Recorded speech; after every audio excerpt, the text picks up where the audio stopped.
All right. Gotta make my caffeine. As always.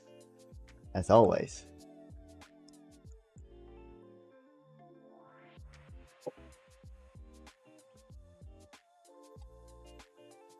Also, we got a new nice blue and purple background. Just like the deep state liberal branding. I've not made a podcast episode for that in a while.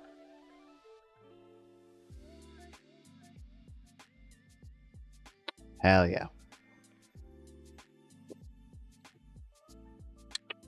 I've totally fucked up my sleep schedule, so drinking more caffeine probably not the ideal solution to that. But who cares? In the long run, we are all dead, right? So fuck it. That's my... Instead of saying YOLO, that's what I say. The long run, we are all dead.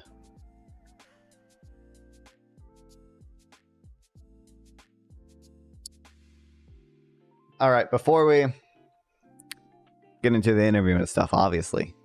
Finland to bikini first out. So, Russia, Georgia, Turkey,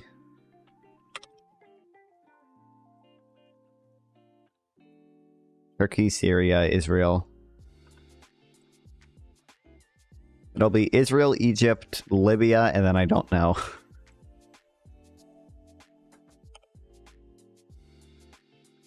So I don't know. My guess is Algeria, but I don't know if it'd be faster to go down from Libya. I don't know. It might be Algeria, then Mali. Here, let me just see if I need Mali. I didn't need Mali. Okay, damn. So it would have been... the answer is going to be like Chad and then like something. But it was faster to go down. I don't know. I don't know what it is. Niger borders both Libya and... Damn. Fuck.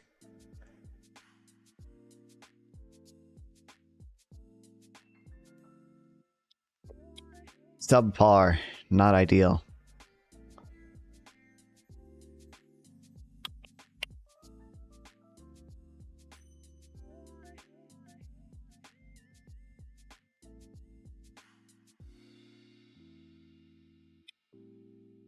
Gabon. I feel like Gabon is this one, right? Or is it? I feel like it's that. Yeah. The Gambia. Sierra Leone. Okay, shoot. Comoros. This one starts with an M. This is the Sicilies. I believe this is Cape Verde, and this is that one. Okay, I was right. Zambia. I feel like... Fucking hell. That's Tanzania, right? I feel like this is... I think there's Botswana. Botonomics is working, but vote to fix the economy. Based. Accurate. I mean, I don't really like the vote to fix the economy messaging, because I think the economy is doing pretty well. I mean, we're... Borders of Cuba, vote for me to fix the border. I mean, I think we're basically back to a... I think we're back to about a little bit higher border crossings than under Trump's term. But we're back to, like, within a pretty good range. Zambia. It's one of these. I feel like it's this one. Thank God. Sudan. Cape Verde. It's that one. South Sudan. Mali. Mali. Liberia. Libya. Egypt. Rwanda. Fuck. Okay, it's one of these three. I feel like this one's Brunei. One of these is Uganda. I feel like Rwanda is the big one. Nope, Uganda is the big one. God damn it. Central African Republic. I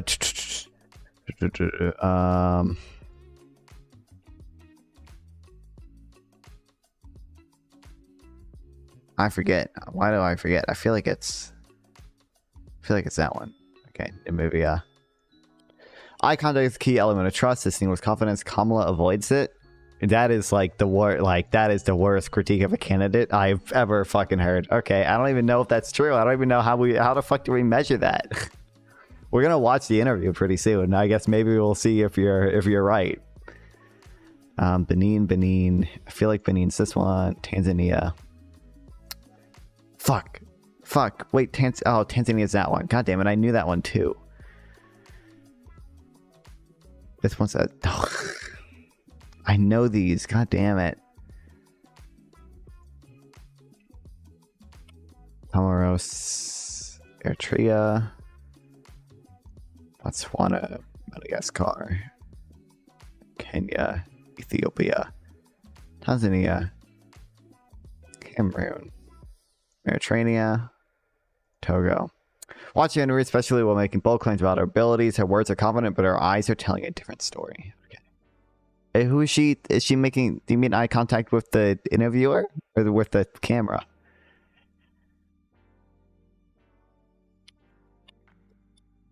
Guinea is the bigger one. Nigeria, Burkina Faso, Mozambique. The lake one. Ghana's that one. Ivory Coast is this one. Republic of the Congo. Angola. Looking up, down, all around. Okay, Ivory Coast. Djibouti. Equatorial Guinea. I mean, I don't know why I would trust Trump when I just saw him flip-flop on abortion like 3 times within 2 days. Saying that he would vote to uphold the whatever abortion abortion protection in Florida, and saying that he's in favor of free IVF right after the Republican Party blocked the IVF vote in the Senate. I think it was, the headline I saw was 5 times in 3 days. I don't know what the other times were.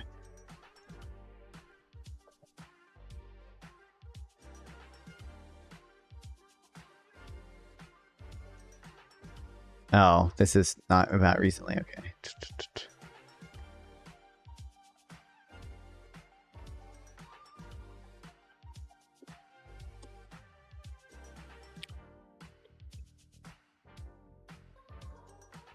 Yeah, there was this like literally right after the Senate voted down a bill that would have done this. Oh wait, fuck! I knew that. Equatorial Guinea. God damn it! I just wasn't thinking. Mauritanius, or whatever that one. Algeria. Zimbabwe, Morocco, South Africa, Somalia, Guinea-Bissau, Lesotho, Uganda, DRC, Brunei. Oh, Brunei. Fuck! I shouldn't have gotten these wrong. Okay. I knew what Tanzania was. I knew where Eswatini was. I knew where Equatorial Guinea was. Rwanda, I don't. I always get Rwanda, Uganda, Brunei. I always get confused. Gotta remember, Uganda is the big one. Rwanda is the one on top. Brunei is the one on bottom.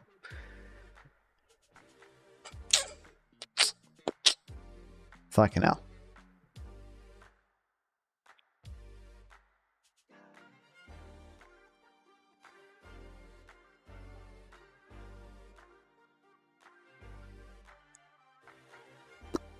Watch this, 100% right here.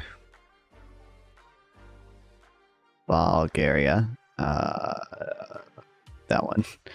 Greece, Ukraine, Italy, Montenegro. Montenegro is San Marino, Vatican City. I think this is Montenegro. Fuck, that's Monaco. Which one's Montenegro?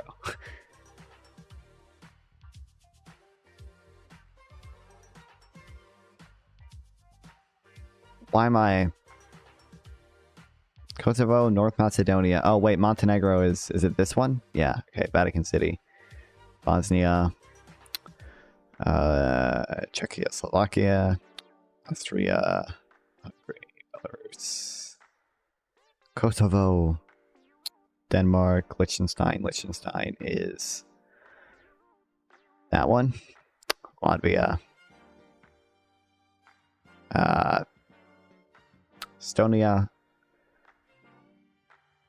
Latvia, Lithuania, North Macedonia. Czechia, Malta, Andorra, Sweden, Albania. Fuck, that's Serbia. This is Croatia. That's Albania. Cyprus, Belgium, Romania,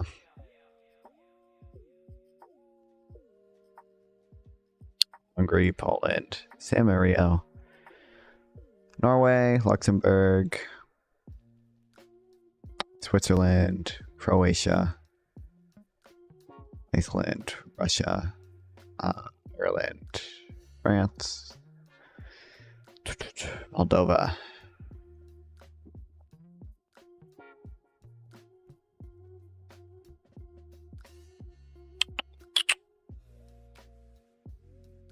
Monaco, is that one? Okay, Slovenia, Finland, Spain, Estonia, Netherlands, Germany. Okay, I got fucking one wrong, but who cares? No one gives a shit about Montenegro, bro.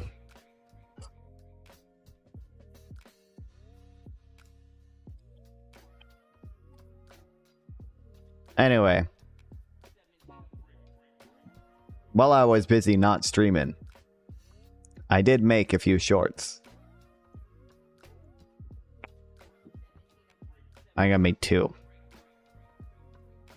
Because I think I showed the other one, right? Yeah. All right, I did make 2 shorts. One about patents, which nobody cares about, but I care about it. Ronald Reagan messed up a lot of things, but one that isn't often talked about is patents. Patents are what give inventors the exclusive right to use and sell their ideas for a limited amount of time.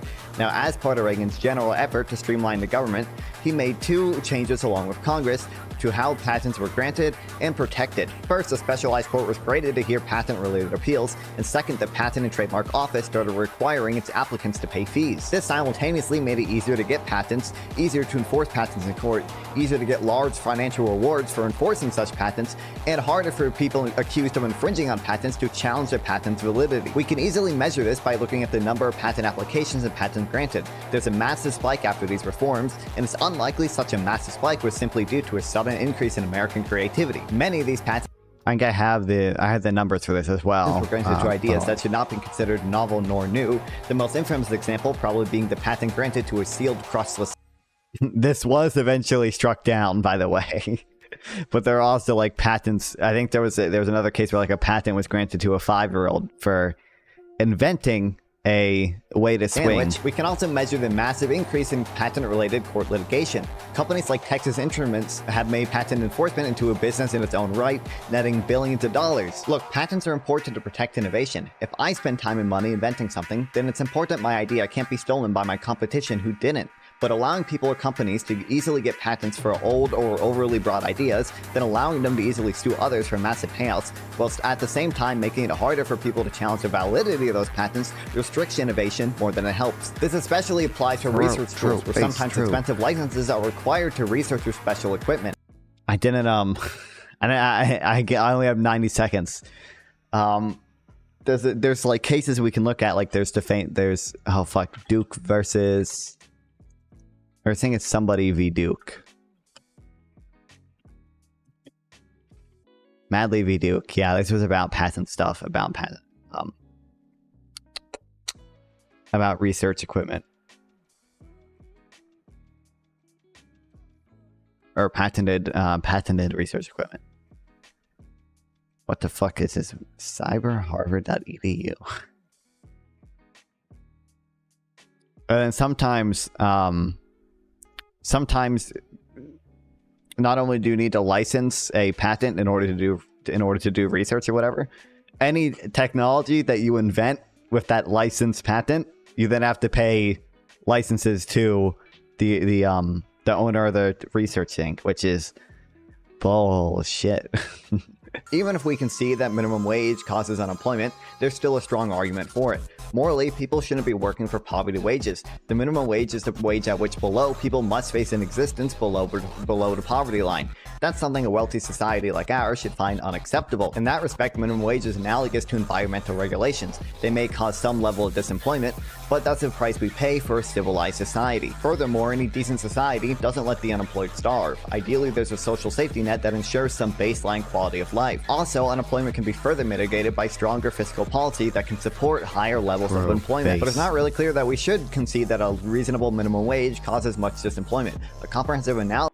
I need to find a better way to frame these videos, because right now I don't have enough room to put like a ton of text on the screen. I need to figure out a better way to do that. But I don't want to do like the cringe fucking like green screen thing where like I have like this shitty little cutout of me like pointing at shit. I could do that, but I don't want to. It's so cringe. I hate it. Analysis of 20 OECD countries between 1983 and 2003 found no significant direct impact of minimum wage on unemployment levels. A 2019 paper analyzing 138 different state-level minimum wage changes from minimum wage here, to 2016 found minimal disemployment effects. That's how content creation works. Like teenagers and high school dropouts. A 2018 paper analyzing the increase in Seattle's minimum wage found no significant unemployment effects and a modest reduction in hours worked that still raised the majority of workers' income. Raising incomes also reduces the number of people on government benefits. A 2004 paper found that California could reduce its expenditures by $5.6 billion if the minimum wage will never not be cringe. You just have to hope you provided something more than $14 an hour. Of course, it is possible to set minimum wages too high, and there are trade-offs, but a minimum wage set to the poverty line is probably a positive thing.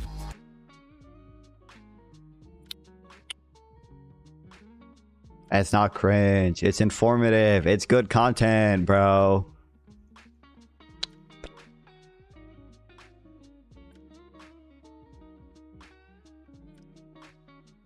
Fuck you.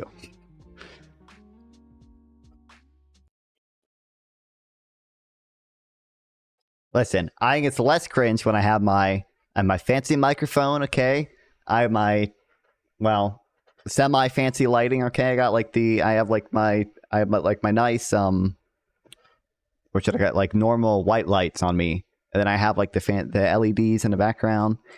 I think it looks good. It's not just me on my phone speaking into the the microphone on earbuds saying look at this, chat. I'll never do that. Okay, anyway, I want to watch the Kamala Harris interview, which they fucking uploaded in 3 parts, which is super annoying, but regardless, anyway. Governor Wells, thank you so much for sitting down with me and bringing the bus. Bus tour is well underway here in Georgia. You have less time to make your case to voters than any candidate in modern American history. The voters are really eager to hear what your plans are. If you are elected, what would you do on day one in the White House? I heard she did not have a good answer to this. There are a number of things. I will tell you, first and foremost, one of my highest priorities is to do what we can to support and strengthen the middle class. What up, Kinley? Welcome back. When I look at... Wait, what did you say? Support who? And strengthen the middle class. Oh, the middle class. When I look at the aspirations, the goals, the ambitions of the American people, I think that people are ready for a new way forward. In a way that generations of Americans have been fueled by hope and by optimism. I think, sadly, in the last decade, we have had in the former president someone who has really been pushing an agenda and an environment that is about diminishing the character and the strength of who we are as Americans, really dividing our nation, and I think people are ready to turn the page on that. So what would you do day one? Day one, it's going to be about, one, implementing my plan for what I call an opportunity economy. I've already laid out a number of proposals in that regard, which include what we're going to do to bring down the cost of everyday goods, what we're going to do to invest in America's small businesses, what we're going to do to invest in families. This is a policy for example, answer. Extending the child tax credit She to got there eventually. $6,000 for families for the first year of their child's life, to help them buy a car seat, to help them buy baby clothes, a crib. There's the work that we're going to do that is about investing in the American family around affordable housing, a big issue in our country right now. So there are a number of things on day one. What about you?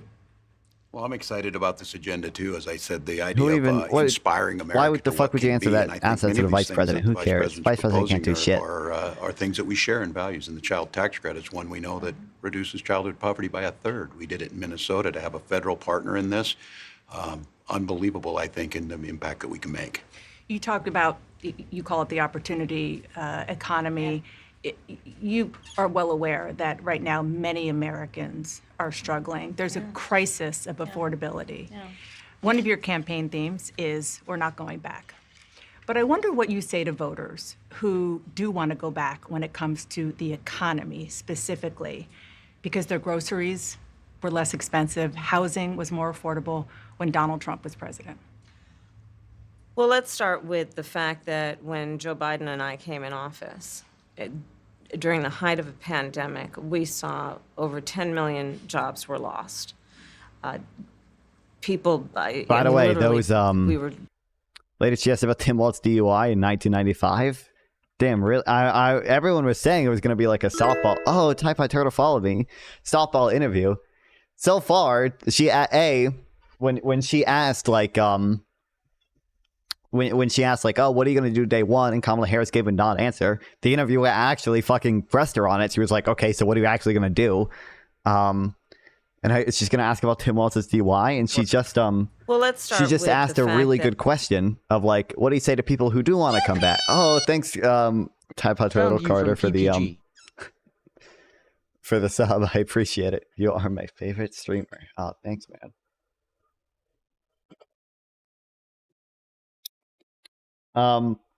Yeah. By the way, those that GDP. Hold on, I think I put it in graphs I like. I hope I did. Fuck, did I not? Oh, hold on. I gotta be able to find it. Our GDP is higher right now than we projected it would be pre-COVID. Okay? Hold on, this should go in graphs I like too. God, look at this. Fuck yeah. Real GDP has outpaced pre-COVID expectations, okay? Prior to the COVID recession, we thought our GDP would be here, okay? We're higher than that. We're higher than that, baby. Fuck yeah. Fuck yeah. It's a good question followed by trash, followed by good question. And also there's this graph. God, why did Finland do so bad? Wow. Our inflation was not abnormally high. However, our GDP growth is abnormally high. So, you know. God, we're so fucking based.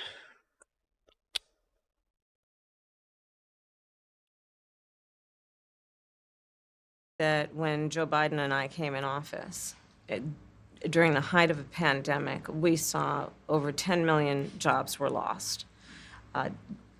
People, I mean, literally, we were all tracking the numbers. Hundreds of people a day were dying because of COVID.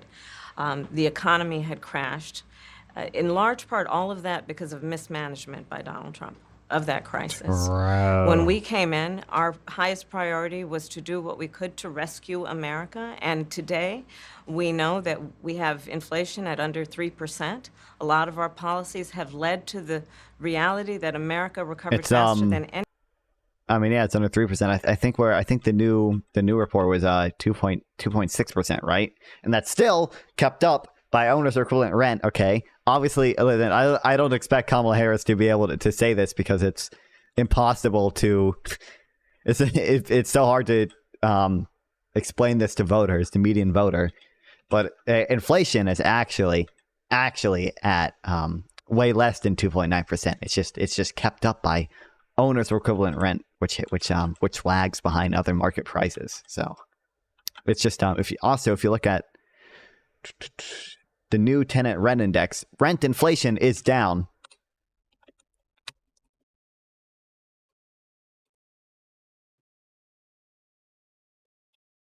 Can you add a reward that makes you say something nice about Trump?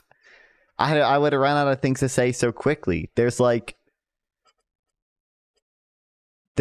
not that much good about him. I would like the COVID, like some of the COVID vaccine stuff was good. The fact that he rushed the development of the COVID vaccine, it can be a very expensive reward. I just don't. I would only be able to say that over and over again.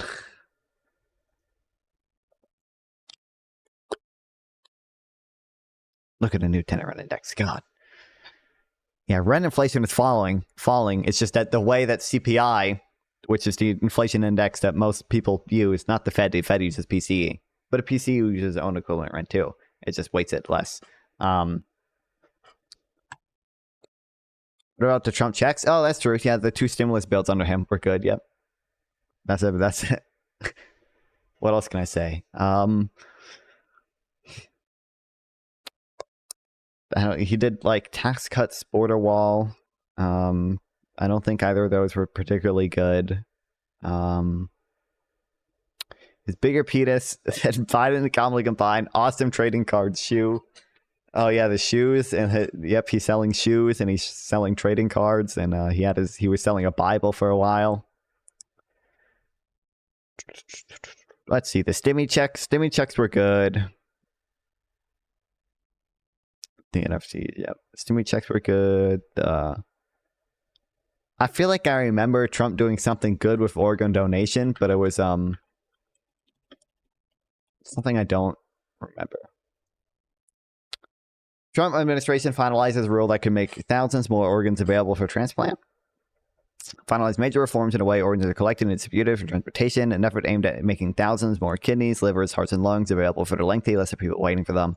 The change announced Friday evening are aimed primarily at organ procurement organizations, the government-chartered network of 58 nonprofits that collects organs from deceased donors and rushes them to surgeons at transplant centers.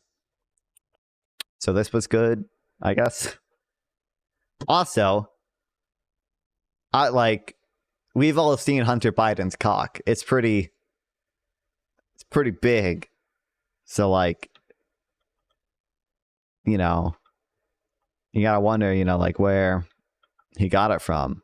So I'm just saying, like, I don't think we even know. Trump's prison reform was good. What did he do in prison reform?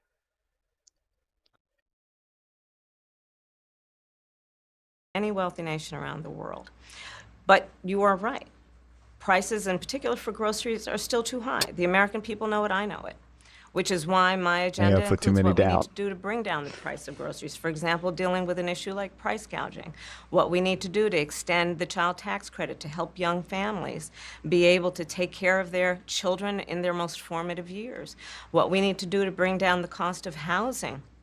My proposal includes what would be a tax credit of $25,000 for first-time home buyers, so they can just have enough to put a down payment on a home, which is part of the American dream and their aspiration, but do it in a way that allows them to actually get a lot of people get out for on the nonviolent path drug crimes, to particularly around achieving that weed, goal lesser and that dream. sentences, and out of You jail. have been vice president for 3.5 Didn't Biden years. also? I thought Biden expunged a bunch of weed records too. Thank you, Cosmic NPC, for the follow. I appreciate it. Welcome to the stream. Appreciate it, buddy. I think Biden did some of that too. I don't know if it was as big a reforms, but I think he did. I think Biden did do. I don't know if it was pardons or if I think he like expunged people's records from nonviolent weed offenses. The steps that you're talking about now, why haven't you done them already?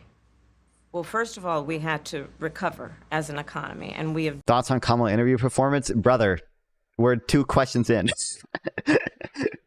I feel like she did not have a good answer to that first question. I'm glad the interviewer pressed down on it. It seems like so far all she's done is repeat the policy positions that she announced earlier. Lock up all the druggies, 0 out of 2 so far. Presidential proclamation expands pardon from possession. Grants clemency to 11. Terrible. I don't feel like it's that bad. I just feel like she did not. I feel like there's no. I don't know why she did not have a better answer prepared for that first question. I feel like that should be the first question you prepare for. And also, I have to fix my stream deck.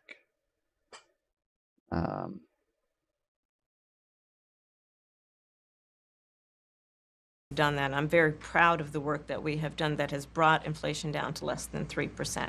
The work that we have done to cap the cost of insulin at $35 a month for seniors. Donald Trump said he was going to do a number of things, including allowing Medicare to negotiate drug prices. Never happened. We did it. So now, as I travel in the state of Georgia and around our country, the number of seniors that have benefited, I was in Nevada recently, a grandmother who showed me her receipts. And before we capped the cost of insulin for seniors at $35 a month, she was paying hundreds of dollars, up to thousands of dollars a month for her insulin. She's not doing that any You longer. maintain Bidenomics is a success. I maintain Accurate. that when we do the work of bringing Oh, down she doesn't prescription wanna- medication she for the doesn't wanna American associate people, herself including with capping the Bidenomics. cost of the annual cost of prescription medication for seniors at $2,000, when we do what we did in the first year of being in office to extend the child tax credit so that we cut child poverty in America by over 50%, when we do what we have done to invest in the American people and bringing manufacturing back to the United States so that we created over 800,000 new manufacturing jobs, bringing business back to America. True. Mention a tariff. What we Shit on have Trump for his done tariffs. to Do it. improve the supply chain so we're not Ah, relying on damn. foreign governments to supply American families with their basic needs. I'll say that that's good work. There's more to do, but that's good work. I want to get some clarity on where you stand on some key policy issues. Energy is a big one. When you were in Congress, you supported the Green New Deal. And in 2019, you said, quote, "There is no question I'm in favor of banning fracking." Fracking, as you know, is a pretty big issue, particularly in your must-win state of Pennsylvania. Sure. Do You you won't still ban want to ban fracking, fracking? boo. No, and I made that clear on the debate stage in 2020, that I would not ban fracking. As vice president, I did not ban fracking. As president, I will not ban fracking. In 2019, I believe, in a town hall, Okay, well, you said she's no you were asked, longer in would you favor. commit to implementing a federal ban on fracking on your first day in office? And you said, there's no question I'm in favor of banning fracking. So yes.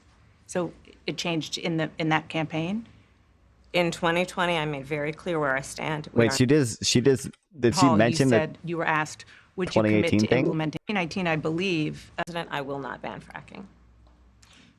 in 2019, I believe, Why in a would she town bring up hall, the you said you 2019 were thing asked, right would after you she commit to said, implementing I a already- federal I ban changed on my fracking position on in your first day in 2020? office? And you said, there's no question I'm in favor of banning fracking. So yes. So it changed in that campaign? In 2020, I made very clear where I stand. We are in 2024, and I've not changed that position, nor will I going forward. I kept my word, and His, I his localist party here. Does the federal government even have the authority to ban fracking? will keep my word. What made you change that position at the time? Well, let's be clear. My values have not changed. Commerce clause. I believe it is very important that we take seriously what we must do to guard against what is a clear crisis in terms of the climate. And That's why me and to Biden do invested that, more we can do what we than have anyone accomplished else. thus far. The Inflation Yes, Reduction thank you. Act, what Good we one. have done Yes, to invest, by thanks. my calculation, over probably $1 trillion over the next 10 years, investing in a clean energy economy. What we've already done, creating over 300,000 new clean energy jobs. That tells me, from my experience as vice president, we can do it without banning fracking. In fact, Dana, I cast the tie-breaking vote that Inflation actually Reduction. increased leases for fracking Yeah. as vice president. So Wow. I'm very clear about where I stand. And was there some policy or scientific data that you saw that you said, oh, okay, I get it Good now? answer. True. What I have seen is that we can grow and we can increase a thriving clean energy economy without banning fracking. Okay. Base. That was a good answer. God, I don't understand why they uploaded it in 3 fucking separate parts. Fuck this shit. Okay. Israel-Hamas war. Oh no. Oh, here we go. Oh no. Another issue, big one, is immigration. As vice president, you were tasked with addressing the root causes of migration in southern countries. I feel like she's hitting some good Central points. America. The northern part But of I need better on the debate stage. She's gotta Central go after America Trump, that yeah. deals with, that affects the She southern should have gone border after of the Trump for his US. fucking tariffs, but During the Biden-Harris administration, that's understandable. there It's were a little hard record to numbers of communicate that illegal border sometimes. crossings. Why did the Biden-Harris administration wait 3.5 years to implement sweeping asylum restrictions? Well, first of all, They probably don't have the root constitutional causes authority work to do that so. I did as vice president, that I was asked to do by the president, has actually resulted in a number of benefits, including historic investments by American businesses in that region. The number of immigrants coming from that region has actually reduced since we Okay. began that work. But I will say this, that Joe Biden and I and our administration worked with members of the United States Congress on an immigration issue Yes, that is thank very you. significant to the American people and to our security, which is the border. And through bipartisan work, including some of the most conservative members of the United States Congress, a bill was crafted, which we supported, which I support. And Donald Trump got word of this bill that would have contributed to securing our border, and because he believes that it would not have helped him politically, he told his folks in Congress, don't put it forward. He killed the bill. A border security bill that would have put 1,500 more agents on the border. And let me tell you something, the Border Patrol endorsed the bill. And I'm sure in large part because they knew they were working around the clock, and 1,500 more agents would help them. That bill would have allowed us to increase seizures of fentanyl. Ask any community in America that has been devastated by fentanyl what passing that bill would have done to address their concern and a pain that they've experienced. So you would push that legislation again. I just want to Not ask only about push it, I will make sure that it comes to my desk and I would sign it. just one other question about something that you said in 2019 when you first ran. There was a debate. You raised your hand when asked whether or not the border should you be banned private insurance. decriminalized. Oh, Do you still believe that? I believe there should be consequence. We have laws that have to be followed and enforced that address and deal with people who cross our border illegally, and there should be consequence. And let's be clear, in this race, I saw such a good immigration talking point. Well, true. People like keep taking that clip of her saying my values haven't changed, and then it shows her like raising her hand on the debate stage. I think for that, as well as I think she said that she would want to ban private insurance and like some of the other. I mean, some of the stuff she said was a little bit cringe.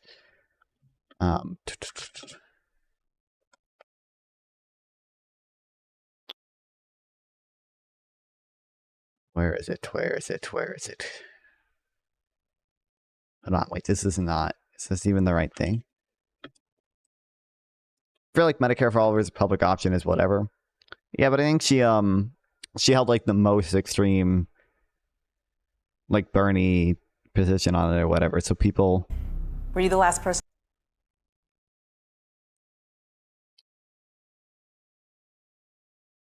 People were say she's a fucking socialist for that. God, I don't know if I'm gonna be able to find it, but I'm the only person who has prosecuted transnational criminal organizations who traffic in guns, drugs, and human beings. I'm the only your favorite person curse in word, this race Kamala? who actually served Bernie's position is what a border moved them to state the public as option in the Attorney first place, General not gonna enforce lie. our laws, True. and I would enforce our laws as president going Although I forward. feel like in the 2020 primary, weren't most of them still? I don't remember the exact. I feel like I remember Biden and Buttigieg were in favor of like a public option. I feel like it wasn't like basically everyone else Medicare for all. Forward. I recognize the problem. Generally speaking, how should voters look at some of the changes that you've made, that you've explained some of here in your policy? Is it because you have more experience now and you've learned more Medicare for all about is also the based, though. information? Is it I don't have strong because you were positions running for on what. president maybe in a we'll do a Democratic healthcare primary? research stream And one day. should they feel comfortable and confident that what you're saying now is going to be your policy moving forward? Dana, I think the most important and most significant aspect. That's a really good question too, by the way. Running for president in a Democratic primary, and should they feel comfortable and confident that what you're saying now is going to be your policy moving forward? Dana, I think the most important and most significant aspect of my policy perspective and decisions is my values have not changed. You mentioned the Green New Deal. I have always believed, and I have worked on it, that the climate crisis is real, Hassan that was it is hating on an the urgent interviewer. matter to which we Why? should apply metrics that include holding ourselves to deadlines around time. We did that with the Inflation Reduction Act. We have set goals for the United States of America and by extension the globe around when we should meet certain standards for reduction of greenhouse gas emissions, as an example. That value has not changed. My value around what we need to do to Hassan secure hates our Dana Bash border, for some reason. that value has No. not changed. I spent 2 terms as the Attorney General of California prosecuting transnational criminal organizations, violations of American laws regarding the passage, illegal passage of guns, drugs, and human beings across our border. My values have not changed. So that is the reality of it. And 4 years of being vice president, I'll tell you, one of the aspects to your point is traveling the country extensively. I mean, I'm here in Georgia. I think somebody told me 17 times since I've been vice president in Georgia alone. I believe it is important to build consensus. And it is important to find a common place of understanding of where we can actually solve problems. On that note, you had a lot of Republican speakers. Fun fact, at the Patrick Snow was the convention. Will you 2019 appoint a Democrat president of the Republican to your parliamentary debate cabinet? where Kamala Harris I would. was noted for making that Yes, the I little would. girl was No, statement. no one in Oh, particular man. in mind. I got I didn't got 16 days remember to that, go with yeah. this election, so I'm not putting the cart before the horse, but I would. I think it's really important. I have spent my career inviting diversity of opinion. I think it's important to have people at the table when some of the most important decisions are being made that have different views, different experiences. And I think it would be to the benefit of the American public to have a member of my cabinet who was a Republican. You mean a member of your cabinet who was who's a rhino, a Republican in name only, not even a Trump supporter. I want to ask you about your opponent, Donald Trump. Okay. I was a little bit surprised. People might be surprised to hear that you have never interacted with him, met him face to face. That's going to change soon. But what I want to ask you about is what he said last month. He suggested that you happened to turn black recently for political purposes, questioning a core part of your identity. Yeah. Any Same old tired playbook. People don't. I've seen this clip on Answer or on Twitter. People didn't like this answer. I feel like it's a good answer. We just need MAGA Republicans in a Harris administration just for the lulz. It would be miserable. It would be a shit show. They wouldn't, because they don't have any policy position. Their only policy is they don't think Kamala is a communist who opened the border. Next question, please. That's it? What's she supposed to answer to that Okay. even? Yeah, I don't know. Let's but talk about some foreign policy issues Make them that my would be fellow on guy your plate if you ambassador, become will you? commander-in-chief. President Biden has tried... Can we get is Tiger King? When does Tiger King get released from prison? Can we get Joe Exotic Tiger King as the I don't know, as a Treasury Secretary or something? successfully to end the war between Israel and Hamas in Gaza. He's been doing it for months and months, along with you. Would you do anything differently, for example? Is there any news on the Gaza ceasefire?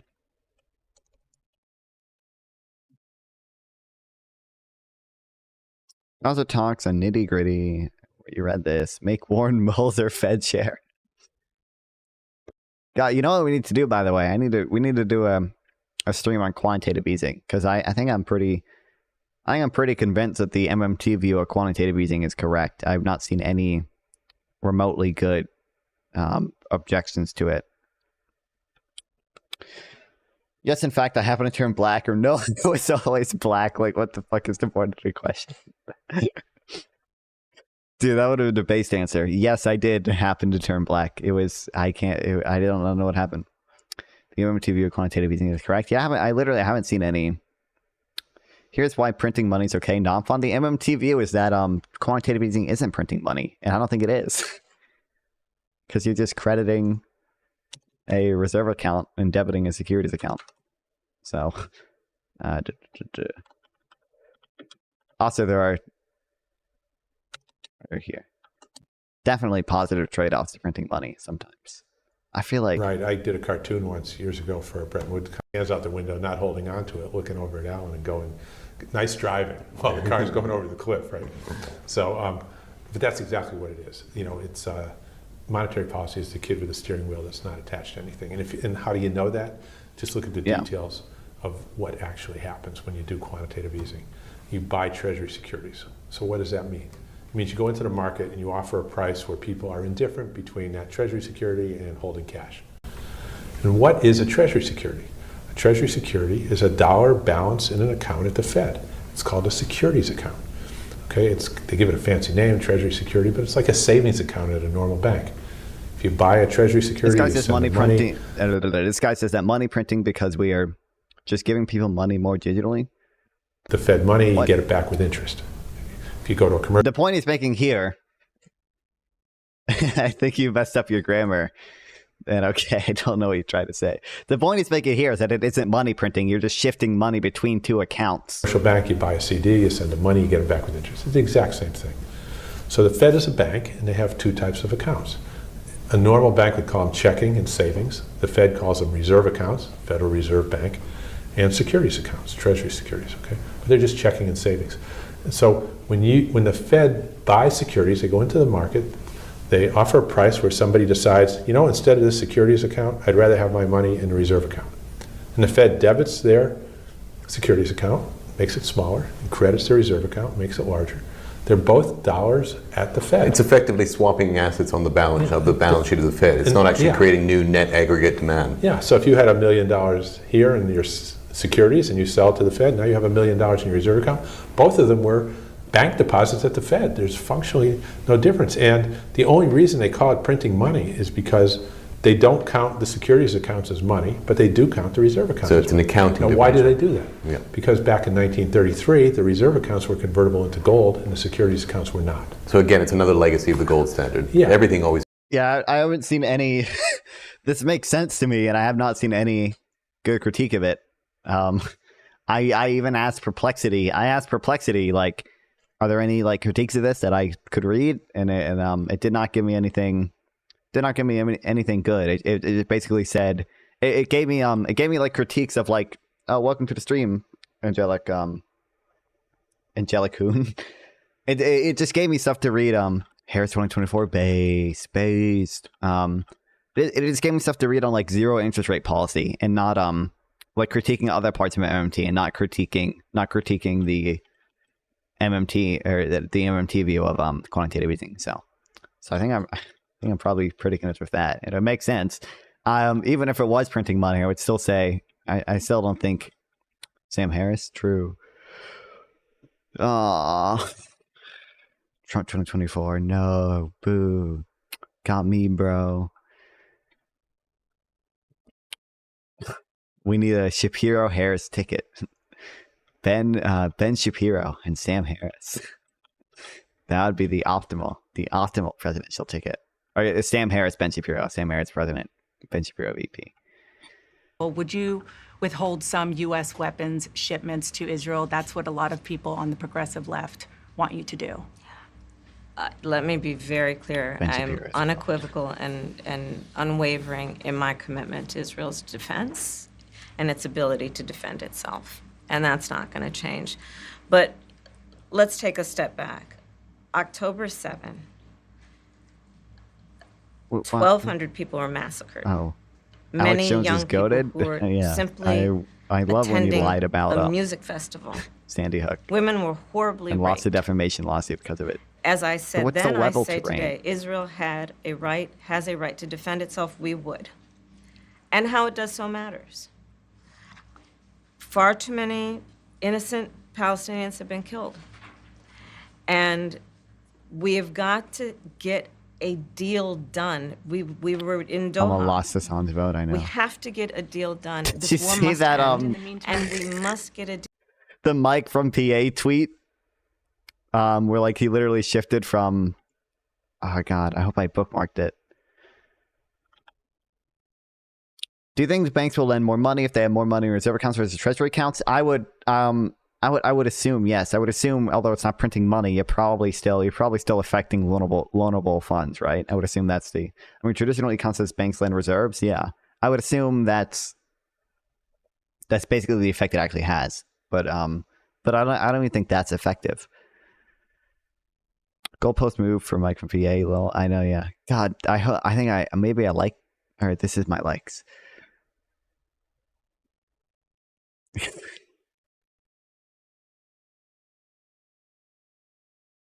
Ah, fuck. Maybe I just bookmarked it.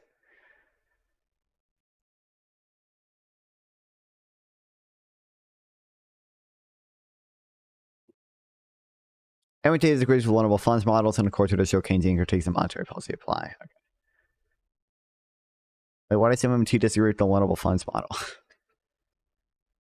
I don't know. I've never read into vulnerable funds. It's just that's just what they taught in my macro econ class. So that's just a framework from which I'm basing it off of. They don't think banks lend reserves. Okay. Fuck, hold on. Deal that is about getting the hostages out. I've met with the families of the American hostages. Oh, here it is. You live in New York City, vote doesn't matter. If she picks Waltz, I'll vote for her, and I live in a swing state, so my vote actually matters.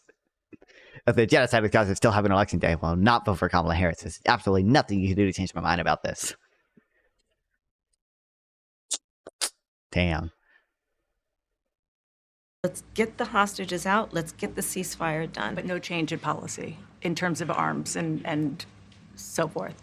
No, we have to get a deal done. Dana, we have to get a deal done. When you look at I feel like this the is significance of this. I don't know. There's no way to please.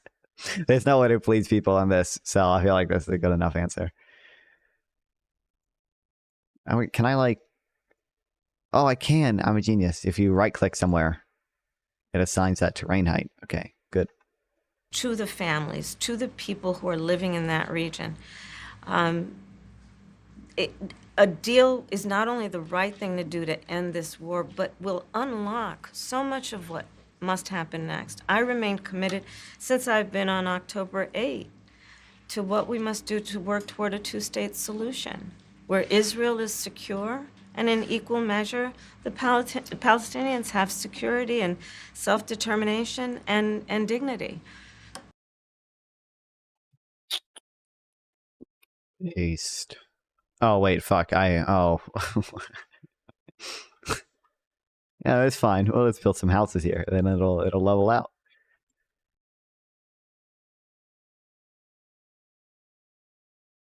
Okay, where is part 3? Governor Walz, the country is just starting to get to know you.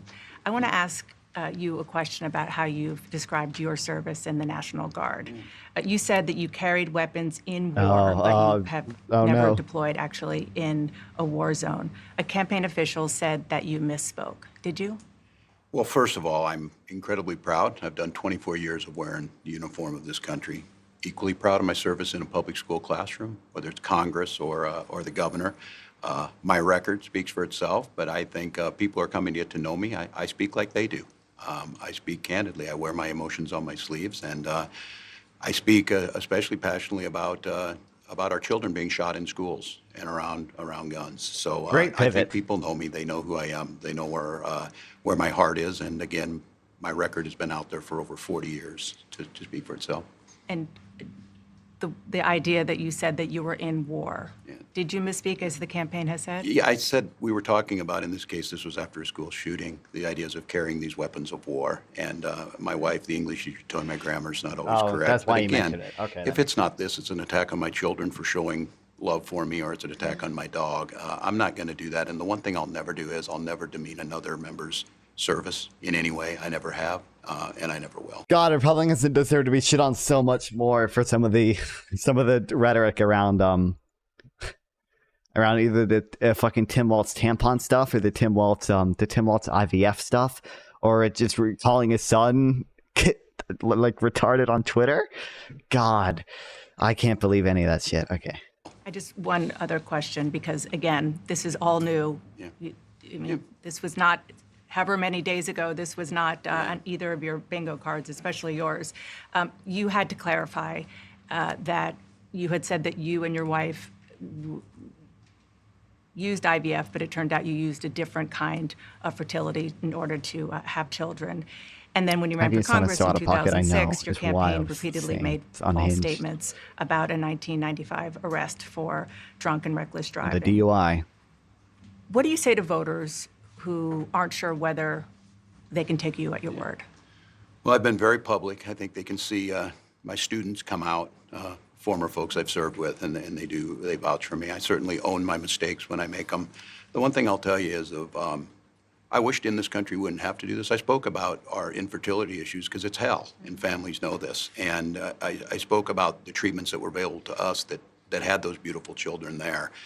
That's quite a contrast in folks that are trying to take those rights away from us. And so I think people That's a good know answer. who I am. They know that record. They've seen that. I've taught thousands of students. I've been out there. And I won't apologize for speaking passionately, whether it's guns in schools or protecting of reproductive rights. The contrast could not be clearer between what we're running against. Don't understand banks. Don't write about them. What is this?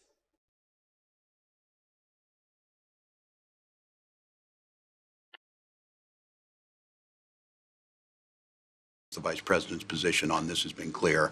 And I think most Americans get it if you've been through that. I don't think they're cutting hairs on IVF or IUI. I think what they're cutting hairs on is an abortion ban and the ability to be able to deny families the chance to have a beautiful child.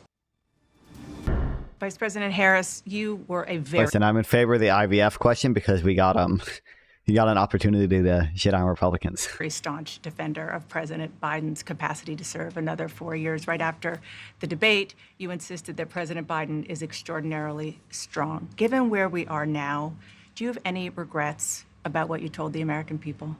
No, not at all. Not at all.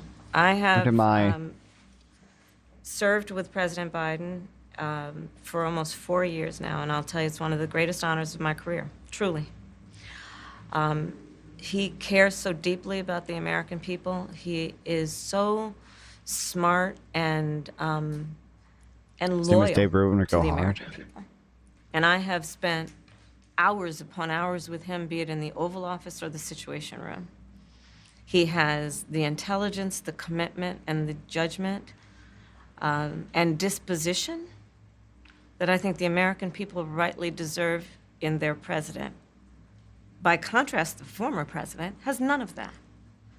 And so, one, Based. I am so proud to have served as vice president to Joe Biden. And two, I am so proud to be running with Tim Walz for president of the United States and to bring America what I believe the American people deserve, which is a new way forward, and turn the page on the last decade of what I believe has been contrary to where the spirit of our country really lies. Oh, usdebtclock.org. Can we have this in a corner? Who gives a fuck about this? US debt clock. What is this? Oh. Per citizen.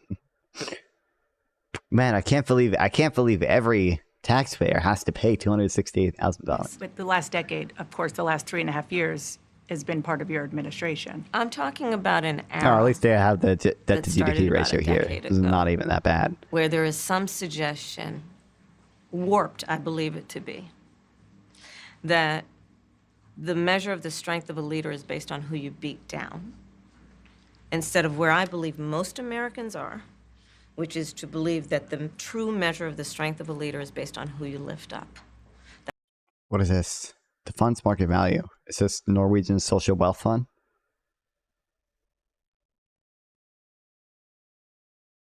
That's what's at stake as much as any other detail that we could discuss in this election.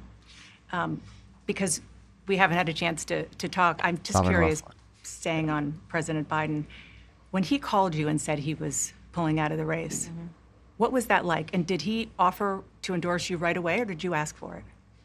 It was a Sunday, so here, I'll give you a little too much information. Go for it. There's no such thing, Madam Vice President. My family was staying with us, and including my baby nieces, and we had just had pancakes. Hassan, by the and, way. Oh, you well, know, of course you're Auntie, gonna. can I have more We bacon? can just Yes, I'll print the make money. you more We can just bacon. And monetarily then finance any transfer program. we were sitting down to. I mean, there's to do a nothing stopping us from monetarily financing transfer programs, puzzle. but And the phone rang. it's about the polio. I don't think there's any new stuff on this ceasefire And deal. he told me what he had decided to do. And I asked him, "Are you sure?" And he said yes. And that's how I learned about it. And what about the endorsement? Did you ask for it? And he was very clear that he was going to support me. So when he called to tell you, he said, I'm pulling out of the race and I'm going to support you. Well, my first thought was not about me, to be honest with you. Sure, the My Aussies and first thought was Norwegians about for him. 1.9 mil are feeling how fake it is. To be honest. Well, I think he's just gonna say,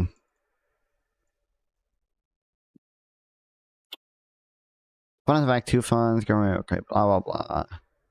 Fund makes transfer to government spending, to the government spending itself money to cover the non-oil budget deficit under a strict fiscal policy guideline, which call for the spending of petroleum revenues over time to correspond to the expected real return on the fund, estimated 4%. There's a question, does any of that matter? Guardians seem to think it's a big deal. Correctly knows that companies looking to extract Norwegian oil pay handsomely for the privilege, which is contradict. How the fuck do I pronounce this?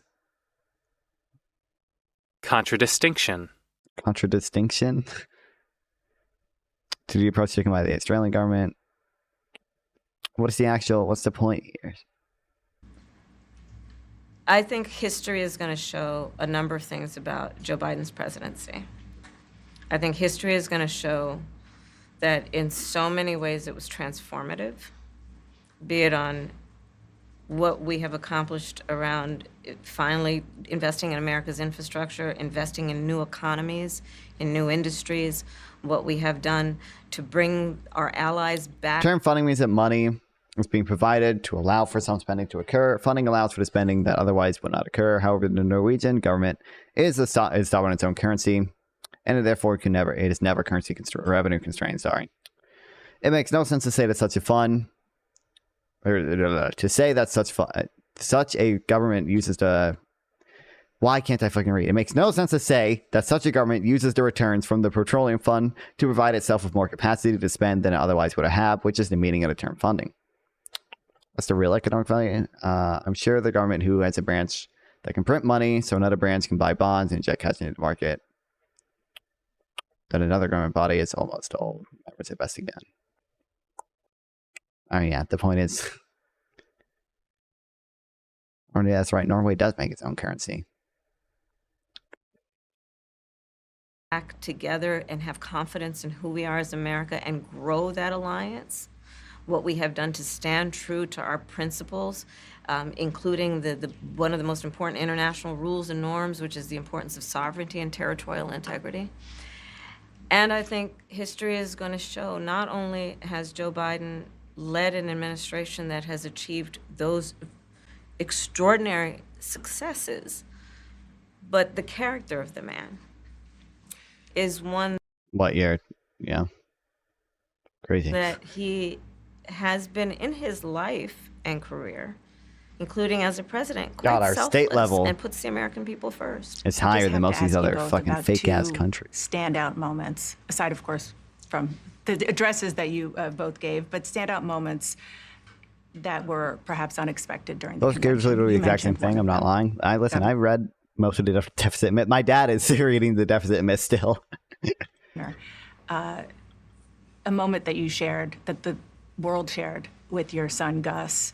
You were speaking, the camera caught him, so incredibly proud of you, so emotional, saying, It's that's actually my a funny dad. accounting trick. Well, it's just a way Yeah, to be. I don't know as fucking, a father I could have ever imagined I mean, that. it's obviously a self-imposed constraint. But it's just a way to constrain it, right? It's just a self-imposed revenue neutral spending constraint.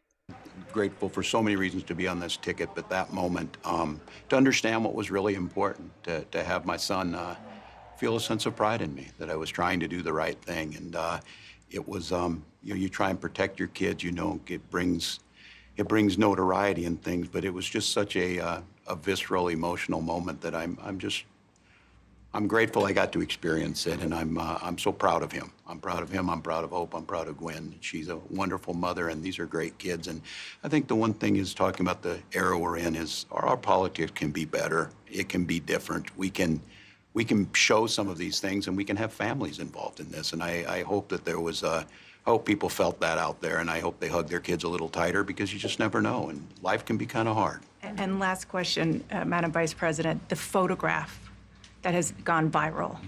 You were speaking, one of your grandnieces that you were just talking about was watching you accept the nomination.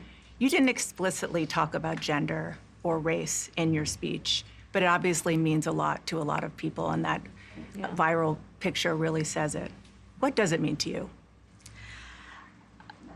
You know, I am running because I believe that I am the best person to do this job at this moment, for all Americans, regardless of race and gender. But I did see that photograph, and I was deeply touched by it. And you're right, it's the back of her head, her two little braids, and then I'm in the front of the photograph, obviously speaking. And it's very humbling. It's very humbling in many ways. Did she talk to you about it afterwards? Oh, she had a lot to talk about. She had a lot. She listened to everything, and she listens to everything. Give you your hot takes? Oh, yeah, definitely. Madam Vice President, Governor Walz, thank you so much for your time.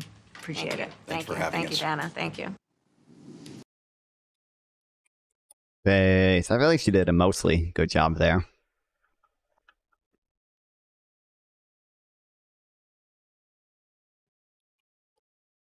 And it was not a softball interview. It was they actually did press her on getting answers to certain things. Why do people not? I feel like I just had strong demand for housing, but you know, whatever. Okay, that's it.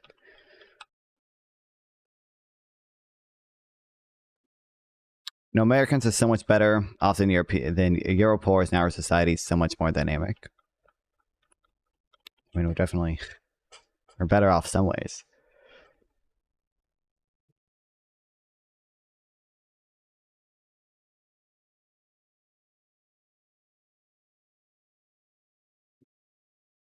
Oh, by the way,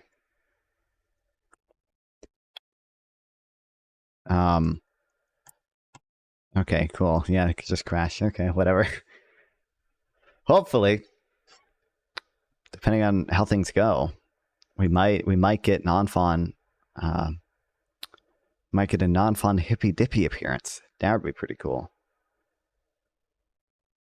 Oh fuck! I closed the wrong thing. Hold on. Okay, docs. Vertical sources.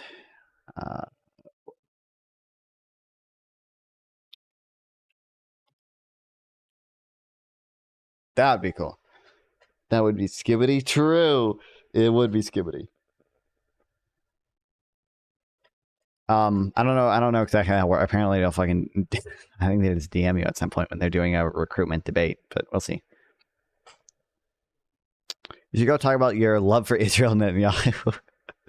I'm sure that'll come up inevitably. There'll be a debate where that comes up, whether that's a subject of debate or it's about like Kamala Harris in general and Israel.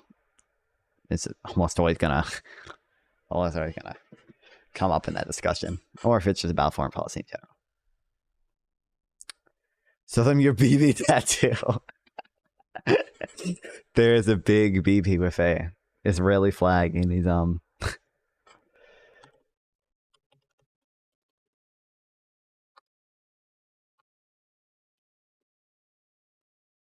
Someone has to have.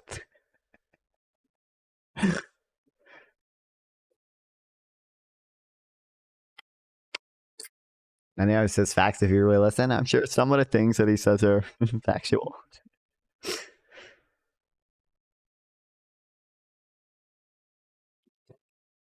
What is this? What the hell? Yo! I don't know if I can even click on that, but that was awesome. That's fire, man.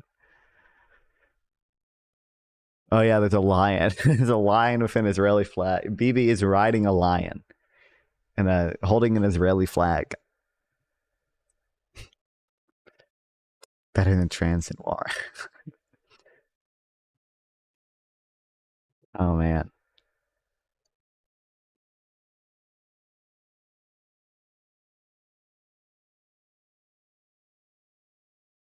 Oh wait, I shouldn't have closed it because I want to watch this as well. This is like an hour-long video. Fucking hell. It's 40. Through some 40 key minutes. talking points of. Oh.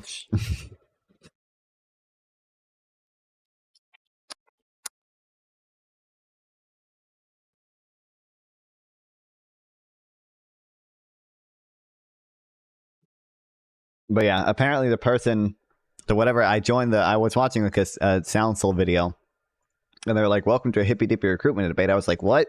I don't know these existed. But yeah, apparently they do like recruitment debates, and I was like, "Hey, Sound Soul, how do I join one of these?" And he sent me the link to the server, and I got in, and the person who. The Danabo, the person who was like in charge of some of the recruitment stuff, was like, "Oh, hey, non-fun. I've been lurking in your chat for a few weeks. So, hopefully that means I got a good chance of getting into one of the recruitment debates, and then from there, potentially real debates. Thoughts on Palestinian prisoners in the West Bank? Didn't I go? I feel like last time we streamed, I talked about that for a little bit. Like some of them definitely deserve to be there. Some of them, I don't want to say, how do I say this? It's not that they don't deserve to be put in as rough of a situation that they're in, but they do have justification for some type of general like arrest. Like the stone throwers don't deserve to be thrown in prison for, 5 years. And have a military trial. They deserve much better. They deserve like actual due process, and they deserve fair trial, due process. And most of them probably shouldn't be. They should get like a fucking fine. They like people who fucking throw stones at Israeli tanks don't deserve to be fucking in prison. Okay, that's dumb. But there is obviously justification for the Israeli military in that case to do something about it.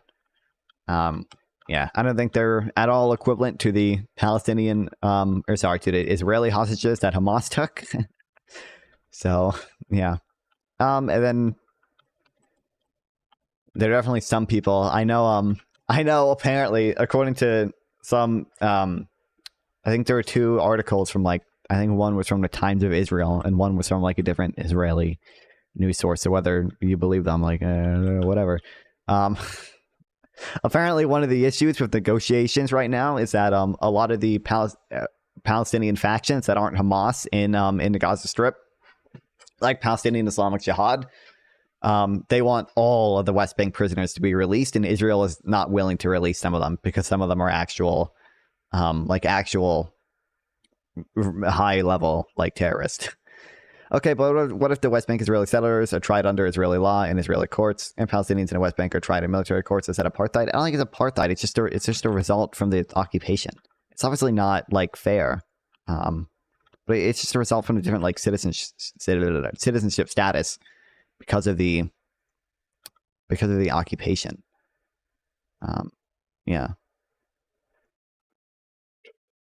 probably not fair, but I don't know if I would call it apartheid. But even if you want to call it apartheid, it doesn't go away without ending the occupation. So we should just talk about the occupation, why that exists and how it should end. That's the issue you have to solve there. There's no way to get rid of it. Anyway, 2024. We're gonna speed this up a little bit. How the GOP lies about the Trump economy. Or Republican GOP platform for Donald Trump, and fact check as I go with a variety of sources and statistics directly from the corresponding places of government, fact-checking organizations, etc. And I will specify on the screen and in the description with specific sources so you can read more about it yourself or see it for yourself. Let's start. 2024 GOP platform, Make America Great Again. America First, a return to common sense. Past the preamble, the first claims are simple. Donald J. Trump was elected as an unapologetic champion of the American people. He reignited the American spirit and called on us to renew our national pride. His policies spurred historic economic growth, job creation, and a resurgence in American manufacturing. Historic economic growth. Hold on. Okay, let's pull up the chart. Oh, I fucking closed my window. Graphs I like. Let's see this historic economic growth. Oh, it's lower than Biden? Oh, that's crazy. It's lower than Biden both with COVID and without COVID? Dude, that's so crazy. That historic growth, man. The historic growth when that Biden doesn't have, when we're literally higher, real GDP is higher than it projected pre-COVID. Look at this. Real GDP has outpaced pre-COVID projections. Holy shit, we're so based. Holy shit, look at this actual historic growth right here. Unfortunately, as far as policy goes, after researching, none of that seems to be accurate. As far as GDP growth and GDP per capita, the GDP increase year over year was 2.24% in his first year, 2.95% in his second year, 2.29%, and finally, negative 2.77%, with exception to his final year in office. So, before considering COVID in this final year, the economic growth stayed virtually the same as Obama's economy from the 2010 recovery to the 2008 housing crisis in these metrics, until the beginning of Trump's term. In fact, if you were to look at the graph without seeing the years, you would probably have a difficult time telling when Obama ended and when Trump began. A reminder, though, of two things, and this is something that'll be important as I talk about specific dates in the future. Trump began his term on January 20th, 2017, when he was sworn into office, and it ends in January 20th of 2021, when Biden was sworn into office. This will be important to address the future claims, especially as we compare them to the Biden presidency, as the GOP platform specifically does. The U.S. Bureau of Labor Statistics also lists job loss growth and total trends per quarter each year. For quarters, I will count June as the starting point for presidencies, since it's hard to blame a first quarter job economy on someone who wasn't in for a full first quarter. So that's being equally fair both to Trump, Biden, and anybody else who would run in the future. June 2017 to March of 2021, job creation either stayed roughly the same or was lower than job creation under Barack Obama. This is until COVID hits in 2020, to which we see a initial 836,000 job loss in the March quarter, followed by a 14,538,000 job loss in the second quarter, and then recovering to a positive 4 million job gain and a 2 million job recovery in the last two quarters. Now, I'm not going to blame Trump for the unprecedented worldwide pandemic situation. There was liable to be some type of large hit to every economy in the world, under any presidency.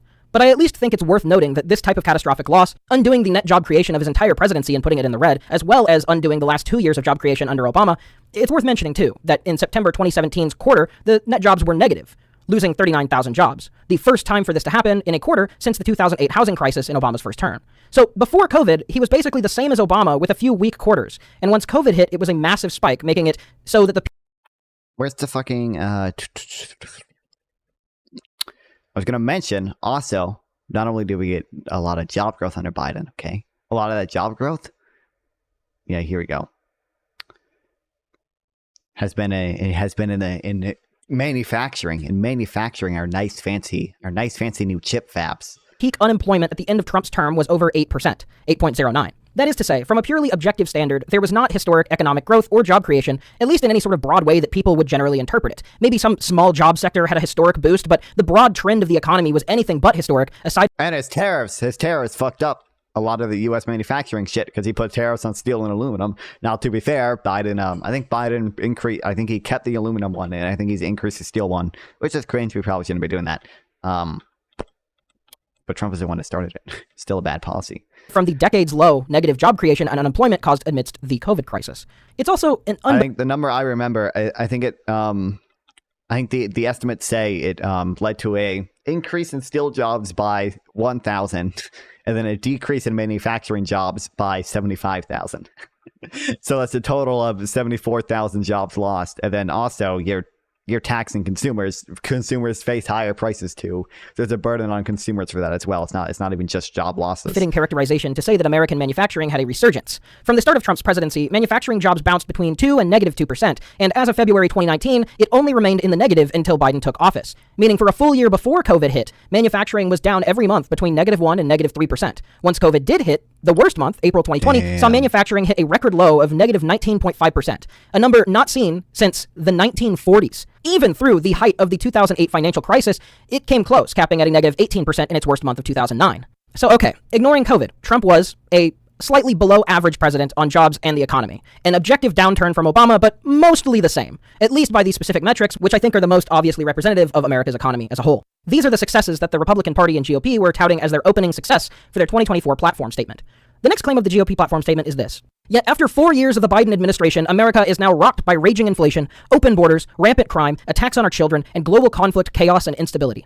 So as for what is specifically mentioned, let's say the clear ones here are high inflation, immigration, and high crime rates. The most valid of these is high inflation, although it's a selective argument. The 2 years leading into Biden's term, as I've shown, there was a consistent job loss for over 2 years, manufacturer closures, and heightened unemployment rates, to the extent not seen since 2009 and in some cases not seen since the late 1940s. Inheriting an economic downfall of this caliber and not seeing inflation hit back is pretty unreasonable, especially as the economic downturn and height of inflation hit in 2021. By 2022, the unemployment rate had already been halved of what it was when Trump left office, and by 2023 had dropped back down to 3%, meaning that the current inflation rate has already stabilized and is only 1% higher than Trump pre-COVID. And it's kept up by owner's equivalent rent. Never forget that. Never forget. Every time. Looking at such a steep and obviously historic recovery, just looking at the graphs, the recovery is hard to blame negatively. COVID was a sort of worldwide economic force. It was neither something I would completely reasonably blame on Trump or Biden, but that's largely the thing. Even if I have some issues with how Trump handled it, the whole world suffered from the pandemic, and if I'm not going to blame Trump for the huge downfall in his last year as president, it doesn't seem to make any sense or be fair to blame Biden for the inflation that was a direct result of that exact same aforementioned downfall, especially with how quickly the inflation rate restabilized back down to where it was pre-COVID. One couldn't honestly say that inflation is currently raging, as this increase over pre-COVID Trump policy is the same increase as Trump over Obama, and there wasn't an economic... Look at the chart. Not an outlier in inflation. We had about the same amount of inflation as the other G7 countries. Okay. All right. This doesn't say G7. It just says advanced economies. But we are an outlier in growth. Super high growth. And we've seen, for the majority of people, we have seen increases in net worth, even despite the inflation, because wages grew a lot, and wages grew fastest at the bottom. There was a lot of wage compression during COVID. Wages grew super fast for the bottom 10% of workers relative to before. Is it in here? Yeah, here we go. Percent change in inflation adjusted net worth. Economic crisis to recover from in 2017. As a sort of last note on the economy, Trump's final numbers, as they were when he left office, came to corporate profits increasing by 17.4%, but household income only going up by 6%, meaning workers were getting paid less for their work compared to their employers as the term went on. Home prices also increased by 27.5% under Trump's presidency, and again, we lost a net 178,000 manufacturing jobs. One of the main things that Trump promised before his term and has continued to pretend and claim was a success during this election cycle, despite being provably and undisputably false. I'll do crime next, since it won't take as long as the immigration thing. The Brennan Center for Justice and the CCJ, or Council on Criminal Justice, show a general increase from the beginning of the pandemic that peaks in 2021, followed by a steady downfall afterwards, with exception to a slight but noticeable increase in property crimes in 2022. Of course, we don't have a lot of definitive data for 2023, and this year, 2024, since it's not over, doesn't have its proper statistics out either. I mean, this year's only half over. But based on the change from 2020 to 2022, looking at the data from the major United States cities, the national murder rate was down by 6.7%, property crime down by 0.5% nationally. And generally speaking, looking at Trump and Biden next to each other, very similarly to the pre-COVID Trump era to Obama before him, you can't easily tell where Trump ends and Biden begins, as this trend has been a pretty flat line with steady decline since 2011 and a much more drastic decline since the 90s. In fact, violent crime is at the second lowest point it's ever been, aside from pre-COVID 2019. So let's get into arguably the biggest talking point of the Trump administration, the crisis on our southern border, or illegal immigration. I'm sure that you've all heard prominent figures in the GOP broadly talk on this as well. Here are some possibly familiar quotes. Nikki Haley claims that 8 million have come in illegally and that we have to send them back. A number also repeated by Florida Governor Ron DeSantis. Senator, they always fucking quote the encounter number when to say, oh, these people came in illegally, when like half of them are turned away at the border. Tom Cotton of Arkansas said on Fox News Sunday that Biden had allowed an invasion to occur on our border. Almost 10 million. And, I don't know if I'll mention this, but Biden, as a percentage of immigrants who came over or who were encountered, Biden actually deported more than Trump did. Not by that much, but I think Biden is at like 51% and Trump was at 49%. So migrants have crossed into our country. On CNN's State of the Union, Marco Rubio stated more conservatively that 3.3 million people have been released into the country who arrive here illegally, also claiming Biden had a policy of releasing virtually 85 to 90% of any migrant that crossed the border. The DHS has, of course, released its statistics as from the Office of Homeland Security. The first thing factcheck.org notes about this specific claim is that the data often cited lists all apprehensions, which means many are counted more than once, with a 27% recidivism rate, up 7% from 2019. But since the federal health emergency for COVID-19 has ended, the rate has then dropped 11%. A large section of the people counted at the border also are largely in stasis, considering that they have neither been accepted or rejected and are instead being held at the border and awaiting trial, waiting to either be rejected or approved. So it's hard to say they've really crossed into the country if they aren't even in the country but are waiting to see if they'll be allowed in. From the month that Biden took office until October of 2023, 6.5 million encounters were made at the border. 700,000 arriving legally but without initial authorization to enter, so 5.8 million illegal people crossing the border. Subtract the 27% of repeats. Of those numbers, 2.5 million have been released into the country, but again, a chunk of that is made up of legal immigration, but initially unauthorized entries from the 700,000 included in the initial stat. Citation 12. Let's see. I'm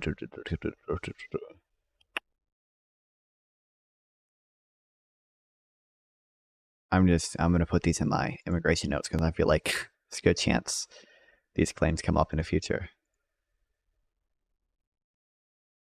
A spokesperson for the DHS also says that they believe their capture rate is 78%, which does seem to be low. But to quote, under the administration, Much the higher estimated than annual the past. apprehension rate has averaged 78%, identical to the rate of the prior administration. The people at the border doing their jobs is largely the exact same group of people who are working under the Trump administration, because these are not simply appointed jobs from the president, but are largely administrative jobs. From both administrations, few policies have actually changed aside from the effects of lifting the COVID health emergency guidelines. That means that since Biden has taken office, the rate to which immigrants are caught and refused or let in is not significantly different than it was under Trump. However, due to the COVID crisis, the raw amount of people who are trying to cross the border has increased. So there is a slight increase in people, just not in the actual percent or change of policy. The numbers Haley and DeSantis give, then, are the totals of all migrant encounters, including repeat customers, so to say, as well as hypothetical people who got in without being caught, and in the case of Tom Cotton's exaggeration, also including immigrants from Canada, coastal borders, and all American airports. This seems very blatantly dishonest, so the people at factcheck.org reached out to Cotton's press secretary, Patrick McCann, for comment. And in response, he told them that the figures show that the senator was correct to say that the number had, quote-unquote, crossed into the country. This seems to be doubling down on extremely tight legal speak. It's essentially the Bill Clinton, it depends what the definition of is statement. So after being confronted with the fact that 27% of this number are people that are counted multiple times, as well as including 2.5 million near immediate expulsions from the country, not including all those still awaiting trial as well, many of which to be turned away, there is no frame of reference from which someone could call Tom Cotton of Arkansas's remarks honest. But it also shows bad faith as he voted against the border bills proposed during the current administration as well. A bipartisan bill brokered over 4 months between the Republicans and Democrats, Trump weighed in and told Republicans to vote no because if the border wasn't that much of an issue, it could harm his re-election chances. Senator James Lankford, Republican from Oklahoma, stated on Fox News, said about the situation, They killed it. Ironically, not Democrats. Right.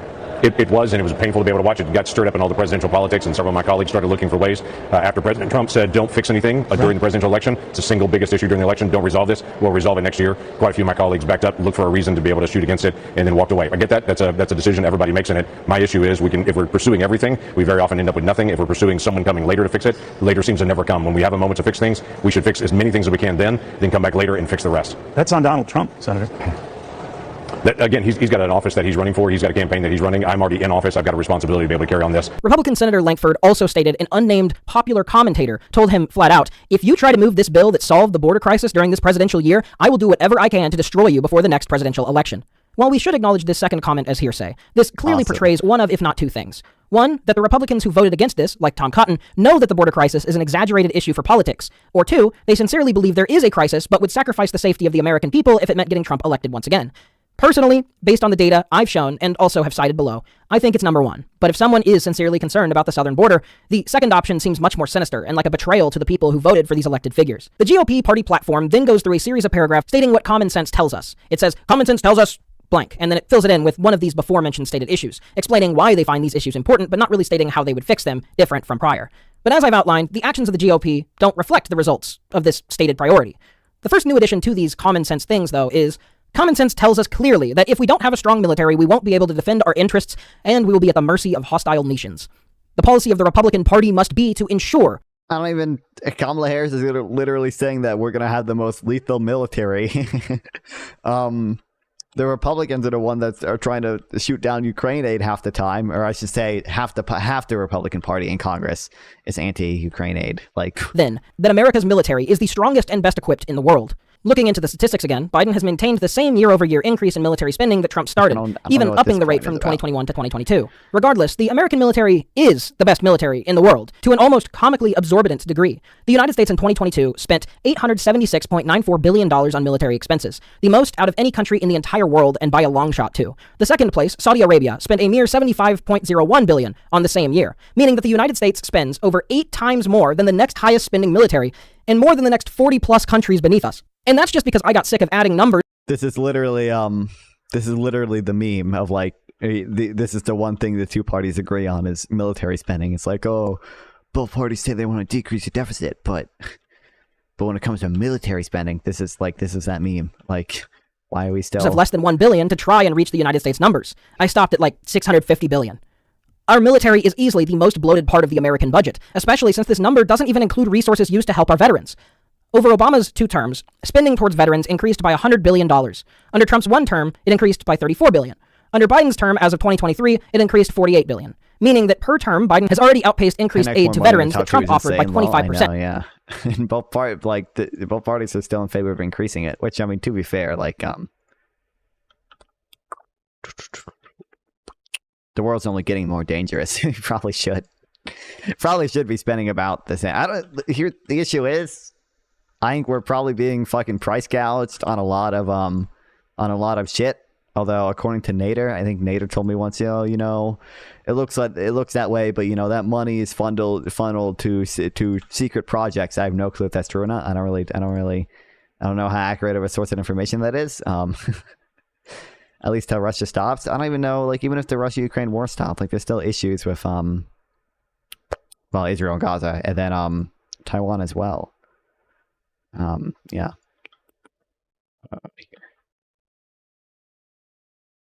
And is on track to overpace Obama as well. This is yet to include the last year of his term. So it might lead one to wonder, what type of additional budget is going to be sent to non-veteran military expenses that we aren't already far exceeding? Fuck. Trump has proposed a plan to build a nationwide Iron Dome defense system that will protect all American skies. I know, this is such a fucking goofy policy to me. Maybe there's a justification for it, but like, we have two oceans. Why do we really need a Iron Dome? What? It just seems like it's going to be expensive and not worth it. In case Canada and Mexico attack. Does Mexico even have ballistic missiles? Canada probably does. I don't even know if Mexico has them.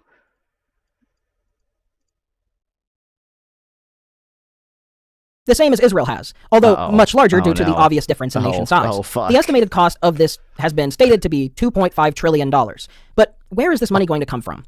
Trump left office his first term, raising the national deficit $8.2 trillion, more than any single term of a president prior, and almost as much as Obama during both of his terms combined, Obama having a little over $9 trillion. The debt spending increased, the immigration policy was virtually the same, record profits were made for corporations, but working families saw less than a quarter of the same payout increase in their paychecks, crime was worse, jobs were lost, even before COVID historically devastated the economy, manufacturing was down. And as a result of this historic downturn, inflation was a natural result of the catastrophic blow to the economy. But this has already returned to near normal in historically record-breaking decreases. You can see it for yourself on basically any graph you look at, looking at the American economy. I want to say something positive, just so I can feel more fair and balanced, TM. But the fact is, I already am. These are the things that the GOP platform specifically signaled that it wants to fix in the economy. And these are the things that all were objectively done worse under Trump when they were last given the reins. And it would be different if they were humble and tried to explain what they will do differently, but most people don't even realize the reality that the stats show because Trump just goes on pretending everything was great. He inherited an economy with less than a 1% inflation rate, and it immediately boosted to over 2%, creating less jobs on average, and even a net loss jobs one quarter, including 2 years of net loss in manufacturing jobs, and that's before a refusal to help the American people in COVID. Many people attribute the stimulus that was granted to Americans under Trump. I personally thought that that's when it happened as well. But the American Rescue Act was a bill passed under Joe Biden, signed into law by Biden's hand. All citations are in the description once again and have... Well, they didn't, Trump had 2 stimulus bills and Biden had 1, right? Biden had the last one. He had the American Rescue Plan. Didn't Trump have his 2 stimulus bills before that as well? Which were good bills, by the way. Listed on screen as to the relevant specific ones to link on. Politics isn't a team sport. It's people's lives. Personally, my politics have shifted a bunch over the last 10 years. And that's because I have always tried to understand the truth. And I have, at times, still fallen into bias and gotten things wrong. Hundreds of millions of people, single, married, childless, and quiverful. These are economic facts that do not side with the administration, and these are economic issues that I am only addressing because they specifically gloat that it was a strength, and it is the only thing that Republicans repeatedly poll on as handling better than Democrats. And maybe that has been true. All I've looked at is Obama, Biden, and Trump.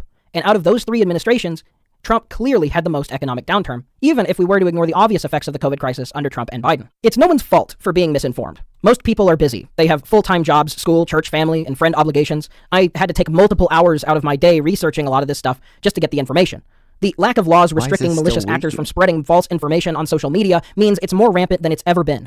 Radio and TV had far more restrictions that prevented this sort of misinformation from being allowed to fester unchallenged. But in a lot of ways, we're still in the Wild West in regards to how much people are allowed to openly lie without consequence. America has free speech, and I am and have always been an ardent defender of the First Amendment. The classic exceptions are in the case of threats, either directly or Thank like you the classic for the example 5 of bits. Why is Kanye West? Welcome to the stream. Welcome back. screaming fire in a crowded Appreciate it a theater. lot. But also slander and libel laws. These laws are rarely used because they require, under American law, an undeniable proof that someone not only told mistruths, but did so deliberately on purpose and with an intent to harm and misinform Actual repeatedly. malice, yep, In the you have to past, prove. short of hearing someone say and admit to the fact that they did that, it used to be almost impossible to prove in a court of law. But in the age of texting, recorded audio, emails, and more, it's becoming more easy to prove these things through discovery. Fox Tucker News settled Carlson with Dominion lost. voting systems in $810 million after willfully lying about election fraud and interference. In discovery, it was found that lead hosts Tucker Carlson, Laura Ingraham, and billionaire chair Rupert Murdoch acted dishonestly.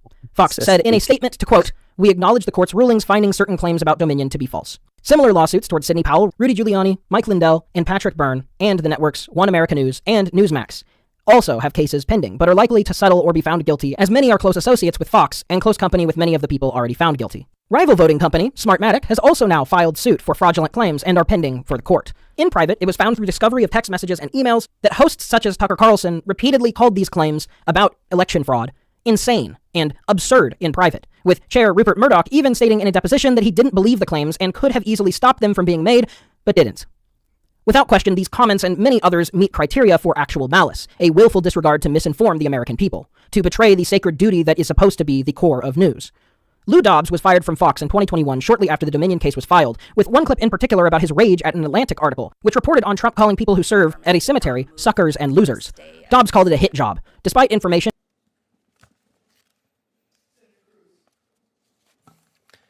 Well, Judge Netburn, I'm going to continue on this line of questioning.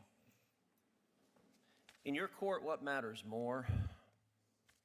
The rights of individuals or your political ideology? I apply the law to the facts. I asked a question, which matters more? Well, my political ideology doesn't matter at all. Okay, so I don't believe you. What is that? Thanks for the 10 bits. What is that from? Being corroborated by an, at the time, colleague from Fox News, Jennifer Griffin. Privately, Irina Briganti sent 2 clips to Jay Wallace, who was and is the president and executive editor of Fox News Media. He replied to these clips in a private email saying, "Thank you. I watched Lou closely for 2 weeks during conventions. The North Koreans do a more nuanced show." That's what he's saying about the shows on his own network. That's far from all, though. Sean Hannity, Laura Ingraham, and Tucker Carlson repeatedly acknowledge fault while conspiring against coworkers in private. Remember, this isn't some silly celebrity gossip. These are news anchors caught without excuse willfully lying to the American people for months, mocking the claims in private, and then putting on a serious face to undermine the integrity of American democracy. Sidney Powell, too, overstating the case of election fraud so much that Tucker Carlson privately sends a text to her, sending caution, telling her that if she doesn't prove what she's saying soon, it would be cruel and reckless, despite all of it being fake. When the information seemed to be on the way to being made public, Hannity joked in private with Steve Dawsey. Thank God. We have Tucker on X now where he's not censored by the woke media. We might as well tell people to stop watching at 9 a.m. and turn the TV back on tonight at 9. Tucker Carlson, in another text, said privately, "We are very, very close to being able to ignore Trump on most nights. I truly can't wait. I want nothing more. I hate him passionately. I blew up at Peter Navarro today in frustration. I actually like Peter, but I can't take much more of this." This lie was a continuous one from the top down, a willful continuous lie, proved in court of law through discovery of direct messages and emails sent from those accused. And while Trump's countless associates were hit trying to push a lie, Trump was also actively working to undermine American democracy too. In a leaked audio with Georgia election official, once it became clear that he was going to lose the state, this happened. So, look, all I want to do is this. I just want to find, 11,780 votes, which is one more than we have. It was the president here asking you for exactly what he wanted. One more. You shouldn't, that's kind of a dumb clip to use in its context because during that phone call, Trump literally repeated like 10 different like fake election fraud claims that people had told him weren't true before. Yeah.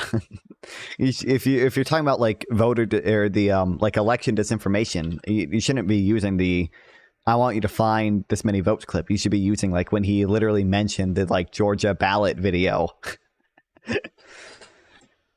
Vote than his opponent. What I knew is that we didn't have any votes to find. We had continued to look.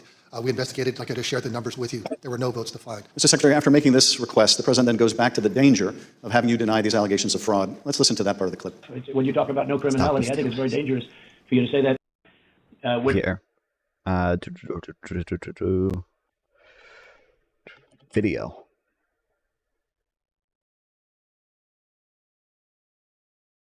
You're talking about the State Farm video, and I think it's extremely unfortunate that Rudy Giuliani or his people, they sliced and diced that video and took it out of context.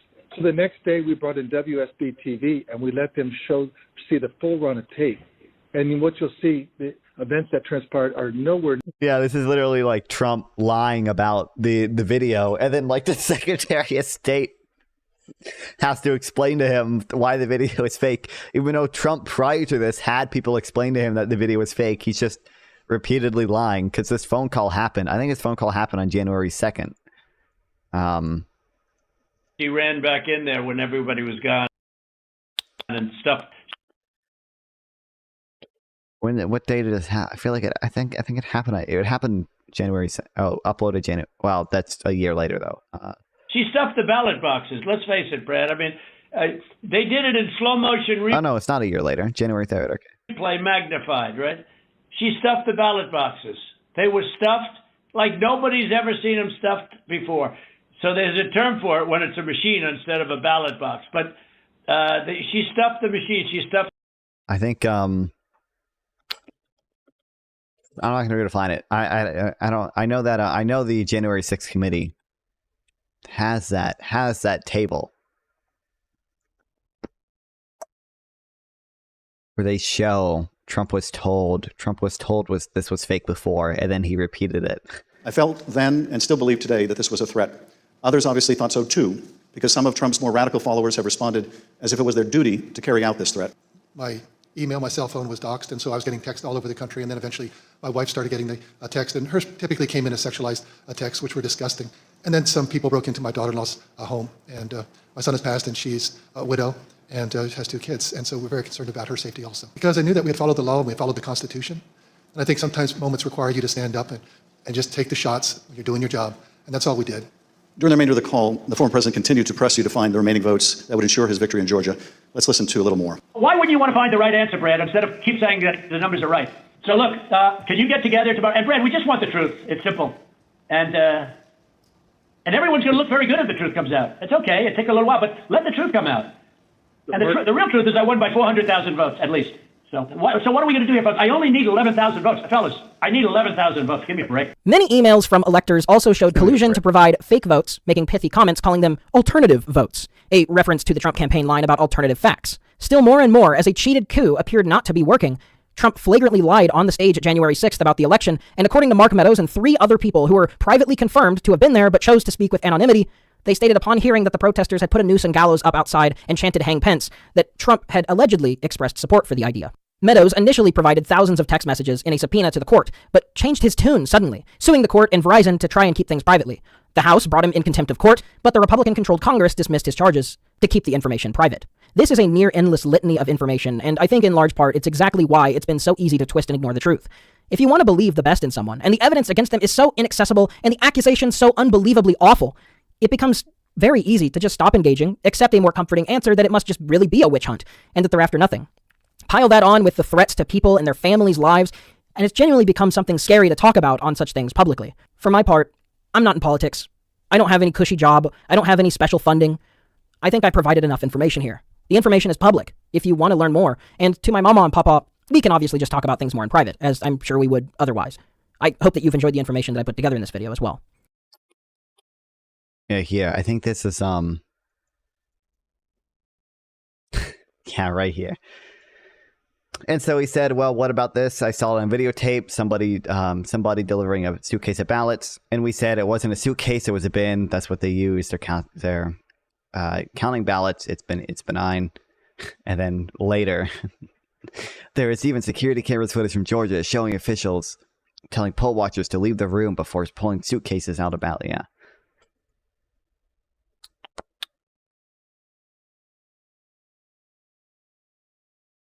You're talking about the State Farm video. Is it extremely unfortunate? Yeah, I really don't any slice and dice that video. Yeah, it did happen. I am right. It did happen on January 2nd. I knew that. Yeah, the phone call happened on January 2nd. He told him the video was fake, and then... But he's literally been told that, like, this video is fake before. And, like, he's just repeating it. And then this guy tells him it's fake, too. And then he repeats it again a day later. Initially, this was going to be the first half of the video. I was going to dedicate the second half to the ways in which Donald Trump is a precise antithesis for anyone who claims to serve Jesus or be Christian in any way. But I think for most reasonable people who would watch this far, knowing any scripture at all would easily turn someone against Trump. And knowing as much scripture as you can repeatedly shows not to support Trump. Instead, I'll just pass with alleged actions in private from Michael Cohen, who also took the fall for Trump's illegal misappropriation of campaign funds years ago. Mr. Cohen said that one day in 2015, he was brought into Trump's office where Trump was brandishing a printout of an article about an Atlanta-based megachurch pastor trying to raise $60 million from his flock to buy a private jet. Trump knew the preacher personally, and later, the man, Creflo Dollar, were among the people to pray over Trump in the famous photo in the Oval Office, as well as one of the evangelicals to meet with him in 2011 when Trump initially was considering running. Trump reportedly seemed delighted to Cohen, calling it an obvious scam and full of shit. They're all hustlers, Trump supposedly said. And this is genuinely just scratching the surface. The fact that Trump is still running and has so much support is really due to the intense disinformation campaigns targeting most people not adept with modern technology and algorithms, or the worse, targeting and abusing the faith that they have, their most sacred personal beliefs. The farther you fall into a hole, the more you feel the allure of the sunk cost fallacy. The fear that if you admit that you were mistaken, it's an embarrassment. It's too late to bear that sort of guilt. And so people retreat further and further into denial to protect a sense of self-worth. But there's nothing more respectable than someone being able to acknowledge fault and change. I'll admit, I felt a lot of satisfaction in 2016 when Trump beat Hillary, because I thought that she had snubbed the party of its rightful candidate. The Democrats were corrupt, and Donald Trump would be a loose cannon, an element of randomness, a wrecking ball to the corrupt corporate elitism. But he ended up being perhaps the most corrupt, spiteful, wicked person to have ever been captured and manipulated the hearts of so many otherwise good people. I wanted this video to focus purely on his performance in office and facts arbitrated by a court of law, to keep things objective for those who might genuinely believe that the economy and immigration would be better under him. I didn't even get into the rape conviction or the felony accounts. Threats from the Heritage Foundation, who in the last 10 years have also slowly become co-opted by the MAGA movement, pieced together Project 2025, a document written and organized by Trump staffers and donors, past and present. The leader of the foundation at the time said, "We are in the process of the Second American Revolution, which will remain bloodless if the left allows it to be." And this is still scratching the surface. The fact during discovery of Ghislaine Maxwell's case of the United States versus Ghislaine Maxwell, this is the partner of Epstein, we got records for flight logs that Epstein had 14 different saved phone numbers tied to Donald Trump, that Trump gave settled cases of accused assault. The fact that before justice could even be served in his court cases, the Supreme Court then ruled immunity on everything that he and any future president may do, upending literally the precedent that dates back to the founding of the United States, that violates the God, and fucking the fact that Jeffrey Clark he's not listed as a co-defendant anymore, and Jeffrey Clark just gets to fucking get away with the shit he did. I think because they had to remove. Because the Supreme Court ruled that any conversation between Trump and his DOJ is given absolute immunity, but it also means Jeffrey Clark.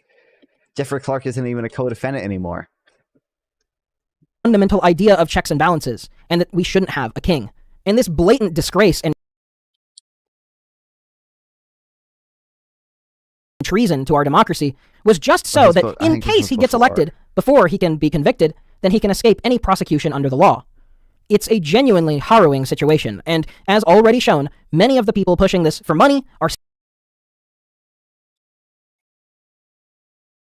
Yeah, drops former DOJ environment chief. Former President Donald Trump's top environmental lawyer is no longer being accused of being a co-conspirator. Like, God, it's so, not only is Trump immune from these things, because evidence like this is totally unreviewable by a court of law. They can't review it. They can't look at it. Jeffrey Clark, who I would say quite obviously engaged in criminal conspiracy to defraud the United States, he just gets to get off scot-free because it's unreviewable now. Yeah.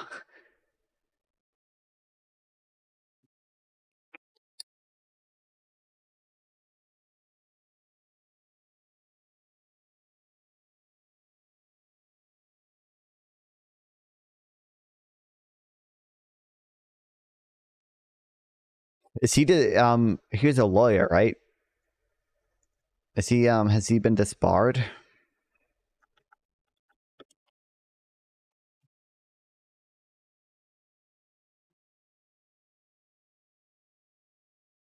Has not yet. Took a second look at his bid to sideline a ethics case against him for his role in attempting to undermine the 2020 election. A petition for a rehearing filed Monday. He did a 3-judge panel in the U.S. Court of Appeals who district court got it wrong when they declined to move the ethics case to federal court. Okay, so I guess not yet, but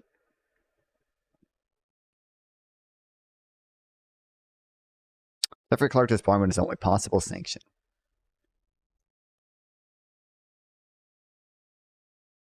Disbarment is the only possible sanction for former Trump administration official Jeffrey Clark.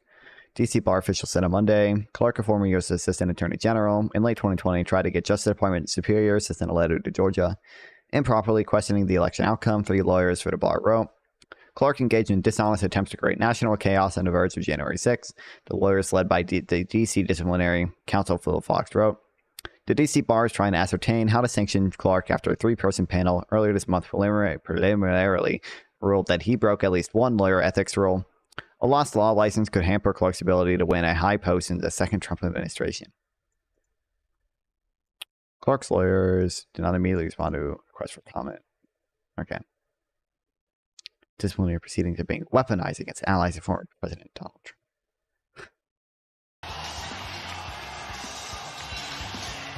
Well, you had a sneaking suspicion that former President Trump would be in the building for UFC 302. He is a rabid mixed martial arts fan. I kind of feel like he's betting on these fights when he's not actually here.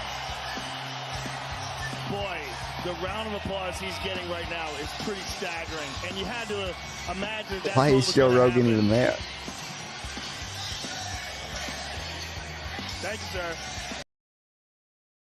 Yeah, thank you for the 10 bits. I really appreciate it. It really helps. Thank you. Thank you. Thank you, Wise Kanye West. Top bits. I think you're number 1 in bits by far.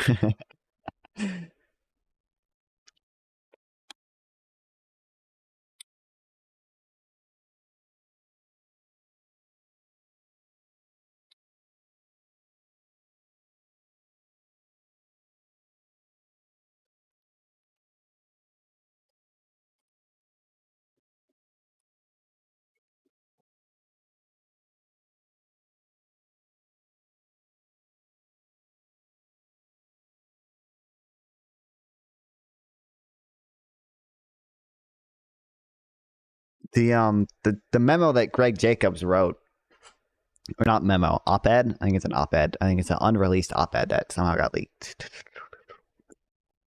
Isn't really good because he goes over basically exactly how the lawyers around Trump, even if you say they didn't engage in criminal conspiracy or whatever, how they definitely broke some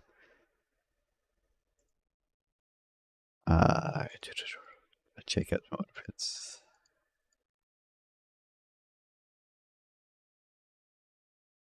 I didn't fucking link it. But yeah, he wrote this op-ed.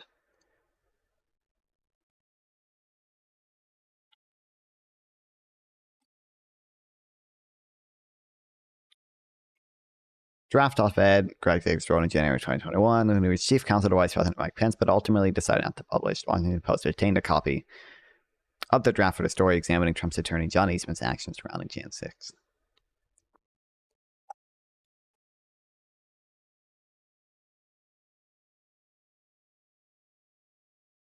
Lawyers did not inform the crowd and possibly did not inform the president that they were pushing an abstract legal theory that had overwhelming drawbacks limitations. In a meeting, Eastman reportedly agreed with me, Greg Jacobs, that a day before the events at the Capitol that not a single member of the Supreme Court would support his position. He acknowledged that 230 years of historical precedents were firmly against it, and that no reasonable person would create a rule that invested a single individual with unilateral authority to determine the validity of disputed electoral votes for the President of the United States. Selling the American dream out willingly to good American patriots. knowingly lying about it in private messages, mocking the people who they are fooling. Please protect yourself. Protect our democracy. E pluribus unum. If you're not my grandparents and you have made it this far, please consider supporting my work on Patreon, Ko-fi, or directly on PayPal. All right, I might just copy a few of the citations from this about the economy stuff.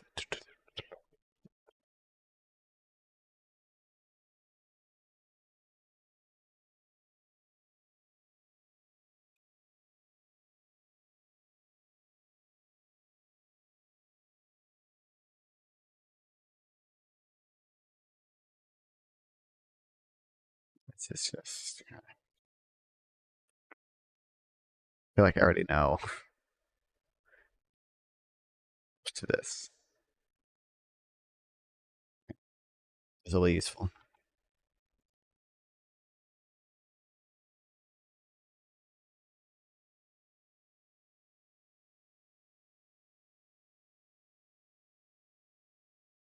And then Sonic Prime. Okay.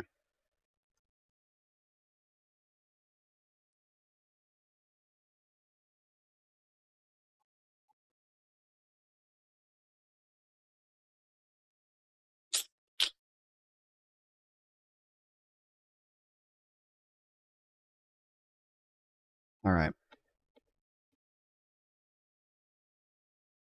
What a lovely city. We just have a little bit. Oh, this is almost full too. How is it full when it's still leaking? Can it not choose one or the other? It has to. Oh wait, is there still a thing down here? Is that what's happening? Oh, there is. Okay, get rid of that.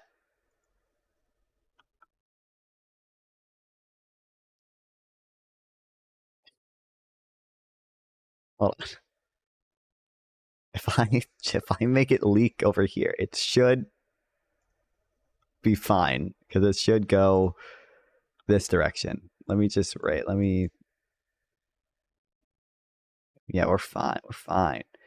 It's good. We're good. If it's fine, it's fine. Just raise that a little bit. Yeah,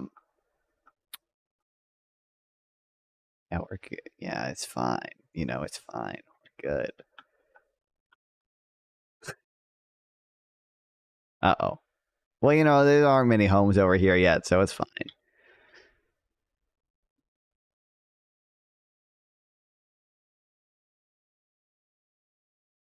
We were good.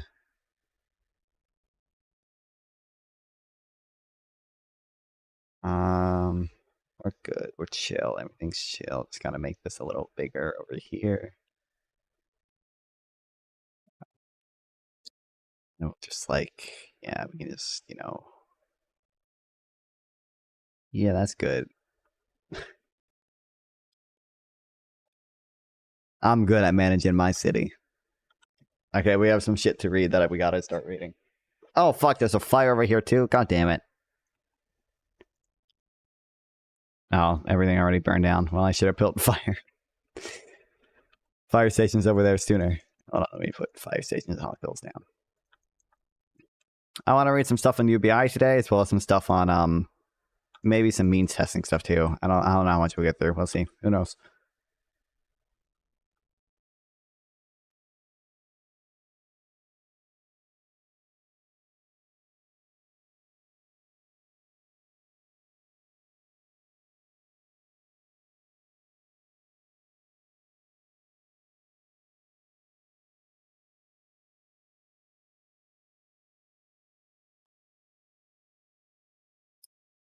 All right, see, we're good.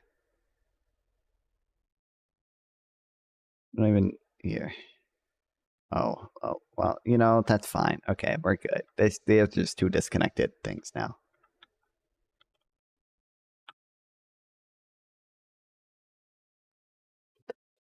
Fine.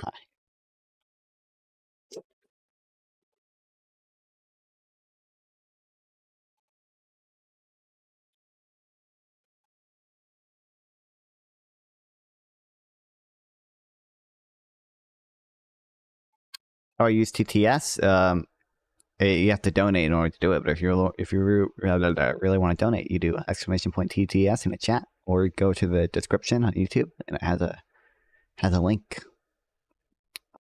with instructions.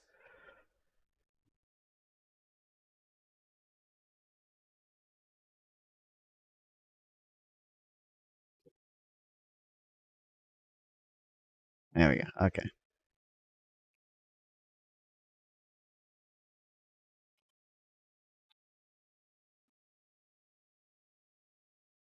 All right, I collected a bunch of links as well as some books to read on UBI.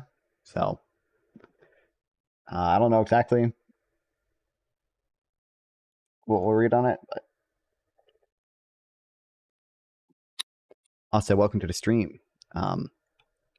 Wicked goods. All right, reading. Let's get hype. Make sure to smash that like and sub button for some epic reading. Let's go. Whoa. Fuck yeah, reading. Fuck yeah, reading. Let's go. We're gonna start out simple with some quick blog posts that aren't like that dense or anything. Let's go.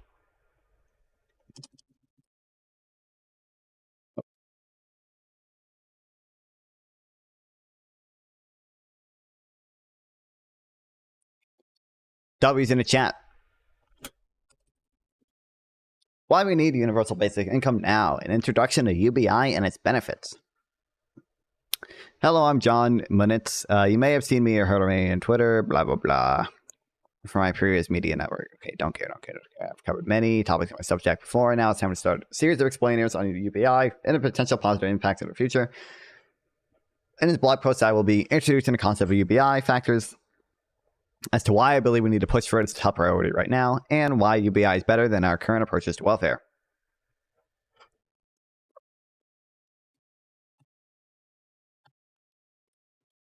What is UBI?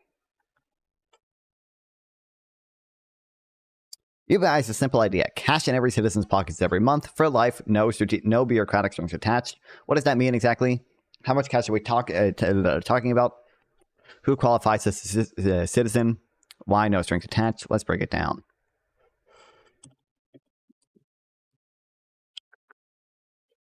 UBI is simple.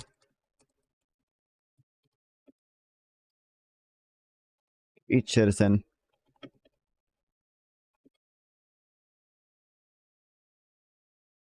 an amount of cash each month. No strings attached. Oh, hold on. Let me start my music for you.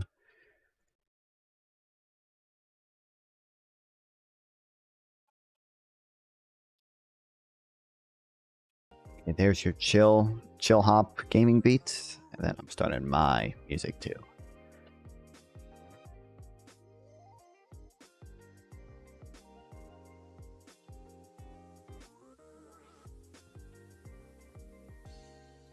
If I can spell.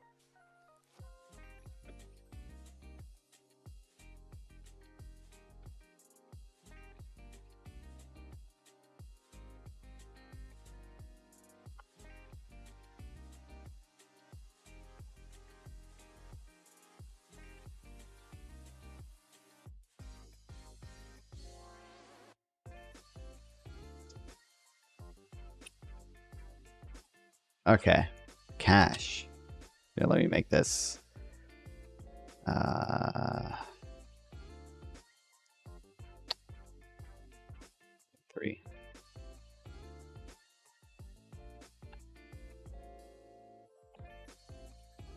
UBI is a cash transfer, not a voucher, not a coupon or a service. Cash is the most flexible and empowering form of resistance. It allows people to spend it on whatever they want or need without any restrictions or conditions. Cash also respects people's dignity and autonomy, as it does not impose any paternalistic or moralistic judgments on how they should live their lives.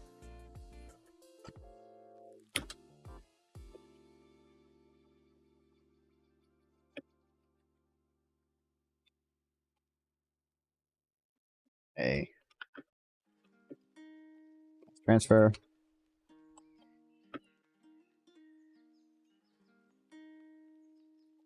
Not a voucher, coupon. Service.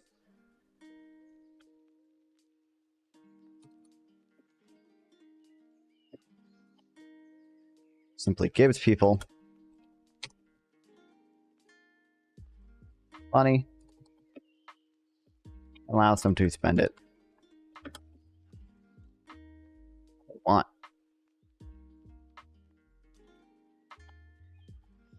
Every citizen. I'm in favor of UBI because it would give me a nice big fat check that I could use to get a fucking cloud lifter for my microphone that I accidentally bought. That's the real reason I'm in support of UBI. Entirely selfish. UBI is not means tested. Targeted universal means that everyone gets a payment regardless of their income, assets, or other factors. Universal also means that everyone is treated equally and fairly without any discrimination or exclusion. Universal also means that everyone is included and valued without any stigma or shame.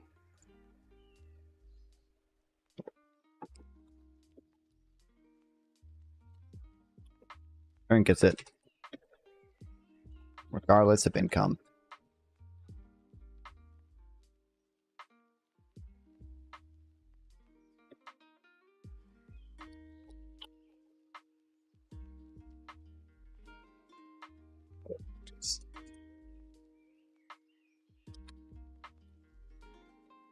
Every month.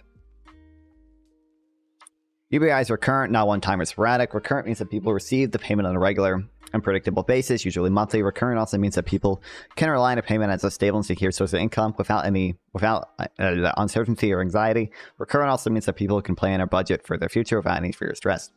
Do millionaires receive UBI? Yeah.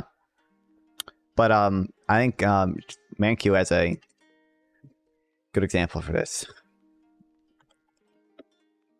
Basically, for any like progressive program, there's an exactly equivalent. You can do the math and find an exactly equivalent universal program, meaning everybody is taxed at the same effective rate. Bro, tax them UBI. Well, the point of UBI is like you're giving a you give a flat transfer to everyone, right? So everyone gets $1,200 a month, but there would still be a progressive tax system. So although millionaires get $1,200 per month, they're still taxed way more than $1,200 per month. Yeah, so the effective rate for millionaires is still much higher than it is for poor people. Mankiw has a good example of this. Mankiw means testing. Here's a good example of why we should give billionaires free money. Okay, let me find it in my notes because I can't find it on YouTube.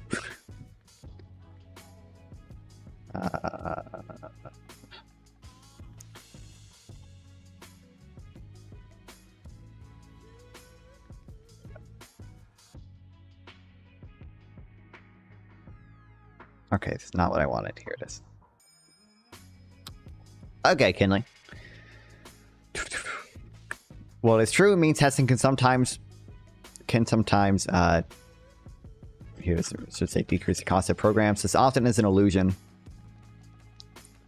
To see, take the following example. Oh, here, does this link to the YouTube video? Yes, thank you. People should face higher taxes.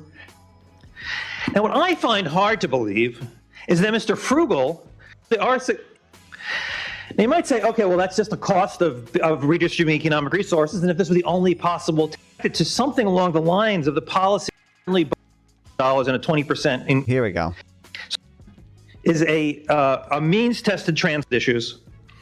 The first one is a means tested transfer. So we're gonna give everybody $1,000 per month aimed at the truly needy. So the full amount goes to somebody with zero income, for a person at the very bottom. The transfer is then phased out. Recipients lose 20 cents for every dollar of income they earn. These transfers are financed by a progressive income tax. So there's no taxes on below $60,000 and a 20% tax on all income above $60,000. Now the second policy is closer to what Mr. Yang is proposing, a universal transfer of $1,000 per month for every person, financed by a 20% flat tax on all incomes. Now think for a moment whether you'd prefer to live in a society with safety net A or safety net B. Now, I'm not going to take a vote here, but I did actually take this to a bunch of Harvard students, Harvard undergraduates, and I gave them exactly this experiment. And they were unequivocal in their preference, absolutely unequivocal. Over 90% said Plan A is clearly better. And the arguments basically ran as follows. Plan A targets the transfer payments on those who are truly needy. As a result, it requires a smaller tax increase. Moreover, the taxes are levied only on those people with really high incomes. Plan B is crazy. Why should rich people like Bill Gates and Jeff Bezos receive government transfers? They don't need it. And if they give it to them, they have to raise taxes more to pay for it. Well, superficially, you can see these arguments seem appealing. But here's the rub. As the economists note, these policies are exactly the same. Look at the net payment, that is taxes less transfers. Everyone gets exactly the same under these two plans. Person with zero income gets $12,000 per year in both cases. Person with an annual income of $60,000 gets exactly zero. A person with income of $160,000 pays $20,000 in both cases. And everyone faces the same set of incentives, a 20% effective marginal tax rate for every dollar of income. In other words, everybody's welfare is like... And for every, like any means tested program, you can design in a exactly equivalent universal program. And the benefits of the universal program is that it's way more administratively simple to just give everyone, to just tax everyone the same rate and to give everyone the same amount of money than it is to do this like means testing stuff. We have to calculate their income, and you have to calculate how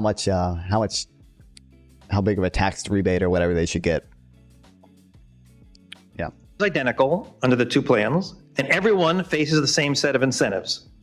The difference between Plan A and Plan B is only a matter of framing. Now, I bring this up. This is kind of obvious to the economists in the audience, but I bring this up because I think it teaches really two important lessons. First, if somebody finds something like Plan A attractive, which all the Harvard students did, and once they sort of recognize the logic that it says Plan A and Plan B is equivalent, they should find something like Plan B attractive. Many critics of universal basic income seem to fail to make this leap because they don't notice the equivalence of the two approaches. And I've had debates with some economists who didn't notice it the first time they saw it. But once you see the equivalence of Plan A and Plan B is much easier to embrace. I think it looks even better when you realize that universal benefits and flat taxes may be easier to administer than means tested benefits and progressive taxes. The second lesson from this example is how misleading it is to focus on taxes and transfers separately. Now, it is fully accurate in comparing Plan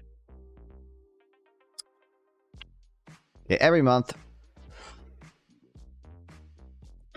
you realize a current payment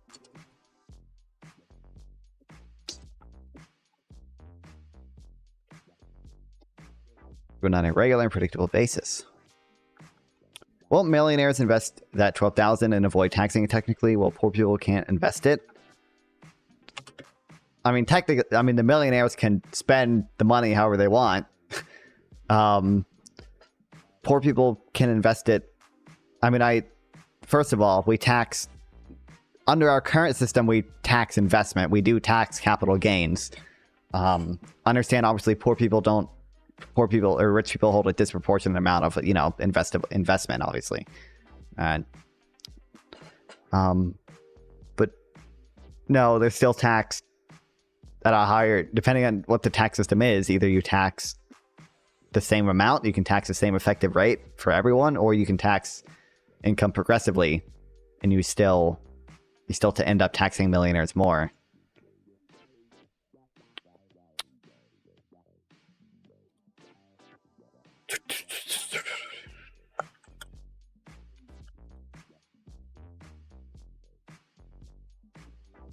Monthly.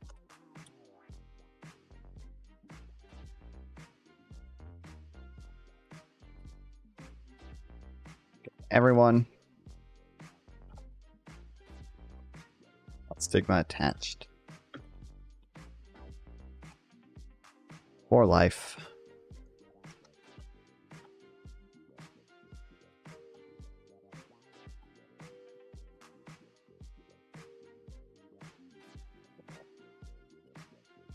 I should capitalize that.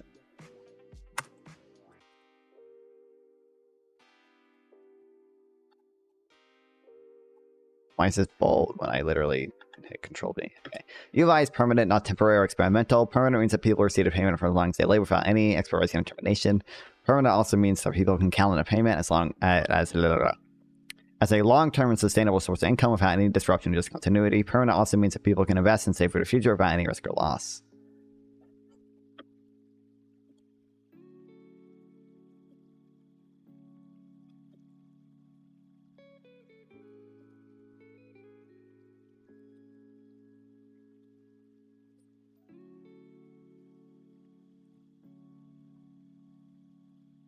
Many people can. If a millionaire keeps $12,000, so they tax more than $12,000 per year solely for UBI. Well, I mean, there are different ways you can tax them, but either yeah, you would tax them at the same effective rate as other people, or you tax them at a higher effective rate. I would prefer that. Yeah, we tax them at a higher effective rate. If we give a millionaire $12,000, we tax them more than $12,000.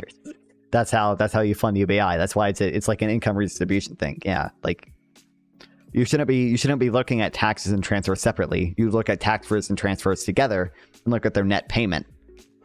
Millionaires, true, will receive a $12,000 transfer, but they also pay more or equal, but more. You could design it so they pay equally, but I think there's probably a lot of justification for progressive taxation. So.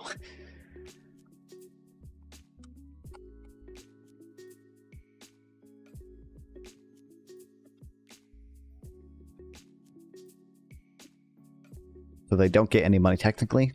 Well, no, not net. Their net payment is way higher than $12,000. Yeah.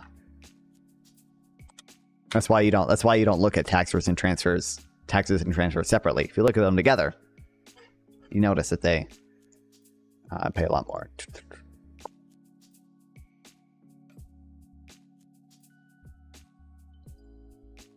All right. I mean, the example he used in the video. He said 20% tax on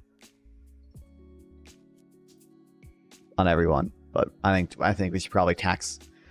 We should at least, if we do a consumption tax, we should definitely do it progressively because yeah. What the fuck? All right.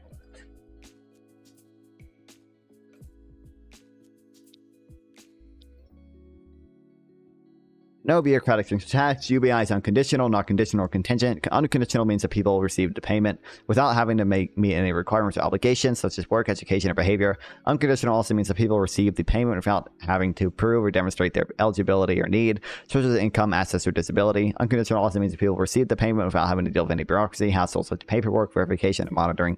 UBI is a simple idea, but has profound implications. Okay.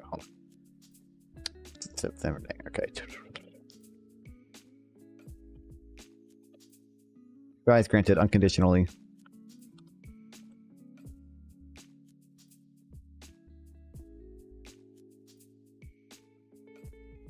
Any need to prove. Not the need to meet requirements based on income, disability, etc.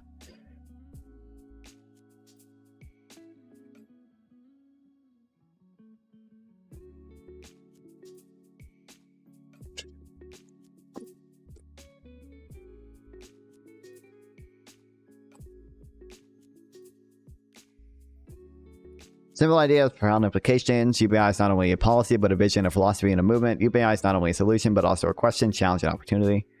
Why do we need UBI now?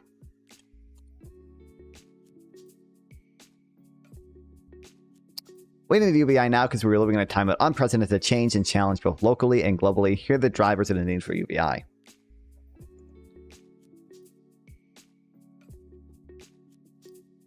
Automation.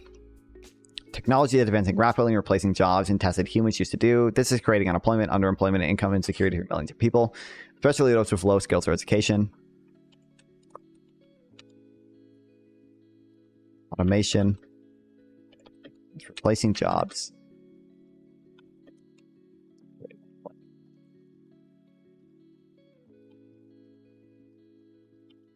UBI would be like a vote with your wallet. I mean, it's just giving everyone unconditional money. So yeah, you get to vote with your wallet. Globalization, which is just a form of technology, so it also creates unemployment. But okay, the world is becoming more interconnected and interdependent, and exposing us to more competition and volatility. This is creating inequality, instability, and uncertainty for millions of people, especially those in developing regions. I don't fully agree with that, but okay. We're more interconnected. and interdependent.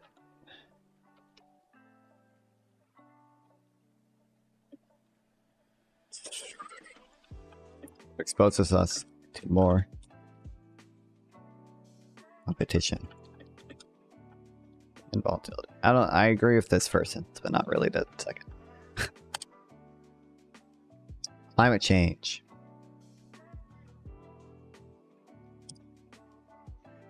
Planet is warming and changing and affecting our environment and resources. This is creating scarcity, conflict, and disaster for millions of people, especially those in poor, fragile areas. Increasing scarcity. Or the environment.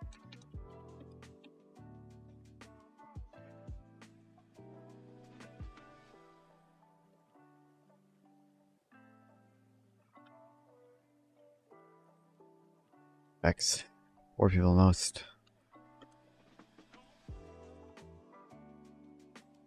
Epidemics. Spread of infectious disease is becoming more frequent and severe and threatening our health and well-being. This is creating sickness, suffering, and death in millions of people, especially those with weaker living access to healthcare. Who gives a fuck when it comes to UBI? I don't know if I care that much about that. Poverty. UBI would prevent poverty and crisis by providing people basic income that would cover their essential needs and expenses. This would reduce the risk of impact of shocks and emergencies such as job loss, injury, divorce, natural disaster, or pandemic. UBI would also reduce the stress and anxiety that comes with financial insecurity and uncertainty. UBI would improve people's mental health and physical health and prevent many of the negative outcomes associated with poverty, such as crime, violence, addiction, homelessness, and suicide.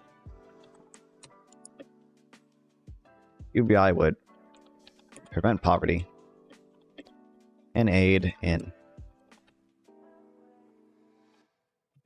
unexpected events like job loss, illness, injury, divorce, natural disaster, pandemic. But also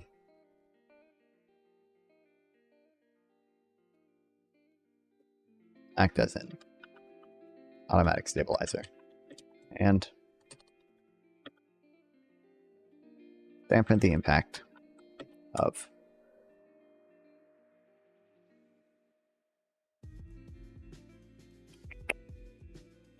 oxygen emergencies.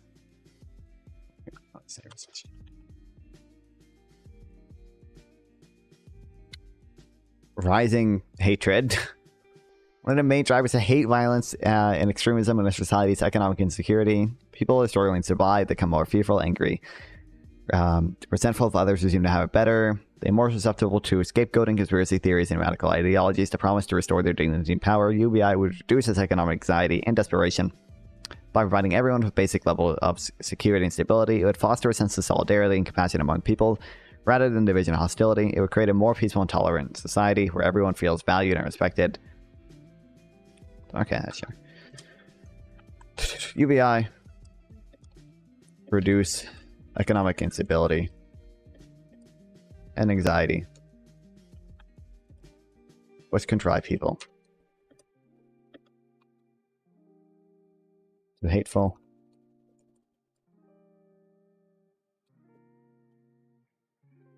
extreme ideologies.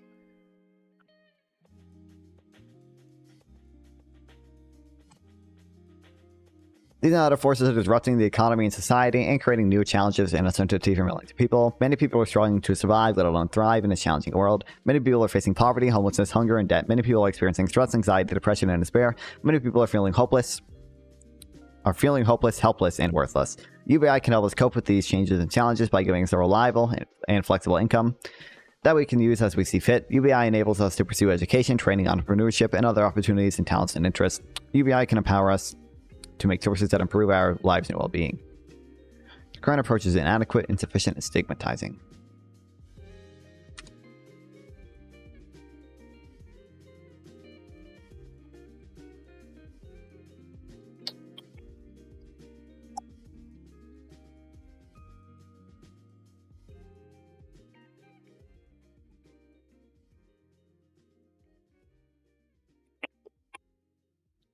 Current approach to addressing poverty is inequality.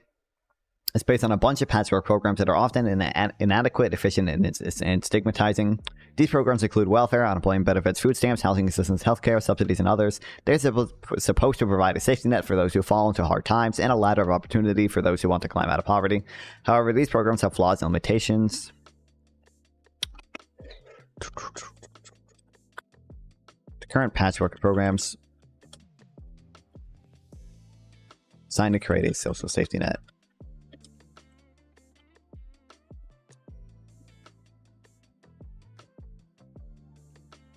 Flawed and inefficient. They're subject to political whims, budget cuts, eligibility criteria that exclude many people who need help. They also create perverse incentives and disincentives that discourage work, saving, and education. One of the main drawbacks of these current approaches is that it relies on means testing, which is the process of determining whether someone who qualifies for a benefit based on income, assets, or other factors.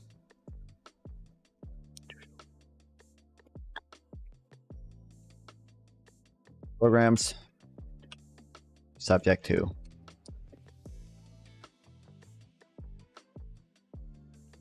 whims and eligibility criteria.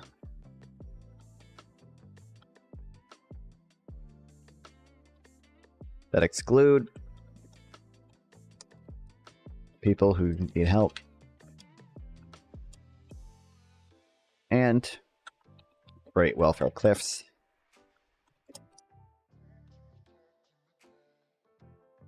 Means testing is not only costly and complex, but also unfair and harmful. It creates a lot of bureaucracy, red tape, and wastes money. It also creates a poverty trap where people lose their benefits if they earn more income and thus have no incentive to improve their situation. Means testing also creates stigma and shame, where people are treated as underserving and unworthy of assistance and are subject to scrutiny and judgment. Means testing is a mean, and it should be replaced by a more humane system. Means testing is mean. Maybe I'll read this later as well.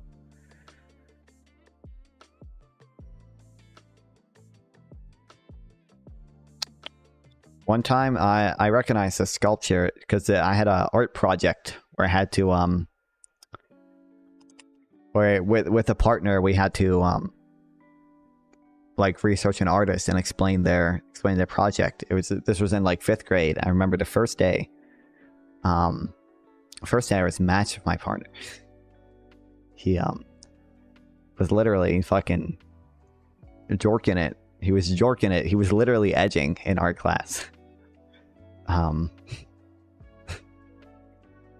forget the name of the artist. Like Janice something. It's like Janice. I want to say Janice. I know it's not Janice Ellis, but here, Greensboro. Oh fuck! There's a park there, Greensboro, LeBar Park.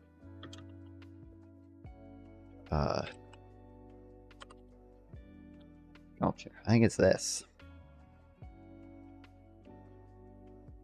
Janet Elchman. Yeah. Jorking it to our project. Yeah, he was, bro. He would do it. He would like rub up and down in his pants. His hand wasn't in his pants, it was outside. He would like rub up and down his pants. And like anytime I would like look over to him for like help or something, he would like stop and like there's no way he thought he was hiding it because it was so obvious. I don't know.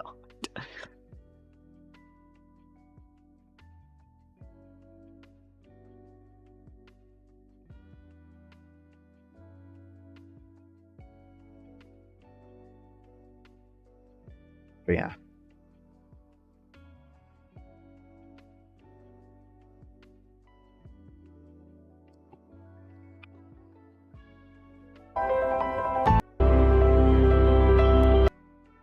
It's just a big net, not even a good art sculpture.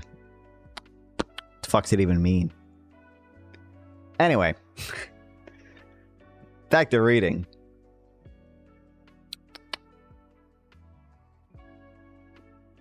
Means testing So create stigma.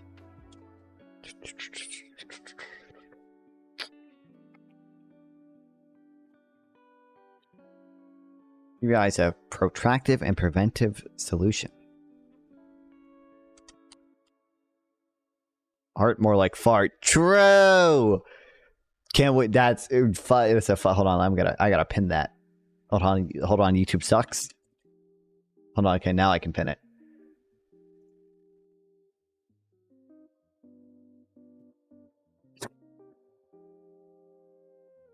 Dude, YouTube actually, look, you can see, like, if I try to pin one of these messages, I can't because of this stupid reaction thing that's here.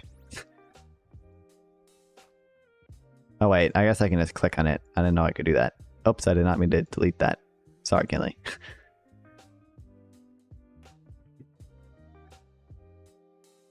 Can we get some reactions in the chat for that one?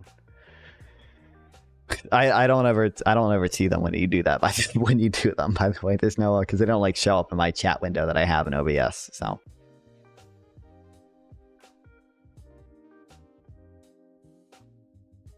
another problem with the current approach is that it often is reactive, not protractive. It waits until people fall into a poverty or crisis, and then tries to help them out of it. This is not only costly, but inefficient and harmful. It creates a cycle of dependency and despair where people are constantly struggling to catch up and get ahead. It also fails to prevent or mitigate the root cause of poverty and crisis, such as a lack of education, health, or opportunity. Current programs. So wait until people are in.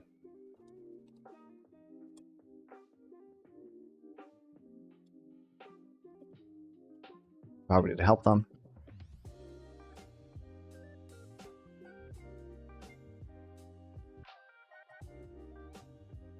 And they don't dress.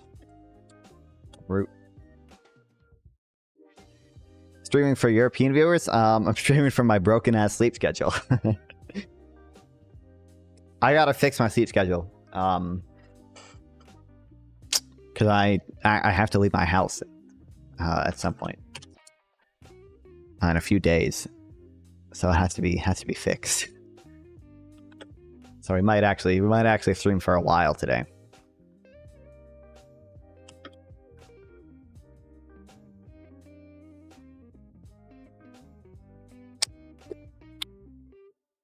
Fucking hell.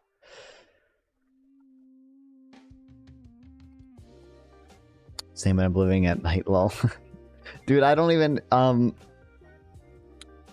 know how exactly I broke it. I just slept for really long. I stayed up a little late editing. I stayed up till like 6 a.m. editing, and then I just slept until like 7 p.m. I literally slept for like 13 hours. I don't really know why. I was just lazy, so I just slept for 13 hours, and now my sleep schedule was fucked. I got up at like 8 p.m. today. Hold on, I sent a good morning gif. I went to bed at 12 p.m. and I think I got up at around 9 p.m. It happens sometimes. Yeah, I don't. What's that word? Hypersomnia. I guess I can use my context clues, considering I know what insomnia is and I know what hyper means. I did pass English class, except the one time I did fail it as a freshman.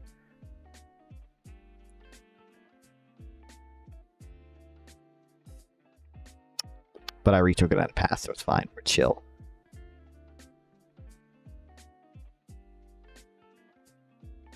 I also failed my civics class.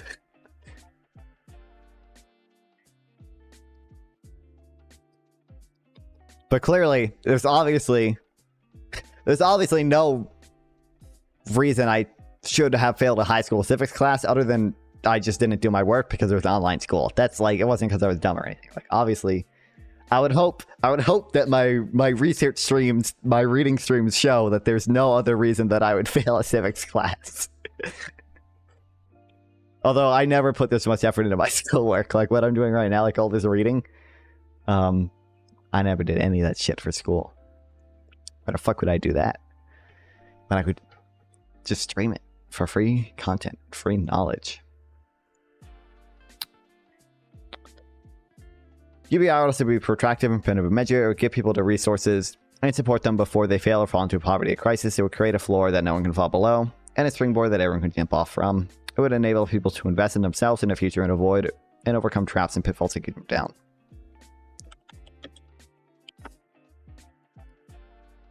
Create a floor that people can't fall below.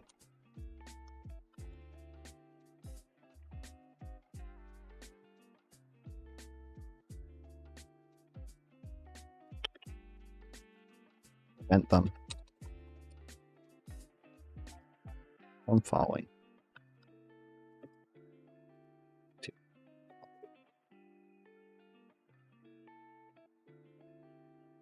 UBI empowers productivity.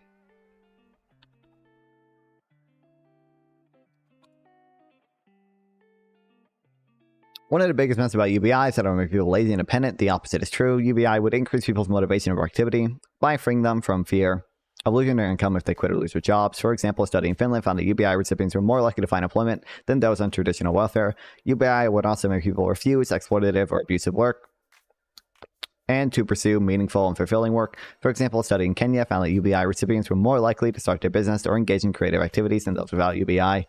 UBI would also recognize and reward the unpaid or underpaid work that many people do, such as caregiving, volunteering, or creative work. For example, a study in Canada found that UBI recipients were more likely to spend time in education, health, and family than those without UBI. UBI would not replace work, but rather enhance it and dignify it.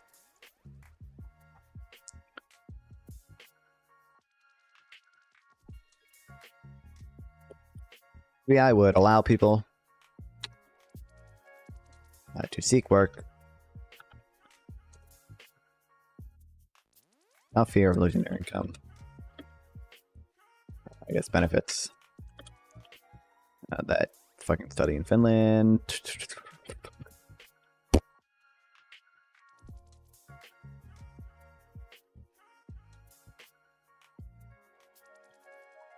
UBI would also enable people to refuse exploitative work and focus on fulfilling work. Fulfilling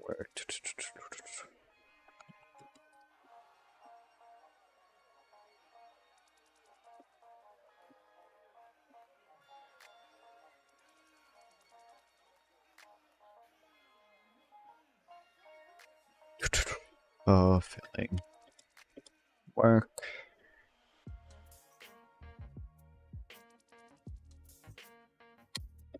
Studying Kenya. Oops, studying Kenya.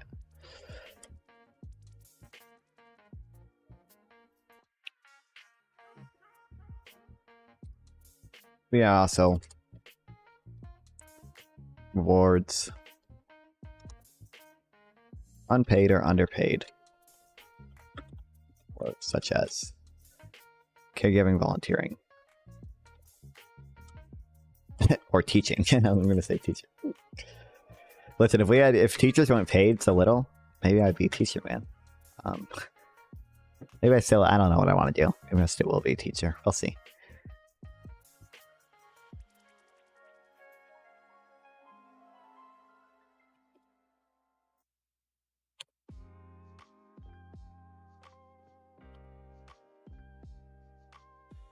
UBI empowers people to invest in themselves.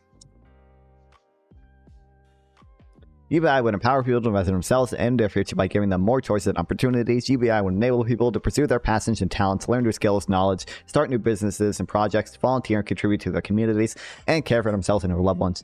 UBI would also encourage people to work smarter and better, not harder and longer, allowing them to choose their type, amount, and quality of work that suits them best. UBI would enhance people's productivity, creativity, and satisfaction.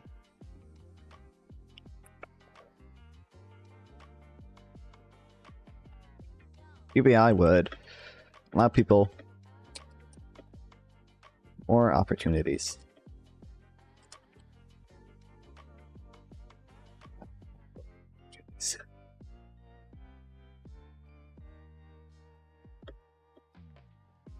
Best in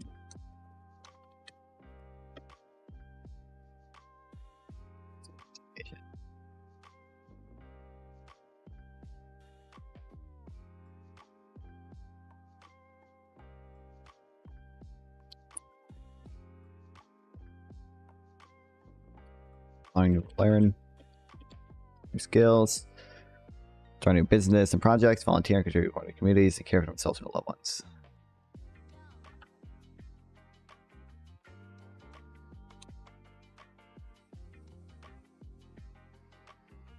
UBI avoids the traps and pitfalls of the current approach.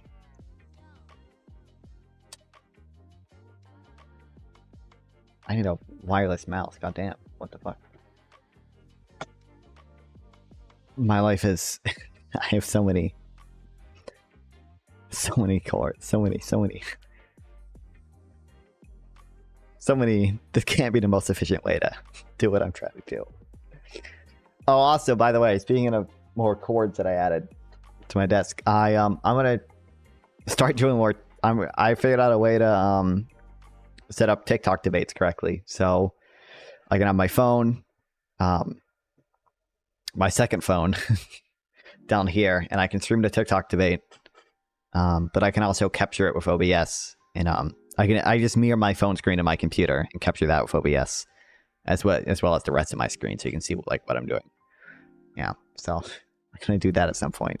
Start farming TikTok debates. Because I saw one person doing really well. This guy Carbonites, he does really well on Twitch, as well as TikTok.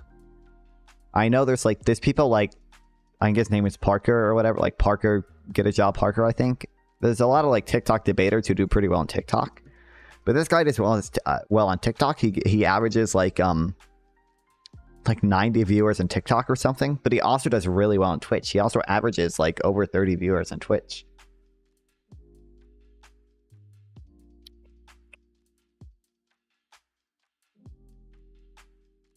Yeah.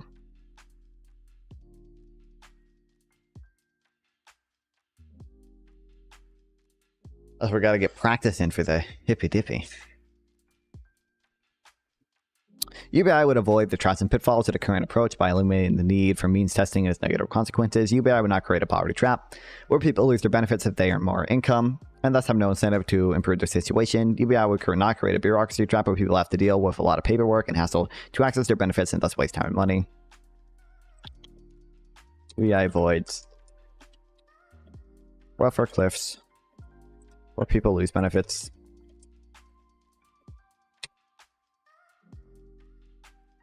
If income increases.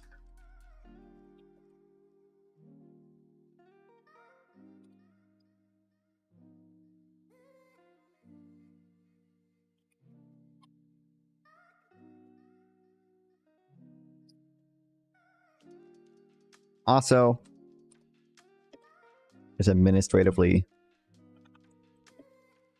simpler than means testing. Saves time and money.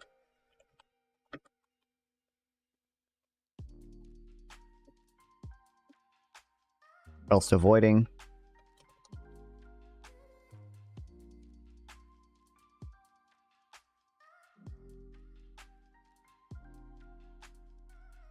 Including people.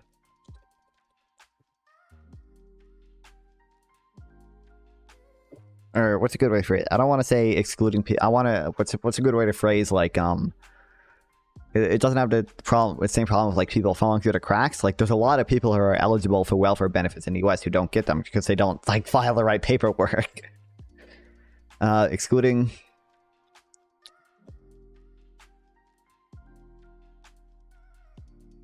Excluding eligible people.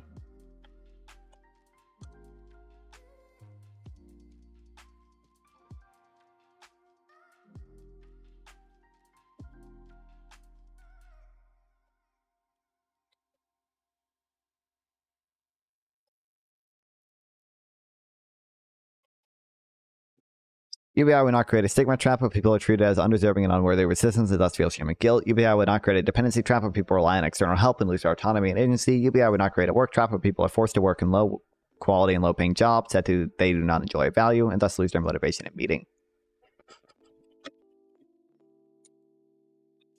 Also avoids negative stigma.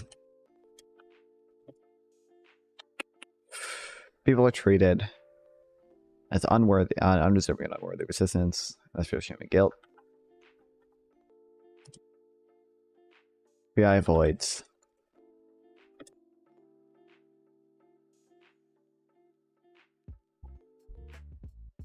As you trap with people rely on external help, lose autonomy. Hey, what's another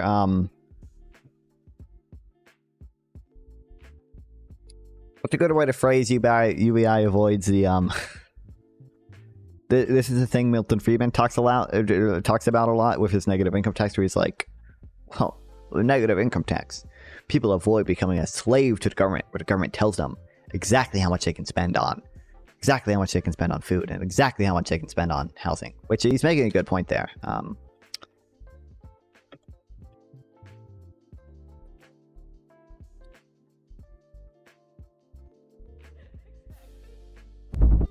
Before, I would be entitled to an exemption of $3,000 without paying a tax. That is, if I had an income of $3,000, I would have an exemption of $3,000 with a family of 4. I would be entitled to receive. The point that I think it's urgent to stress to avoid misunderstanding is that while there's a guaranteed income, a minimum guarantee of $1,500, that income is not equal to the break-even point, the point at which you pay no taxes of $3,000. This difference is essential because there are other proposals which have been made under the name of guaranteed income, which would say, let's set a level like $3,000. Then if a family has less than that, we'll make up the difference.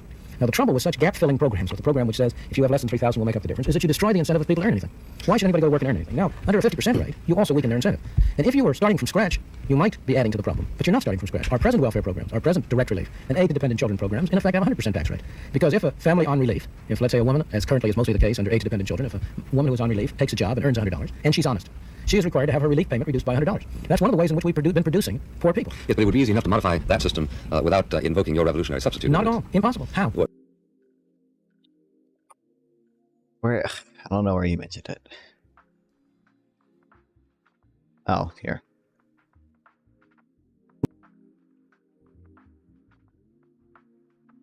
Who may spend X dollars on rent, Y dollars on food, etc., and then be given a handout. The idea of a negative income tax is to treat people who are... Yeah. Also increases individual liberty. That's the way I'm phrasing it. Individual liberty.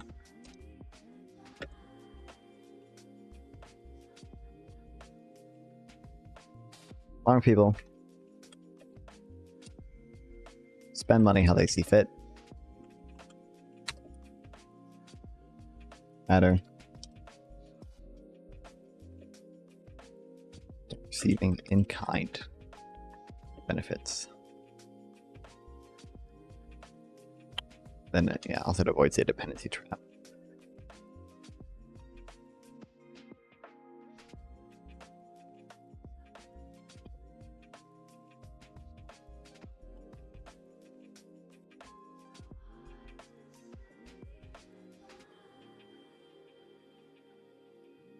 UBI is a trickle-up solution. Everyone had universal basic and we're past we would solve racism. True.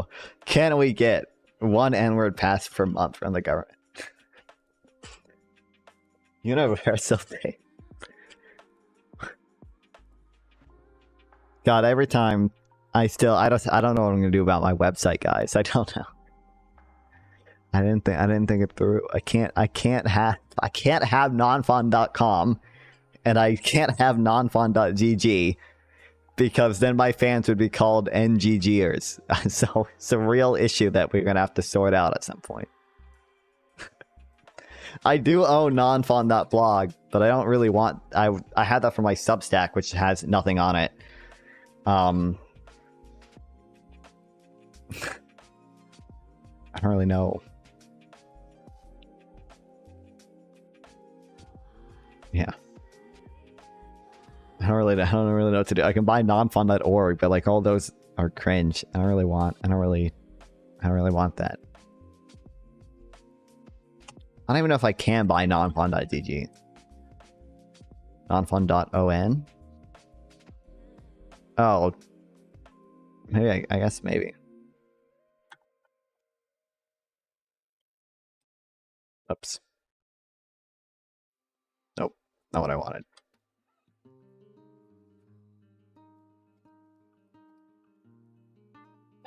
I mean, I don't know. It's already registered. Are you kidding me? Who the fuck? Why? Why? Who? Who could possibly be? Why? This is not real.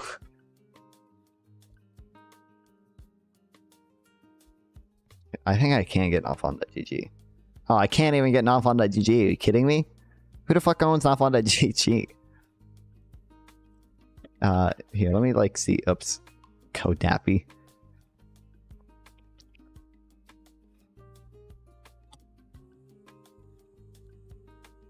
$99 a year.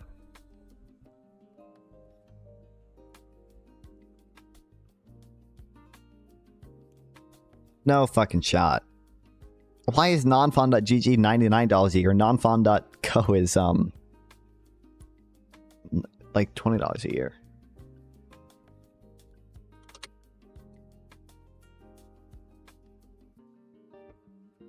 Yeah, $5. Nonfun.org is $9. Why is nonfun.gg $99? We're not getting that anytime soon. Not unless fucking Mr. Beast does another donating to small streamers stream. I don't think he would donate. I'm too controversial for. Well, I was gonna say I'm too controversial for him, but I think he's in a lot more controversy than I've ever been in right now. So.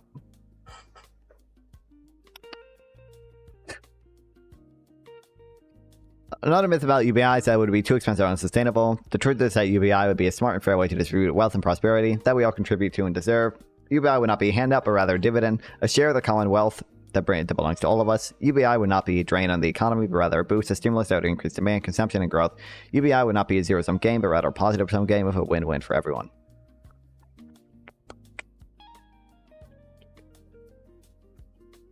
UBI is not too expensive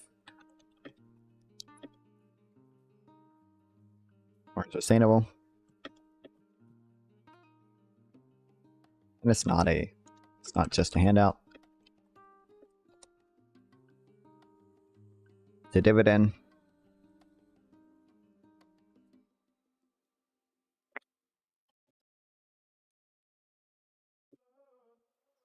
Wealth that we all contribute to.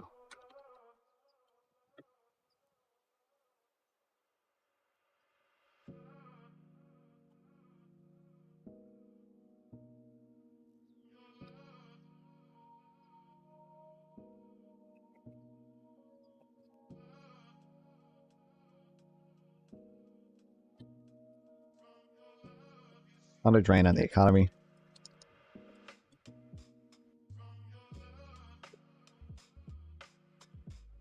Not a boost.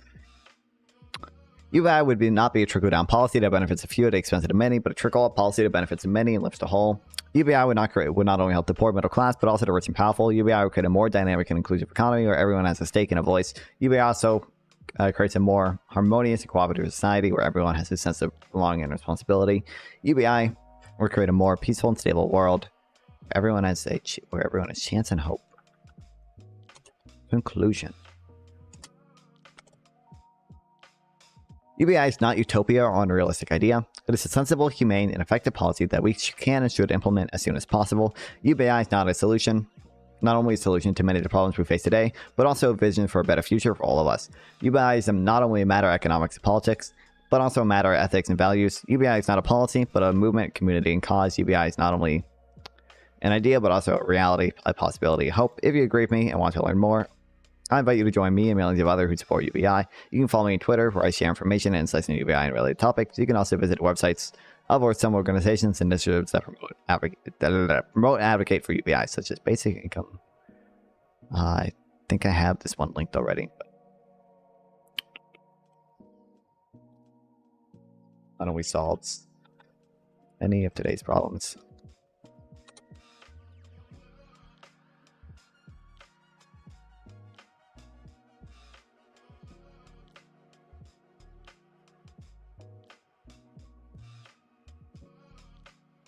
It's a vision for a more fair Maine.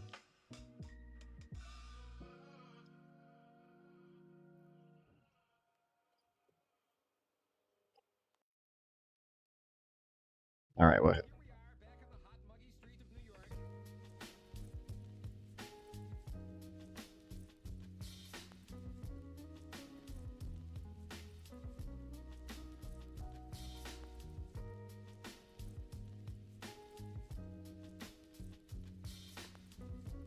I have UBI center linked.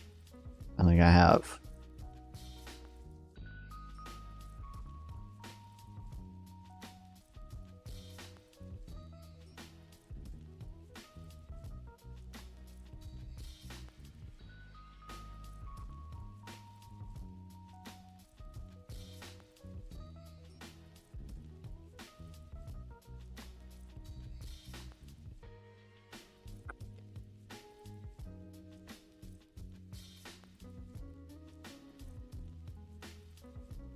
But I did put that there. Okay.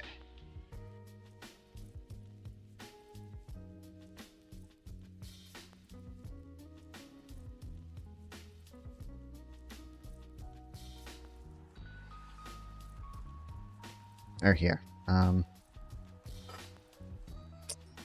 feel like Africa is the one I still struggle the most with, so.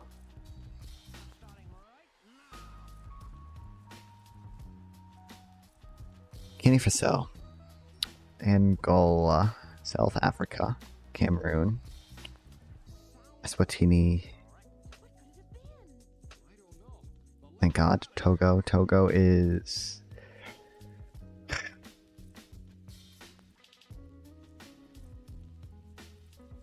Equatorial Guinea, Zimbabwe. Why do I always forget? That's Tanzania. I feel like that's Zambia. That's Zimbabwe. Damn it. Gabon. Western Sahara, Tanzania. It's fuck. Oops. I knew that one too. Cape Verde.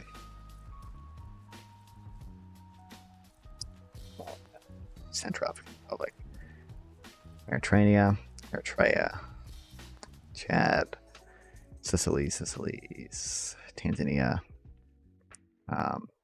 Fuck, wait, no, that's Tanzania. God damn it. I knew that. Fuck.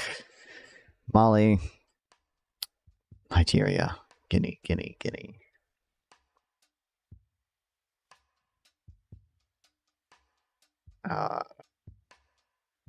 It's the opposite. Guinea's this one, and that's Guinea-Bissau. The one with the longer name is smaller. That's how I remember it. Mozambique. Guinea-Bissau. Madagascar. Kenya. Ghana. Sudan. Algeria. Egypt. Rwanda. Top one. Uganda is the big one. Morocco. Sierra Leone. Lesotho. Surrounded one. South Sudan. Ethiopia. Niger. Ivory Coast. Senegal. Comoros. The Gambia. The River. Djibouti. Libya. Liberia. DRC. Botswana. Benin. The lake. One of the islands. This one. For 9 to bottom one. Zambia. Namibia. Okay. Good enough.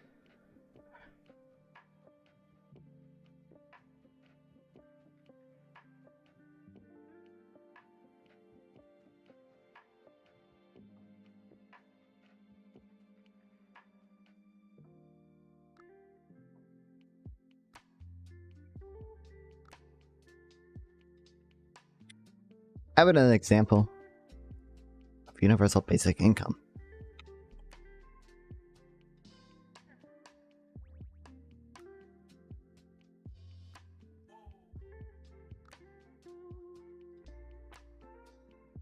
Yeah, talk about 3, and then I'll say like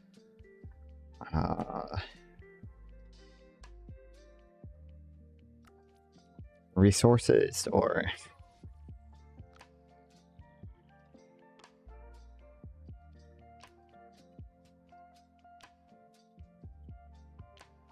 /orgs.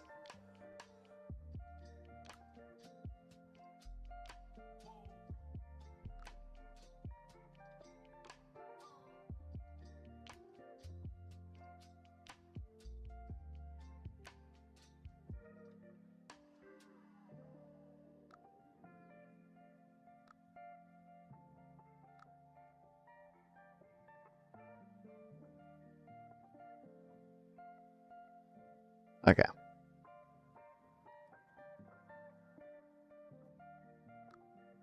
UBI in action, real-world evidence, and economist endorsements.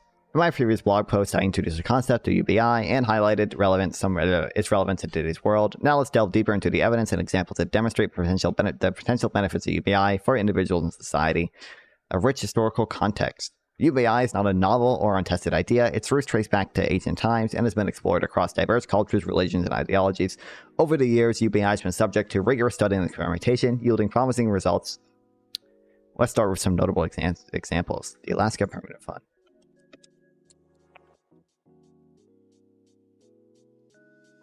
The subject to many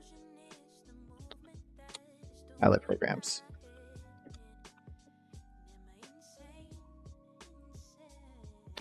Studies yielding promising results.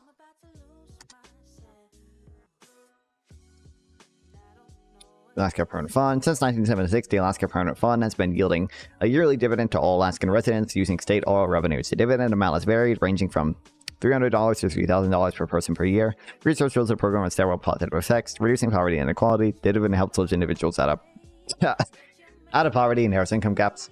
Crime reduction by focusing on financial stability. The fund contributes to lower crime rates, enhance well-being. Alaskans report increased happiness and trust due to the dividend. Remarkably, the Alaska Permanent Fund enjoys widespread support across political ideologies and ideological lines. This is just Wikipedia. Okay.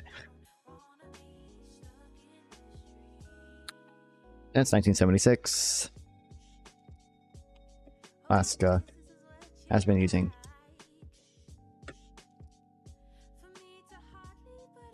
state oil revenue to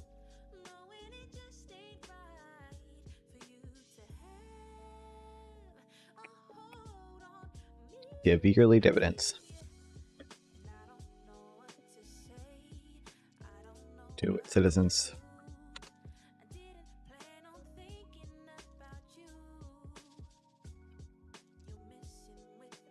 Just had a number of reported positive effects.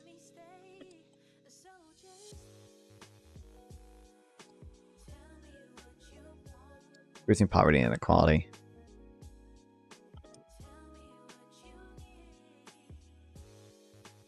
One, prevents poverty.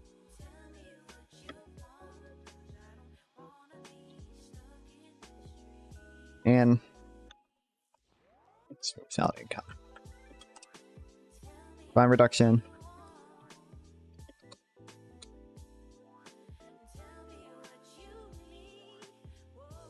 One provides financial stability, which reduces crime.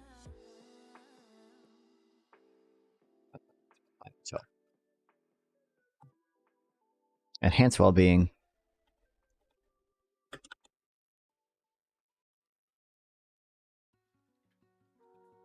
Alaskans report. They spell Alaskans.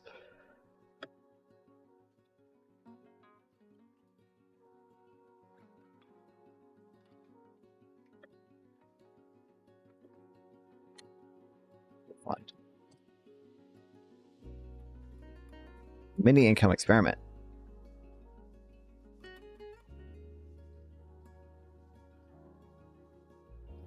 From 1974 to 1979, the mini income experiment took place in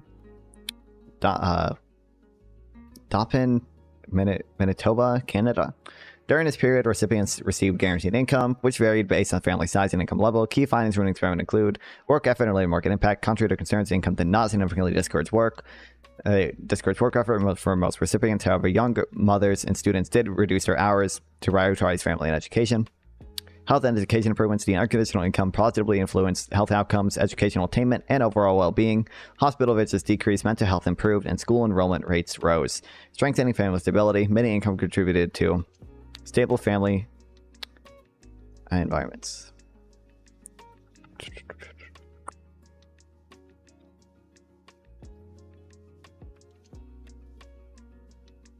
Just run in.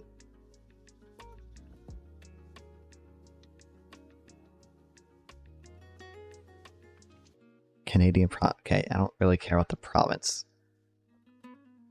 I'll just say the city.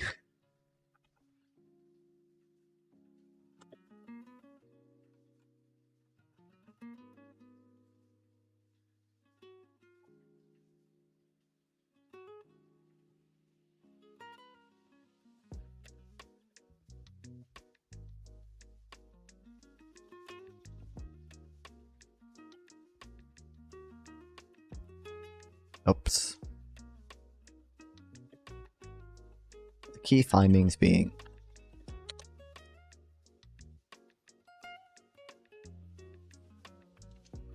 I'm fine. I decided to join Team Neolib based.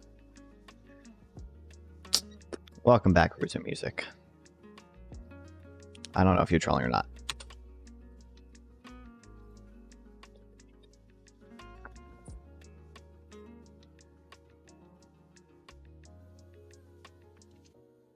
Okay, income did not significantly decrease. Labor market. What do you got to say? If I were a Eurasian neolib, what would my agenda be? I don't know. If you were a Eurasian neolib, what? Your agenda?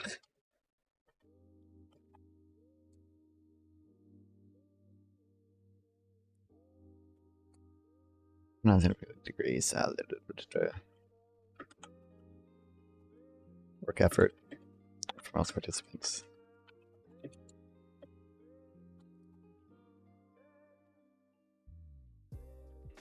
Would it be military intervention to oppose the U.S.? Yeah.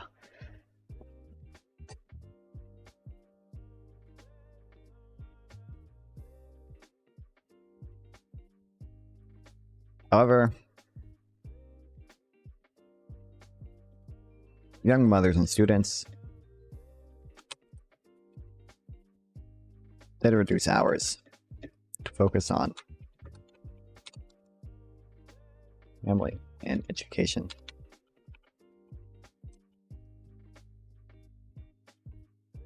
Would it be fair to call Russia neocons just on the other side? I don't think they're neocons. I think they're I think they're beyond that. I think they're a little bit further right. They're in, closer to fascism. Education improvements. They're not intervening in Ukraine. They are like invading Ukraine unilaterally.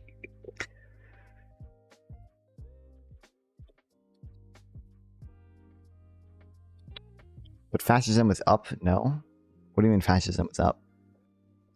I would probably, like, yeah. I would think so.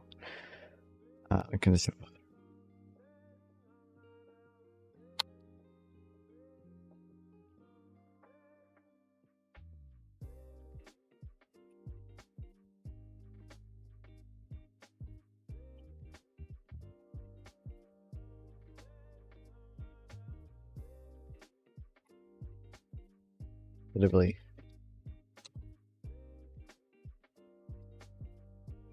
Influence health and education outcomes. Like, oh, onto quadrant. Let's give me a third term and fashion. Okay. I mean, if you watch like the Putin Tucker Carlson interview, a lot of Putin pulling out old maps and saying this is clearly meant to be Russian territory. I would also say like fascism's gonna be more to the right than just neocons.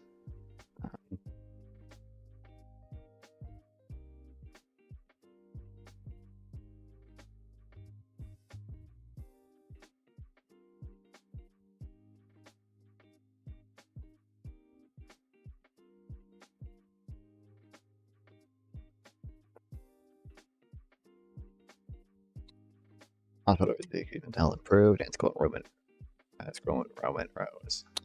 Strengthening family stability.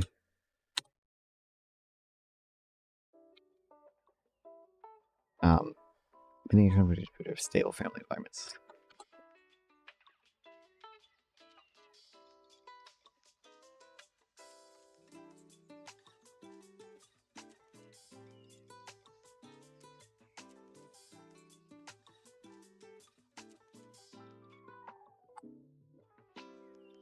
Namibia basic income grant, big.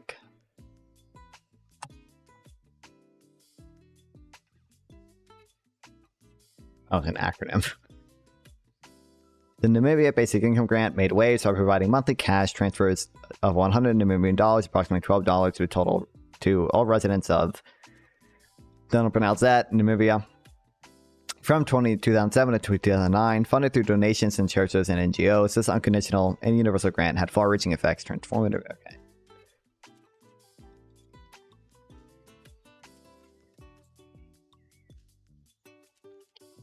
All residents of the town.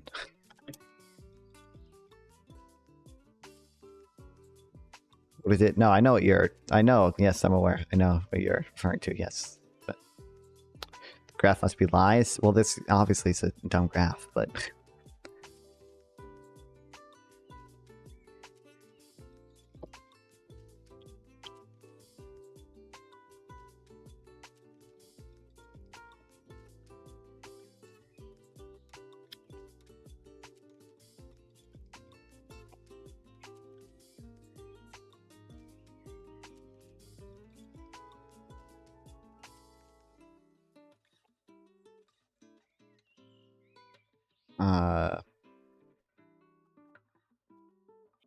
$100 Namibian, approximately $12 a month.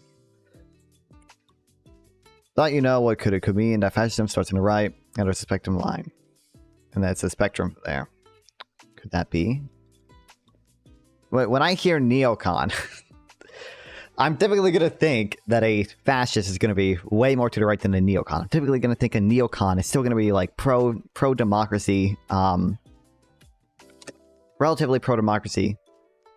Like a neocon is still a liberal, like a classical like a lowercase L liberal. Like they're gonna believe in freedom of speech. They're gonna believe in democracy. They're gonna believe in like property rights protections. And a fascist does not believe in that. They're gonna be more to the right. They're gonna be far enough to the right where they don't believe in freedom of speech. That's why I don't. That's The political compass thing was literally invented by libertarians to make people think that they are more libertarian than they actually are. That's why I said it's a dumb metric, but.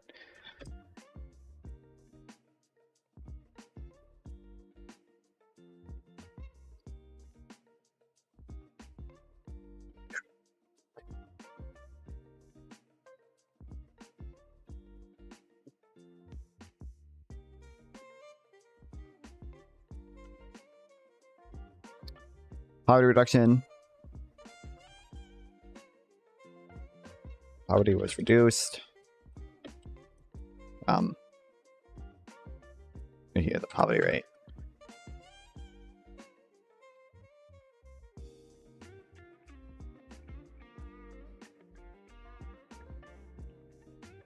(26 to 37%).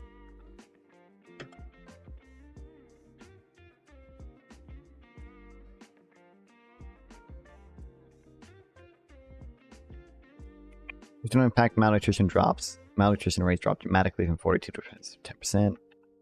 I don't really need that.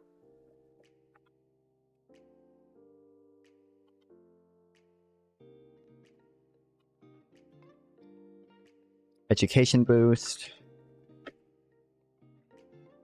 School attendance rate surge, reaching an impressive 92%, up from 62%.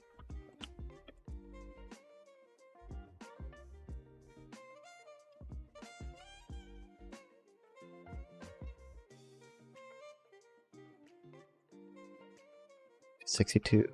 Okay. But neocon is willing to impose itself through military means, so it's a fascist, which is pretty right-wing if you ask me. Like confrontation on foreign grounds is pretty right-wing, which is why I consider China isn't right-wing. They're nationalist, and they posture the military, but they're not been involved in wars for a while, at least not aggressively. But they obviously have not been as interventionist as we have, at least in as direct of a sense. I mean, you could argue with the Belt and Road shit, but we do that shit too with the IMF, I guess. Yeah. Although there's arguments to be out there.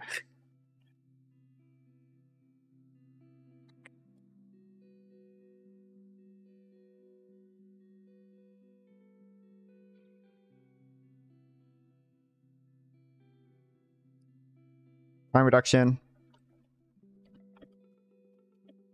Crime rates fell by 42%. Retail. Box theft.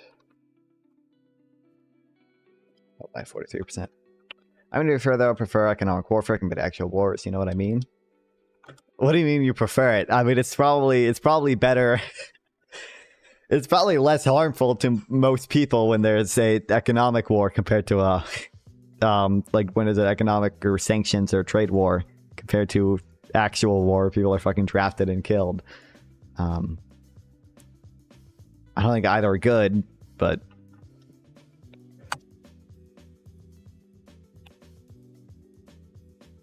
Iran cash transfer.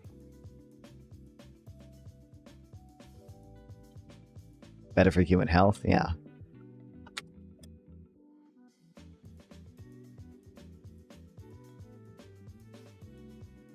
Broke ground today, guys. War is bad.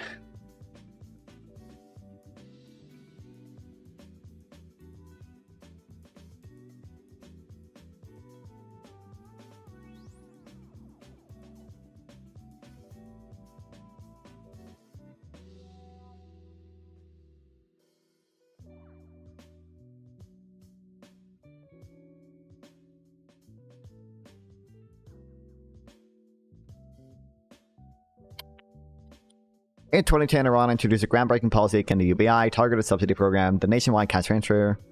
Russia can't be responded solely with economic warfare, though. Well, I agree. Well, that's why we're also giving aid to Ukraine. Yeah, this nationwide cash transfer initiative provided a fixed sum of all Iranians, regardless of age, sex, or work status. Here are the key features: monthly transfer. Iranians received a fixed sum equivalent to $45 a month per person.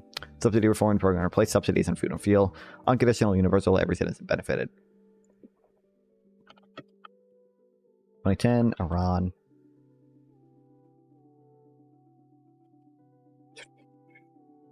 Reduced. Legit though, I think if we sat down in Discord VC one day and talked things through, we'd more likely find a lot of common ground. That being said, you need to accept this. I'm not smart, but I try. Oh, I'm not smart either. I don't know. I read what I read, and I think what I think.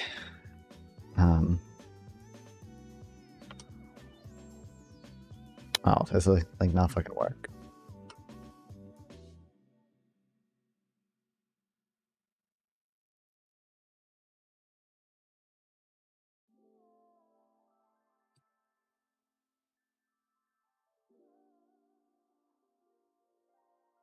Hey, is it like it's probably a PDF and it can't download it for some reason.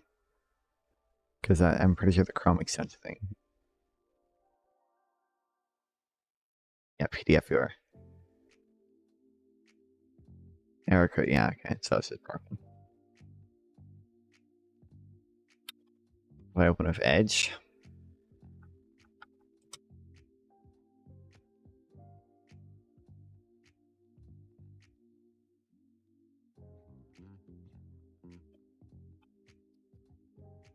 It's replaced.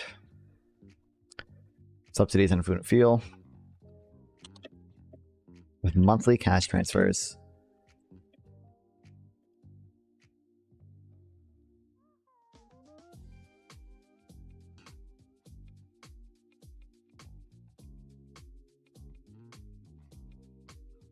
To $45 a month.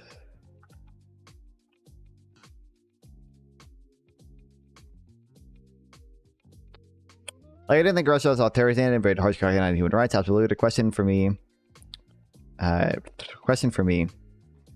for long has been, is it generally a Putin problem, or is it something like Putin as a result of bilaterally failed affairs? I mean, it's not Putin alone, but I think it's primarily an issue with Russia's government.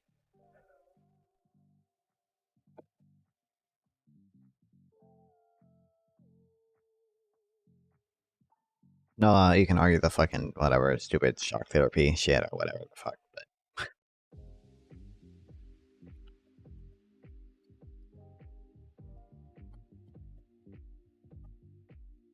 labor supply to program led to a 70% reduction in labor supply, primarily young women and young people. They used the income to pursue education or engage in home production.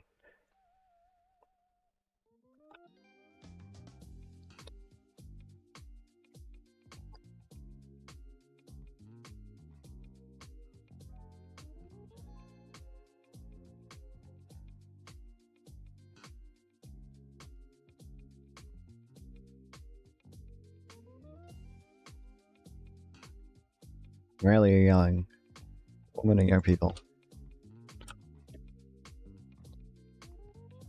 Focused on family and education. Consumption patterns on average to reform of removing energy subsidies while providing basic income reduce household expenditures by 7 to 9 million rials while reducing inequality and poverty.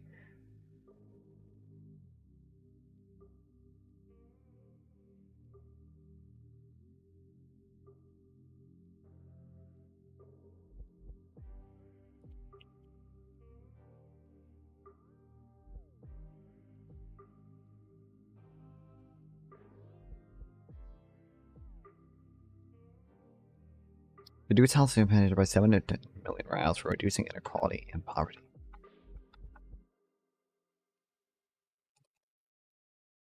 Iran's quasi-UBI experiments offer a valuable lesson for global implementation, reshaping the social contract, and addressing poverty and inequality. India's basic income pilot.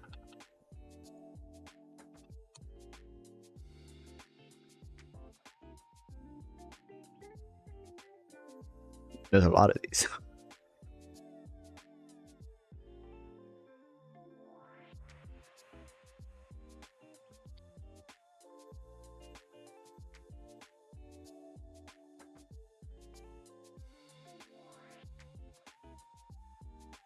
That says fucking Wikipedia, okay. Mankiewicz best known as a new candidate. Mankiewicz was a conservative. Okay.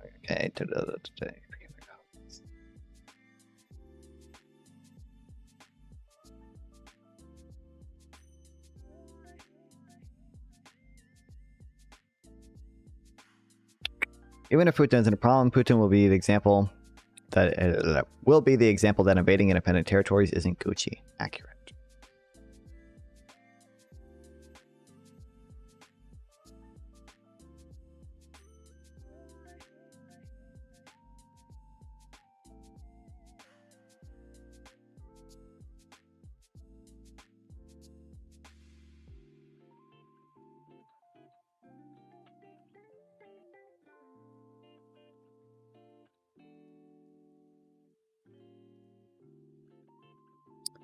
Empowering villagers in the Madhya Pradesh, the Indian basic income pilot aimed to alleviate poverty and enhance well-being in rural communities. Here are the key details.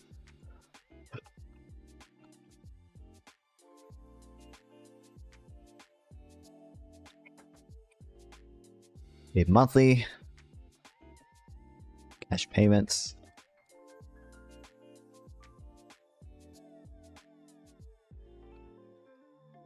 Of 200 rupees, approximately $4.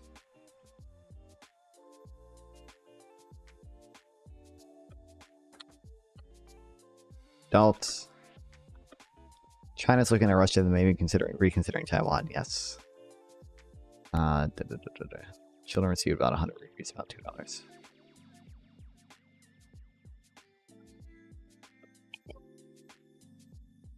Program is funded by the Self-Employed Women's Association Trade Union. Okay, I don't really care. Unconditional universal. Every eligible villager received a payment.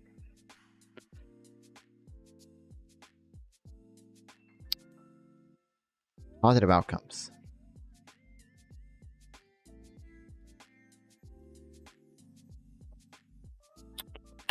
Poverty and debt reduction.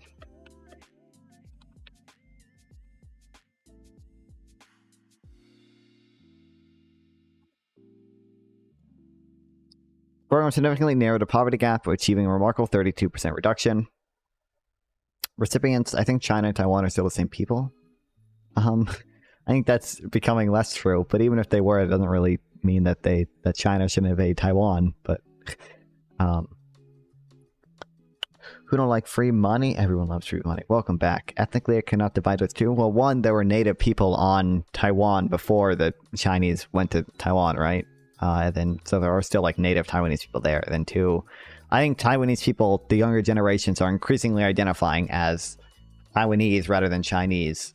But even if they are ethnically the same, that doesn't really... even if they were ethnically the same, I would still be in support of giving aid to Taiwan as much as we are now. I don't really care. To population. Defying more.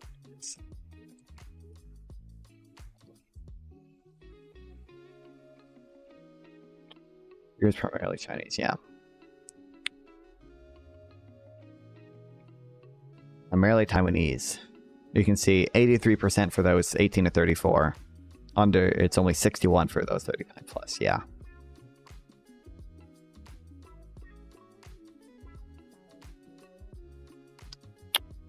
Hawaiians also call themselves Hawaiians, though. Okay. In mainland China are native to allow them to invade? Yeah, I don't know.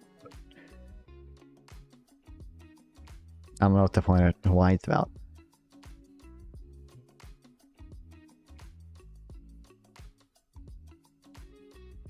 Why is it a bit more complex in your Taiwan? Well, even if you like Hawaii's in the past. I don't know enough about the history of Hawaii, but like I would lean towards the US probably should not have fucking overthrown the monarch in Hawaii and then made it a territory and later made it a state. I lean towards that was probably a bad thing, unless there's some justification for it. It's barely 100 years when it comes to annexation, but like that does not nothing. Whatever the case is, Hawaii, that does not change my position that Taiwan is functionally independent from China, and it's also a liberal democracy, at least relative to China, and deserves to maintain its functional independence. It's not the same situation.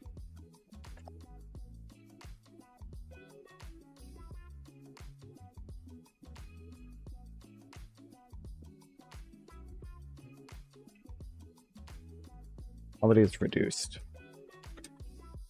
32%. Recipients of basic income were also found to be able to reduce indebtedness by double that of the control group.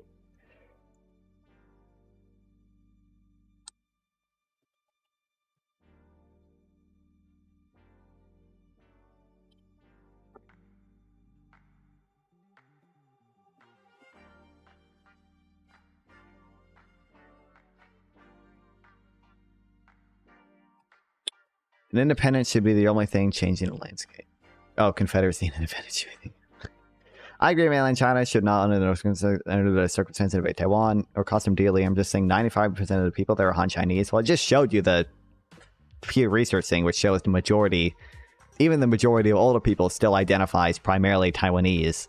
And that's only becoming increasingly more true. Younger people overwhelmingly identify as Taiwanese. They're 35%. 35%, sorry, not 30, 83% was it? It was 83% identify as primarily Taiwanese. And then I don't see why ethnicity matters at all. I don't care at all. People are also blamed for the Han. The people who are also blamed for the Han to be there in the first place. The Dutch. Let's not make Taiwan another Hong Kong, true, because that world would just be sad. Base. But I don't know why ethnicity. I don't know why that matters in the slightest. But improving health expenditures rose by 38%, leading to improved well-being. And a study found more improvements in housing, sanitation, and a 14% improvement in food security.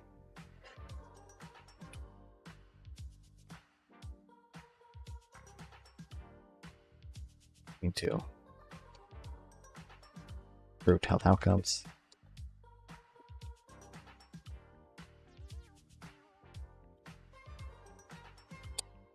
People who usually want to annex territories illegally use ethnic liberation as pretext. They did out of Ukraine. Well, that's true. It just shouldn't matter. I'll see Germany the same. I'm just saying it ought to not matter. Yeah, rather than whether or not it descriptively has mattered in the past or whatever.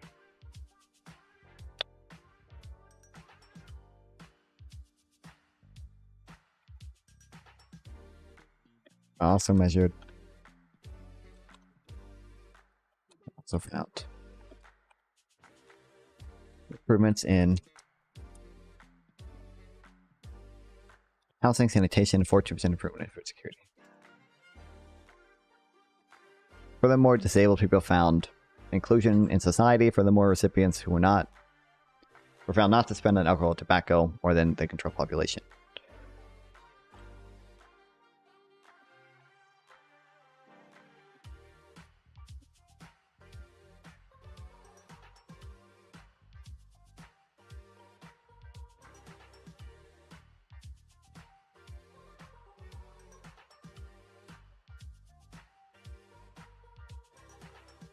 I think Hong Kong happened because Taiwan is in essence like Hong Kong anyway, so the CCP probably said, well, now we have a democratic republic in a country. What I'm saying is the island belongs to the Chinese people, not the likes of Japan. I don't think anyone is arguing it belongs to Japan.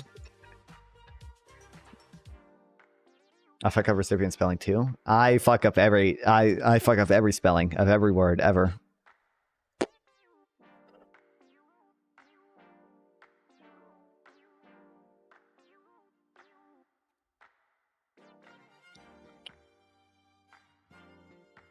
I don't know why my brain is so broken when it comes to spelling, but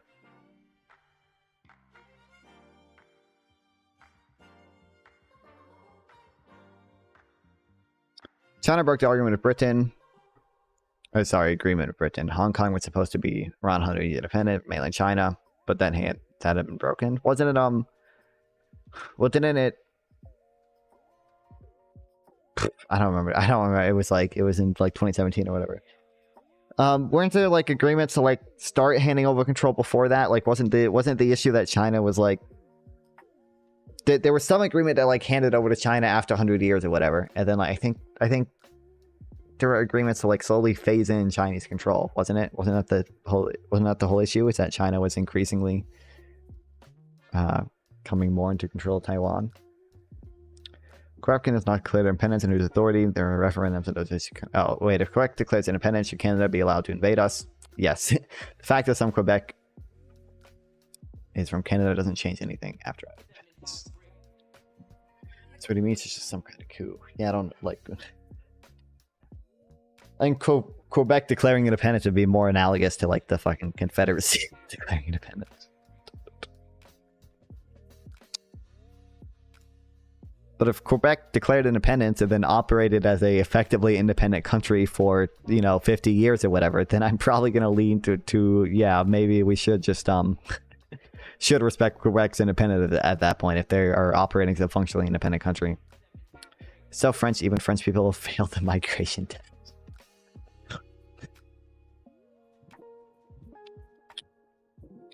Ben says investment in personal savings. Here's what I would like to remember in passes like Taiwan.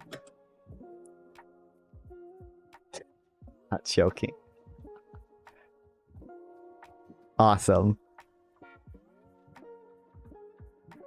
Wait, why does Quebec have a separate immigration test than the rest of Canada? Why is that the case? Did you know this? If China invaded Taiwan, it's an independence agreement, but Taiwan could fall legally under Japanese rule. Might have told me Stephen proved it to me. I didn't know that. If China invaded Taiwan, it is in an independence agreement that Taiwan could legally fall under. I didn't know that, but I saw there was that I don't think it was legal. I think it was public. That document showing that China's saying, oh, if we control Taiwan, we also have increased access to control Japan's shipping routes. That's a little concerning.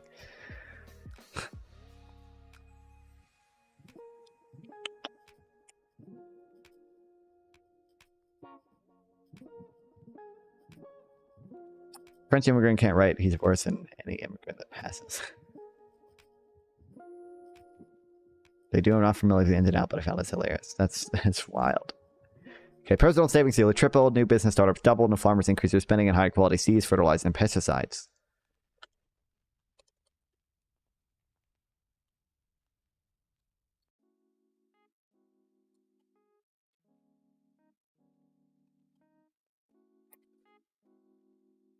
Or tripled.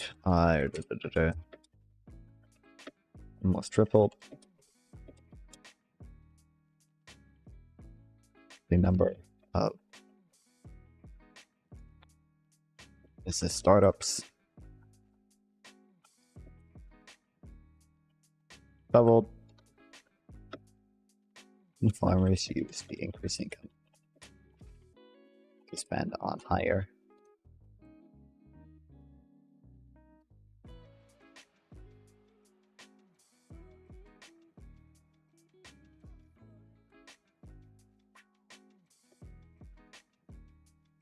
seeds, fertilizer, and pesticides.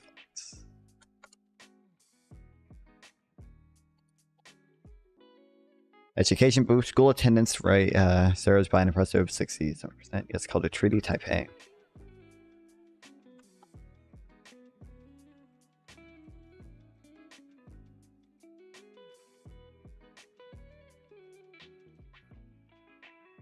Sino-Japanese peace treaty, formally treaties between the Republic of China and Japan.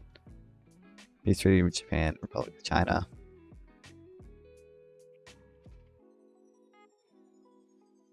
The People's Republic of China was invited to sign it. Under pressure from, okay, blah, blah, blah.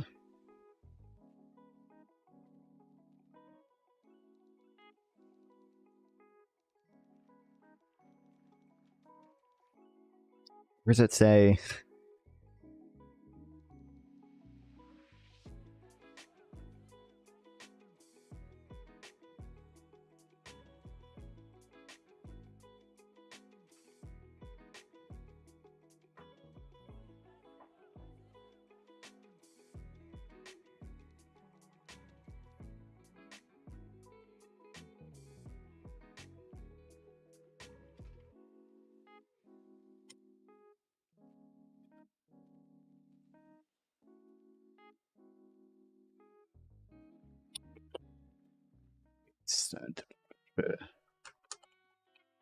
Increased by 68%.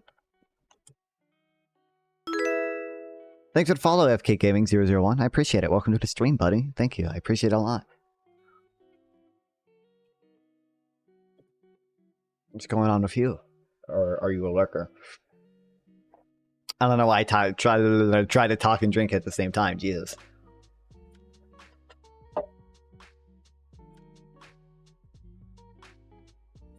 Women found it easier to access and operate SEWA cooperative accounts than the nationalized bank accounts.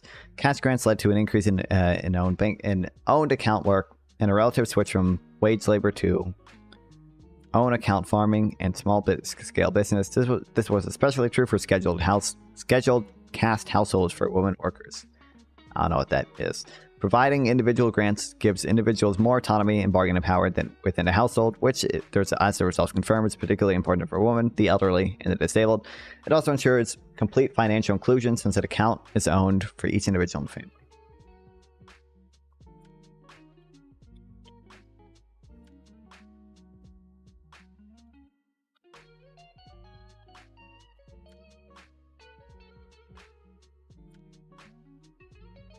What is this? Oh, wait. Oh, because this was funded by the Women's Agency. Okay. Hold on. That makes sense.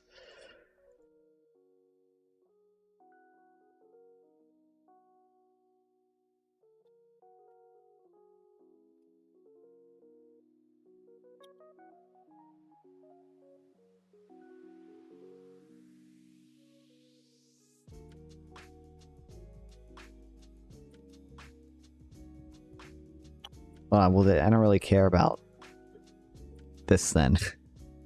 But I do here. I will say. Cash grants led to an increase in own account work and a relative switch from wage labor to own account farming and small scale business.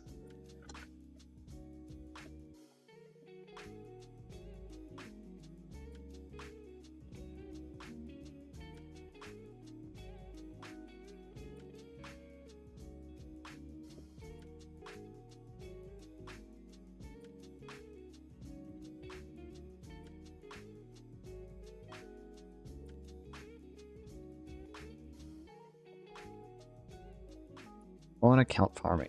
Is this just small personal farm or whatever? First, to the practice of creating and managing multiple online accounts and farm. Oh, what? Our own account work.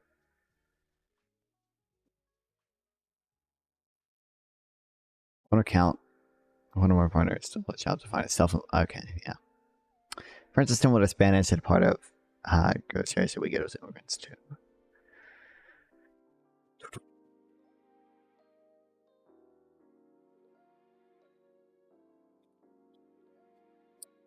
So what's especially case for women?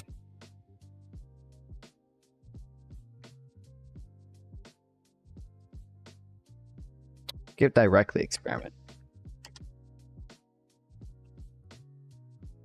I think Give directly sent a lot of experiments.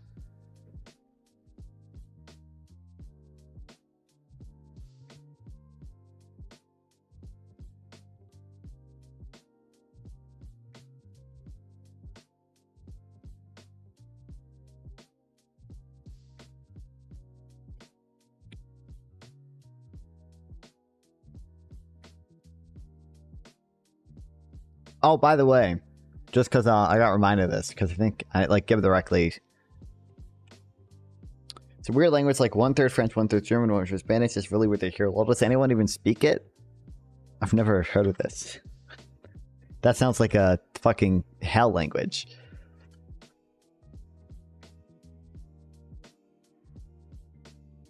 It says it's a language family.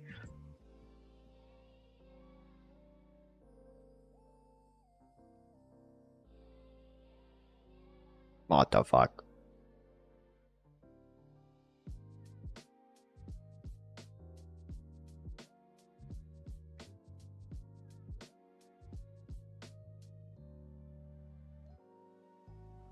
Oh, you know what? You know what I found out? Okay, YouTube lowered their monetization requirements a while back, right? Okay.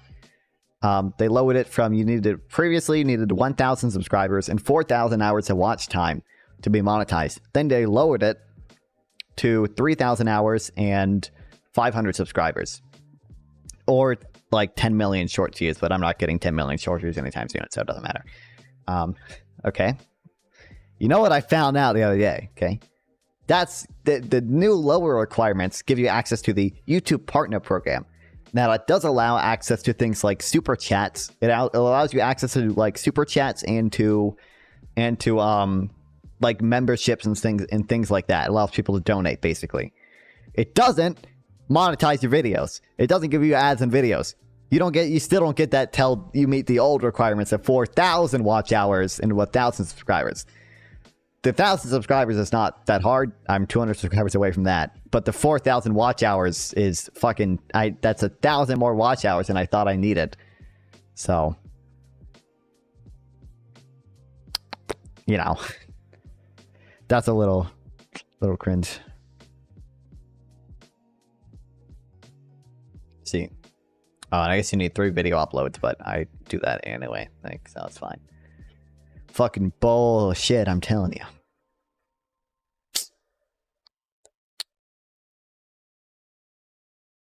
I guess we're 700 watch hours away. I guess I need to start farming TikTok debates. Because I think those will get views. And reaction content gets more views than that, even. So...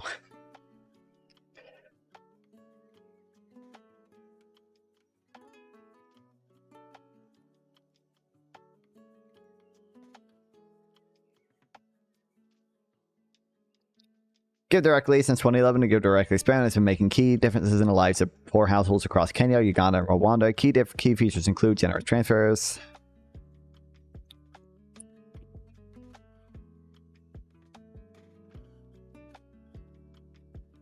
and giving as transfers to poor households.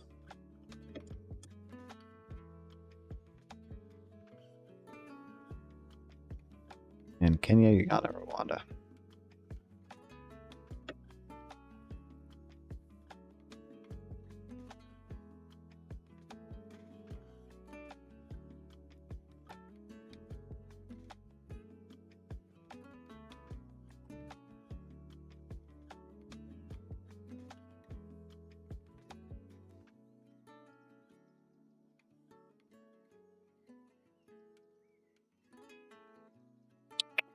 receive unconditional cash transfers averaging approximately $50 per month, which is around 9% of the median income in the regions.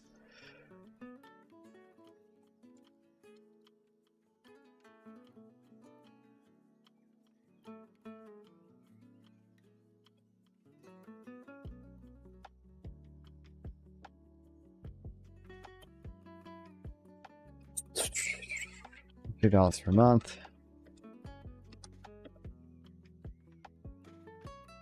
equal to 9% of the median income in these regions. Sustained over varying durations, ranging from 2 to 12 years.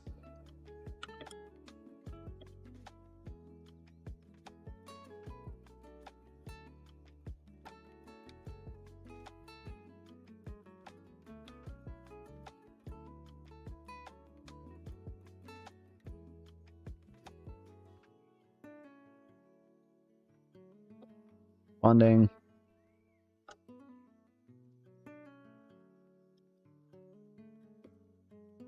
Program is funded for donations.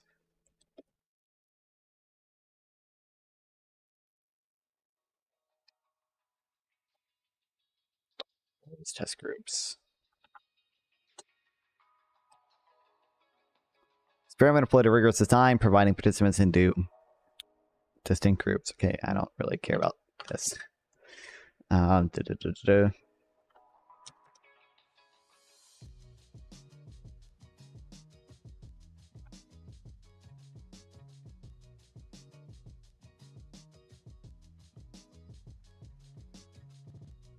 People into distinct groups. 5,000 recipients promised a monthly income for 12 years. 9,000 promised a monthly income for 2 years. 9,000 received a lump sum payment equivalent to the total amount that they would receive over a 2-year period. The 12,000 recipients served as the control group and received no income during the study.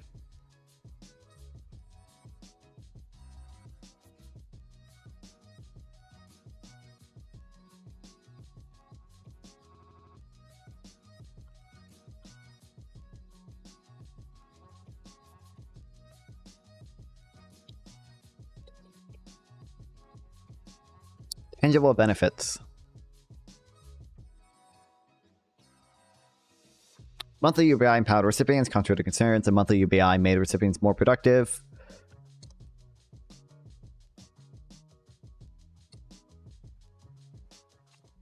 Viva Donald Trump. Welcome to the stream, Strasser 45. Aid.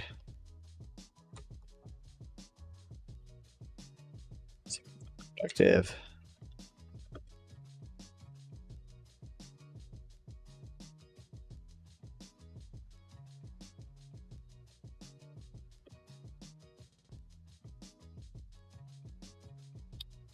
Vested, became entrepreneurial, and earned more. Do you support Kamala or Trump as of now? Kamala Harris.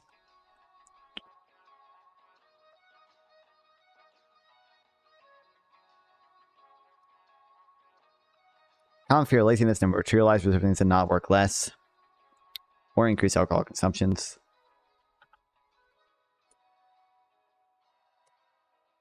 What's up, Bertstein? Welcome back. Effectiveness of different designs. Trump save America. How so? I don't know if we're in need of saving right now. I think we're, all things considered, doing pretty well. I don't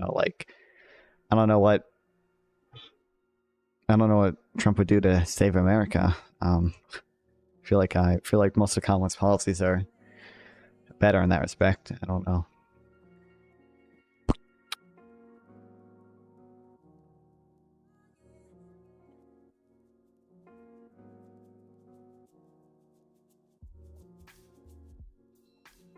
Why don't you like Trump? I feel like none of his policies are that good. I feel like he's pretty egotistical. I think he's only in it for himself. I think he poses a threat to democracy, and all the actions surrounding January 6th make him morally unfit for office. I think he's an idiot. I don't think I've never seen him sound super intelligent. Like, fake elector is true. Welcome, Kinley. Oh, wait, you've already been here, but you're Twitch chat now. Yeah, I don't know. You know, like, the amount of times he says, like, tariffs are paid by China when tariffs are not paid by China. Tariffs are paid by U.S. companies and consumers. That makes me think he's just not very intelligent. Yeah, I think A, he's morally unfit for office, and B, I think his policies are just worse than Kamala's.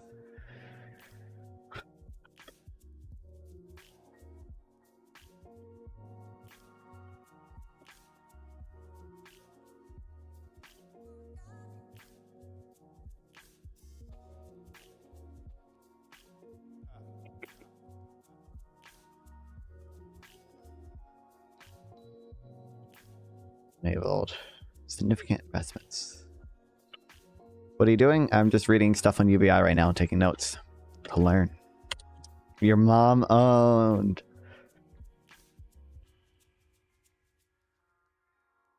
To guarantee 12 years of UBI encourage savings and risk taking.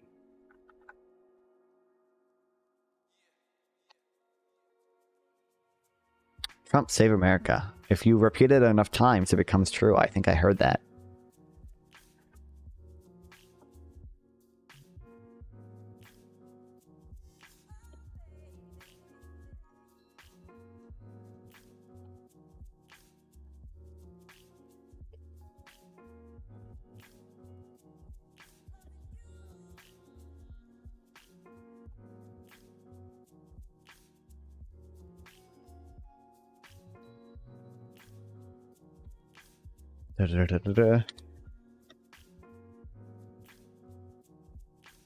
He's the best beautiful president, you know. I don't know. You seen those pictures of him at the border? He kind of looked like a ghoul.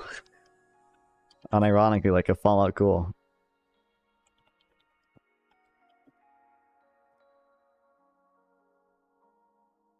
Actual waffle. Oh, hey, the boss. Welcome. True. If I just look up Trump ghoul.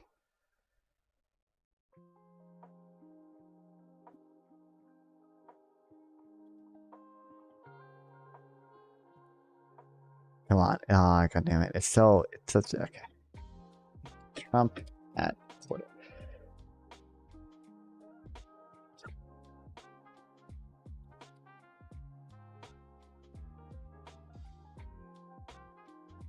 I don't know. I don't know how I'm gonna I can find it. I think it was like a picture of him. I'm pretty sure it was at the border, and he looks so bad in it. Oh, and he's also falling asleep in court. Trump falling asleep in court. Where's the drawing? Yeah.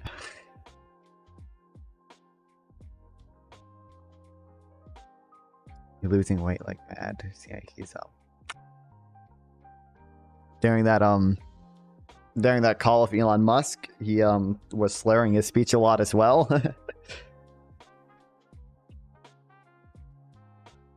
But it's also just not what I judge a president on.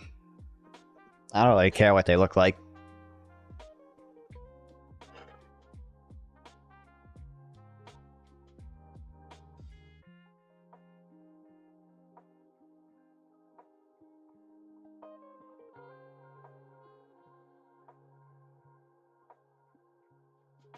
And UBI designs. Nearly all importing in our measures. A two-year only UBI performed less well than giving cash transfer to the large. Kamala supports Israel and Trump supports peace. That's not true at all. Trump has only ever been way more supportive of Israel than Kamala has. Didn't he recently he gave that speech in front of the Israeli flags? What is that statement? I know it's totally not true at all. I remember he made that comment about he was like, oh, this is the Presidential Medal of Freedom, you know, it's the highest civilian award, and it's better than the military award, and a lot of veterans got really mad at that one. He gave that he put embassy in it. Yeah, I know. He put the he moved the embassy to Jerusalem. He recognized the annexation of the Golan Heights. He helped sign all the Abraham Accords, which are very beneficial to Israel. Like, both support Israel. Yeah. Fake news. Trump don't support Israel. I don't know what to tell you when like he's way more supportive of Israel. You understand Trump used Palestinian as an insult to Biden, right? Like when he was on the debate stage, he said the Palestinians love Biden. Biden's become like a Palestinian. I think he gave, yeah, see? When he did this, he literally was in front of a bunch of Israeli flags. Trump's comments about veterans are sparking a new controversy tonight after he said that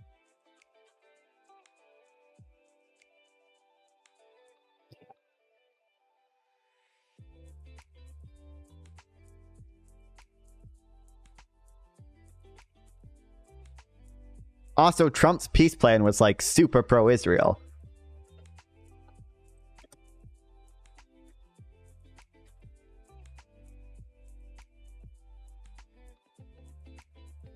You can see how much of the West Bank it removes, although it does give Gaza these.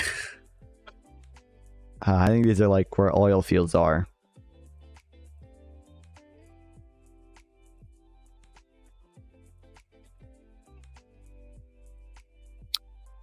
Plan was delayed by 2 years and previously rejected by Palestinians who were not. Yeah, Palestinians weren't even invited to the meeting. Kamala is the one calling for a ceasefire. You know that, right? I think you're trolling, but Kamala is literally calling for a ceasefire. I don't know, wait. Kamala met Netanyahu, okay? Do you think Trump hasn't met Netanyahu? Trump also met with Netanyahu. Didn't Trump literally also meet with Netanyahu while he was over here? Not even though he's not president? Trump don't never meet with Netanyahu. That's not true at all. I feel like I remember that. Maybe I'm thinking of Mike Pence, but I feel like, yeah, Trump meets with Netanyahu first time post presidency. Meantime, you're trolling. You're Trump literally just trolling. I got to stop getting rage baited. Yeah, even though he's not the fucking president, he still met with Netanyahu. Congratulated Joe Biden for beating Trump in 2020, infuriating Trump, who to this day denies he lost that election. Trump and Netanyahu briefly took questions in a darkly lit room. The prime minister was asked about.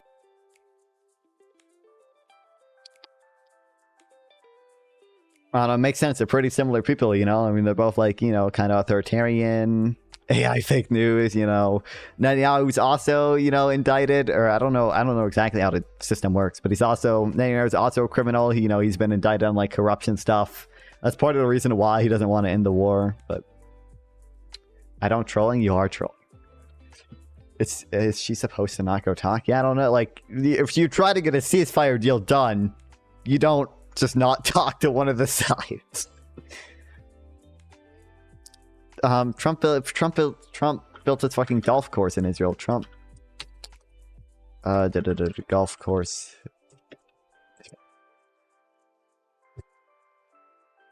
Like,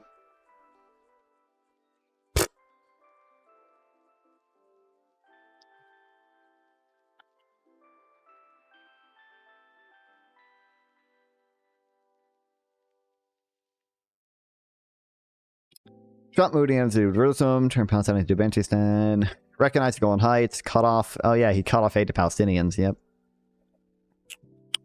Biden indicated possible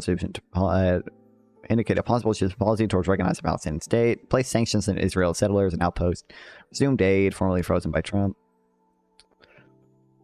Trump criticized the U.S. for fighting a very, very political correct war against ISIS. The other thing is terrorists, you have to take out their families. When you get these terrorists, you have to take out their families. Like, yeah. Relax the rules of engagement. Oh yeah, he did a lot of things too with like the drone strikes. Relaxing the rules of engagement there and like limiting the transparency on how many drone strikes we were doing and shit. Never said anything about a ceasefire.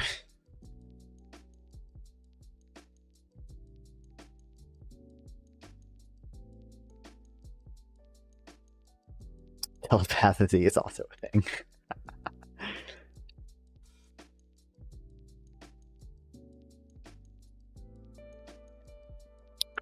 Government should consider changing how they deliver cash aid to short-term monthly payments. Found to be the least impactful design.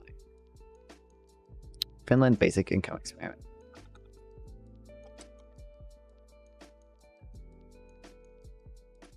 In 2017 to 2018, Finland conducted a bold experiment by providing monthly incomes of 560 euros, approximately $630, to 2,000 randomly selected unemployed Finns. Key insights include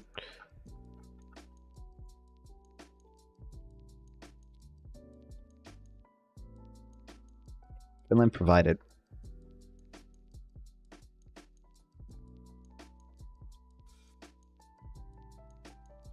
a month to 2,000 randomly selected unemployed Finns. They found government funding, the income was well funded, was okay, don't care. Partially unconditional, well, not fully universal to unconditional income, well-being impact, employment. Employment remained largely unaffected, but other aspects improved.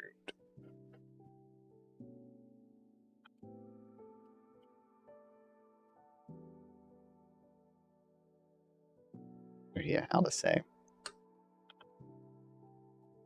Well-being increased.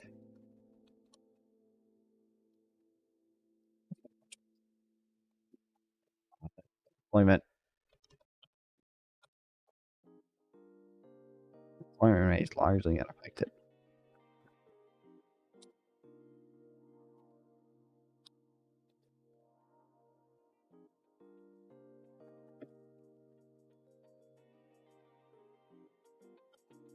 Stress and health.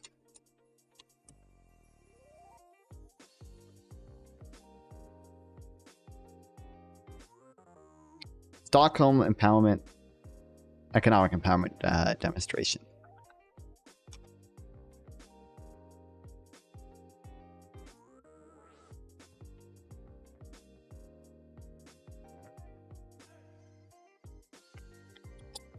Stockton economic empowerment demonstration provided a monthly income of $500 to 125 randomly selected residents of Stockton, California from 2019 to 2021.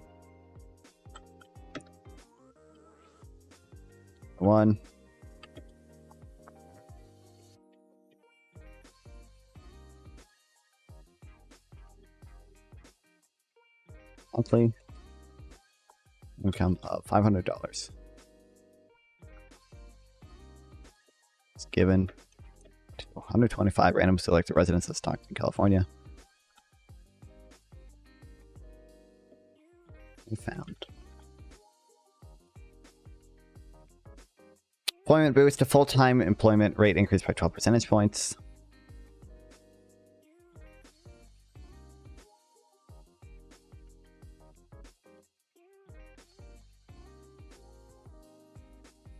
Mental health impact. Mental health utilizing Kessler's 10 scores improved by 13 percentage points.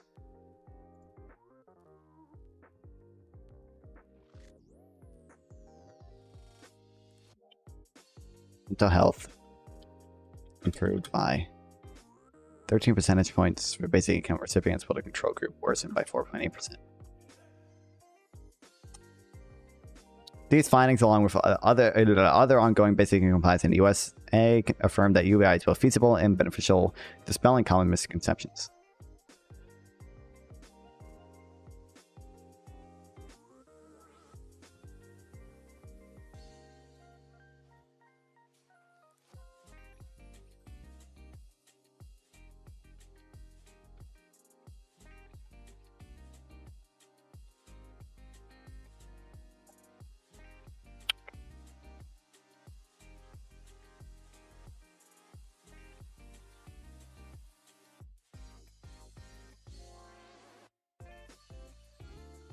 All right.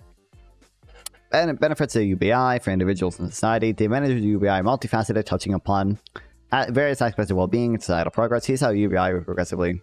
Trump is for peace. Also, Trump, we need an Iron Dome. Oh, that's true. Yeah. But Trump want woman are freedom, and Kamala want women are LGBT.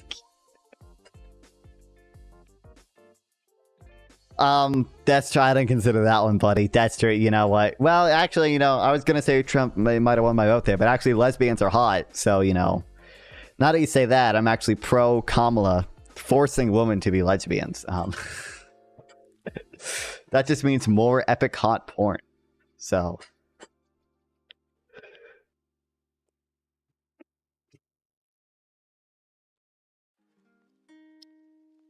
fire.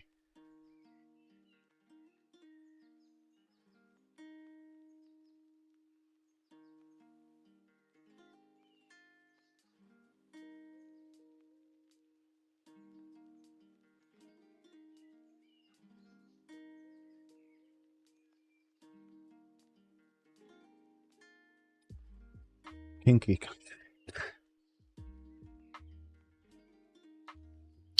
Reducing poverty and fostering prosperity.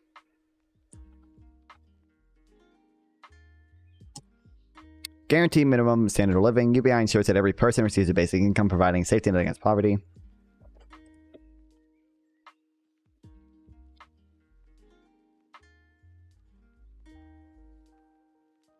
Poverty. Provides a safety net. Sharing a minimum standard of living.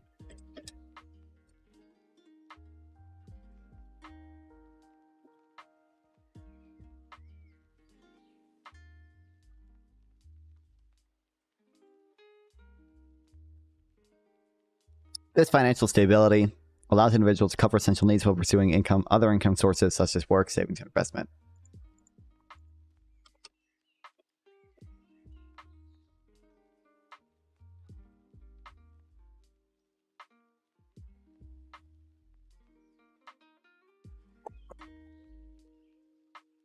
Do not worry about essential needs whilst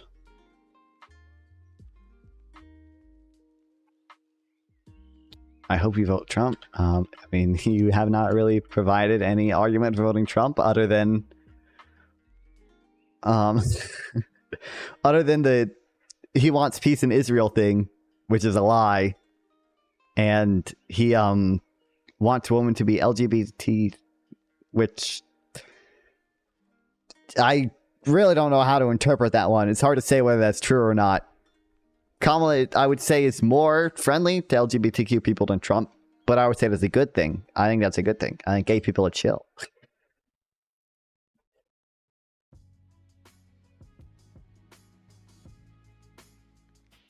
Yes, but Kamala support Israel less than Trump.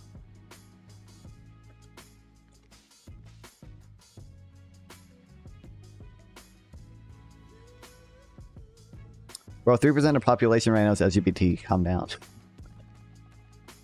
With Kamala, it will be 100%. She'll make everyone do it.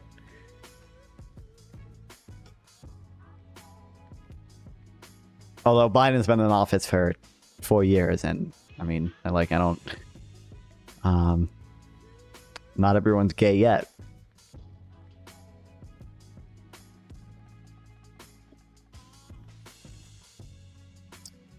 Can you imagine, guys, if I had UBI and I didn't need to work and I could just stream all day?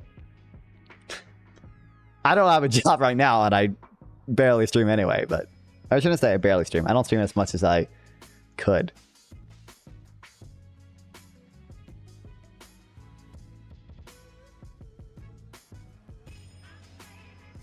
Make the first generation of trans men mothers as mandatory. Kamala. I can't believe she said that. Real.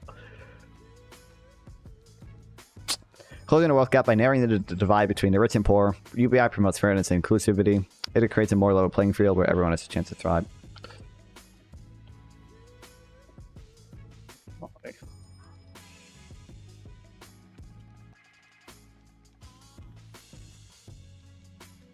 Enhancing health and well-being.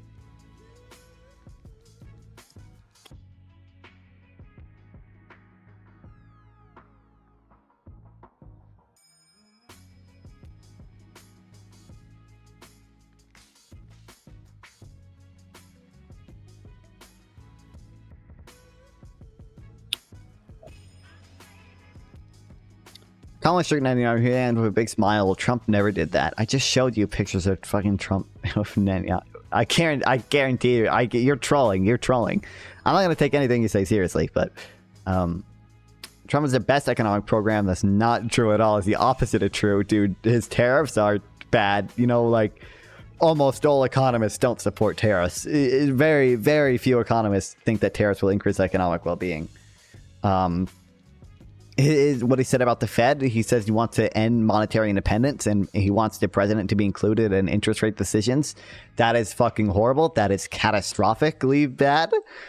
Countries where politicians control the money supply usually suffer from super high inflation. Tariffs, by the way, also increase inflation. They increase prices for consumers.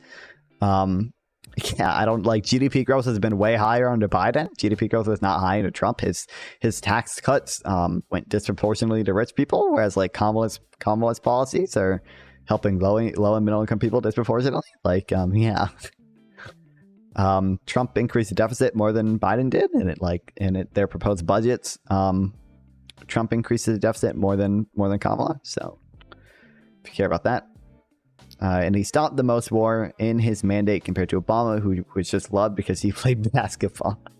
I mean, Trump did, end the war for ISIS, right? He did whatever, beat ISIS. That's fair. But like, I don't think that outcome would have really been significantly different under any other president. But yeah. Also, I don't know. Like, I guess you think he wants to end the war in Israel, but I don't think he wants to do that. His position on Ukraine is not super clear, but I would be more worried about Trump's position on Ukraine than I am Kamala's. Kamala's supposed to shit and piss. Did Trump did what he said would conduct even before the missile testing they did. True. The enemy is South Korea. Okay, hold on. I'm gonna read this.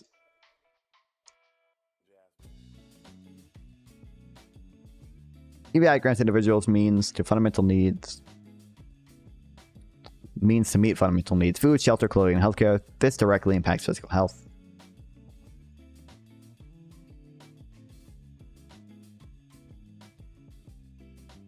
Needs.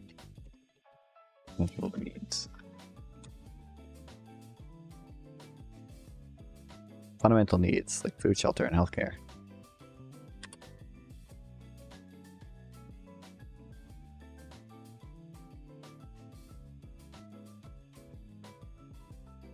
Which has a direct impact on physical health. Mitigating health challenges: poverty exacerbates physical and mental health issues. UBI reduces malnutrition, disease, and suicide rates, leading to overall well-being. Wait, that's basically, I don't really need to write that out. Knowing that basic incomes are, knowing that basic needs provide security, freedom, and dignity contributes to increased happiness. Stable and reliable source of income.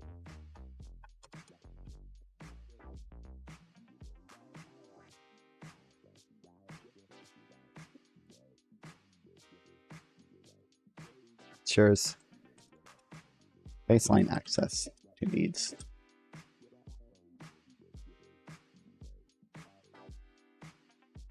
Increases well-being, or decreases stress.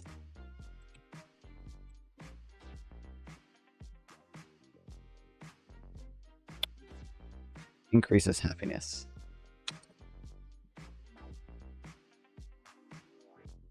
Powering education and lifelong learning.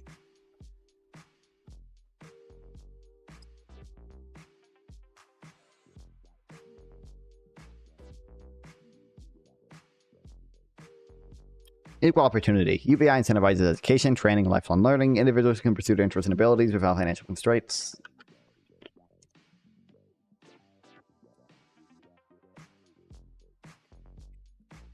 Pursue their interest.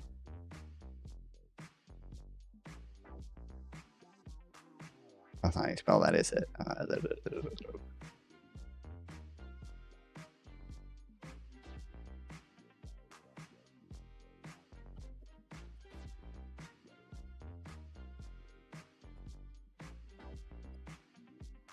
Financial.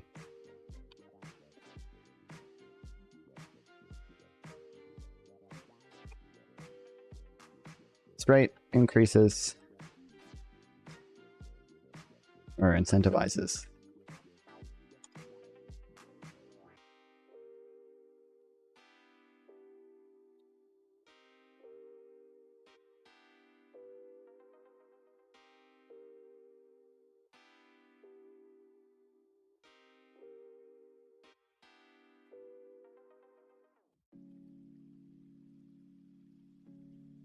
Did I get it right? I did.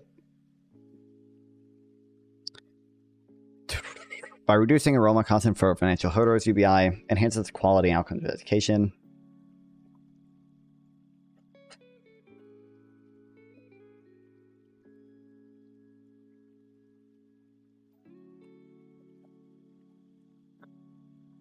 Quality.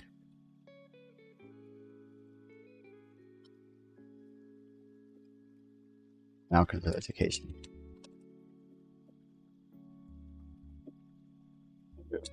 Traits. Oh my god. Removing.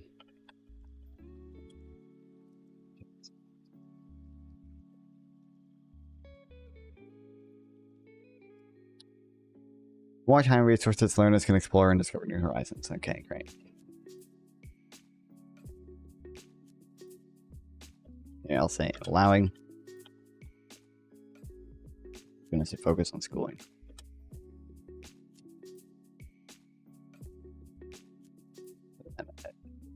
Basic income.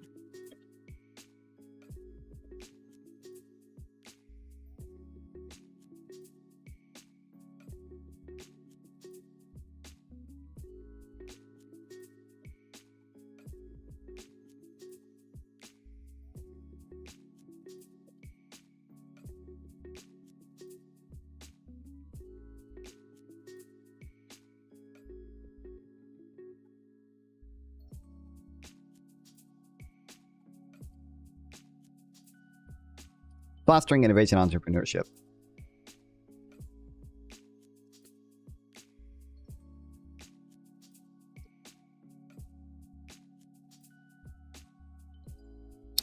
Capital and confidence. UBI provides individuals with financial means and self-assurance to launch and expand their businesses, projects, and creative endeavors. Like my stream. Passion and talent find fertile ground. Economic barriers are removed. By reducing waste and function caused by poverty, bureaucracy, and inequality, UBI enhances overall economic performance, a thriving entrepreneurial ecosystem. Okay.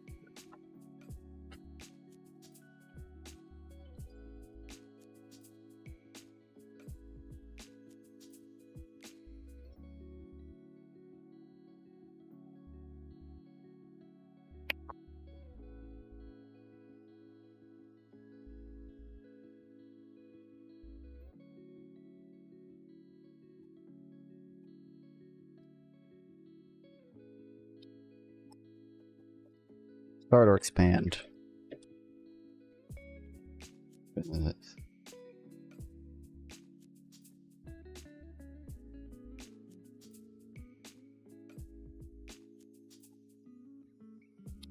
By reducing poverty and waste. UBI. Are you for UBI once you take into account consideration all the ups and downs? I mean, I'm reading about it right now to decide more about it, but yeah, I would lean towards yeah.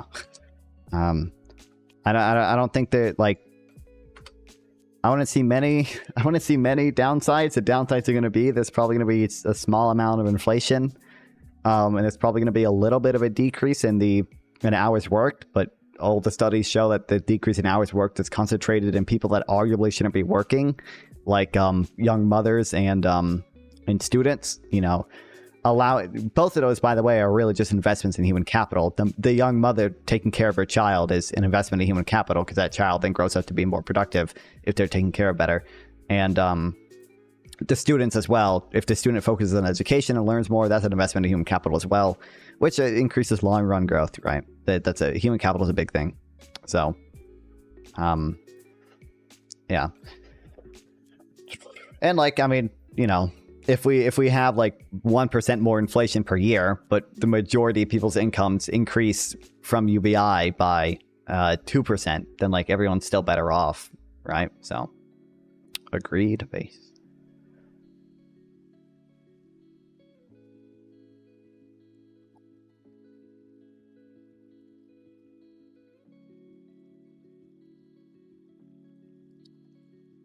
UBI enhances.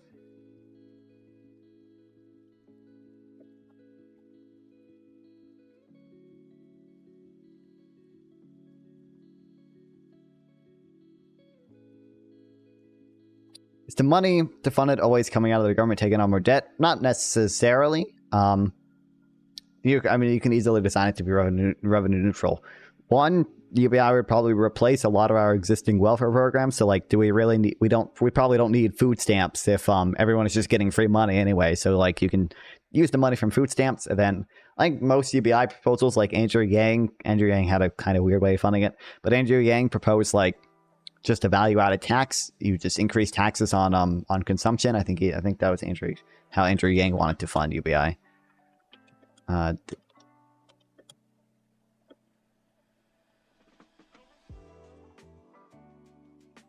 think it was I remember a Conaway tweeted about it.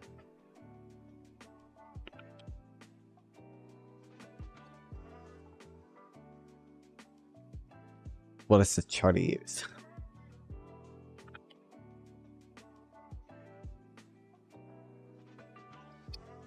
This is how Andrew Yang wanted to fund it. We got carbon fee and dividend. How to get to $1,000 per DZ. Greatly reduce tax expenditures. Also simplify tax rules substantially. 2, 20% VAT. 3, carbon pricing. 4, bump income taxes by 5%. That's just one way, but if we could do a federal land value tax, it'd be even easier. True.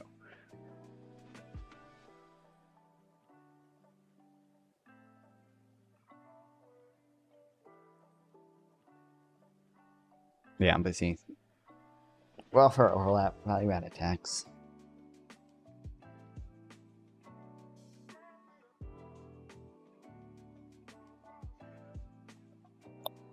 There are ways to make it revenue neutral.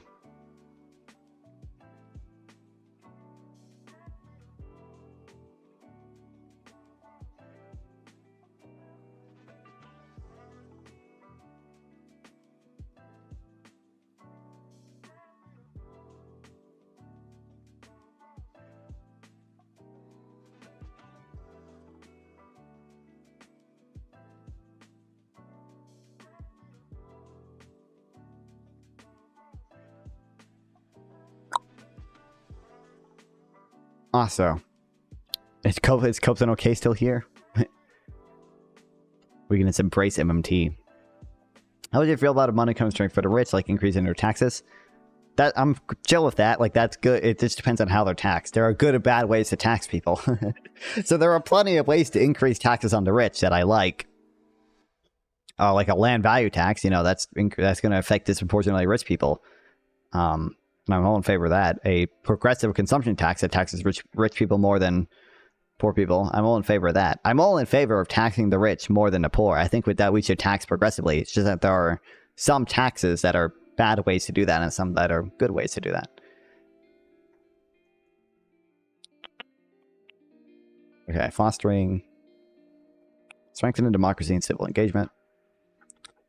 Example, I said a land value tax and a destination-based cash flow tax, I think are good ways to tax the rich. And I think like a unrealized capital gains tax is probably a bad way to tax the rich.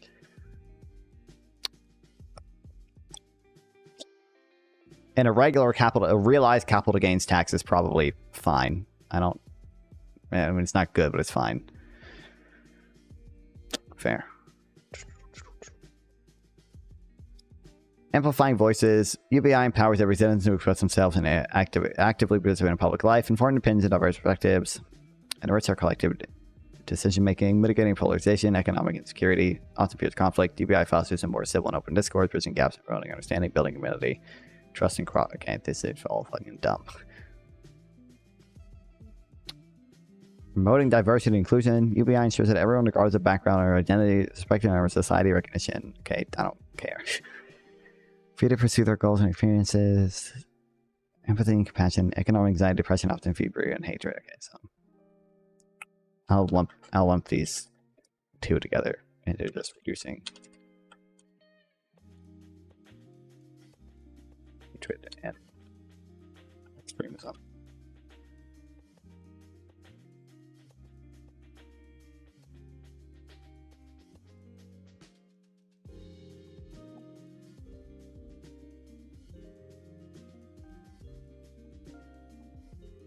economic instability and anxiety.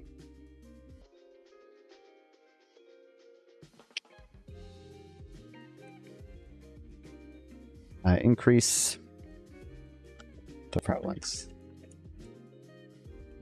Extreme ideologies.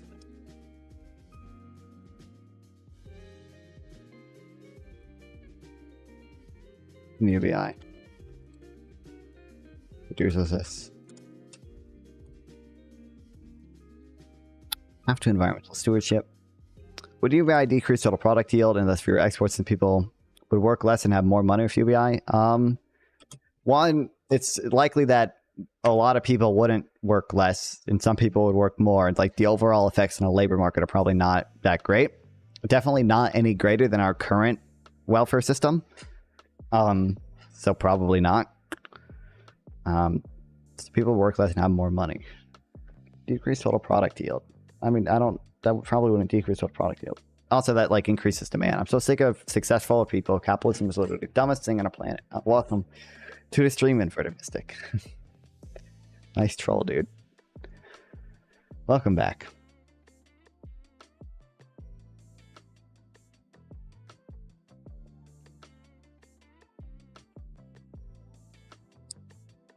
I'm not a troll anymore.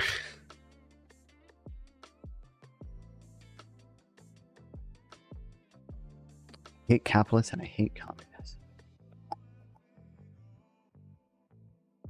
Incentivizing eco-friendly practices. UBI provides individuals the means to make environmentally okay. Don't care for science security. People are.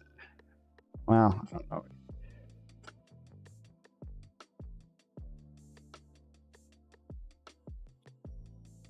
The left are asked to give an example to countries where economic policies have worked. They point to Scandinavia most of the time. Do you think that's fair? Or have we looked into them at all? It depends on what kind of left you are. I would say for the most part, yeah. But I mean, if you're like a full-on like tanky socialist, then those probably aren't great examples of your system working. Those are examples of like social democracy working for the most part. There's some, I don't know, some fucking libertarian. There was like, I think I was watching a piece from Reason TV a few days ago, or maybe it was yesterday, but it wasn't on stream. Reason TV.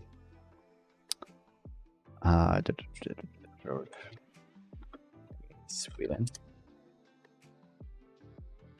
There's this pipe dream of Bernie Sanders and others that this will somehow be paid for by the rich. But Sweden learned in the 1970s that you can pick one, a big generous welfare state, or you can make the rich pay for it all. You can't have both. I mean, this is kind of a fair point, but I don't know. Can you go back to I hate capitalism? I don't know what you're trying to. I don't know. That guy will say like, oh, Sweden's been rich and Sweden's been socialist, but never both at the same time. I don't think that's really. He's probably working with a weird definition of socialism. Everyone also has different definitions of fucking socialism and social democracy and capitalism, so it's hard to do that. But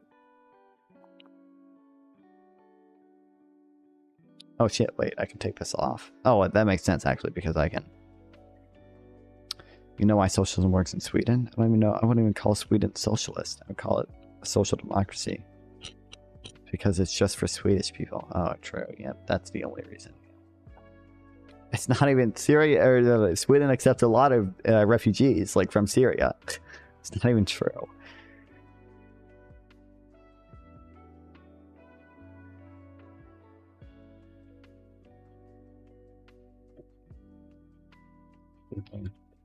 More willing and able. Make environmentally sustainable decisions. Hear me out. It's not the immigration that's a problem. It's the skin color. That was coming up. Or it's the culture, or it's the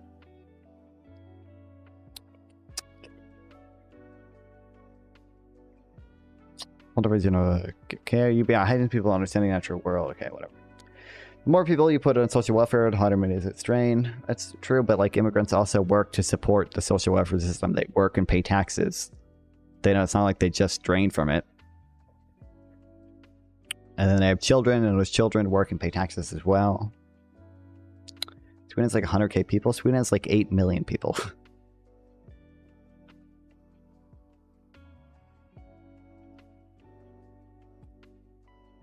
America has 300 million people. Sweden has, yeah, Sweden has 10 million people. Oh, you're just saying that welfare wouldn't work here because we're bigger, even though you understand not only, you understand we have the largest economy in the world as well, too, right? You understand our GDP per capita is higher than Sweden's, I'm pretty sure.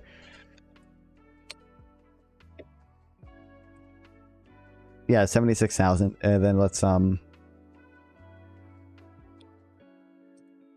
Sweden, 56. Yeah, so, so we are $20,000 richer per person than Sweden. So we can absolutely afford what's the same thing Sweden does. I mean, it would work here, but like it would be hard to organize it. I mean, it would be harder to organize it. America's never organized anything. I mean, we already have Medicare. We already have food stamps. We already have unemployment insurance. We already have Social Security. These are all like super large welfare programs that seem to work relatively well. Doesn't food stamps have like 40 million people on it? Also, like UBI is more administratively simple than even food stamps. What's so bad about them? Oh, 1.6. I have way over. Oh wait, no, 42 million people per month. You know how I know? What are you on them? I'm currently on food stamps.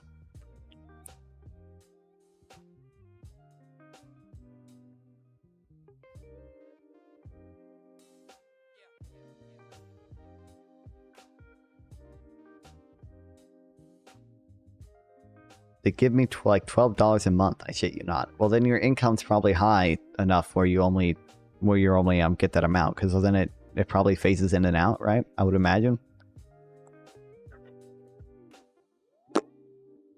But we should probably get rid of food stamps and just give you free money. I want to take away your $12 a month and give you $1,200 a month. That's what I want to do. Food stamps.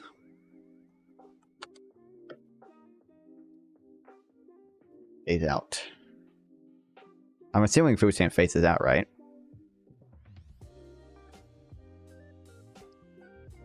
Like the lower your income, yeah, it does phase out.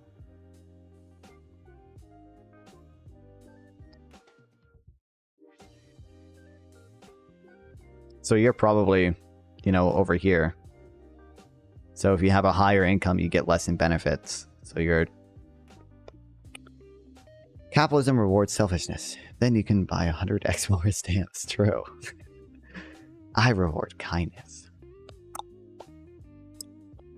I mean, capitalism is not a zero-sum game.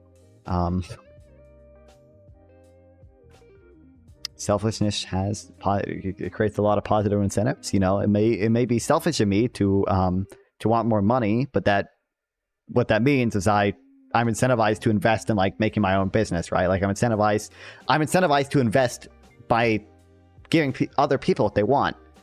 Like you only get rich. This is a meme, okay? This is like a libertarian meme, but like the only way for me to get rich is for me to enrich others. I have to make something else that people want, right? Now, to some extent, monopoly power can subvert this, but like yeah, like transactions really only happen. And again, but there's market failures that we can talk about which subvert this, obviously. Most transactions only happen if both people benefit from it. Now, there's a certain, obviously there's a certain level of coercion with like work, for example. I mean, it's, for the most part in the US, it's like, work or starve or like work or be homeless, right? So obviously there's a level of coercion there, but a lot of other transactions only happen if both people benefit. Yeah. I only buy the keyboard because I value the keyboard more than I value the money, and the company that sells the keyboard values the money more than they value the keyboard. That's the only reason that transaction happens. It benefits both of us. How's it selfishness to sell time at work? Yeah, I don't... Y'all have been like, Google's not a monopoly for years, and all of a sudden now it is. Who is y'all in this case? I don't know. I don't know if I've ever... I don't think I've ever held a position on that. I don't know who the y'all is here. I think a lot of people have been calling Google a monopoly for quite a while. Like Elizabeth Warren and Bernie Sanders have been calling it a monopoly basically the entire time it has fucking existed. Google now owns YouTube and most web domains. Yeah, well, I don't know about most web domains, but they own a lot of products. Actually, as a percentage of traffic on the internet, they probably do own a lot of the most domains because they own Google, YouTube, and Maps, and yeah, maybe they do actually. Don't think anyone has argued against considering that they are the only relevant browser. Yeah, I don't know. It's like Google company now own more than other companies. We're from Yahoo, Yahoo for finance bros. Yeah. Even Walmart is a monopoly. Don't even at me. I don't know if I would consider Walmart a monopoly. You could maybe argue there's an oligopoly there with Walmart, Target, Costco, some of the big retail stores, but no, I wouldn't consider Walmart a monopoly. Ads owned. Get fucked.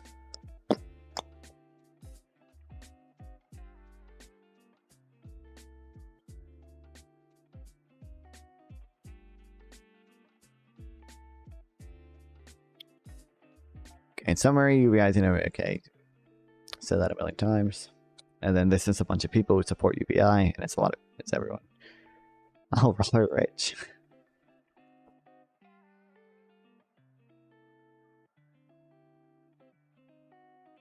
Same guy that was riding with Biden 4 months ago? Who?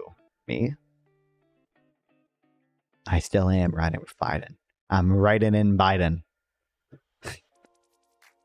That's a joke. I will not ride in Biden. I'm still more or less riding with Biden because I'm voting for the person he endorsed. I'm voting for Harris, but as in Google browser, but YouTube was like another platform entirely before Google bought it. What do you... I mean, yeah, what? Just because it has competition doesn't mean it's health. Okay. Conclusion. In this blog post, we explored evidence, examples, and multifaceted benefits of UBI. I hope this post provided you insights and inspired you to engage in ongoing conversation. In my next installment, I've delved into the ideological political implications of UBI, transcending national divisions and debates. Many times I've had to explain inflation to customers. Okay, what's your explanation of inflation? Is your explanation of inflation that corporations did it for no reason? They just all decided to unilaterally raise prices at once?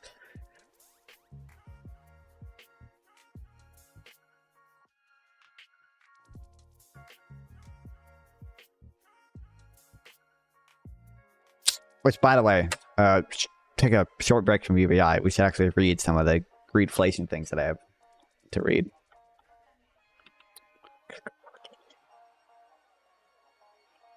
YouTube literally loses money every year for ABC Corp, and they still stick around because the data is harvested. I didn't know YouTube lost money. Twitch loses money, I know that. Everyone, use your Prime sub. Make Jeff Bezos lose more money. Hit that Prime sub button. Let's go. Let's go. Let's go. Get some subs for this one. Disney loses a lot of money. They think it's a joke. Disney itself, the entire corporation of Disney does not lose money, right? Just Disney Plus might lose money. The Disney parks might lose money, but the corporation as a whole makes money. I would assume. I can't imagine it doesn't, considering how much it's worth. Disney Plus makes money? Then what part of Disney doesn't make money?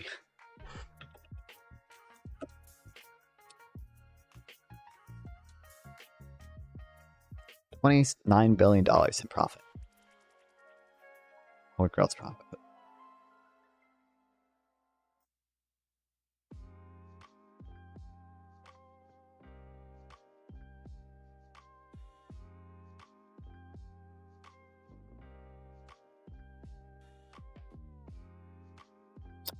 Make money, sure, but their stock is taking. Well, it's a different claim than you made before.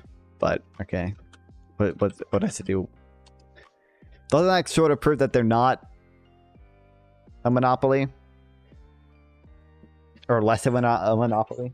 If they really have monopoly power, then their stock wouldn't be tanking because they'd be able to control the market a lot better. YouTube key statistics: YouTube generated 13 $31 billion in revenue, 1.3 increase year on year. That's revenue. That, yeah, revenue. I don't know if that's, but I can't. Does YouTube really have operating expenses of $30 billion or whatever?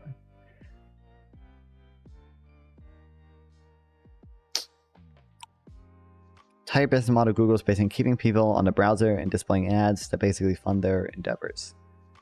Correct. Google sells ads to make money.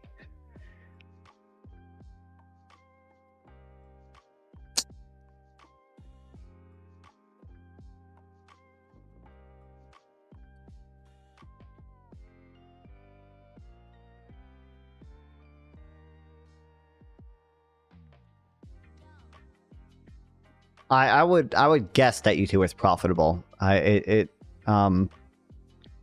not, it wouldn't like necessarily surprise me if they aren't, but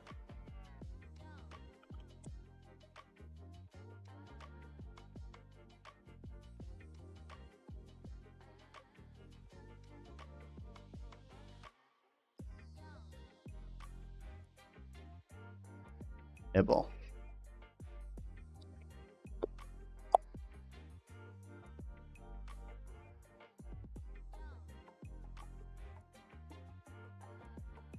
I think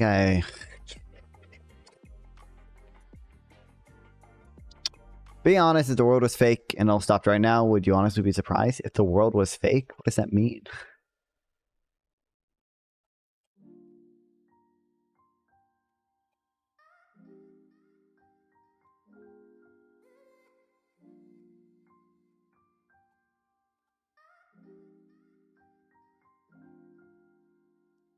Why? I swear I had a greedflation page.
Yeah, I feel like I read and took notes on one of these already, though.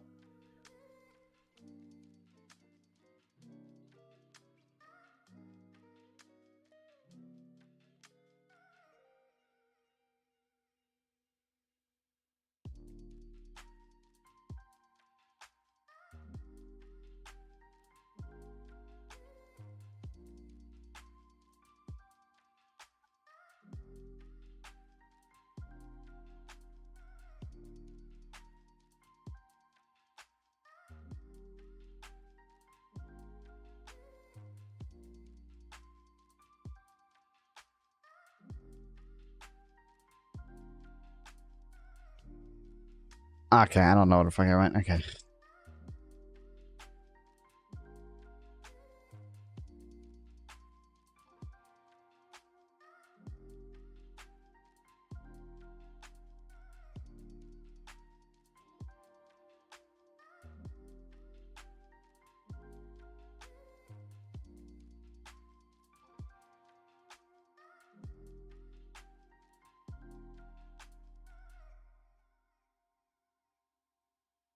Whoops, why did that do that?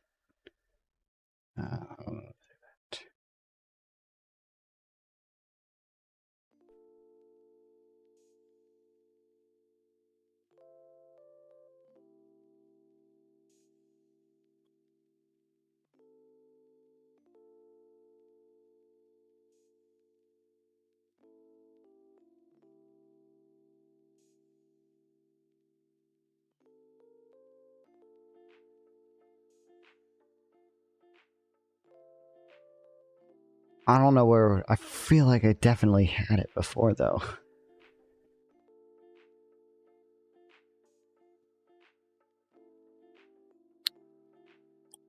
All right, I need to pee though. You guys entertain each other.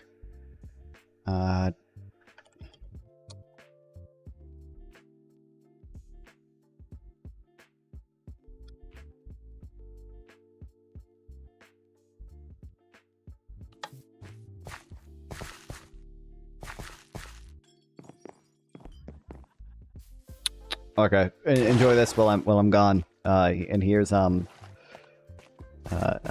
Woman as well. And I'm gonna drink as well.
war, caffeine. Well, it's not caffeine yet. I need to make it caffeine.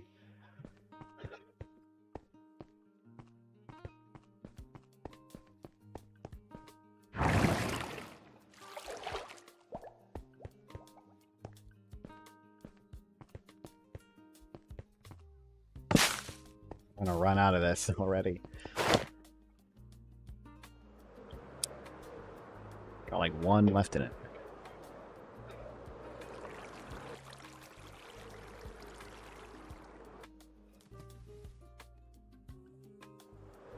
And you guys are still arguing about whether the universe is real or not?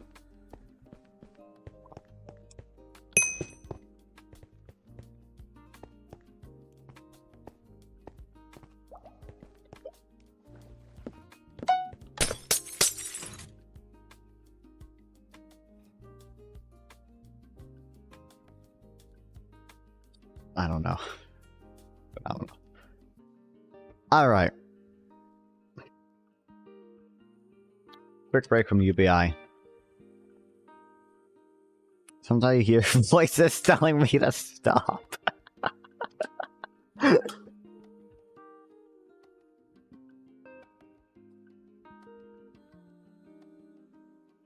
Okay. You need help there, buddy? Do we need to call someone? Do we? Are they telling you to? Did they tell you you live in a simulation too? It's like sleeping one time, having a dream. Okay.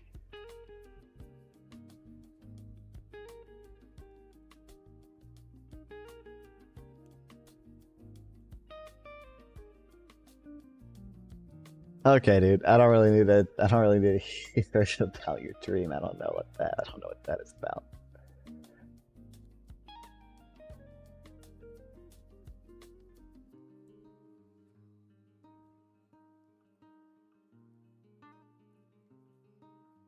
Okay.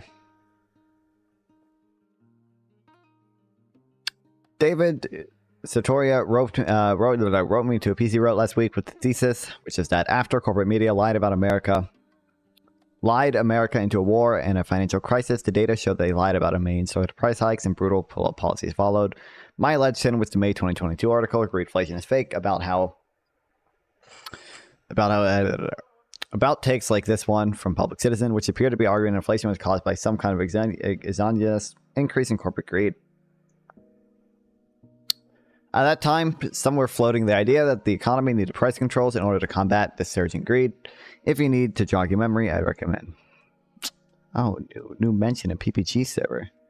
Why? It's 6 a.m. Why did he just start streaming?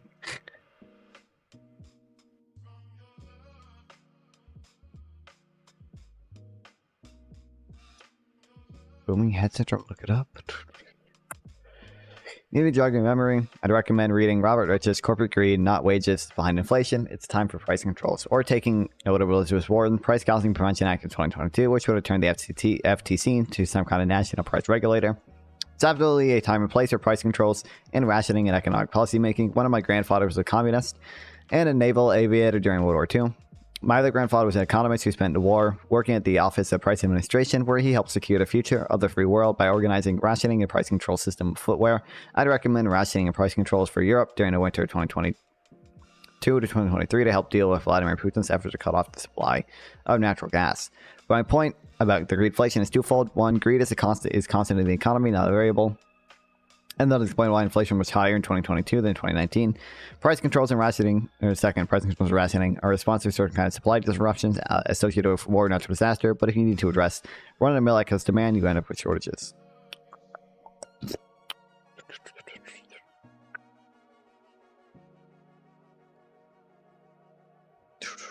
Greed is constant in the economy, not a variable.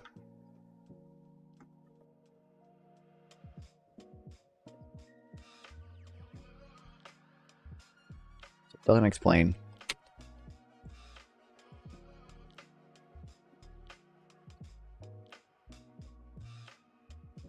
why there was increased inflation in 2022, 2021 to 2022, really.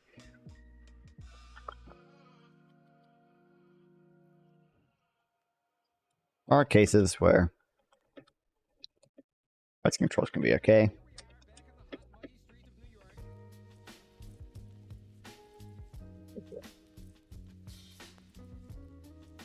Sometimes supply disruptions justify price controls. But when used to address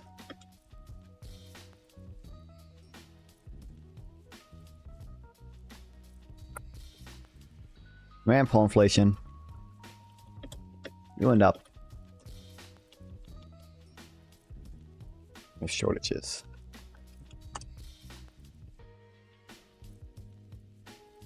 So Yorto's new piece completely ignores all the text of what I actually wrote and instead goes down the idea that the large share increase in prices accounted for increase in profits. This supposedly proves that I am part of a cabal of media liars whose inflation myth across the working class is nonsense. The whole point of is that overstimulating the economy generates price increases and windfall profits, which is ideal of why you want to overstate the economy. The whole point is that overstimulating the economy generates price increases and windfall profits. Okay. We somewhat overstimulated the economy. A good clue as to how we ended up with an overstimulated economy is Joe Biden's statement on February 5th, 2021. The way I see it, the biggest risk is not going too big, it's if we go too small. Based. I heard similar variations of this on this theme, both on and off the record, from the White House's economic communication team with multiple times during the transition and debate over the American Rescue Plan. Joseph Stiglitz, endorsing the administration's approach, explained several months later that while weighing the risk, we also must plan for contingencies. In my view, the Biden administration has correctly determined that the risk of doing too little far outweigh the risk of doing too much. This is something I also said at the time because I thought it made a lot of sense. Policymaking is difficult. It involves a lot of uncertainty. If, when faced with uncertainty, you decide it's important to err on the side of overstimulating rather than understimulating, then odds are that you will end up overstimulating, and that's what happened. With my critical hat on, I would say that relative to sound policy design, ARP made two errors. One is that it included a bunch of state and local fiscal aid money that was knowably unnecessary given the actual condition of state budgets. This contributed somewhat to inflation and also politically allowed Greg Abbott, Ron DeSantis, and other GOP governors to position themselves as hostile to Biden's big spending, while also using Biden's big spending to cut taxes and out raises to cops and teachers. The second problem with the ARP is that it included a pilot version of the refundable child tax credit that was always meant to become a permanent program, not a temporary stimulus. That's fine in the spirit of don't let a good crisis go to waste, except it turned out that Joe Manchin had a fundamental objection to the idea, which meant it wasn't a good idea to spend money on it. But still, the correct policy ex ante was to do something more likely than not that would oversight. Taking that one again. But still, the correct policy ex ante was to do something that more likely than not would look like overstimulated ex post, and that was the state of policy. As I said, despite certain quibbles, I think that was fine calculus. The past couple of years of high inflation has been tough, but inflation is falling, and I don't think the bad inflation of the past will have any serious long-term consequences for the American economy. Does in contrast to high unemployment, which causes a lot of long-term scarring. The stupid rapid job recovery is an important policy achievement, and inflation has been an unfortunate downside of that achievement. But it's very easy to understand in conceptual terms, and if it's perfectly within the observation of that profit, with the observation that profit margins have risen. Jesus.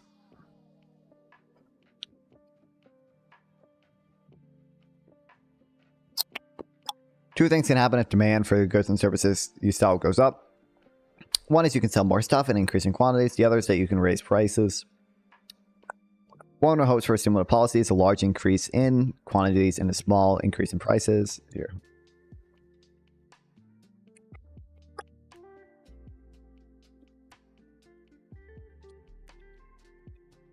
Hope it's stimulus. Likely overstimulated the economy.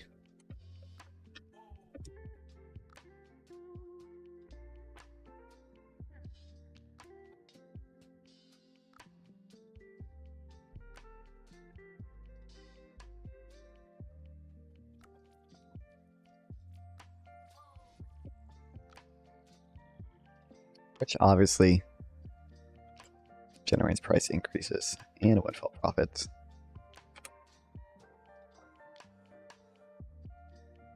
Large increase in quantity, small increase in prices. At the time of high unemployment, that's a very reasonable thing to hope for.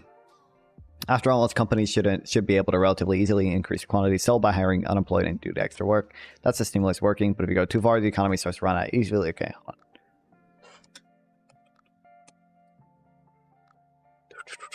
Ideally,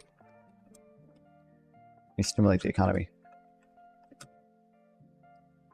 Please can.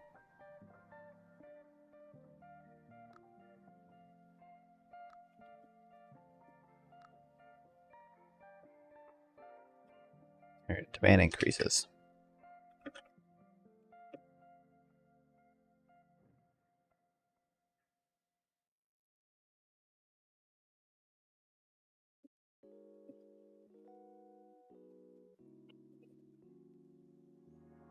Produce more.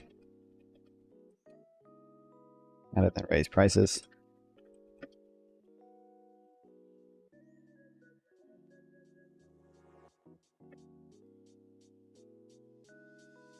But if you overstimulate the economy,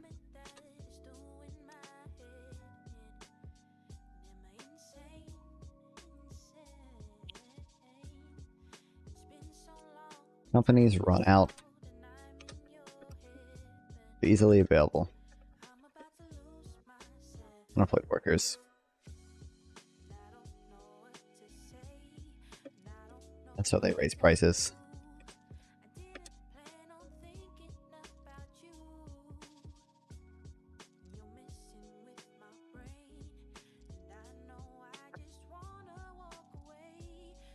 When there's a lot of demand for something and the quantity that can't expand very much, that's what happens when prices rise a lot. Inflation, which creates windfalls profit for sellers.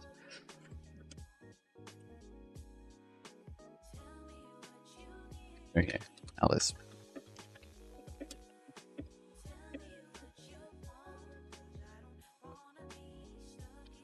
Supply can't expand.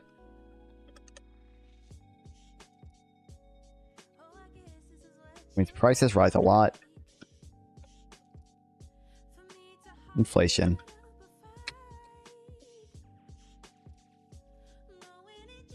Creates windfall profits for sellers.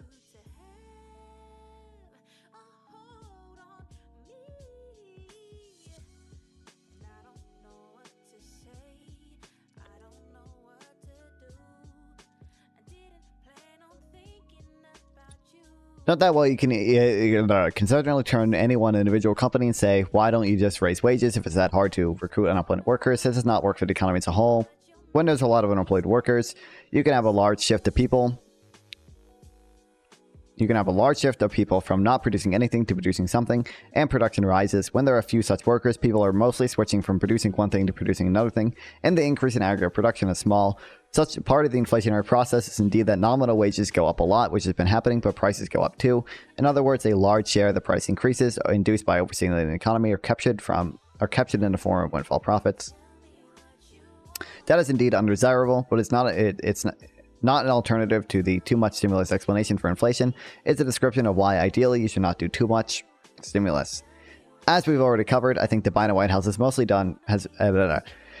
had good reasons to do what they did. But I would like to see progressive acknowledge that the ARP was a mission accomplished and then some on stimulating the economy. The risk of going too small was larger than the risk of going too big. So they went very big and it worked.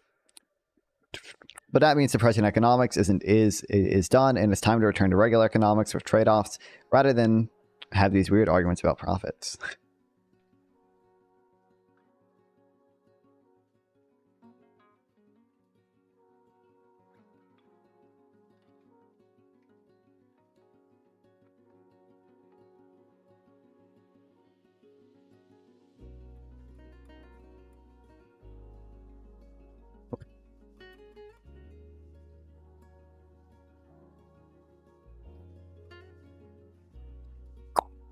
What is this argument even about? I feel like I'm gonna lose this, and I'm gonna have my $400 microphone be messed up just because I'm fidgeting with the mount.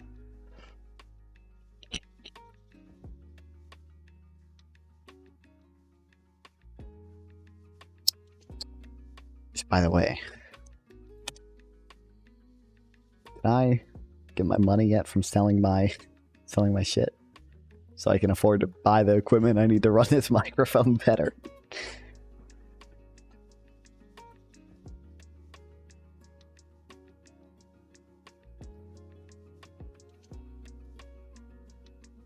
I have it.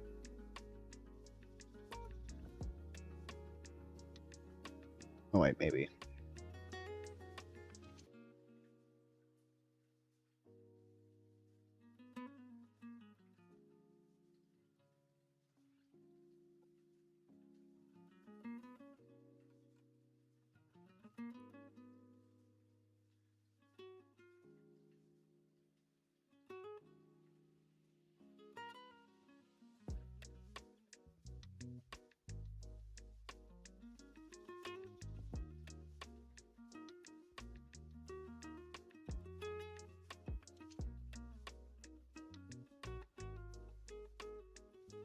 I still probably want this.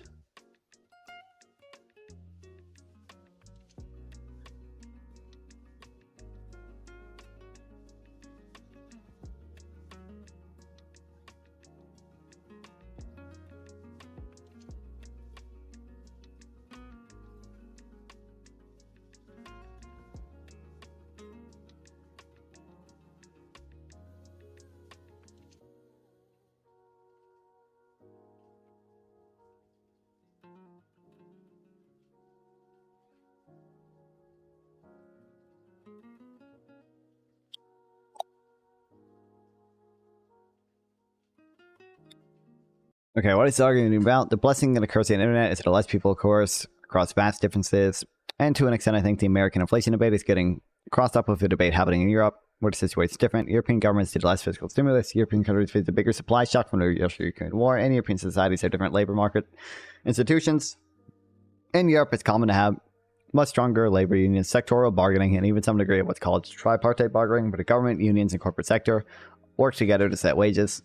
In a tripartite system, where the government pushes very aggressively for wage hikes in excess productivity, that could create a cost push scenario where companies must raise prices or else be driven out of business. In a tripartite system, the government could also try to generate disinflation by forcing workers to accept lower wages. In that case, making a point that profit margins have actually expanded would be a good counter argument to the proposal. So when the European Central Bank chief Christopher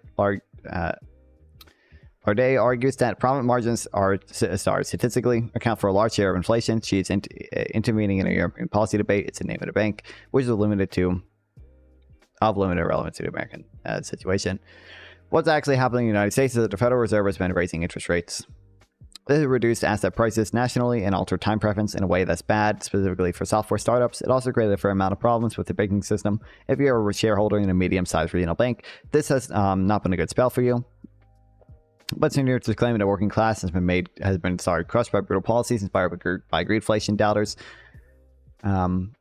Doesn't make any sense. The pace of job growth has slowed down, which is what you would expect from very low unemployment rate. I'd expect it to continue slowing down. The prime age employment population ratio is near record highs, and the overall population growth has become much slower than it was 20 or even 10 years ago. So we're not going to keep adding jobs rapidly. Greedflation nonsense just serves as a pointless distraction from what actually is needed. Policy focused on supply side reforms that allow for productivity growth and real wage gains. Trying to use price controls to prevent excess demand from transforming into rising profits is only going to generate shortages and make it harder to unwind the underlying pathology. We just need to admit what happened here. The architects at ARP deliberately erred on the side of going too big, with stimulus, and we're living with the upsides and downsides of that choice. I think the upsides far outweigh the downsides. Prime employment, wages are growing, black unemployment is the lowest on record, women's employment is the highest rate of record. This is not to deny that inflation is bad, but the long-term benefits of a strong labor market are considerable, and inflation is a surmountable problem. I would choose to go bold on recovery as soon as possible or work out well in the end. But to make it work out well, we need to make smart, ongoing choices that reflect a cogent understanding of the current situation, which means acknowledging that price increases have been driven by strong demand, and the alternative of rationing would make things worse.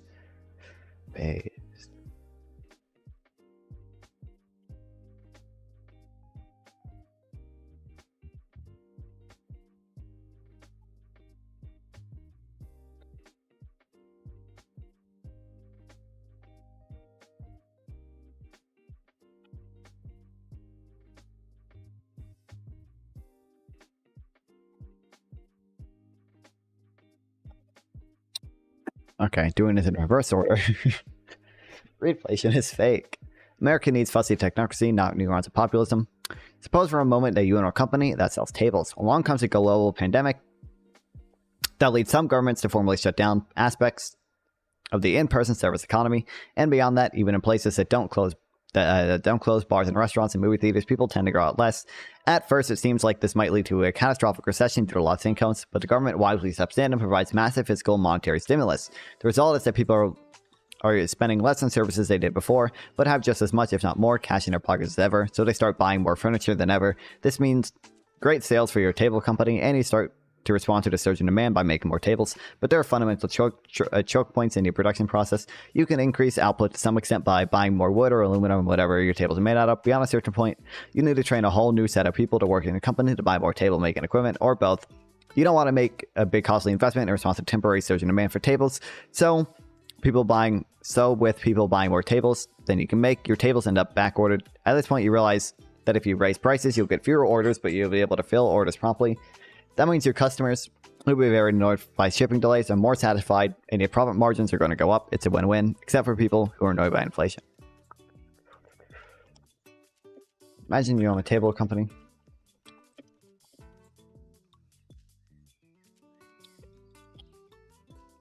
And COVID.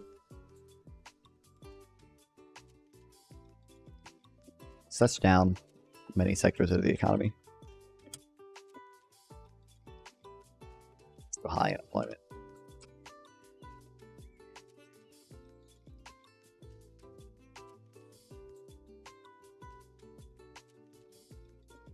But fiscal stimulus leads to a surge in demand for your tables. First, you can expand production to meet this increased demand.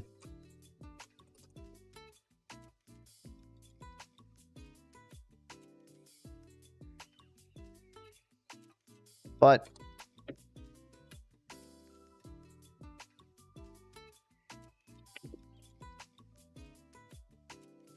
eventually, run out of workers to hire. All right, want to add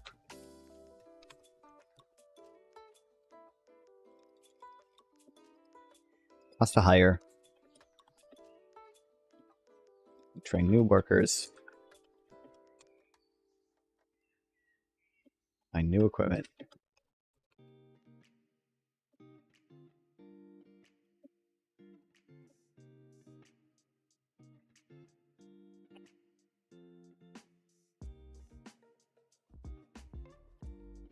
Too high to justify in response.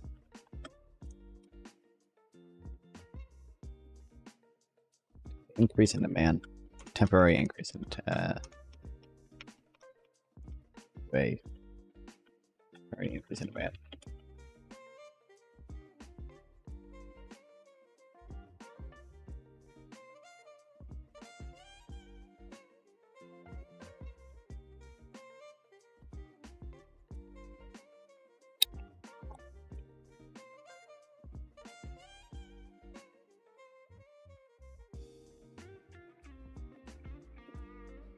In order to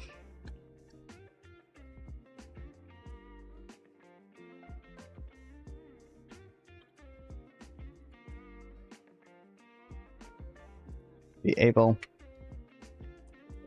to fulfill all your orders, you must raise prices.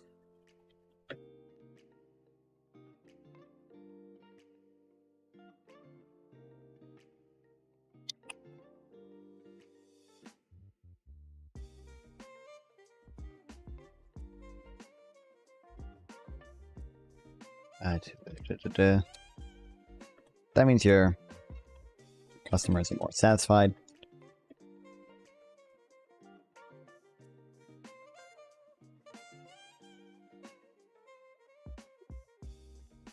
They otherwise would have been. Otherwise would have been with delays. and your profit margin increases.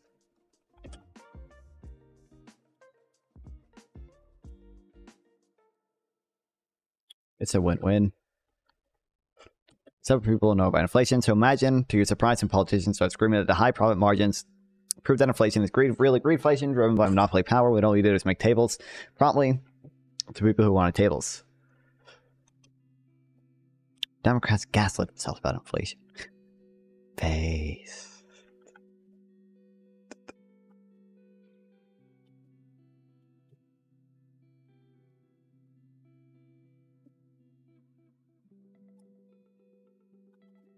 Increase dramatically.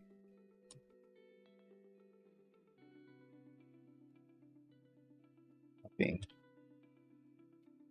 responsible for inflation.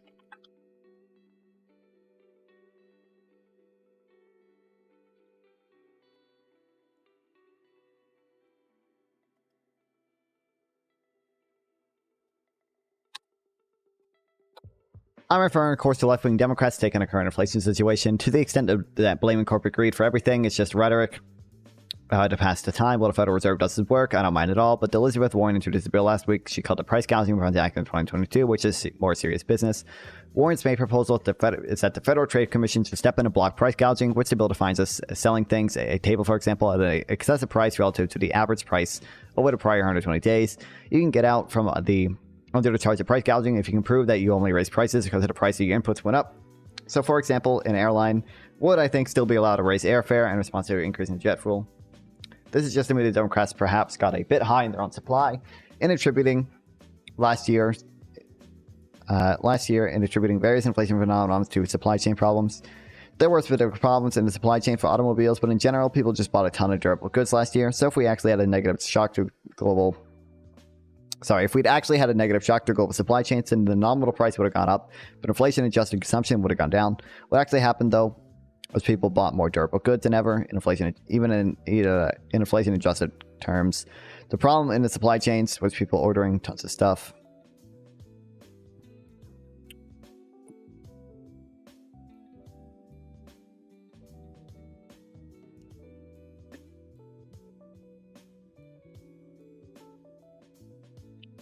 A lot of Democrats convince themselves.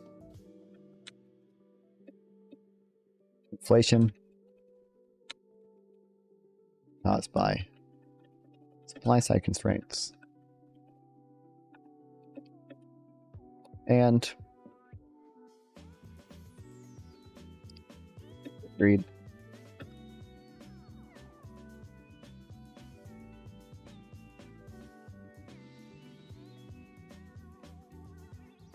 We'd actually had a negative shock to global supply chains and nominal prices would have gone up, but inflation-adjusted consumption would have gone down. Instead, inflation, adjusted consumption.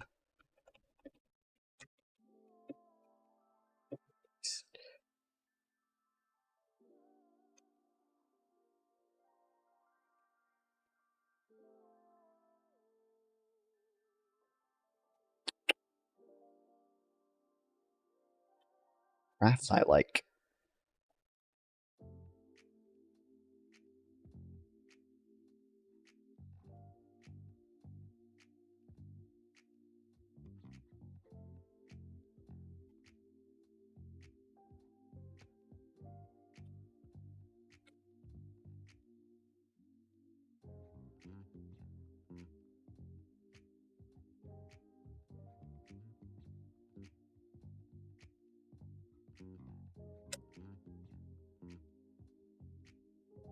Is that still in it? Yes. What actually happened, though, was people bought more durable goods, but because Democrats convinced themselves inflation was caused by supply chain problems rather than a surge in demand, they then turned around and found themselves shocked to discover profit margin went up. It turns out it wasn't about supply problems at all, it was greed. What's your political position? I would say broadly, like new liberal social democrat spectrum. So, yeah, I would say pretty left leaning, but still overall like capitalist, like anti a lot of the what I like extreme progressive left. So like I don't really like Bernie. I don't really like Warren.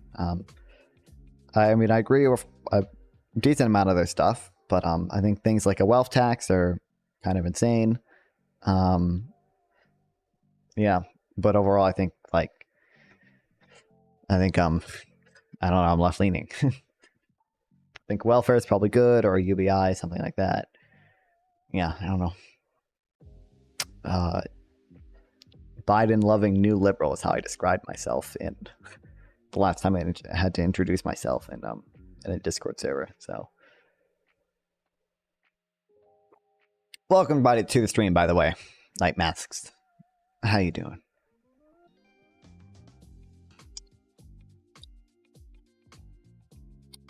Do you play in the political system of the U.S. two-party system, or do you challenge it? Do you challenge against it as if the whole party system broken and corrupted it truly is? I mean, I don't like the two-party system. I prefer if we had a different system of voting that incentivized a multi-party system. But I mean, I'm pretty on policy. I'm pretty aligned with the I would say the establishment sector of the Democrat Party. So I'm gonna play into it because I'm aligned with them on policy for the most part. But also, I would support a candidate in the Democratic primary who is in favor of either ranked choice voting or approval voting, or a type of voting system that encourages multi-party systems. So you play along with the system. Nice, since it grants you what incentives again? What do you mean? Since it grants me what incentives again? I'm aligned with them on policy, so I'm going to vote for them. That's how that calculus works. I play into the system because I line up pretty closely on policy with the majority of the Democratic Party.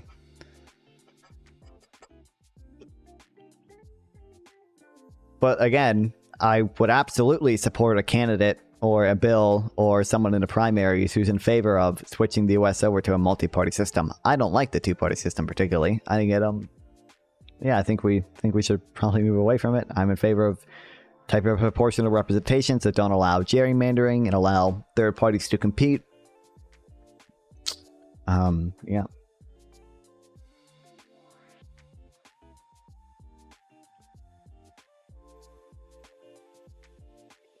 Turns out I was supplying, but I always will agree. At the end of the day, that was a very stupid person who think companies suddenly became greedy in 2021 after years of being non-greedy. In fact, during this whole period from 1997 till 2020, when the price of durable goods was steadily falling, I routinely heard that ascribed to greed. The bad corporations were outsourcing jobs to China to cut costs. Greedy.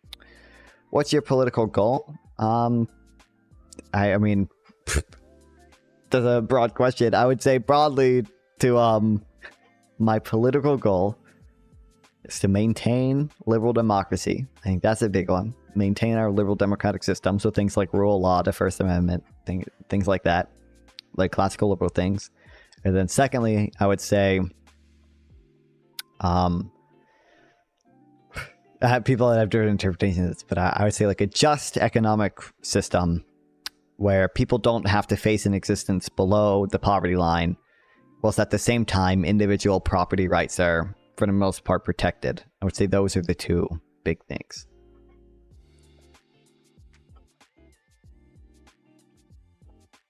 And if companies pass on the savings to you, the consumer, that was definitely due to greedy desires to develop more stuff. Yes, companies are greedy when it comes to shipping jobs overseas to cut prices, and they are greedy when it comes to raising prices, surging demand. Greed is a constant, but the particular inflation was a surge in demand, not a surge in greed.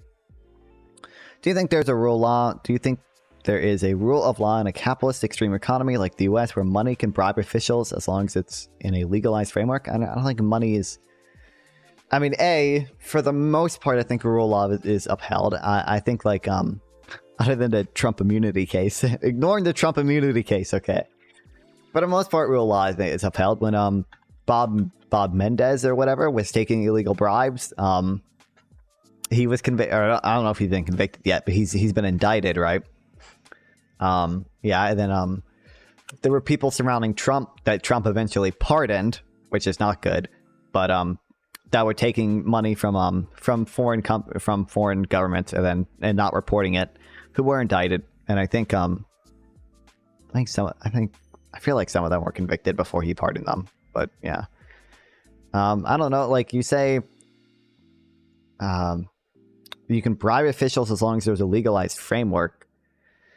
I think it's. I mean, the issue there is the First Amendment protections there, right? Like usually, like the things with like super PACs and stuff. That's all. The issue there is the First Amendment protection. Is that if I own a company, that company should be able to make a movie about like climate change, right? Even though that might have a political goal. You know, it's like, can I make a movie about climate change before the election comes up? What's your purpose in diving into politics? Do you have a goal to get a political? No, I just like learning about it. I just like reading about it, learning about it, knowing about it.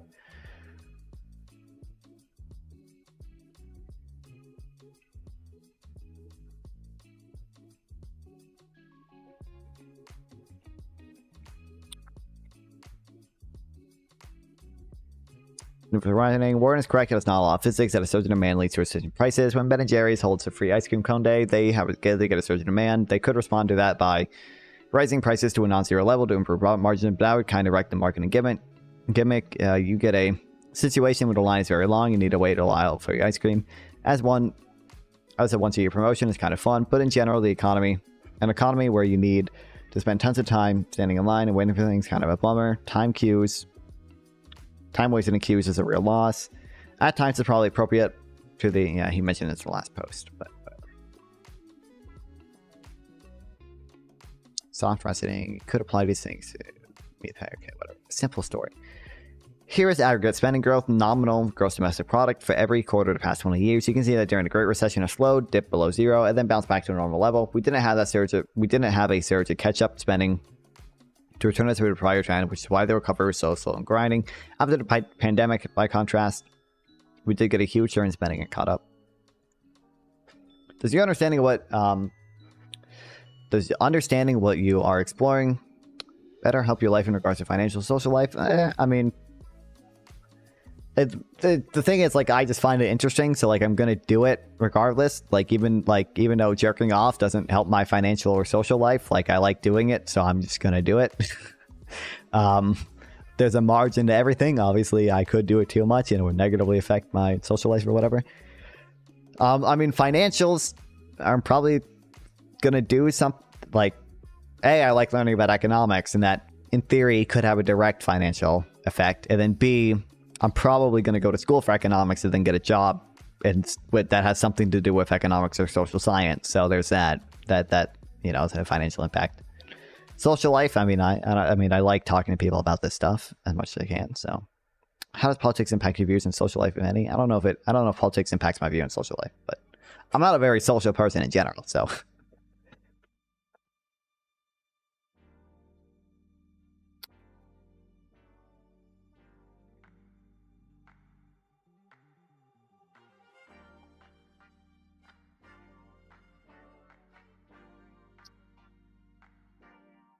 Aggregate spending growth.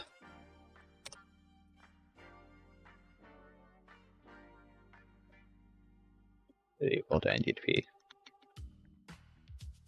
How old are you, and what is your goal in your 20s career-wise? I am 18 years old. My goal, in my 20s, I imagine for the most part, I'm gonna be working at mostly entry-level jobs until I get a degree, at least. Yeah, I don't know. We'll see. I don't know what I'm gonna do, really.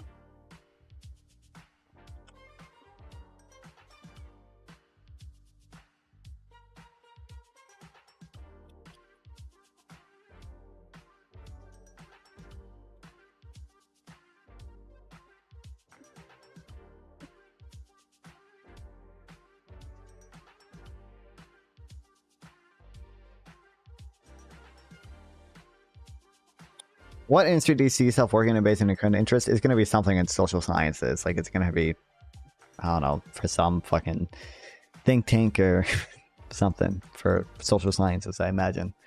Whether it be economics or maybe, I don't know, maybe it'll end up being political science or something. We'll see. Or sociology, maybe? I don't know. We'll see.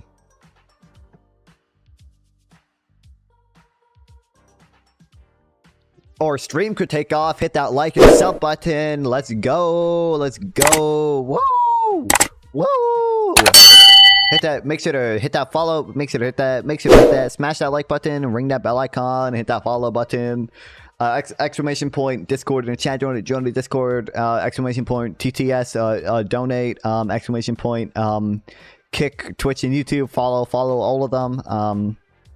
Go to my Rumble. Follow my Rumble and my D Live and my Twitter. And have you looked into the job market and seen the positions and salary? No, I haven't really looked into that. No, I don't really care.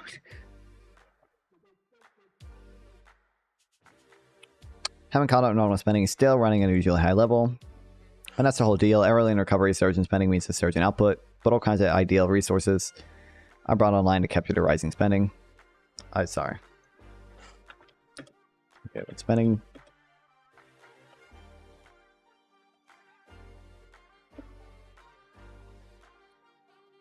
Early in recovery.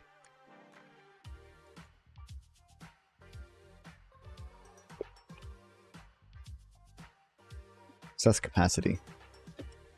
Do your parents work in a private sector, public sector? Private sector, both of them, for the most part. Technically, my mom works for a hospital, which I'm sure has some. I think it's a non-profit, which is still private sector. Non-profit, not-for-profit healthcare headquarters. Okay.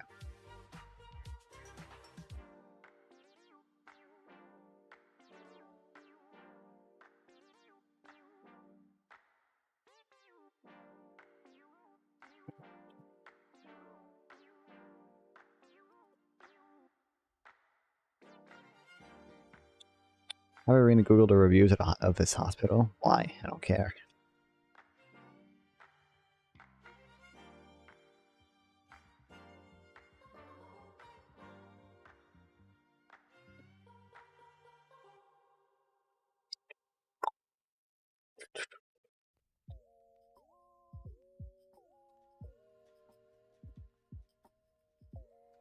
Man, so that becomes increasingly hard. So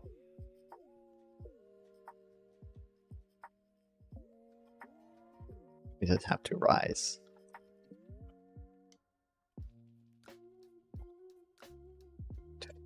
Fed needs to slow. Oh, sorry. Let me read the. Not currently much in a way. Resources, unemployment rate is very low. The portion for crowded, so the extra spending is causing rising prices because we can only work so quickly to make more stuff. I'm in high school, still a gap year currently. I start college soon. I graduated high school last year. Fed needs to slow the total spending back down to a more normal level so everyone can use and catch their breath. And in the political domain, we need to think of ideas that let us make more stuff. GDP is good, actually. Base GDP defender. College, university, community college. And first, I'll go to community college first, and then later I'll go to a real college once I get my. I think I want to get an associate's in general science first. That's what I'm doing first.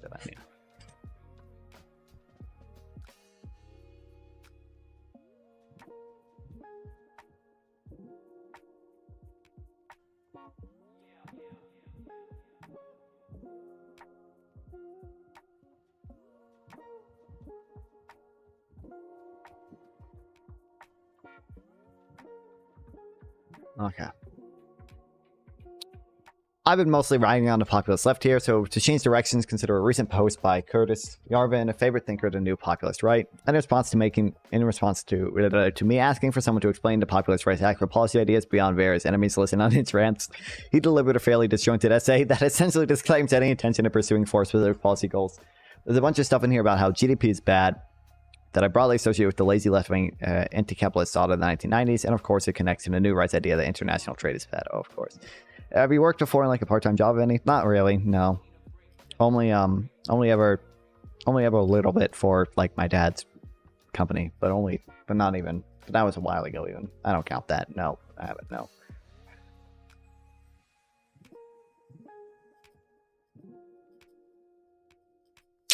But I do get paid 30 cents a day to stream. Let's go. Drop those. I need to drop those super chats, guys. Give me those. Give me those bit. I'm gonna run an ad break. I'm gonna get that bread. According to the Reddit Harvard Libertarian Theory comment, if the Chinese are willing to do all the work to make our stuff in exchange for pieces of green paper, they are suckers and we should let them. We get all the utility. They get this utility and some paper. What's not to like? The idea conflicts with traditional. What skills do you think you should acquire in your 20s? I don't know. I don't know. I don't care. I don't know. I need to learn more advanced math. I need to get more disciplined when it comes to fucking doing shit. Yeah, I don't know. This idea conflicts with both traditional common sense and the human asset model. The common sense tells us that work is good for the human soul. The human asset, okay, what the fuck is the human asset model? Tells us the regime that work in most cases is good for the human asset, increase the productivity, product of the asset, which may not be quite exactly necessarily as popular, but at least it correlates with the common good better than the satisfaction of desire. And on a scale of nation, producing increase in the nation's productive power, obviously making a nation stronger and more valuable, where any nation consumes but does not produce anything, it would drop. Dropped on its face by producers. I don't have a habit of reading personal development books. If not, you should invest in points those books. Should I invest in points? I mean, I don't know. I mean, I don't really know what I would get from them. I don't think that's much I need from them. The opportunity cost is too high because I value reading about this more.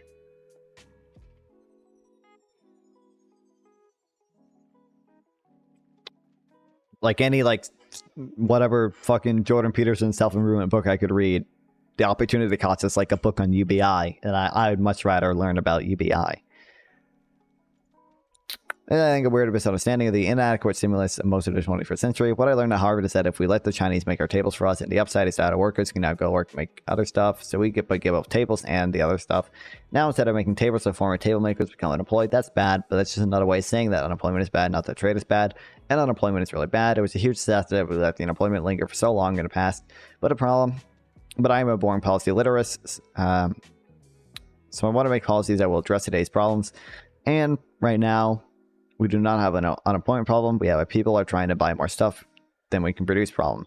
So to the extent that more stuff could be produced abroad, Americans could be reemployed making other stuff here, perhaps building houses rather than tables, and everyone is better off.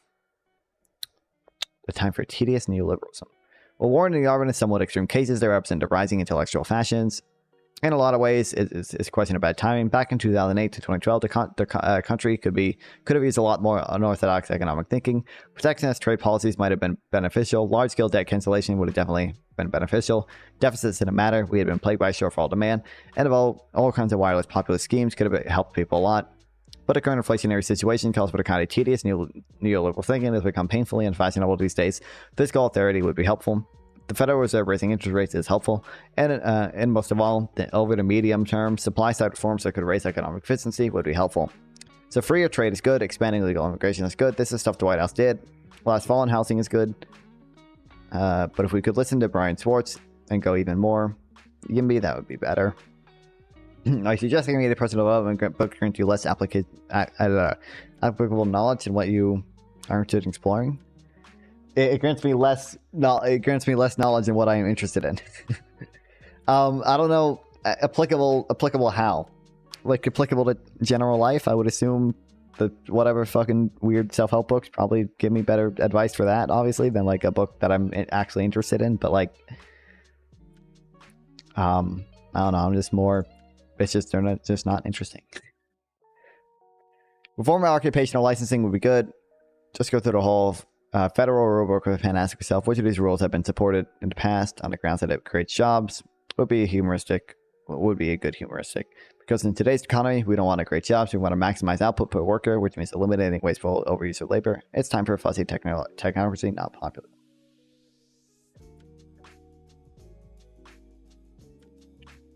Based.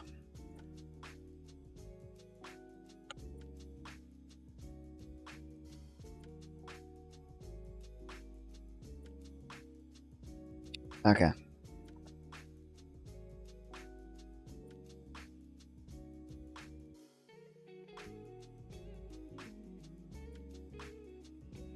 really short.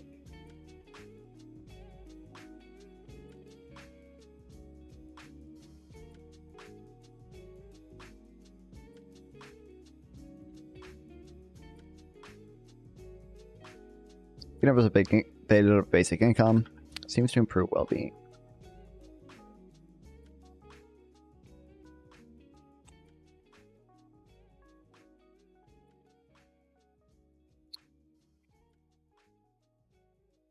Board's most robust study, universal basic income, has concluded that it boosts recipients' mental health and financial well-being, as well as moderately improving employment. Finland ran a 2-year basic income study in 2017-2018, during which the government gave 2,001 people between 25 and 58 monthly payments with no strings attached.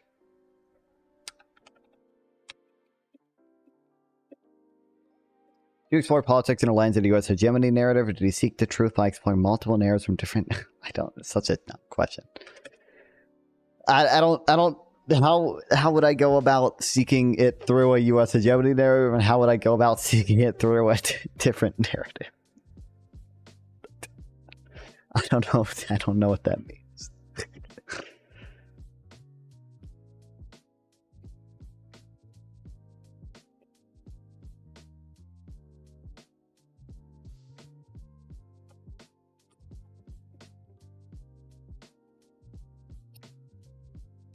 Giving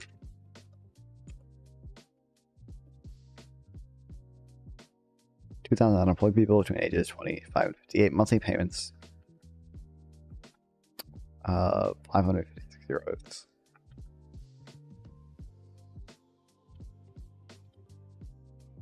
Lights up bold.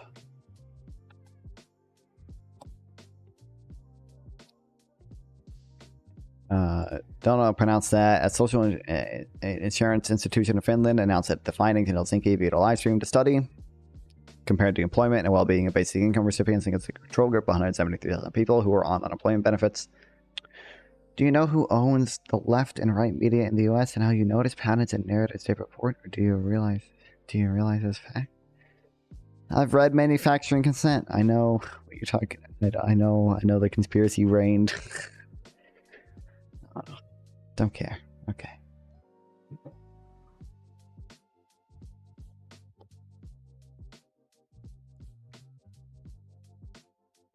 Are they all owned by the Zionist cabal? Is that what we're arguing here?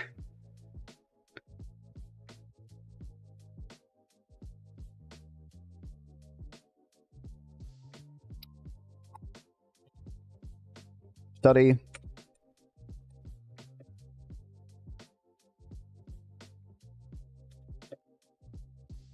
Compare this group. Weight control of 173,000 people who are on unemployment benefits.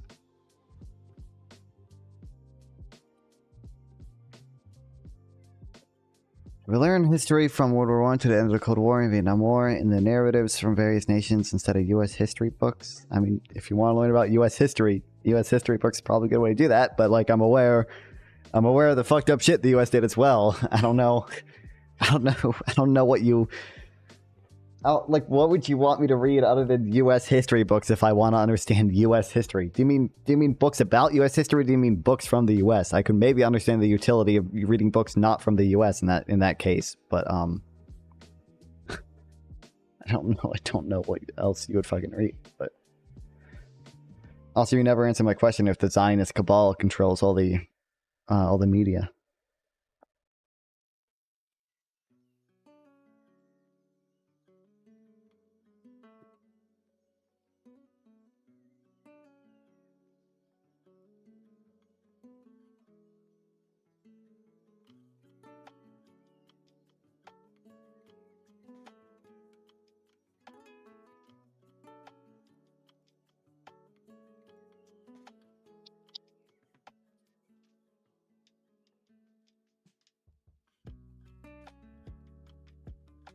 Finding that between November 18th, 2017, October 2018, people with basic income worked an average 78 days with 6 more days than those on unemployment benefits.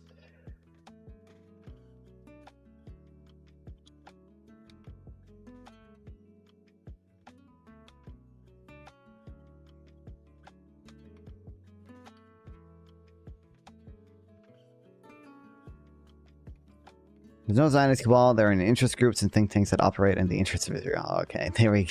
Yep. Greater increase in employment for people with families with children, as well as those who have first languages or wasn't Finnish or Swedish, but the resources aren't yet sure why. One survey, people who receive universal income instead of regular unemployment benefits reported better financial well-being, mental health, and cognitive functioning.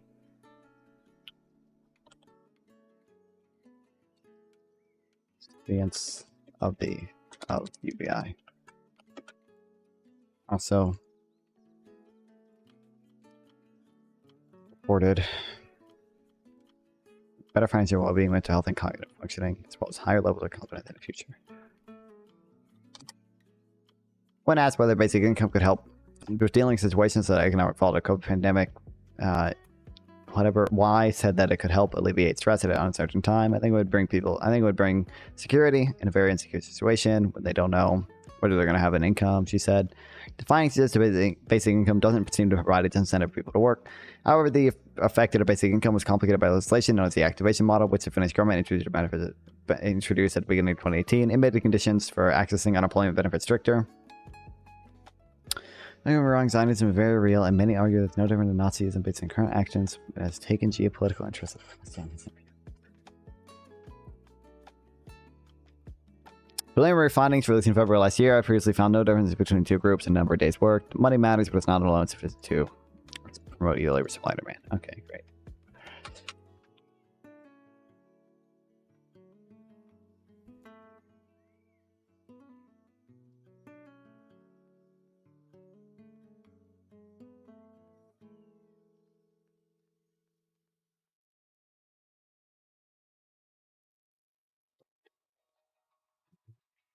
Mm-hmm. Okay, here. Real. I'm only interested in the domestic politics of the U.S. For the most part, yeah, but nothing else interests me as much. I don't know. I took a comparative government class. That was interesting, I guess, where you learned about the UK, Iran, Russia, China, and Nigeria. That was interesting. I don't know if I remember the specifics of a lot of it. But.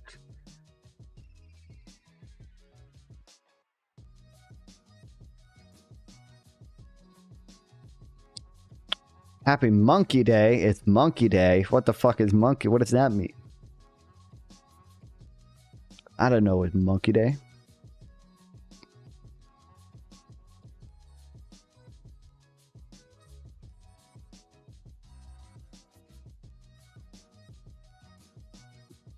How far is your historical knowledge node?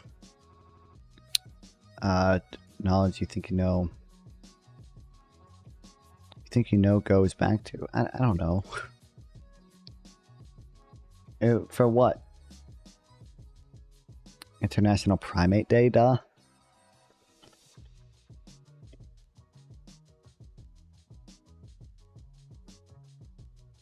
Fire.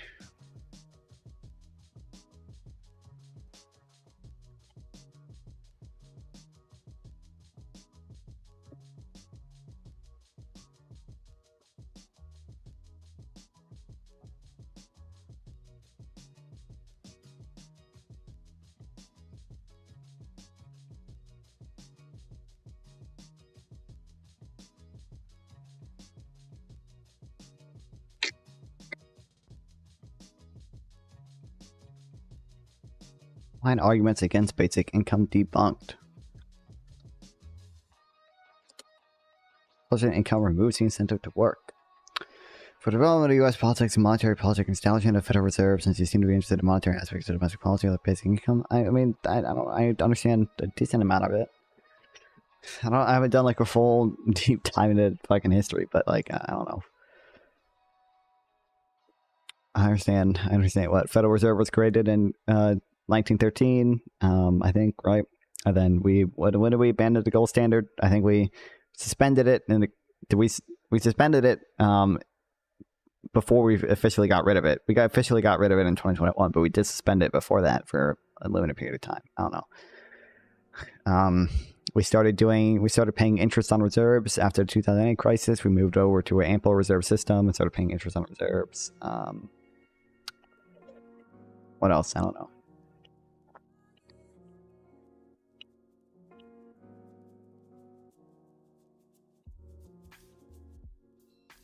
But you probably think the Federal Reserve is like an evil Zionist institution meant to bankrupt the American families through inflation or something. So, one of the most popular arguments in basic income is that providing everyone with enough money to live off could reduce the incentive to work, leading to a drop in productivity, high unemployment, and substantial slowdown in economic growth. Current benefit systems often fail to make work pay, with sharp cutoffs leading to additional earnings being canceled out by withdrawal benefit payments. If a system like NIT was carried out correctly, there would be no such incentive. The more income earned, the more income kept. As we see in the U.S. basic income policies of 1970s, that overall hours work fell slightly, with most significant reduction in work coming from single mothers. Most often, the drop in hours was due to people allowing themselves to find new, more suitable jobs rather than simply working less.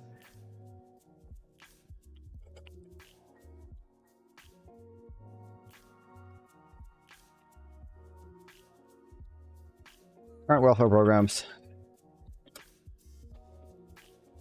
often fail to make work pay. Suffer from cliffs as a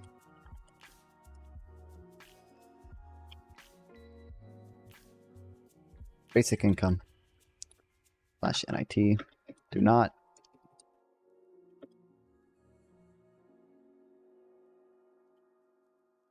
Empirical evidence.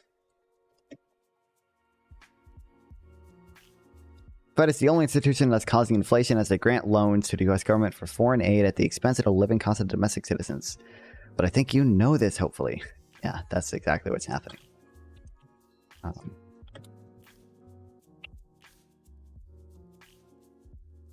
Foreign aid is like less than 1% of GDP in the U.S. You know that, right? Or less than 1% of our expenditures.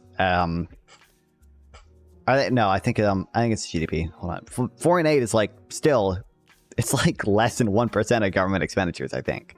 I think our aid to Ukraine was 0.3% of our GDP, but like foreign aid as percent of budget, I think it's literally,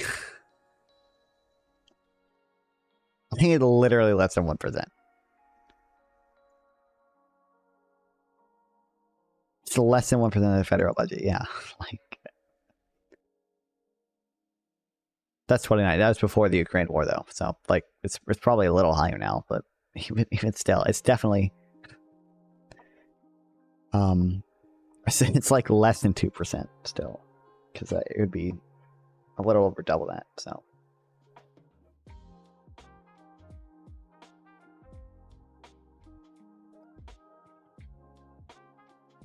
also, the Fed is not the largest. Wait, maybe the Fed is the largest holder of bonds. Who owns U.S. bonds? It's not. I think the Fed's like 34%, and then the rest is like U.S. companies and foreign governments. Federal. Oh, and they're only 11%. Hold on. Is this? When is this? End of June. End of June. What month? Federal Reserve, yeah, well, they're only 16%. They're not even, so not only does, this is 2018, okay. Not only is the Fed not giving loans to the government for the purpose of foreign aid, because foreign aid is literally like less than 1% of the fucking, of the government expenditure. They're not even the main holder of U.S. debt. They're not even the main one giving us loans, which is really just buying bond. But giving us loans, it's mostly other parts of the government. Are you justifying that the U.S. is engaging in a proxy war with Russia is not linked to association of inflation with how it impacts international trade and U.S. relationship with many nations? The war in Ukraine is not contributing that much to inflation. Like I just told, like, foreign aid in total is like less than 1% of our budget, which means that That's our budget. That's not even the deficit. That's just a budget. If you want to argue that deficit spending contributes to inflation, you can do that. But it's like, that's such a little part of our deficit. And the Federal Reserve is not even a main holder of that debt. They're like 20% of it.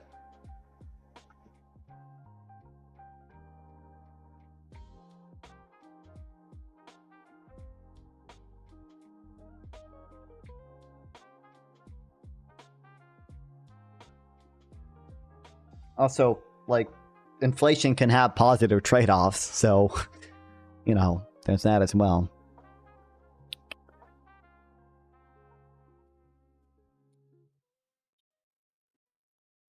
Little to know. Reduction working hours.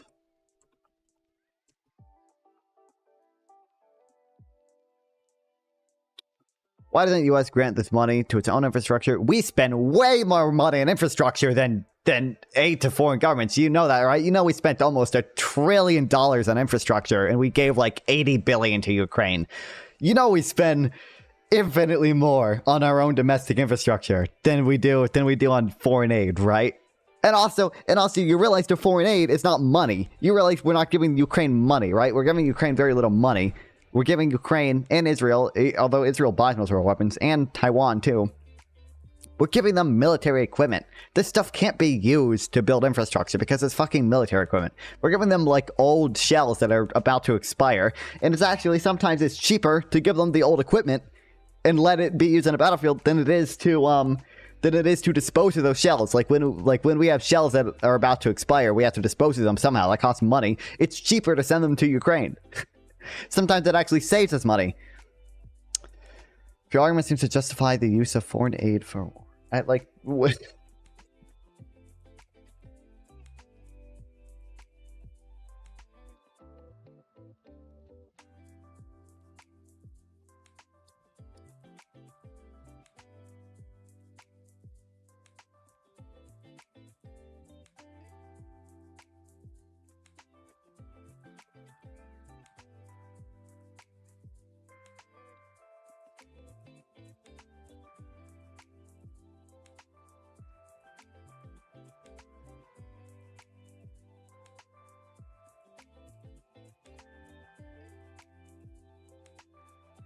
We're suggesting U.S. is conducting a major money laundering scheme to enrich the members of Washington, D.C. Did I ever? I don't know how anything I said suggested that.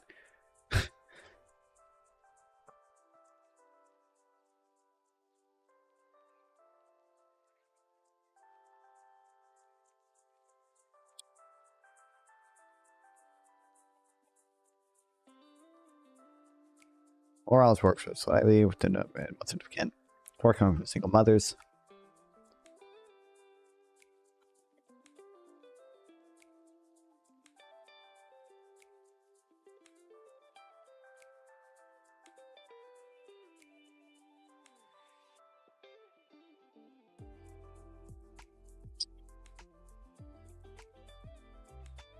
Most often a drop in hours worked was due to people allowing themselves to find new, more suitable jobs rather than simply working less.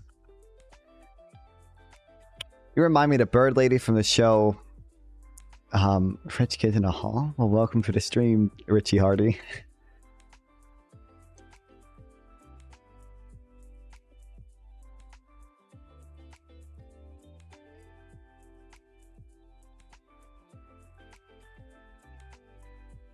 I look like this girl. Okay. Oh, haha, big nose.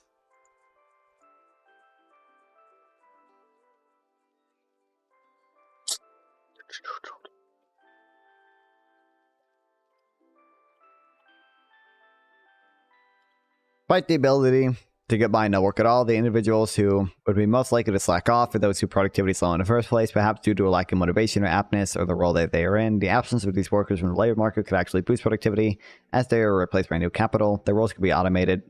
These individuals have the opportunity to learn new skills and become more productive in industries where they are better suited.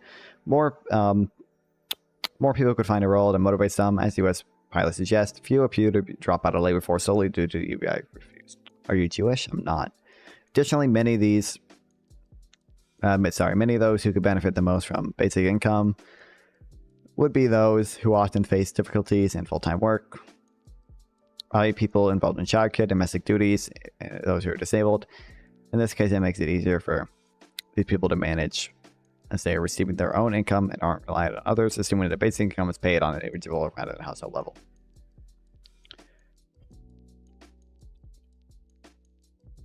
Those who do drop out of the labor force are the ones whose...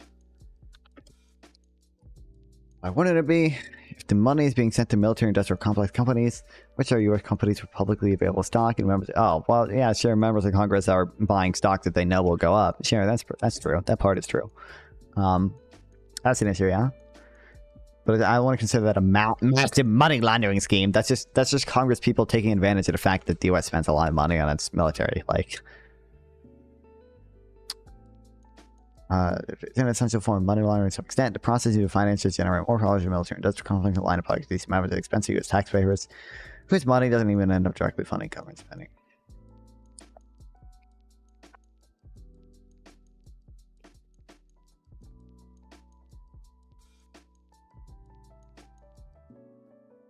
Let's choose labor.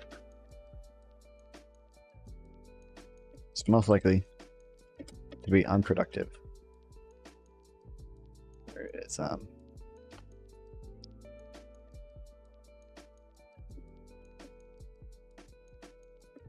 Anyway,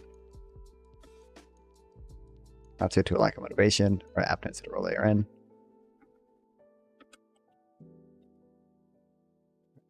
This is just basic income.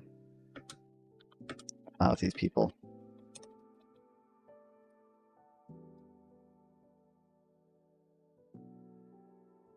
seek education or find better role more suited to them.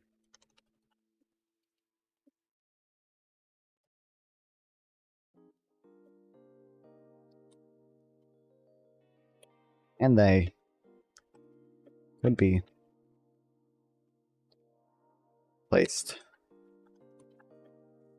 more productive capital.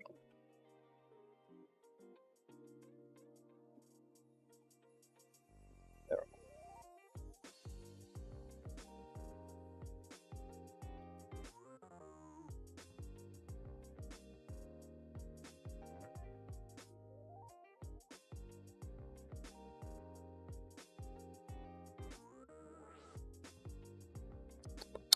These individuals could have opportunity to learn skills, become more productive. Okay, in the case, it's easier people to manage to receive their own account.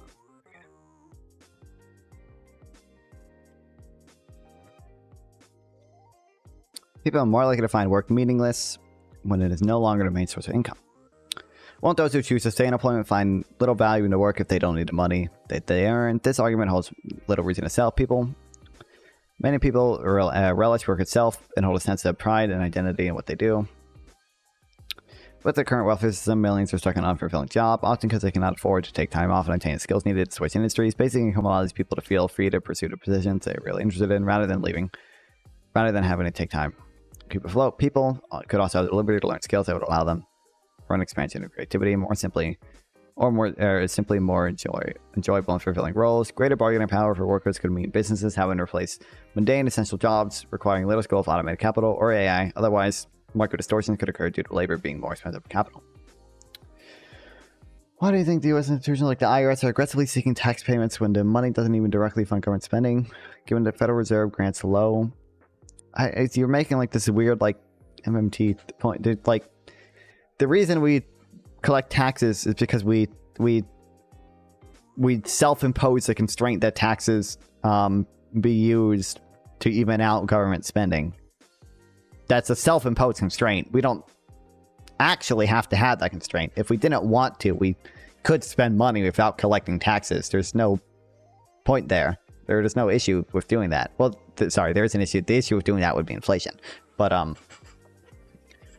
no reason we technically have to. It's just that we choose to do that self-imposed constraint to mitigate the risk of inflation. We do it basically because we believe politicians have a pro-inflationary bias, and in order to make sure we don't print too much money, we self-impose our budget constraint on ourselves. That's the reason we do it.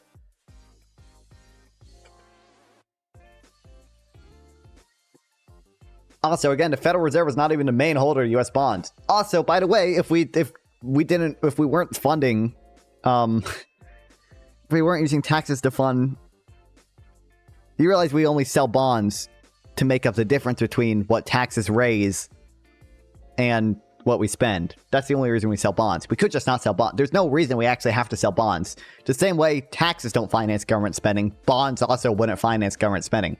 We don't have to sell bonds. You realize that, right?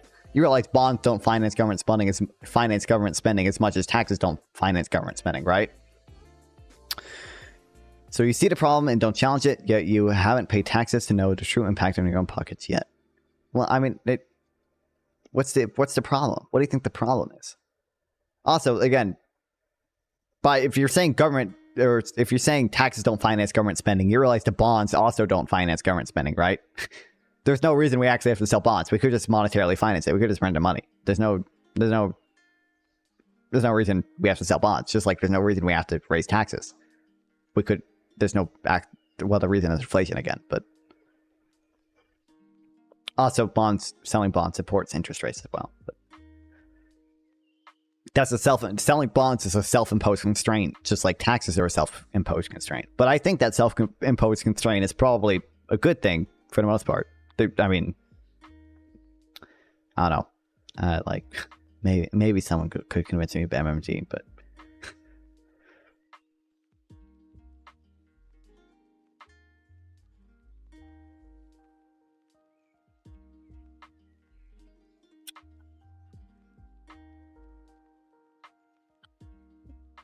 we'll choose to stay.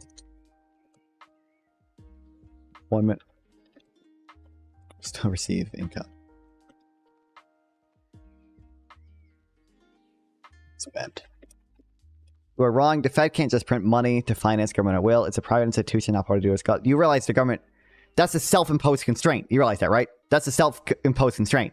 The reason the Fed can't just print money to finance government at will is self-imposed. That's a self-imposed constraint.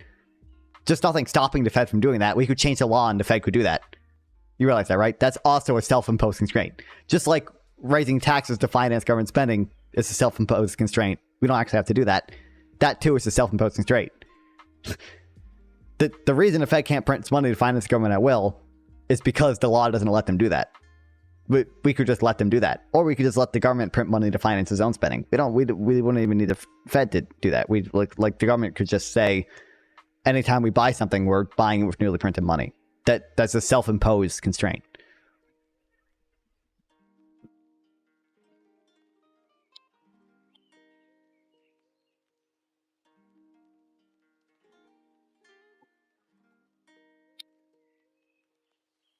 Selling things, then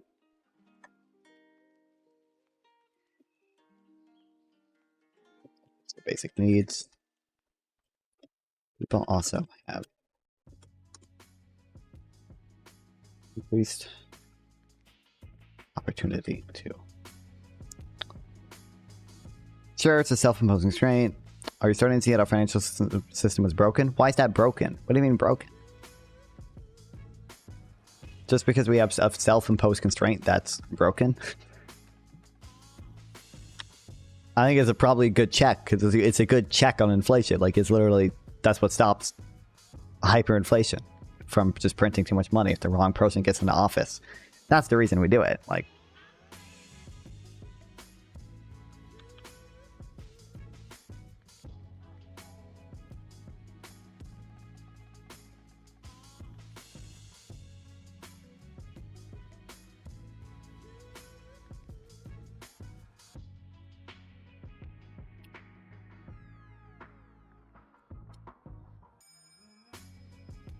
I think you should wait until you pay taxes and do your tax return to see how broken the system is. Why would like? I mean, I don't have like a income to pay. Like, I'm an independent still, so but like I do pay excise taxes, I guess technically, when I buy shit. See how broken the system is. Until then, all you see is the theories, not the true extent. I don't understand. I don't know how that would change my opinion at all. Like, if I, like, let's say I get, what, I'm going to get my tax return, I'm going to have to pay a lot of money in taxes, and I'm going to all of a sudden change my entire view on the monetary system. Like, I just don't think that's going to happen, brother. I might be like, oh shit, taxes are too high. We should lower taxes. But that would not change my opinion on any of the things I just said. Like,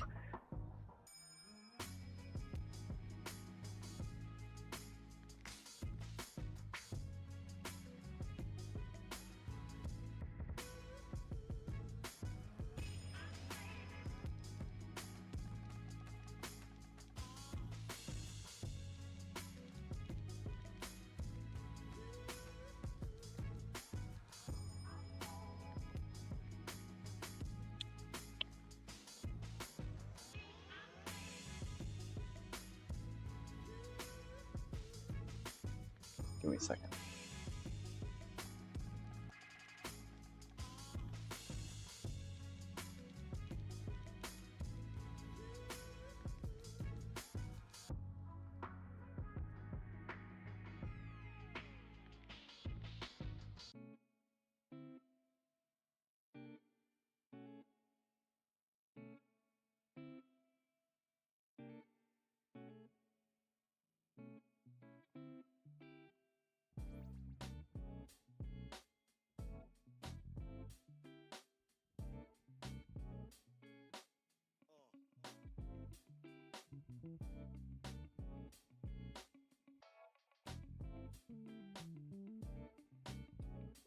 That's the most popular criticism in the UBI since apparent cost.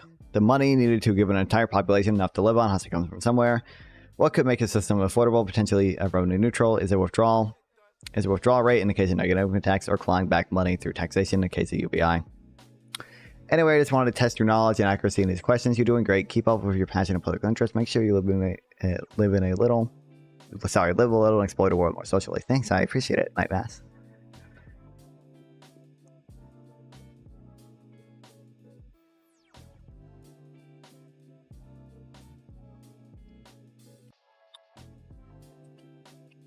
As people earn more, the amount they receive through negative income tax decreases at a tapered rate until they reach a certain income where they're no longer eligible at NIT. It's entirely possible to set the withdrawal rate and a baseline at a level where substance is possible, and the cost of introducing the income. The scheme is not prohibited to implement a revenue neutral UBI. Could provide those over $20 or $70 a week. Additional savings from basic income can be made through reduction in number of DWP employees, as much as the bureaucracy is attached to the current welfare system might no longer be required.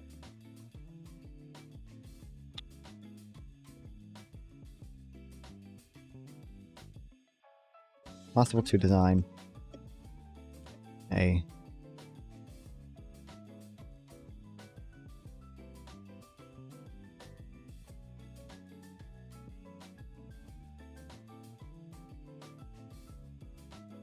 revenue neutral negative income tax or UBI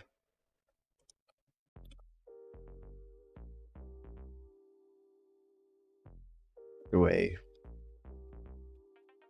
raw rate or increased tax revenue.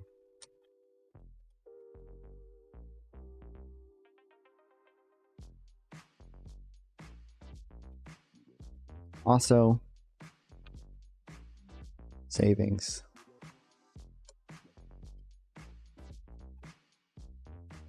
spending and its current welfare systems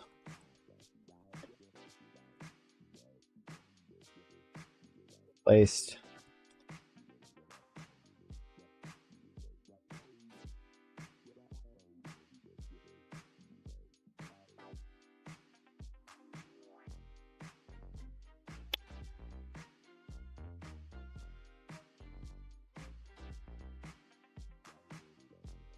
giving money to everyone really to access inflation.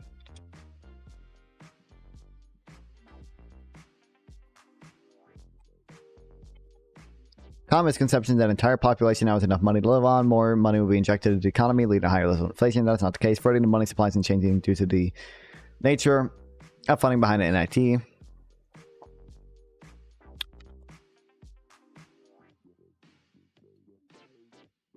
Money supply doesn't increase with a rota neutral or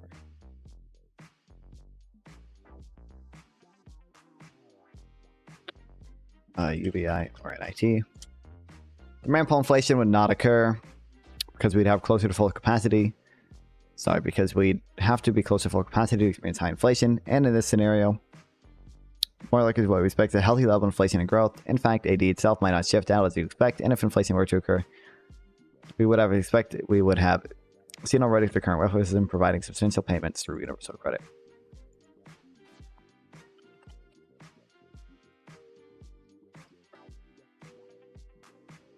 Current welfare systems.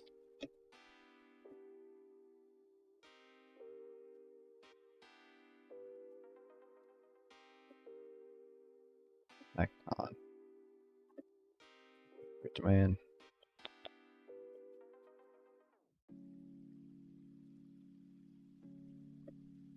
Inflation only occurs when close to full capacity.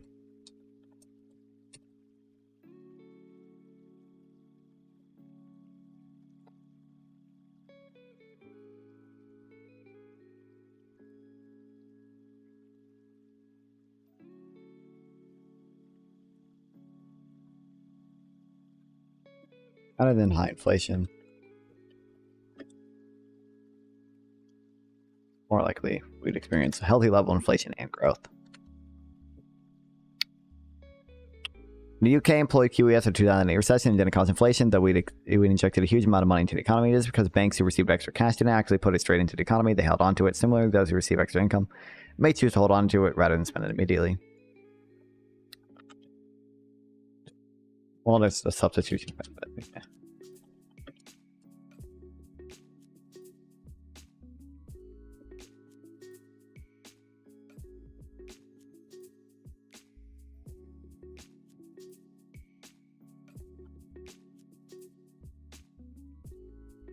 Won't spend it.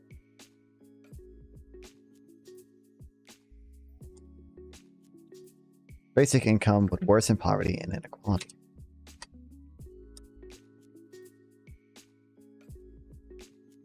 Some say, like Ian Gold of Financial Times, that we're replacing specific benefits with a single grant. Those who are dependent on multiple benefits will have enough income to cover basic needs, and those who don't need the additional income will get it anyway. But those if receiving income would have the freedom to spend it on whatever they want, covering the previous benefits they received and more. And basic income trials suggest that people tend to spend much more money. Tend to spend such money in necessities like food and shelter rather than using it to fuel addictions or wasting it in some other manner.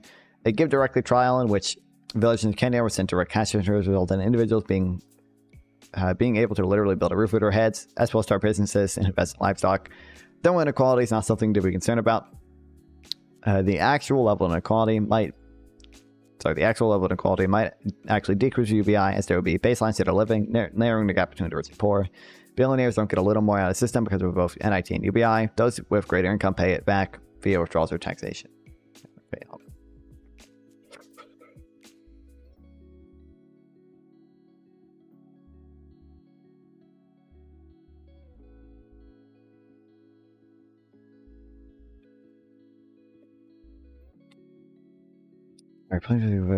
Those who depend on multiple benefits will have income needs. Those who get the income. Those who don't need income will get it anyway. Basic income allows people to spend the money they receive.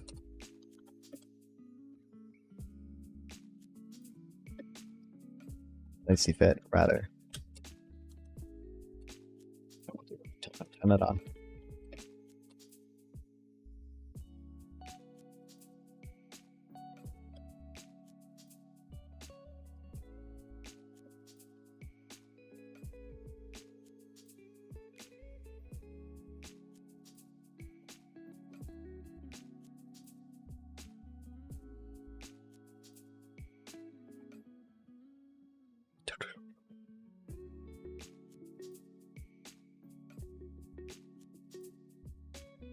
Oh, what's up, Ness?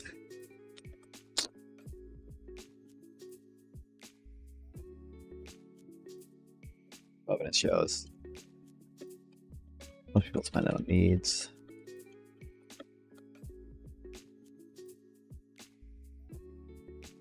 Are you just waking up or are you about to go to sleep? I can never tell.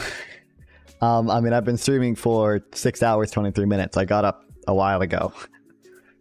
I don't really know. I don't really know. I'm going to go to sleep. We'll figure it out. I mean, we'll see.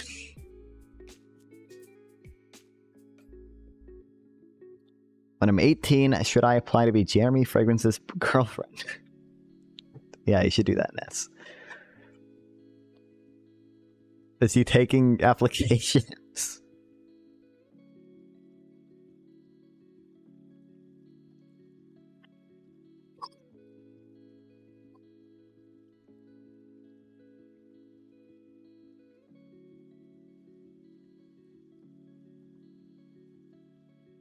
UBI. Ensure a baseline standard of living.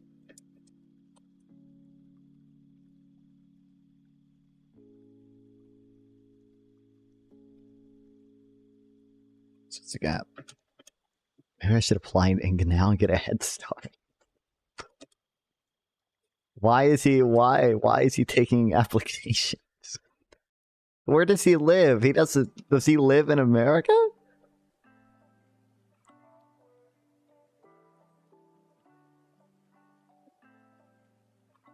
You got rich and poor.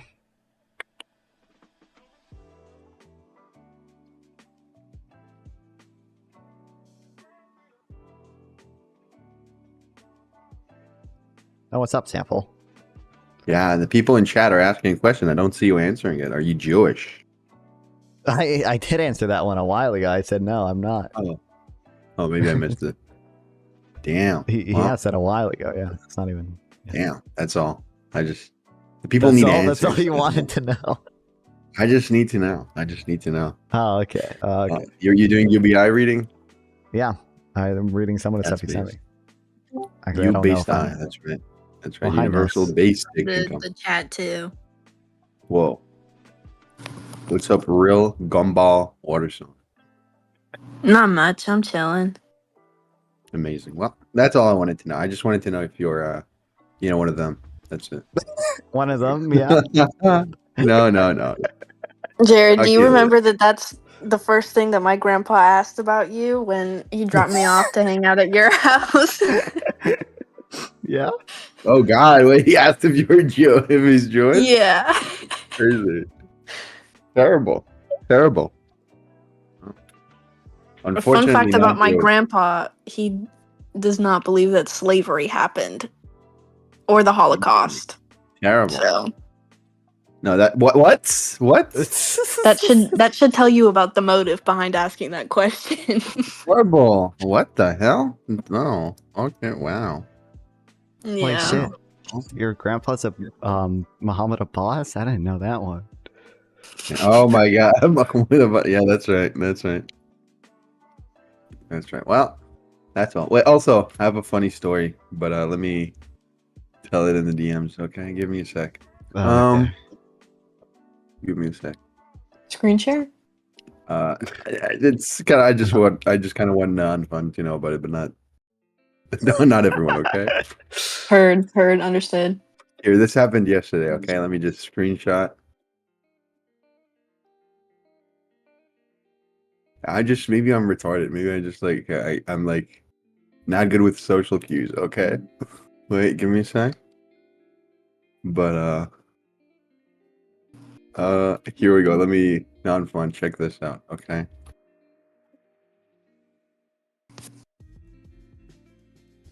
Okay. Don't read it out loud. Okay, I won't.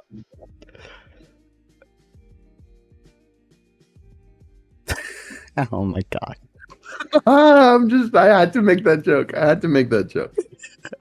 It was too funny. At least he found it funny. Yeah, no, I don't think he hates me now. I don't think he hates you. I had to leave. Oh my god, I feel so bad. I feel maybe I shouldn't. Maybe I should, be less internet, brain. Damn, horrible. I feel horrible. But yeah, no, I don't think he left because of that. Maybe he did. I don't know. But I don't think he hates me. I just, oh my god, it's a good joke, okay? It's a good joke, okay? Because I have an exam on like September 10th, and I don't want to say I'm free on the day after. That's terrible. So I just make a joke. That's even worse. I don't know. That's how my brain works. God. I don't know. Still me. You gotta. You're my bridge builder at a bridge builder sample, okay? We I need you because anytime I friend someone, like a convoy and stuff, like you're always like a mutual friend. So you're my. Oh yeah, I just talked to SDL yesterday too. I talked to both yesterday, Micah and SDL, but not Econoboy, not the trifecta. Could have had it. Did not talk to him about Israel. Well, barely about Israel. Only virtue signaled, so as I hate it. I hate this dog shit country. But in my email to Jeremy Fragrance, should I refer to him as Jeremy Fragrance or Mr. Fragrance? Mr. Fragrance. 100%. Okay. But I will get Mike on someday. It would be a killer podcast episode. Oh yeah, you can. I mean, just DM him, right? Just DM him. I gotta work up the courage. Oh wait, I might be on the first thing I asked him was like, "Hey, Michael, when are we getting the when are we getting the?" I asked him. The first thing I asked him was like, "Hey, Michael, when are we getting the article that criticizes worker co-ops 2.0?" Because he has part 1, but he doesn't have part 2. Part 1 was fire. But he was like, "No, I mean, part 1 basically had it all," and that's true. Whatever, I don't care. But we need part 2 against I might get on Hippy Dippy soon too. That'd be cool. Oh, damn, that's good. Yeah, I joined the recruitment thing, and I did like the application or whatever, and the person in charge of like the recruitment, Danabo, was like, "Oh hey, I'm in your chat sometimes. Like I've been lurking on your stream." That's right. So I think hell yeah. That's good. That's good. Like in one of those. Yeah, we need you on the Hippy Dippy.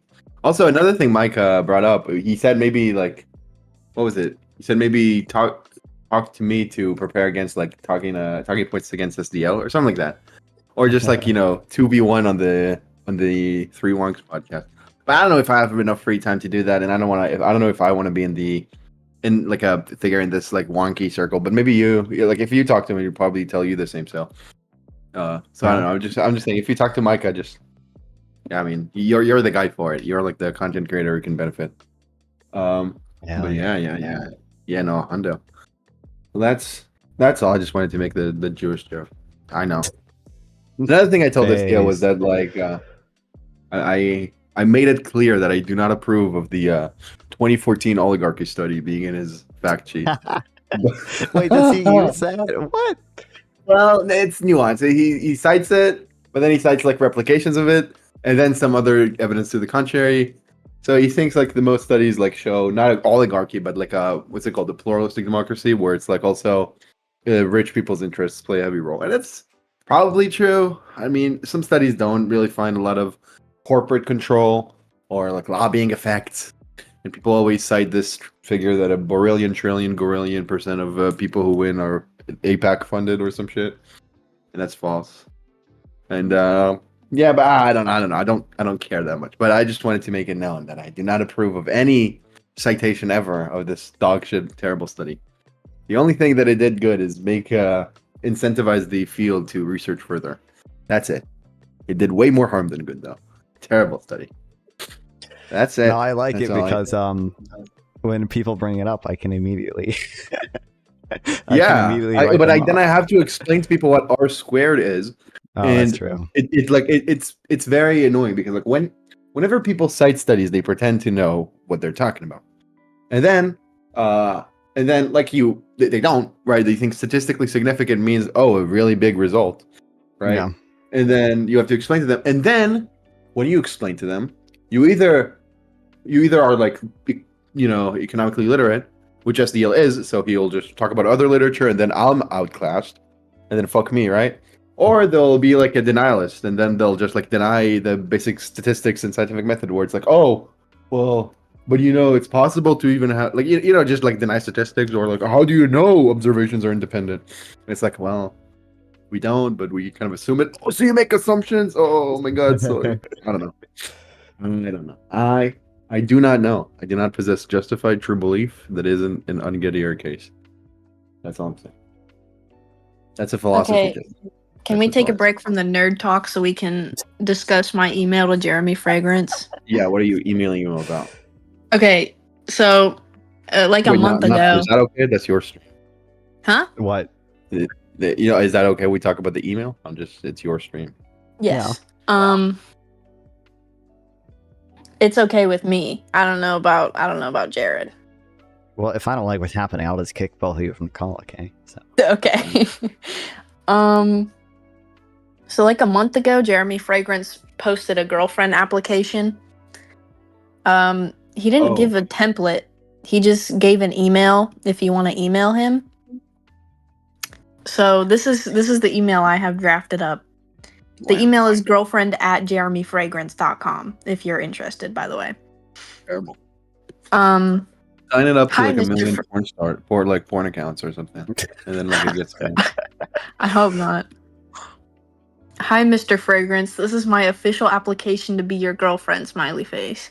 I am 18 years old. I am a devout Christian. I have been baptized under the Catholic and Baptist churches, but I currently identify as a non-denominational Christian. I go to church every Sunday, and I read my Bible every day. If we were to date, I would love to have a Bible study with you. I'm living in North Carolina, but I would love to travel around and come visit you in LA or Miami. I love your style and your fragrances. I am looking forward to hearing from you. Wow, wife material. Thank you. True. Well, only one of those things. Actually, only two of these things that I said were true. Wow, lying? A little bit. Are you Jewish? No. I know, that was horrible. You see, I should stop making jokes like that. You see, that's what I'm talking about. You should just stop making jokes like that. Terrible, horrible. Feel really bad. No, yeah, that's all. Okay, well, I mean, sounds like I don't know if you're serious. Like, it's a. This is not a serious application. Yeah, okay, I do yeah. not want to engage in sexual relationship with Jeremy Fragrance. Yeah, okay. What? No, I mean, isn't he the guy who's just like I see? I think I'm seeing him on like Instagram Reels saying like the most diabolical shit, and then that like deflecting or not deflecting, just like pivoting to another topic. It's like this fragrance, we like it. I killed a dog in 2002. It's like I don't know what's going on. What's going on? He's like the other guy. What's his name? What's Martin like 2 days Cabello? less than slavery. That guy. Oh yeah, that guy. Yeah. Let your grandpa talk to me.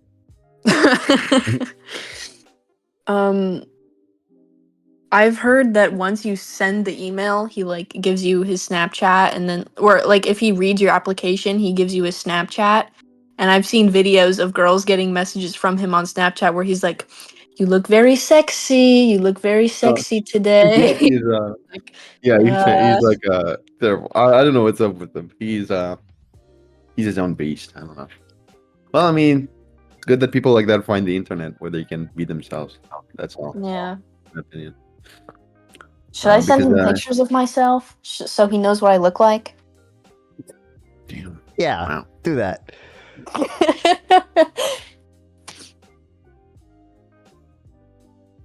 A land value tax would have prevented this. This is true. That's right. Well, that's it. Enough shit posting. I need to start. I have an intro to econ exam on the 6th, 9 a.m. So I've been studying the heck out of the ISLM model. Okay. Yeah. And all the socialist propaganda they teach you in Econ 101, and I'm not joking about this. They like teach you that like free trade. They show that's my professor. She shows like that free trade is like lowering prices, and then she's like, actually, it doesn't always really. And I'm like, what? And then she's like, yeah, I mean, vegetables are not really lowered. And then it's like, what are you talking about? Because like we imported pineapples, not vegetables, they're fruit, but you get the point. And then like the price of them halved. because we imported them from Costa Rica, who's like the #1 exporter.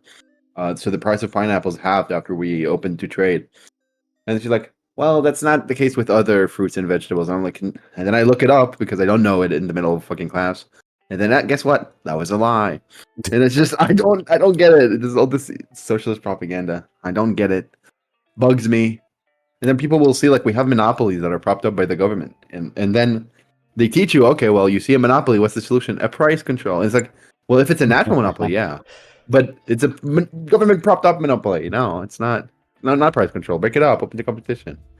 Terrible. They don't teach you this. Okay, they don't teach you this in class. But they teach you about the Phillips curve. Are you in the corner screaming, Thank God, screeching? no. Thank Anytime God, they... no. Thank God, no. No, it's just ISLM. It's just like, all the definitions, and then I think quantity theory of money came up, but I don't think it's in the exam. And then it's basically just, macro is just ISLM, right? It's simple Keynesian model. And then the money base, money supply, reserves, deposits, blah, blah, blah, blah, blah, blah, all that shit. And then it all coincides with the ISLM model, where the liquidity and blah, blah, blah. Well, it is what it is. Yeah. Yeah. So, did you ever take an Econ 101 thing? Or I mean, I took my high school AP classes, which are technically college level, but they're very much still meant for high school students. So they dumb it down a little bit sometimes. Also, Mr. Sondheim is just a shitty teacher. Mr. Sondheim, that's not true. I love Mr. Sondheim. Dude, He's the best teacher ever. I was in his class for other day for Philosophical Friday or whatever the fuck he calls Philosophy Friday.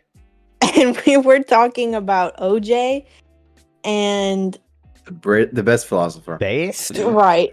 We were talking about OJ, and I was like, yeah, man.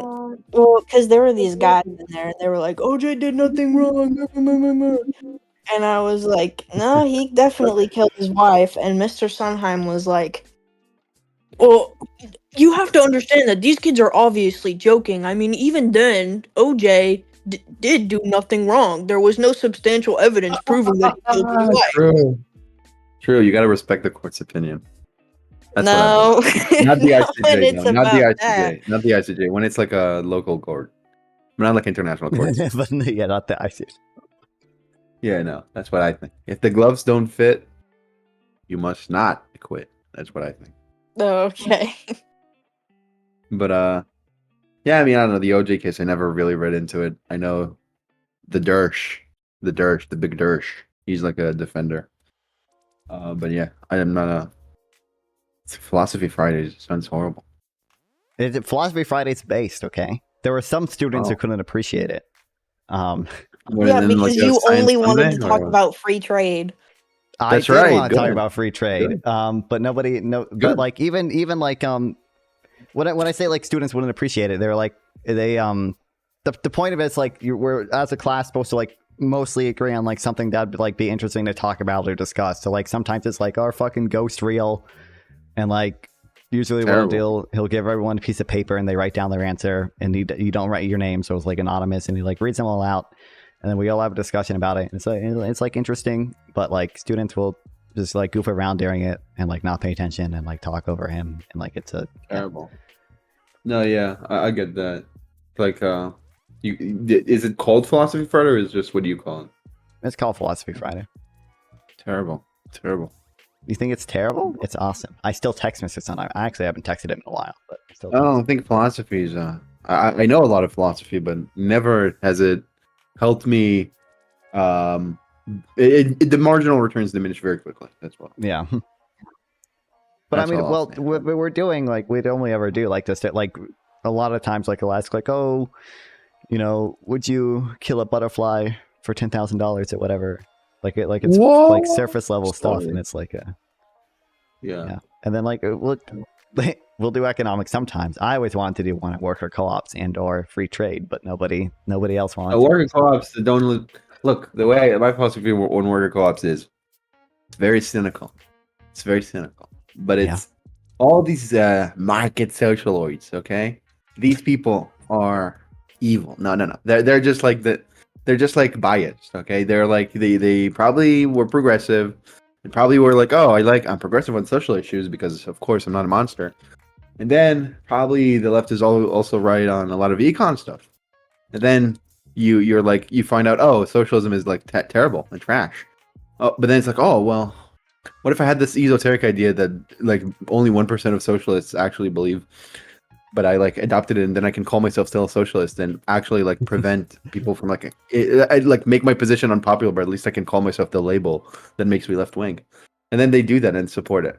And then these people, you need to be literate on market co-ops, I'm sorry, on worker co-ops and market socialism to rebut. But the general public doesn't have that story. Yeah, they don't know. You should just hide worker co-ops from them. Okay, you should just be dishonest.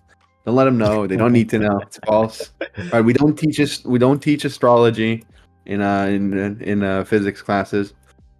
We don't teach about anything, all the pseudoscience. Right? We don't teach intelligent design in biology classes. We shouldn't. So I don't know. Even if students like start arguing that route, then you need to be knowledgeable about intelligent design to completely destroy them. But you don't. You well, nobody else even knew what worker co-ops were. Nobody else really knew it. That's my point. That's my point. Don't let them know. Don't even let them know. Keep them how they are. Just make them indoctrinate them into the neoliberal paradigm. That's right. That's my position. That's my take. Cynical, but true. And I'm right. That's my. So you're gonna take econ, or did you? I'm taking EPF because macro micro didn't fit in my schedule. Personal finance. Yeah. Oh, nerd, loser, lame. Yeah, I don't like my. Just watch my Instagram reels. That's all you need. That's all you need to pass. That's right. That's right. Well, it was fun talking, but I'm gonna go back. What? Honestly, you've taught me a lot more than Miss Samkin has. So. Wow. That's right. Well, it was fun talking. I'm gonna go back to studying ISLM model and. Oh yeah, do you have to go to? Do you have to go to the north for your test again? I'll go on the 5th, the day before the exam. But yeah, knock on. How do monopolies set prices? How do monopolies set prices? What do you mean? When marginal revenue is equal to. Well, it's equal for monopolies. It's equal to. Well, they produce from marginal revenue equals marginal cost. Yeah, that's right. That's what I wanted to. Yeah, that's right. Yeah. And then the cost is marginal cost. The price is marginal cost. That's it. And then when it's equal marginal returns or revenue, whatever. Yeah. Well, that's it. You got it. That's right. Okay. Well, talk to you later. Bye. Yeah. Oh damn! I didn't get to tell him. I hope he gets bombed in the north by Hezbollah. But. Oh, okay.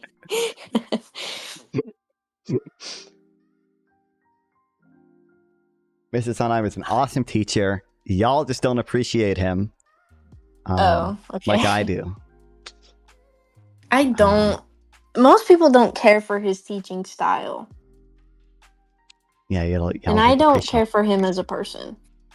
Boo. Okay. Have you ever even had a class of his? You just have been in his. I've been in his class, I've interacted with him, but I've never had him as my teacher, which is why I said most people don't like his teaching style, because I've never experienced it. Yeah, I would text him more, but I want to get my license first. Because you're not allowed to hang out with them until you get your license. Well, I mean, there's just no way to really do it until I get my license. Yeah, so it's Mr. Gilbert said they wouldn't hang out with you until you got your license. Yeah, that makes sense.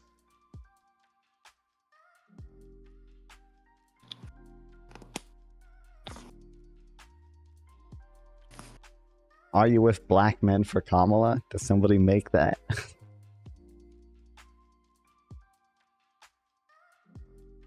I'm with black men for Kamala.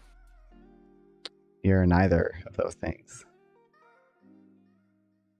Neither am I. My dad's black. Is he? Yeah. Is he? I don't know that. Let me look for a picture of him. I have a picture of him and you in Walmart. Oh, yeah. Look at that picture then.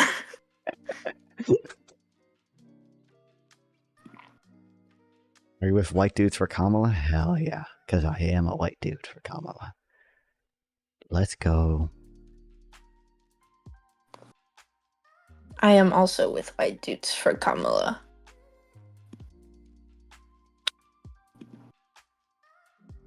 Also, welcome back, Joe Billy. Are you with gays for Kamala? I ain't with that gay shit, bro. Oh, okay.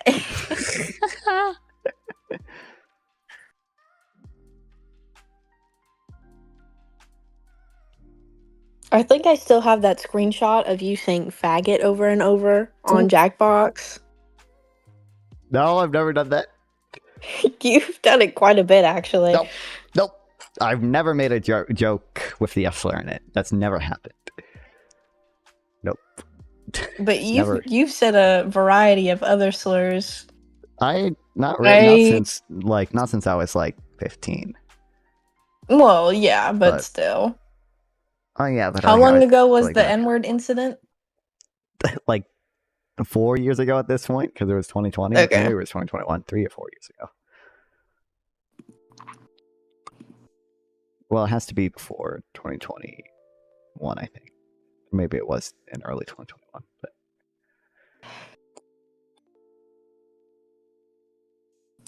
How do you find this much content to stream for 7 hours? I haven't even read most of the stuff I want to read today. What do you mean? Yeah, what I do is I DM Sample, hey, what are your send me links on this, and he sends me shit. But then the next thing I do is sometimes I'll ask like an AI bot, like, hey, give me things to read on this, and it gives me things to read on it. And then also I'll just like Google things to read on it, and I'll find it. I got so much shit I gotta read, bro. You don't even know. I got whole ass books downloaded for this shit. Don't you think Trump and Kamala's policies are basically becoming the same? Not really. And U.S. politics becoming a uniparty? No, I don't think so at all. You also have what?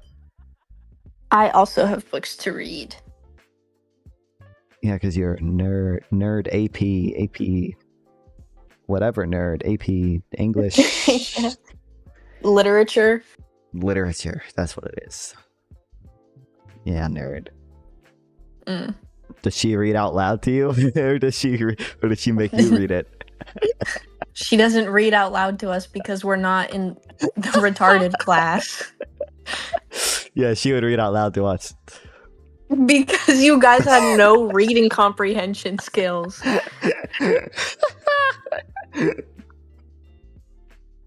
No? I don't think it's that big of a stretch to say that AP collegiate level classes have a bit of a higher standard than the slow class of in an English 2 setting. Nah. Okay. Nah. Not true. Inaccurate. She just liked us more than you, and that's why. Oh, okay.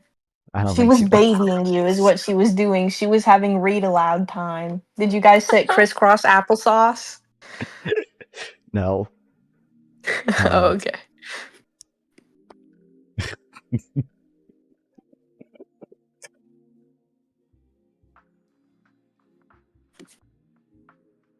Did she read Lord of the Flies to you, or did you guys read that on your own?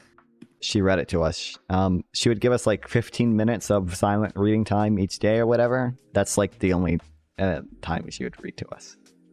Or wouldn't read to us. Everything else she would read to us because we were too dumb to read it on our own. I don't feel like 2024 Trump has become a lot more centrist. I mean, I feel like most of his positions haven't really changed. He's still doing the border shit. He's still doing the tax shit. I mean, I don't think he's nearly like he was flying the gay flag, the pride flag back in 2016. Haven't seen him do that. I think Republicans have gotten a lot worse in that issue.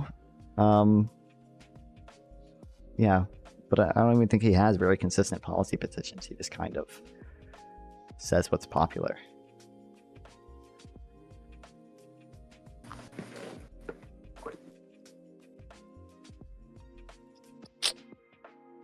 I loved that class. I would walk in every day and I would play music on my phone and keep my headphones on the entire time.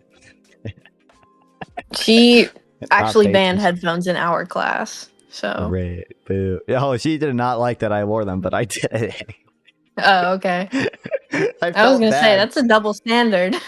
I felt bad because she would be like, you're hurting yourself if you're not paying attention, and if you're one of those kids sitting there with your AirPods in or headphones on, that shows me disrespect, and then I would do it anyway because I didn't care about Lord of the Flies at all.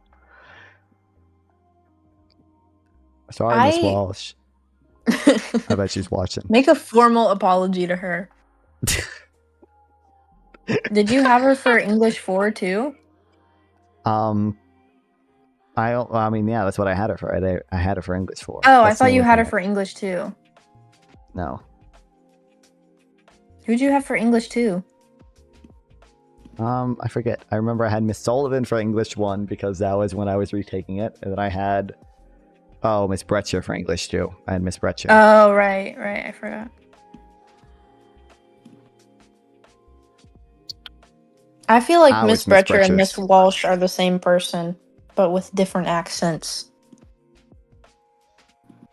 Well, Miss They're Bretcher both fashionistas, and they both teach AP English, and yeah. Yeah, that's...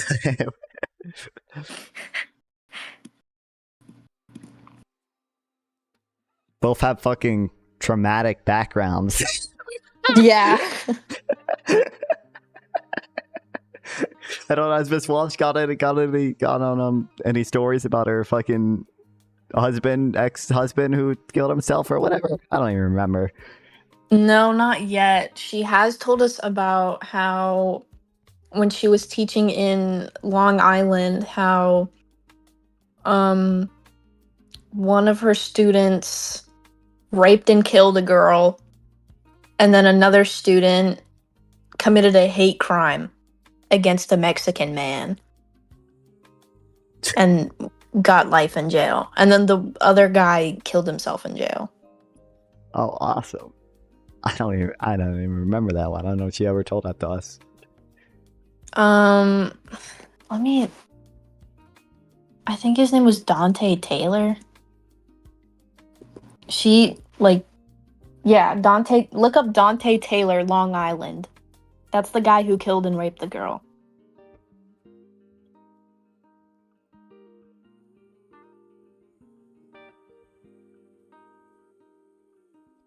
Damn.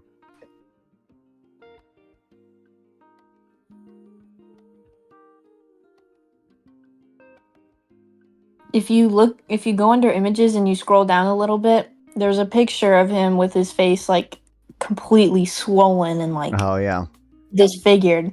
After that happened, he killed himself.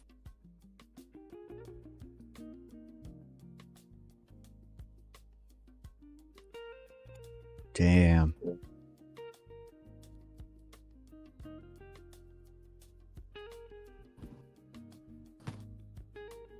I hope I got more likes on TikTok. What? Why is that funny? Because we were talking about this, and then you're like, oh, boo, boo, boo, boo, boo. Speaking of, I gotta look. Rapist, good one.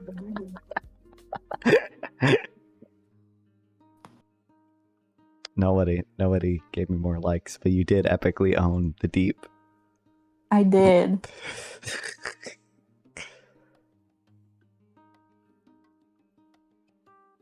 Or should I DM Micah? I sent him a friend request. I got a DM.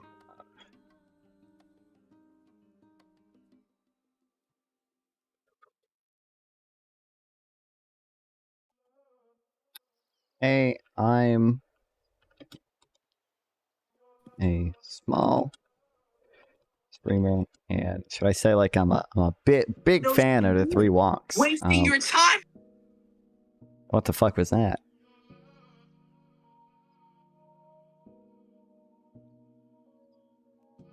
Huh? What should I say to Micah? I am a small streamer and fan of the Three Wonks. That's his podcast.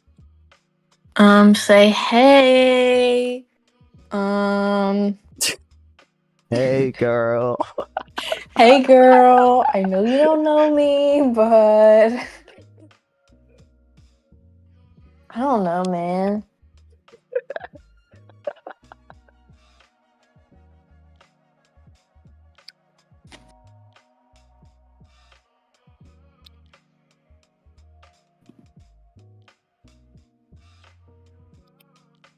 But I really like your stuff in worker co-ops and wanted to invite you onto my stream. That sounds cringe. Wanted to. Say, I was wondering if you would be able to come on my stream. I was wondering if you'd be able to No, come it on my stream doesn't. sometime. Here, let me Wondering help if you, you'd be Jared. interested in coming on to the Doing the what?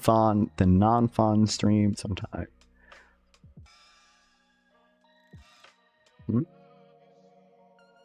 Okay, let's see. Hey, dude. We might be able to do I hey was- man. I don't know about hey dude. Okay. Hey, man. Hope I caught you doing well. I'm not saying. I am a big fan of your podcast.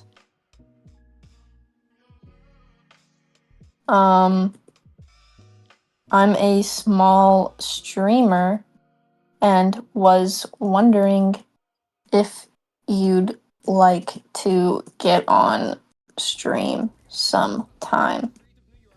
Let me know what works best. Thanks again. Or I guess just thanks in advance. I need to mention. I'd love to discuss Fine. worker co-ops with you at some point. That's the big thing. I'd probably. Okay.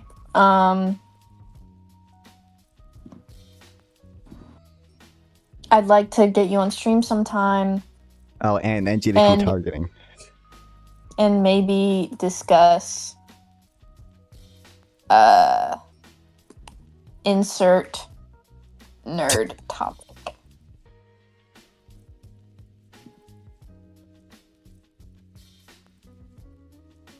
And then signed Jared Nonfon. Oh, of course.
I'm gonna go a little more because we're taxable.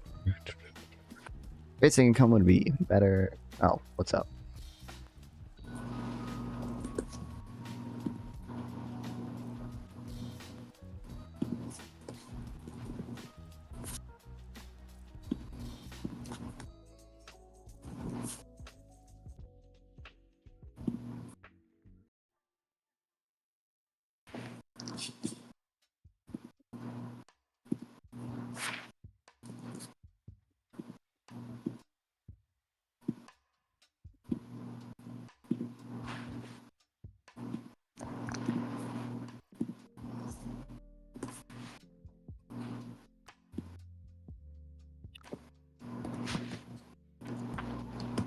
Where did you write it down?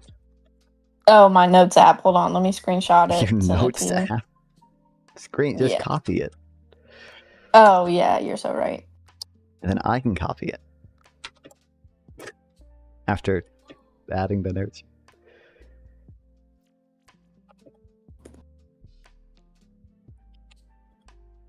I guess,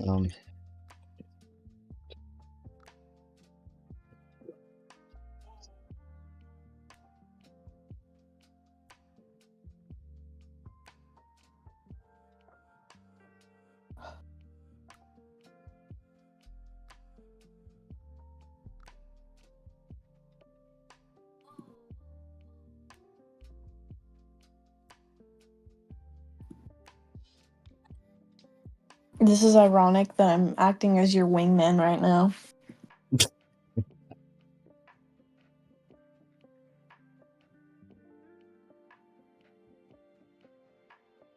yeah, you really needed to sign it, Jared. Why wouldn't I?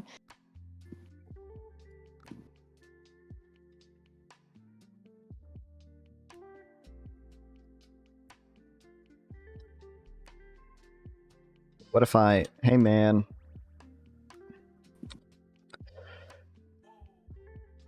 I'm not.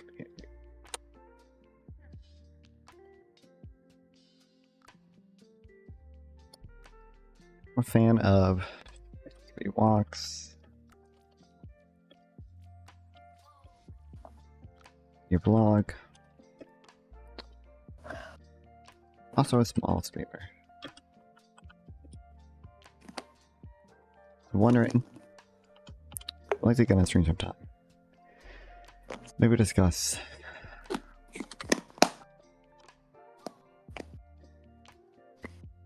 To be targeted.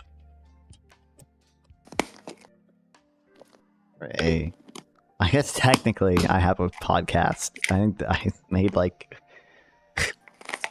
I think there's 3 episodes in it. Get me on the podcast. None of which I'm very proud of at this point because my production quality is increased at this point. Can you revamp your podcast so I can be the first guest?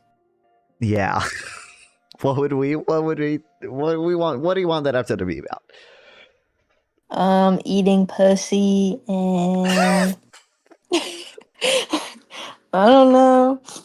Eating pussy. That's something only one of us has experience with. And notably it's not the host. You know what? I think that a podcast about that would actually be beneficial to you and your audience. Because think about it. You and your audience. You can just like tell me how to eat pussy right now if you want to. If that's what you're like. No, but like here's the thing. You and your audience as a collective have never experienced it. Correct. So my proposal would be, you know, educate the masses, right? This is how the Renaissance started. Is it? Really though? Basically.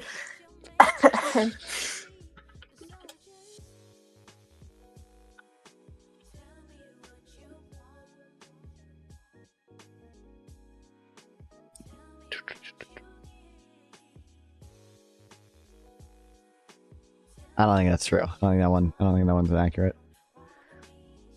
I'm pretty sure that it's accurate. I don't know.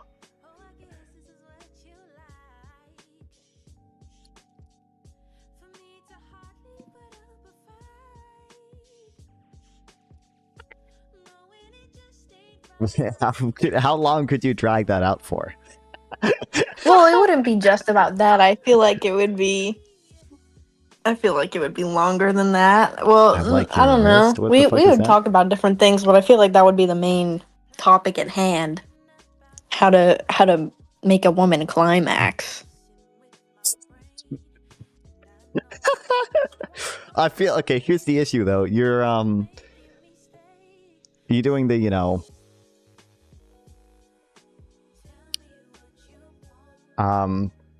you're doing like the how to make a woman climax, but like that isn't that isn't so much the issue as like how to get in, how to put yourself in that situation where you have the potential to make a woman climax in the first place. Where we're kind of we're skipping over that part. I think that's that's we can start there. We can start there because we can start there, and that concept is very tricky because everybody's different. So like what might work on me probably wouldn't work on somebody else. Yeah. So generally speaking, it's hard to like do that just because of what I just said. Right. I think I don't know. I appreciate the input, and that part will not go skipped. Oh yeah, I feel like that's the harder part.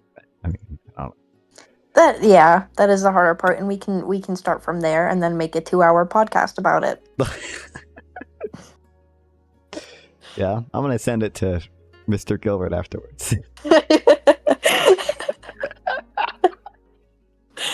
He would not be happy with me. In-depth political conversation. He should really. How to make a woman climax? Tell her you watch non-fun videos while brushing her teeth. True. True.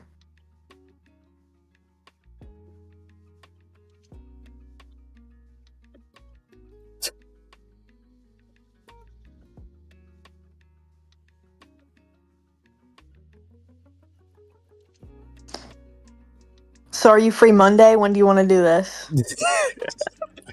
I'm free basically anytime. I don't do shit ever. I don't know. What should I don't have any better name than the deep state liberal still. So I probably would just keep that branding. But we can brainstorm. Yeah. Right. Yeah. Well, brainstorm. What's your come up with something, bitch? Oh, okay. That was unnecessary.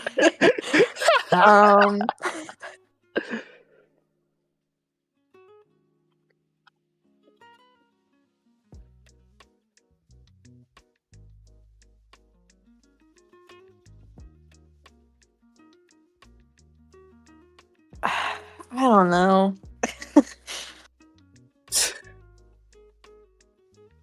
The dumbass name.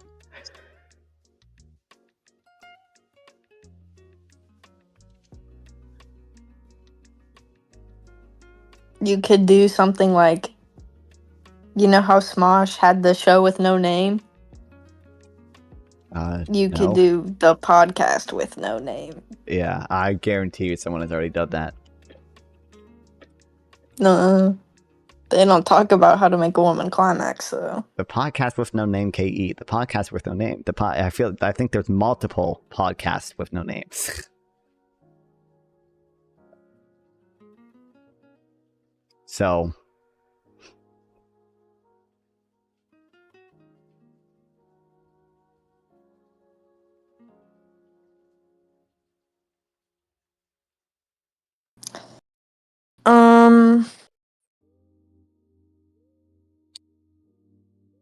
It'll be talking as well. Let me know if you'd be interested.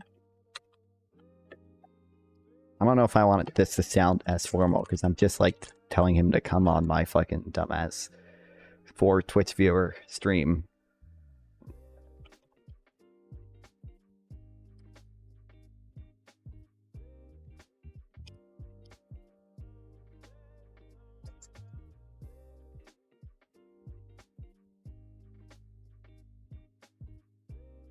How do I make it more chill? Sup, dude? Take away the exclamation point at the end and then replace it with a smiley face.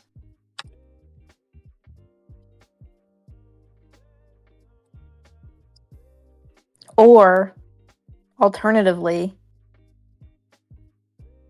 add a space and then the exclamation point. So it would be like... The smiley face works better, but... like that. But yeah, overall I do think the smiley face would be better. I'm gonna say hop on stream sometime.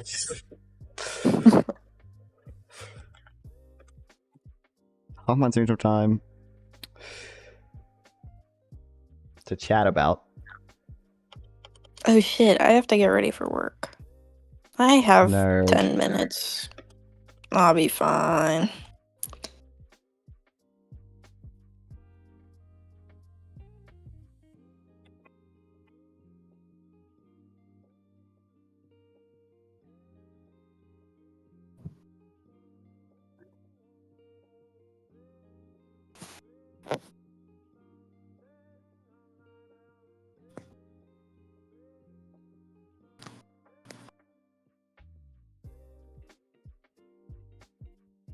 I feel like this well. Hey man, I'm a fan of the 3 Wonks in the blog. I'm also a small streamer and was wondering if you'd like to hop on stream sometime to chat about ochre co-ops and maybe in DDP target as well. Let me know if you're interested. I feel like this works. Yeah. Alright, Yeah. chat, I'm shooting my shot. If I was Micah and I got that message, I would be like, wow, I really want to go on this guy's stream and talk about workers co-ops and maybe NGDP targeting as well.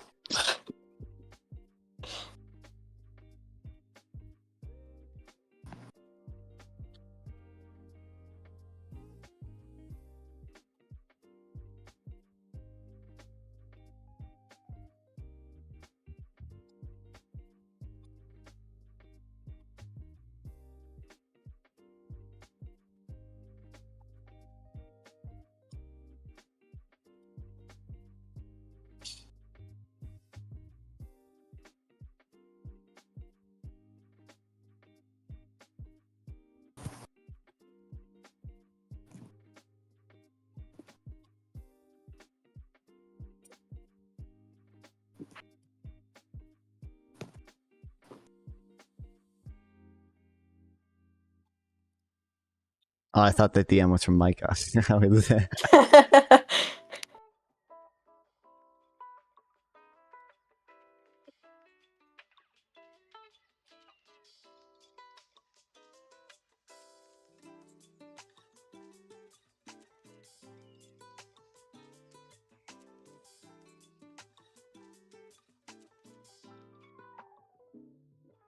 They're remaking Lego Harry Potter. Why? As a movie or a video game? A game. Oops. I actually see Lego hair. Lego Harry Potter.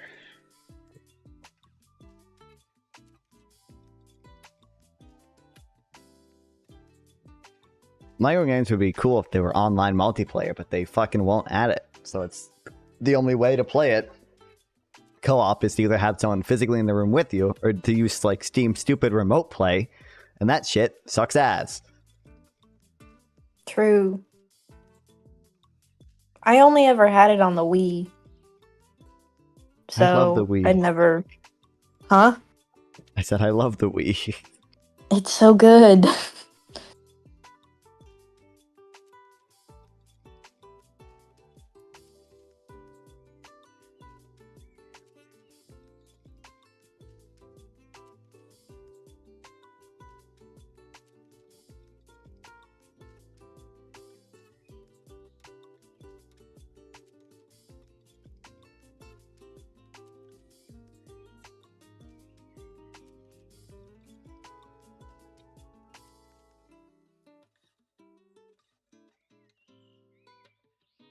I spent $8 whole to buy Twitter Blue. And Twitter's not promoting my shit. Why? Because it lets me stream on Twitter. Oh, okay. It's just a way to, it's just easier to like build connections there. Because like I can farm it pretty easily. Because like the way the Twitter algorithm works, it kind of heavily incentivizes people to just like retweet shit or quote tweet shit. So like when I make like my Instagram reels, I can post them to Twitter, and then I just add like a few different accounts, and they all repost it because they're incentivized to repost it, and it benefits me as well. You remember when you would tag people in the title of your YouTube shorts, and then people in the Yeah. comments would be like, "Why the fuck was I tagged in this?" Oh, that's an awesome exploit, dude. That's so cool that you can do that. That's man, I should start doing that again. Why'd I ever stop? Because people were getting pissed at you. It was awesome, man. I would just go to Markiplier's latest video. I would look at his latest comments, and I would just copy their names and mention all of them. It was so fire. That's free infinite view glitch. Little known fact for you guys out there. You can just on YouTube has their new mention feature, and it notifies people when you mention them. So like you can just put it in the description, like a bunch of people's names, and it notifies all of them that they were mentioned in a video, and they'll all click on your live stream or video. It's awesome.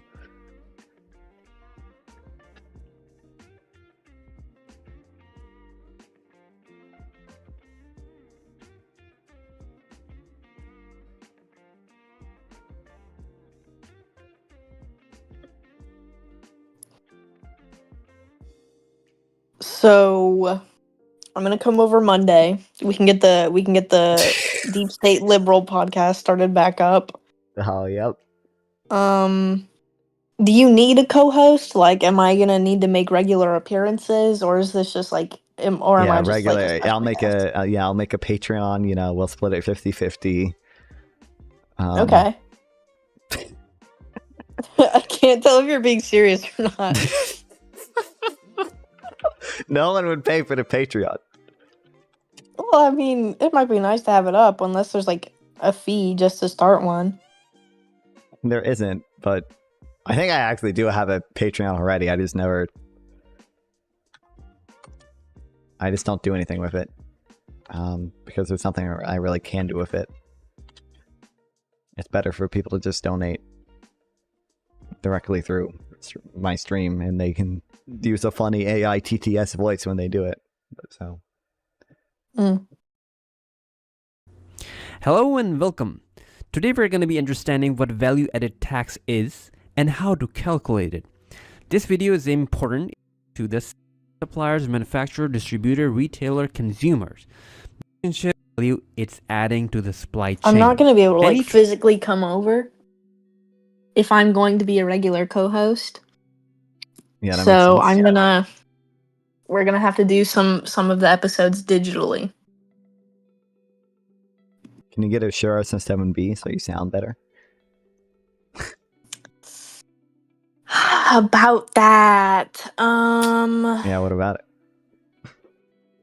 No. Why not?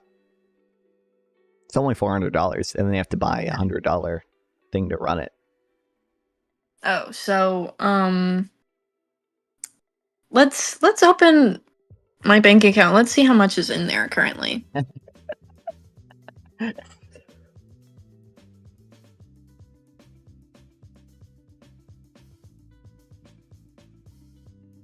$282. So That's I'm close about enough. I'm about $300 short. Yeah. This is why we need $15 minimum wage. Because I'm broke all the time.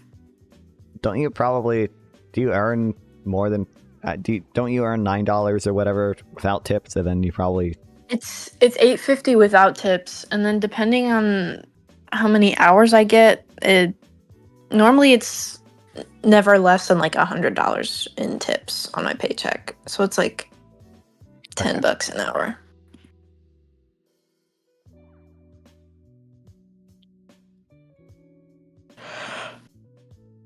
I'll see how much my next paycheck is, because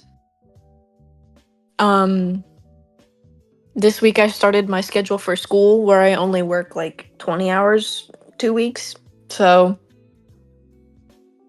I'll see how much I make then. Because previously I was working like 40 hours.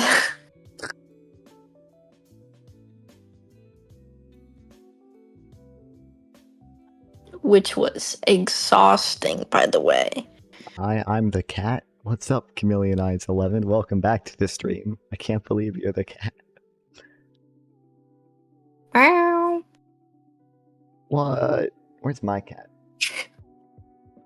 Somewhere being fat. Nah, bro, he's not. He's not even. You're lying. He's not. He's not. I have 2,000 non-fawn points. You got a cat. Oh, you're melon cat. 2,000 non-fawn points. You know what you can do? You can redeem so much funny, wacky, funny stuff. What does Fred do? That's the fish. Oh, lame. I was hoping it would be like Fred, like from YouTube. Yeah. I'm adding that one. Awesome. I don't even know if I can add it. I don't have. They want to let you add like 10 for free. Lame. Yeah. Take the stupid Fred off. And add the good one. I do that. I don't know how many people are doing that. Is VAT related to border adjustment tax? Not really. They're kind of both ways of taxing. They kind of end up doing the same thing. No, but a border adjustment tax is a different way to tax cash flow. Or VAT isn't really cash flow tax. No, they're different. VAT is at the end of the day a consumption tax, and a border adjustment tax is a cash flow tax. It ends up taxing corporate tax flow, not consumption. That is so true. It is. I have to go get ready for work. And Loser. I'll see you tomorrow, Jared. Oh yeah, I will see you tomorrow. Okay, what time should I come over? Oh, tomorrow's Monday? I didn't. Yeah. I never know what day it is. Yeah, I don't have school tomorrow. It's Labor Day. Oh, that's right. It is Labor Day.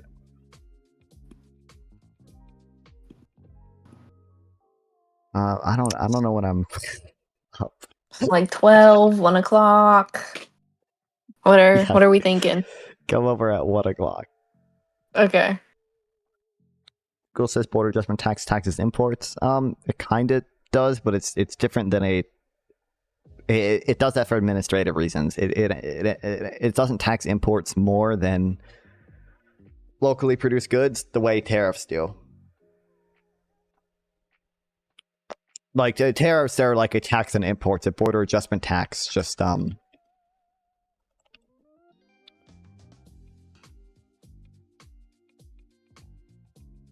imports are the same way. Tax goods based on the location of final consumption as production. Allegedly eliminates incentives for companies to reduce their tax bills through tax diversion and intangible asset relocation. Yeah, it does that. It does that to do that, not to like shield U.S. It's not like protectionist policy. Border adjustment tax is trade neutral. The stronger the domestic currency would make exports more expensive internationally, lowering demand for products while reducing the cost incurred by domestic firms in producing goods and services in foreign markets, helping importers. Thus, the anticipated strengthening of the domestic currency neutralizes the border adjustment tax, resulting in a trade neutral outcome. However, studies indicate that currency adjustments may not always flow through to price adjustments, shifting the incidence of the tax to consumers and/or producers. In theory, it's trade neutral. It's not meant to.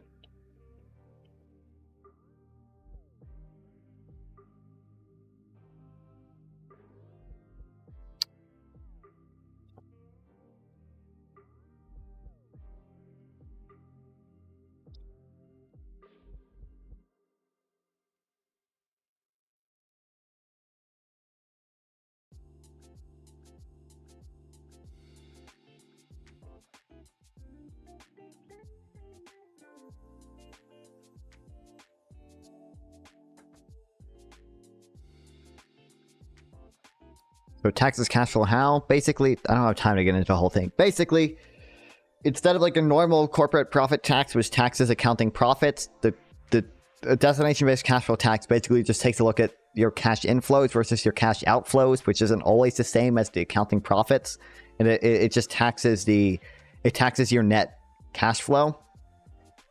Basically, the big advantage of it is you're not ever going to tax investment because it allows for the immediate full expensing of investment, basically. So the burden never falls on investment or normal returns. The burden of the tax only ever falls on super normal returns. And then also, depending on how it's structured, if you have a negative cash flow, you actually receive a tax credit. Basically, you receive money.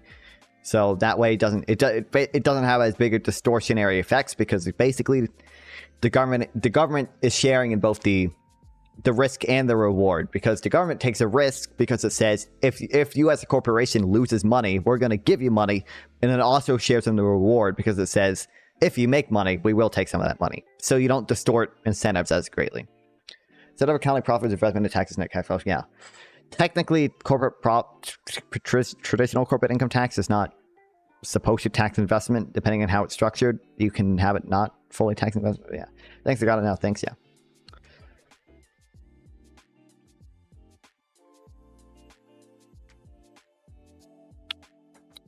That's my understanding of it, at least.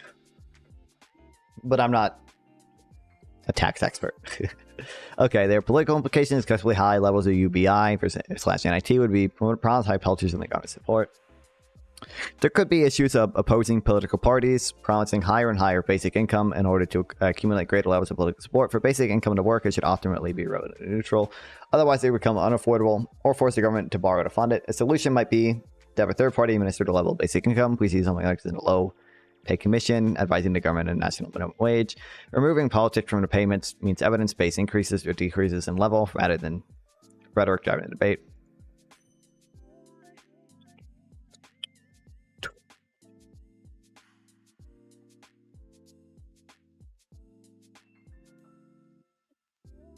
It's a potential problem. What a solution could be.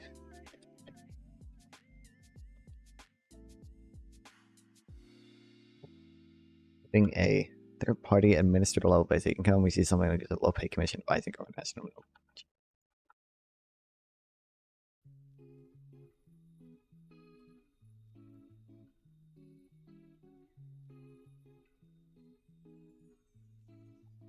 That is also a problem, even with our existing offers. Increased cost from, or increased cost from higher levels of welfare tourism. What are you reading about now? UBI, basic income. Well, I guess technically this is what we're reading specifically right now is about just basic income, not necessarily UBI, but.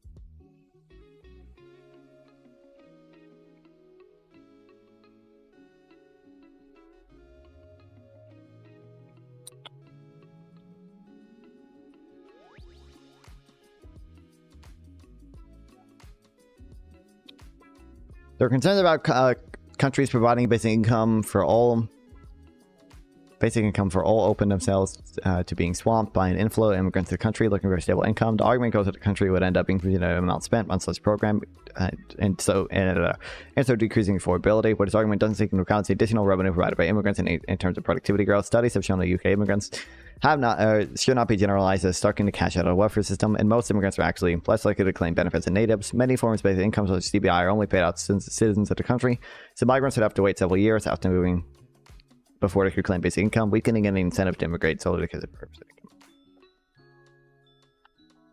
Benefits can.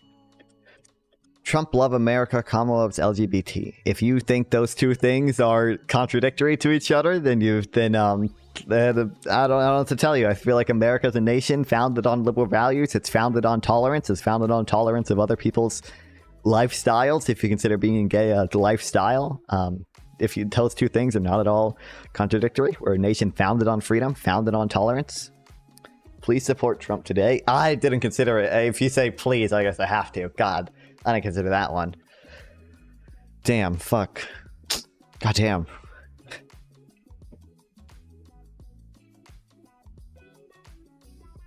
given. Only 2 citizens.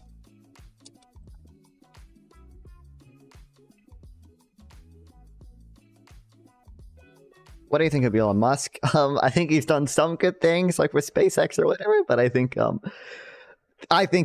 don't know. I think he's insane. He is literally everything the Republican state George Soros is. Like he bought Twitter, financed with money from Russian oligarchs, and now Twitter is an insane right-wing platform with a ton of right-wing propaganda. At least it has community notes. The community notes feature is good. And it's full of Russian bots and Russian disinformation. And it's shit. Dude, the verification thing is horrible. I paid $8. I paid $8 to Elon Musk, okay? At his stomach, paying $8 to Elon Musk. And I couldn't even do it because you can't buy Twitter Blue for 3 days after you change your profile picture, which is fucking stupid, okay? And then I'm finally able to buy Twitter Blue, right? It makes you verify your account, okay? With a phone number. That's fine. To do that, it makes you enter a password. I don't think I ever made a password for Twitter because I signed up with Twitter through Google and I didn't have like a separate Twitter password.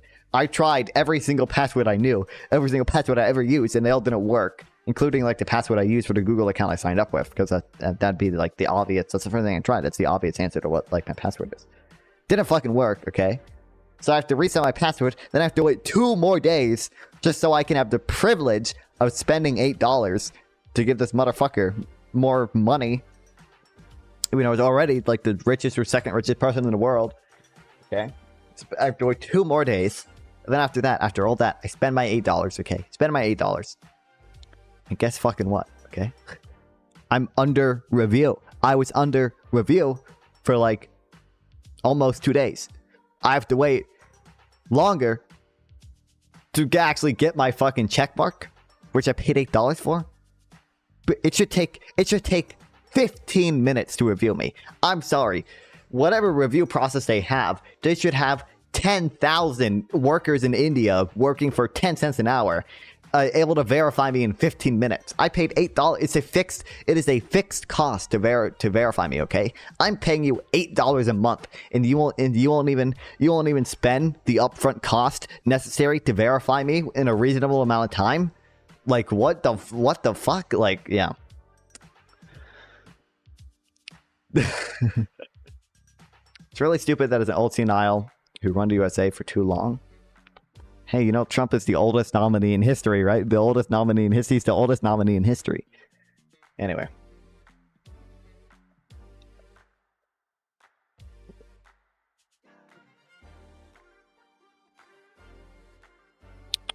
Immigrants also work and contribute to the welfare system. Basic income makes people reliant on the state. This argument suggests that by spending more on welfare, individuals are more reliant on said welfare. Independency could be detrimental when trying to cut down spending on the sector. However, by introducing the UBI scheme, you're letting people spend money on their personal priority rather than a state-funded welfare program or a burdensome group that decides what people need for them.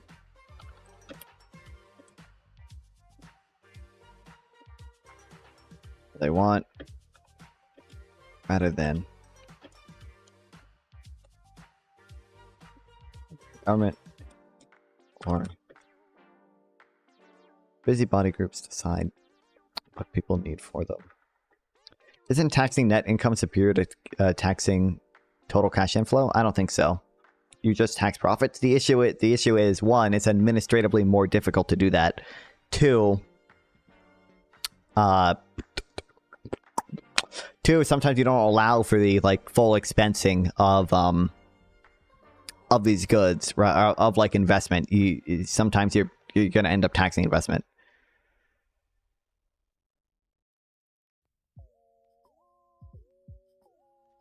Farm tax is way better than income tax, you know.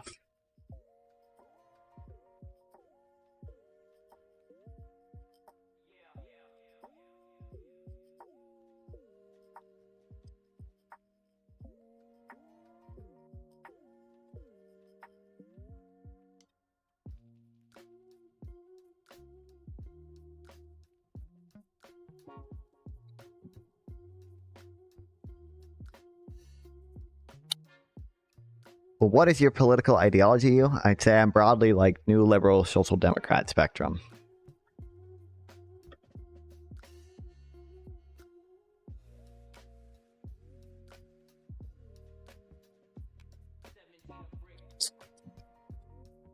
Taking less by taking a less interventionist approach. Oh no. Governments are allowing individuals to become consumers. They are now contributing to market forces with benefits and more specific programs. The government could actually be creating surpluses and shortages in industries by distorting supply and demand.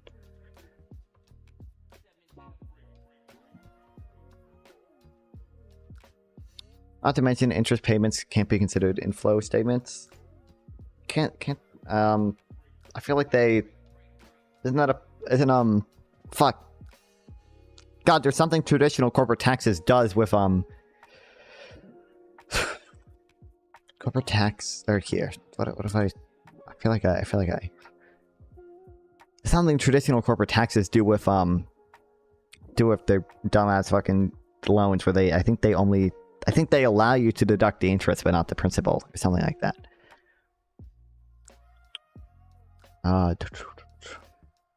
Interest payments can't be considered in float statements. Interest payments you're making would be outflows. Interest payments you get, I would assume, would be considered inflows. I don't know.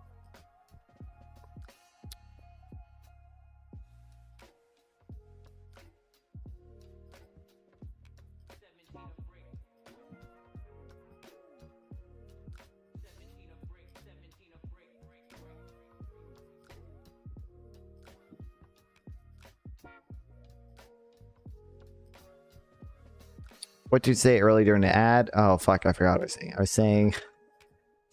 I was saying something about that. I don't know. It's basically a cash flow tax. Just make sure that none of the burden of the tax falls on investment, and it's administratively simpler than taxing net income. Because taxing net income usually depending, unless you do full expensing, but if you do full expensing, you basically just have a cash flow tax. You end up taxing investments, which you don't really want to do. Basic income could create a simpler still. Trump is a feminist. Kamala is worse for America. You provided nothing to back any of this stuff. So, we're going to do that laissez-faire approach. The laissez-faire approach. Basic income provides welfare, could open the gate to more reforms of a similar nature, for example, increasing privatization or cuts to other schemes or programs. While more free market policies may not necessarily be a problem, worries about this are unfounded. Basic income is an idea that has garnered support from the left, right, and everywhere in between. As the Citizens Basic Income Trust puts it, CPI is not a possession of political ideology. The introduction of basic income would not make right-wing policies any more viable than it would for the left.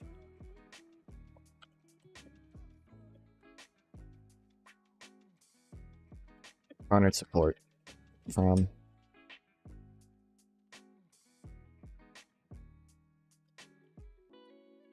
both sides of the spectrum.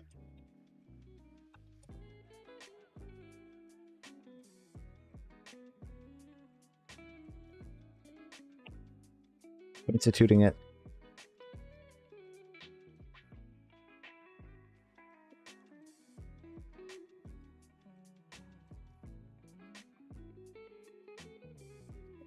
Won't mean right wing to use the cut programs or to cut welfare spending.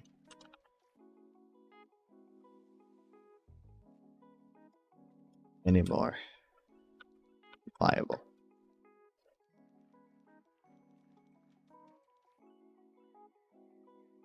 Say two.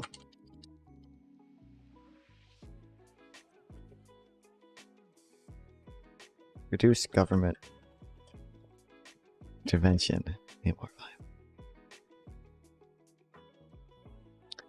Fire.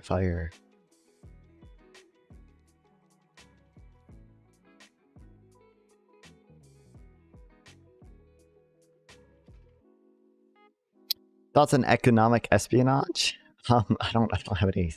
I don't know if I mean, it's probably probably not ideal, but I have read that that's how countries have developed. Hold on. Let me get my evil anti-free trade book here. I think the UK employed industrial spies, right, to fucking figure out how. Listen, sometimes IP law goes too far, so maybe it should be. Maybe spying is justified.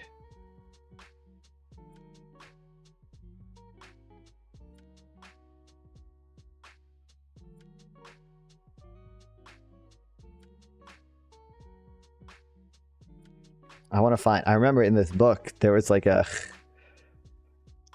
There's a section about how the UK literally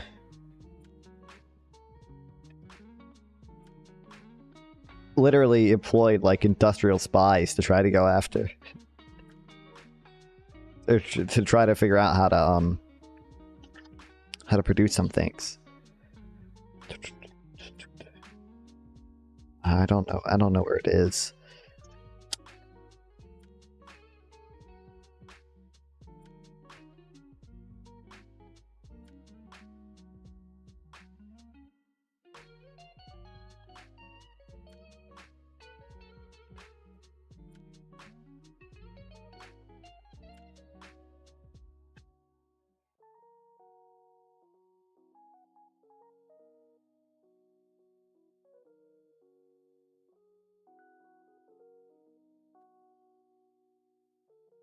God, I don't remember.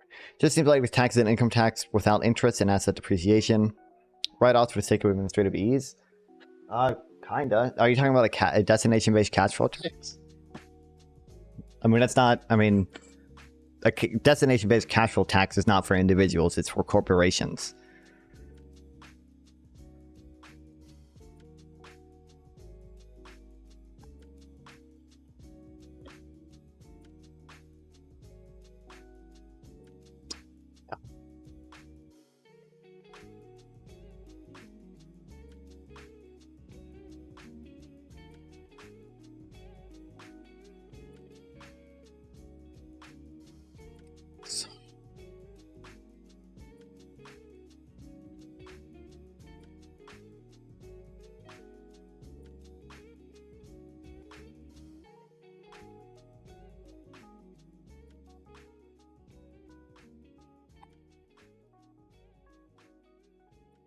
Oh, this is really short.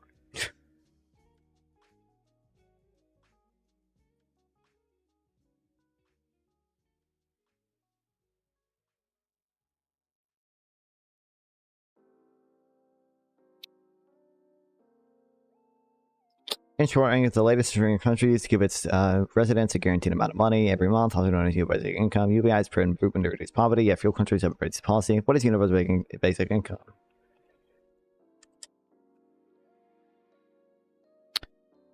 I think the biggest argument against UBI is it's too expensive and the country is saddled with debt, according to my armchair analysis. Yeah, basically the two most common and biggest arguments are basically going to be too expensive and would cause inflation, but I think it could pretty easily be financed.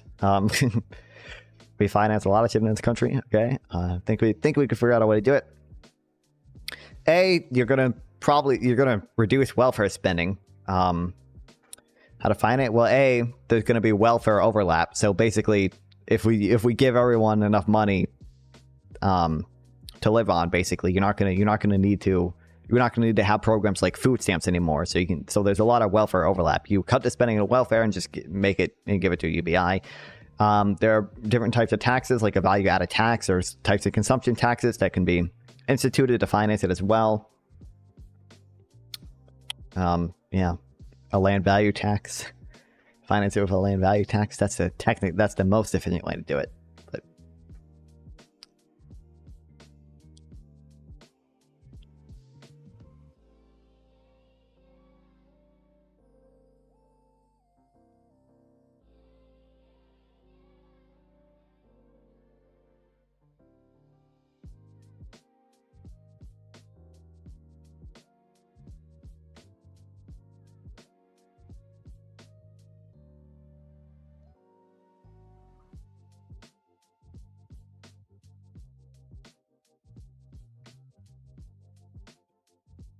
UBI is a recurring cash payment to someone regardless of their work status or other qualifiers such as income, age, etc. There are 5 defining characteristics of UBI. No tax return. The payment is in full. No tax can return a payment in full. Welfare recipients are a small fraction of countries' welfare, whereas UBI services everyone. That's true, but also another thing, which is why we would also have to increase taxes in like with the consumption tax or whatever. That's true. But also a lot of that there's a lot of spending that goes into means testing for those programs. You can't finance well, technically, I mean you could finance a smaller UBI with the amount of welfare spending that we do. But true, we couldn't finance the entirety of the UBI with welfare overlap. But a large portion of it could be financed with that welfare overlap. Yeah. But you also, yes, would have to increase taxes in some places, yeah. Why not just UBI for poor people? There's a lot of benefits you get from not having to do means testing. Means testing drives up cost. Means testing operates just as an inefficient tax. And call it welfare. Well, there are like ways to do this that I would still be in support, like a negative income tax, for example. Like a negative income tax only gives money to people who need it technically, and it's just a tax return anyway. But regardless, okay. There are a lot of benefits you get from not means testing. You don't have to spend money evaluating everybody's income, deciding who gets the benefits. You just give it to everyone, and it's administratively simpler. B, there's no stigma attached to it. And complaints about universal basic income in the UK is that the government will cut you off if you start making extra income, which is what causes a lot of people. Well, universal basic income. Another one of the advantages of UBI over like welfare is there's no disincentive to work. A lot of welfare programs right now suffer from what's called welfare cliffs. Basically, if your income increases, you stop receiving benefits, so you don't have an incentive to increase your income and get a better job because you stop receiving benefits. UBI solves that by just giving you money no matter what. So even if your income increases, you still get that money every month, right? That's another advantage to UBI. Yeah.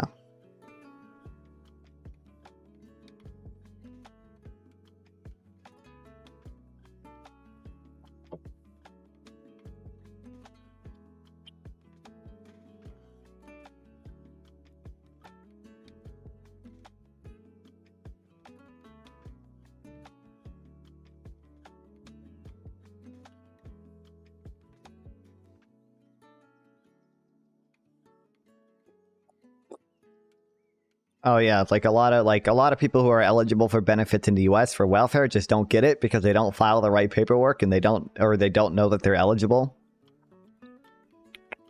Yeah, and they wait till people are in poverty to address it, versus UBI just prevents people from falling into poverty for the first place. There's also, since everyone gets it, there's no like stigma attached to it. Right now we like see people who are on welfare, so a lot of some people see them like look down upon them and stuff. There's no stigma with UBI because everyone gets it regardless of income. Yeah.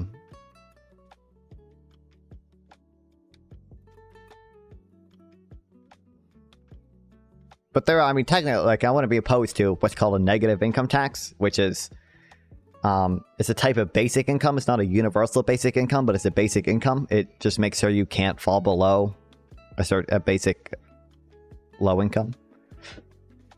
Yeah. And then also for any, we talked about this earlier, I don't know if you hear, for any universal program, for any means tested program, you can design a exactly equivalent universal program. Where people are taxed at the exact same effective rate. So literally everything stays the same, except it's administratively simpler to administer. Obviously, a exactly equivalent universal program to our current welfare system would be a relatively small UBI because we don't spend a ton of money on welfare relative to how high a lot of people want a UBI to be. But yeah.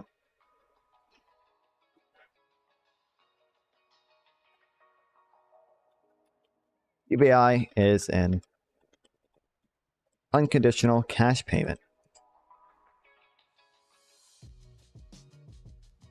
Earn cash payment.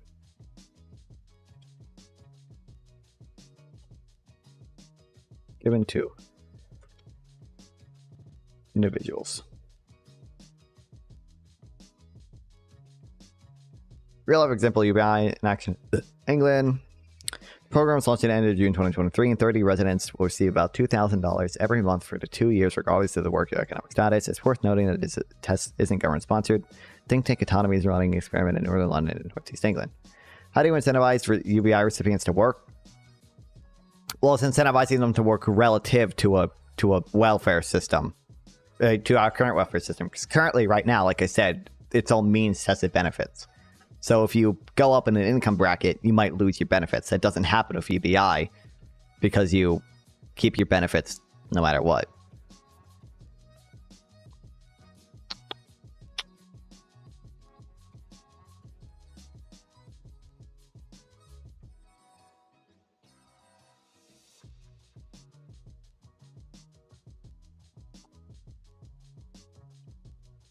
Current welfare system is bad. Compared to a UBI, I would think so. What do you mean by bad? Will there be exceptions for immigrants or dual citizens when it comes to UBI? Yeah, UBI should only be granted to citizens. You know, yeah.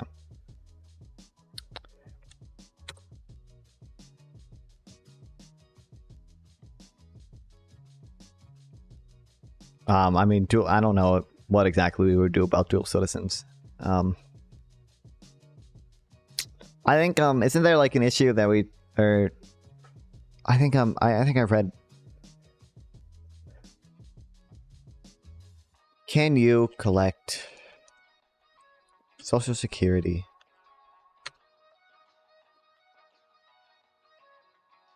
in a different country?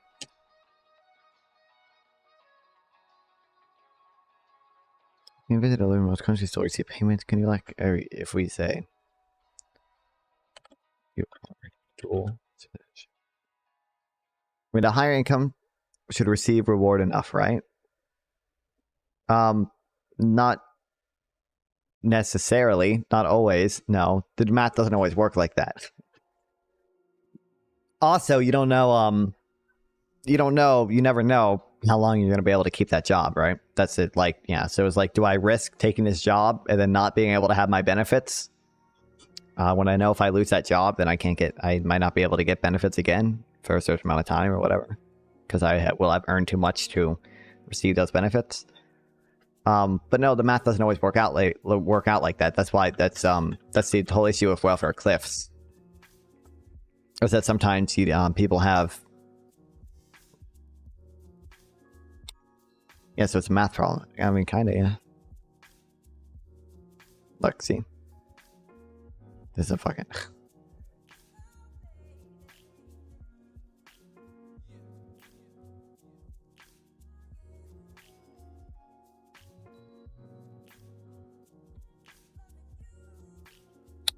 See, there's an issue here.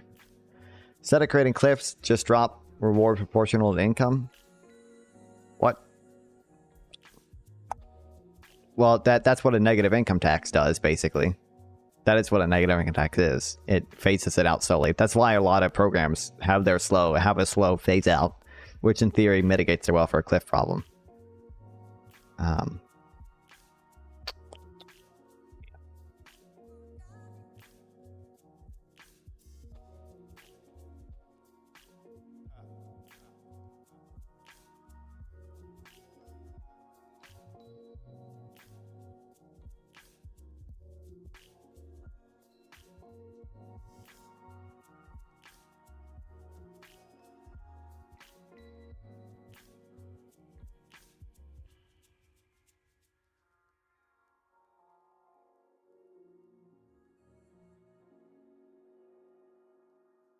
Instead of UBI, give everyone tax credit based on income on top of welfare to the poor. Well, negative income tax, in theory, would replace a lot of the welfare to the poor. That's the point of a negative income tax. It's a more administratively efficient way to get money to the poor people, basically.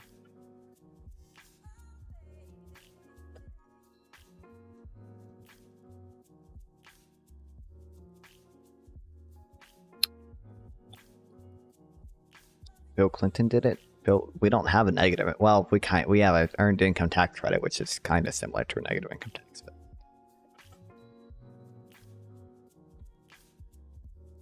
Oh wait, you are talking about an earned income tax credit, aren't you? I don't know, it's probably just still not as efficient as UBI, which just ensures everyone, just gives everyone a baseline standard of living.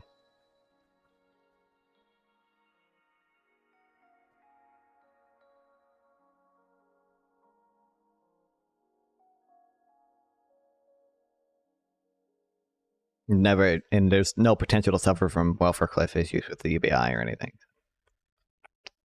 And also, there's no stigma, and there's no. But it's wasteful to give people who don't need the money. Not so. You're not really giving them money though, because people who don't need it. Also, inflation is not really that much more inflationary than the current welfare system. Also, they're like, it's not. You're not increasing the money supply. You'd only increase inflation a little bit through aggregate demand. But the trade-off is almost certainly worth it. It probably would not be that inflationary. But you're not really giving people who don't need the money because you're also taxing people. So you might give someone $12,000 a year, but you're taxing them way more than $12,000 a year based on their income or based on their consumption, depending on what tax you do. So they still end up paying all their UBI back and more. You're not really giving them money. Here, pull up the Greg Mankiw video.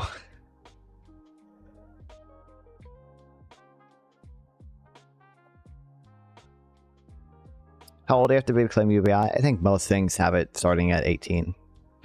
Comparing Plan A. Yeah, this is literally like exactly what you're talking about. Listen to this.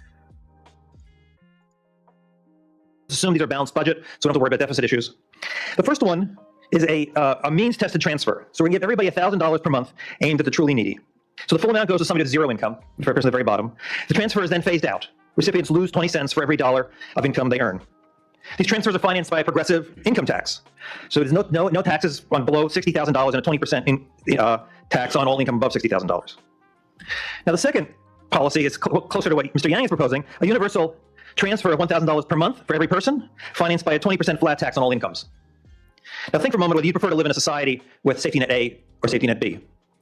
Now I'm not going to take a vote here, but I did actually take this to a bunch of Harvard students, Harvard undergraduates, and I gave them exactly this experiment, and they were unequivocal in their preference, absolutely unequivocal. Over 90% said Plan A is clearly better. And the argument basically ran as follows. Plan A targets the transfer payments of those who are truly needy. As a result, it requires a smaller tax increase. Moreover, the taxes are levied only on those people with really high incomes. Plan B is crazy. Why should rich people like Bill Gates and Jeff Bezos receive government transfers? They don't need it. And if they give it to them, they have to raise taxes more to pay for it. Well, superficially, these arguments seem appealing. But here's the rub. As the economists note, these policies are exactly the same. Look at the net payment. That is taxes less transfers. Everyone gets exactly the same under these two plans.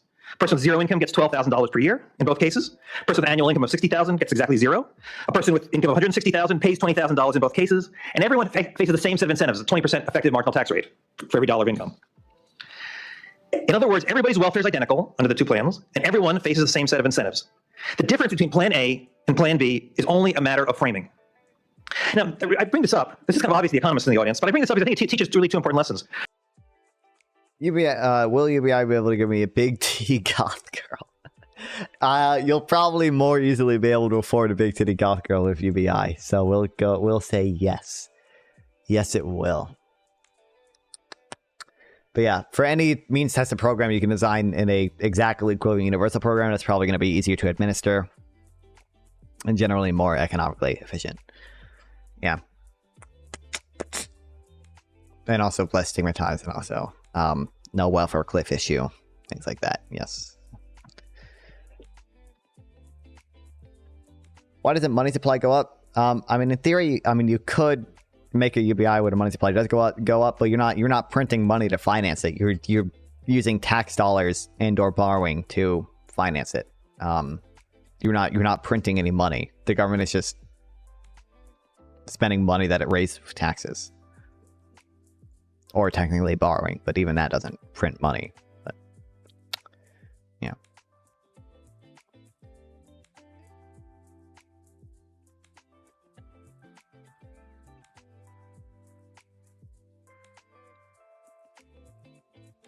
First, if somebody finds something like Plan A attractive, which all my Harvard students did, and once they sort of Sure, it makes their budget bigger. Well, I already said not necessarily. You can easily design it. Well, I shouldn't say easily. You can design a revenue neutral UBI that doesn't increase the government budget. Or sorry, I shouldn't say doesn't increase the government deficit. It would increase the budget, but not the deficit, which is really what matters. But yeah, but like everything has trade-offs. Obviously, there are trade-offs to everything. So, I mean, obviously a trade-off of UBI would probably be increasing the government budget, but it probably has a lot of positive trade-offs that are worth it.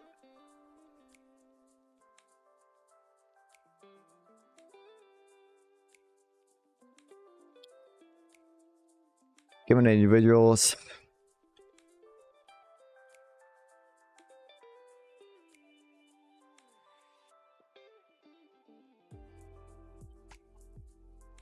Currently a...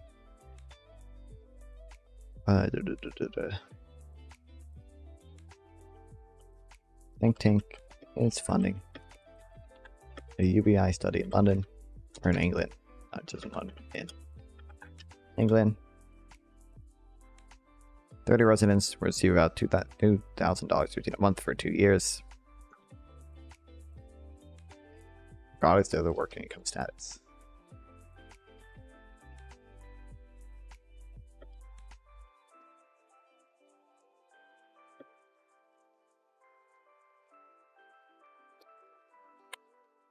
What is the goal of UBI?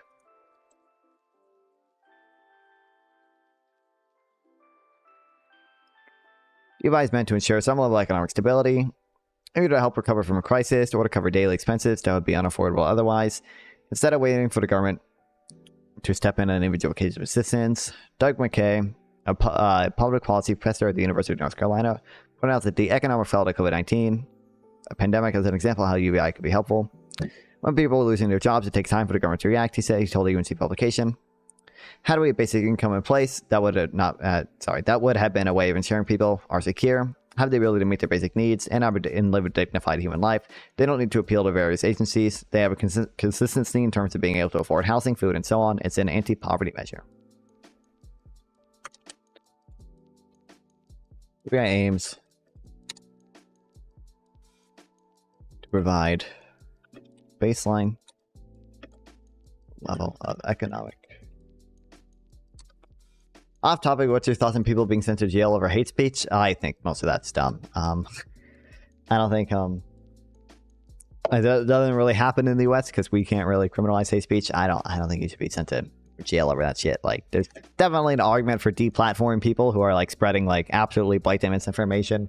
Being able to sue people for defamation makes sense as well, but like I don't think anyone should go to fucking jail for that. Like, yeah.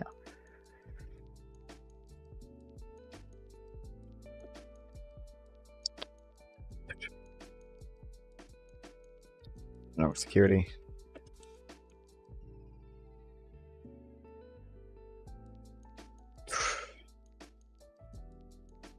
Never bad people.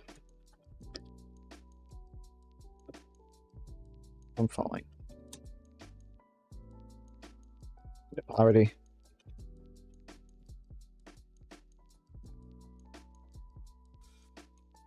How does UBI work?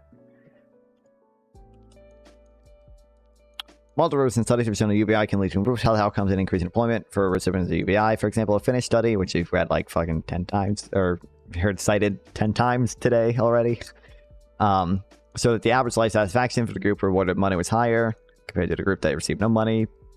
People receiving basic income reported better health and lower levels of stress, depression, sadness, and loneliness, all major determinants of happiness, than people in the control group, according to a report in the study. Another study in Stockholm, California, which you've also heard cited today like 3 times already, found that full-time employment increased because UBI gave people time to apply for better jobs rather than having to work multiple part-time jobs. And a study in Houston, New York, found that all employment increased from 29 to 63%, which contradicts opponents of UBI's claim that it would destroy an incentive to work. Multiple studies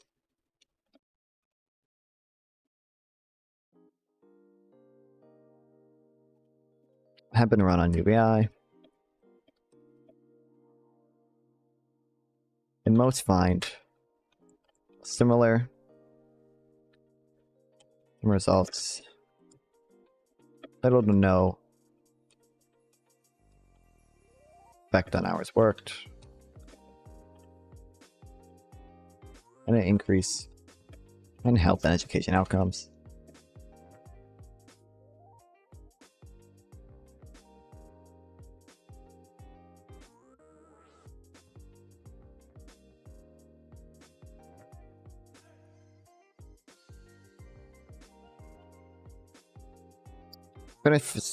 Finnish study found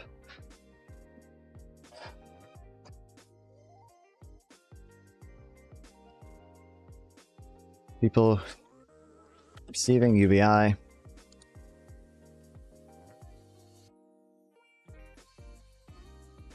reported better health and lower levels of stress, depression, and sadness, and loneliness.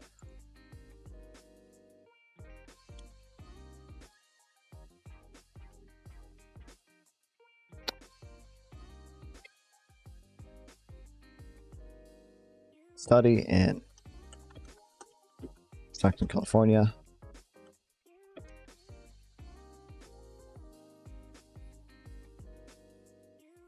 Full-time employment increased because UBI gave people to apply for better jobs.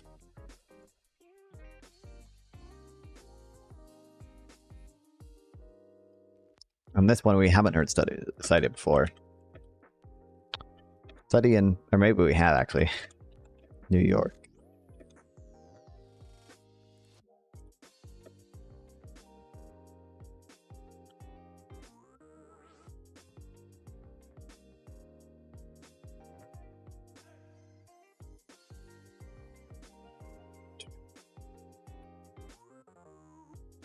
Found that all employment increased from 29 to 63%.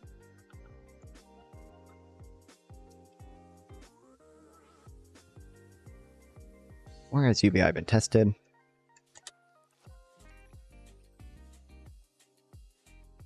There have been at least 160 UBI tests globally, according to the Stanford Basic Income Lab.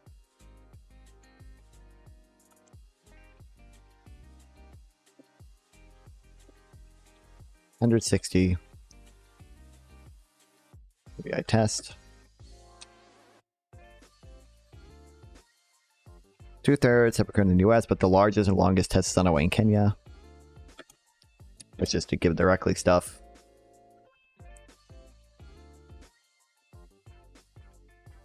But in the US, largest is underway. Kenya, yeah, from Give Directly.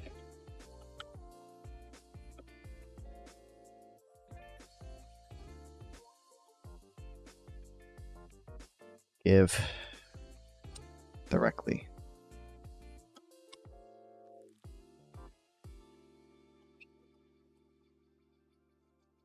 Where is UBI bill implemented? 2011, we read about this before too. Iran introduced nationwide unconditional cash transfer to compensate for the phase out of subsidies on bread, water, electricity, heating, and fuel. The average Iranian household received about 29% of its income from this program in 2019.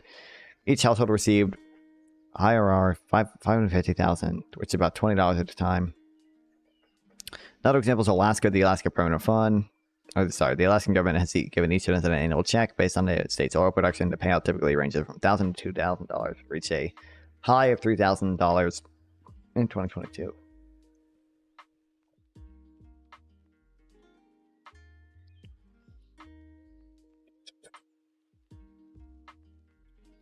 Introduced a nationwide unconditional cash transfer program.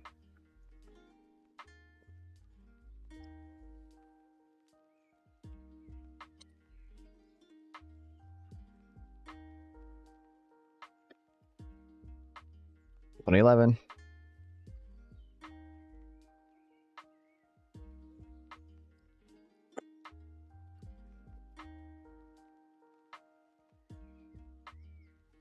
Average Iranian household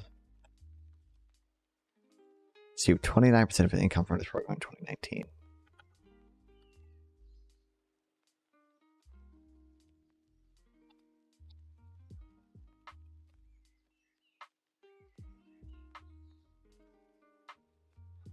The Alaskan Permanent Fund That's not how you spell that.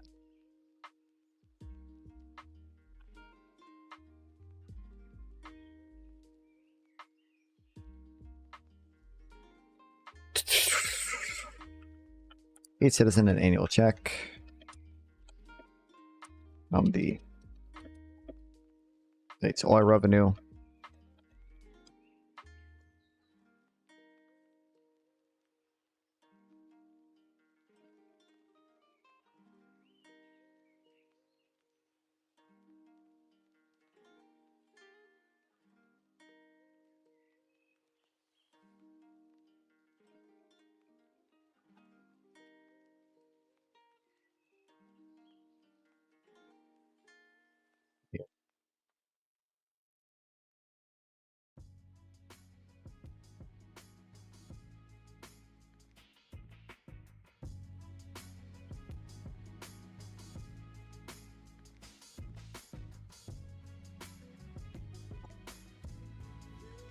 All right, wow. Crazy.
I'm looking at my taxes for fucking Discord shit. Or it's my notes for Discord shit.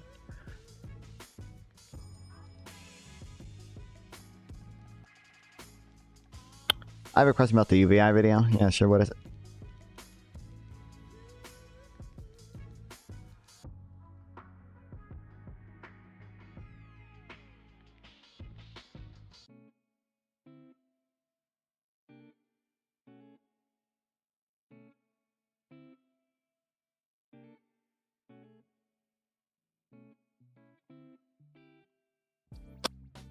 How long is this?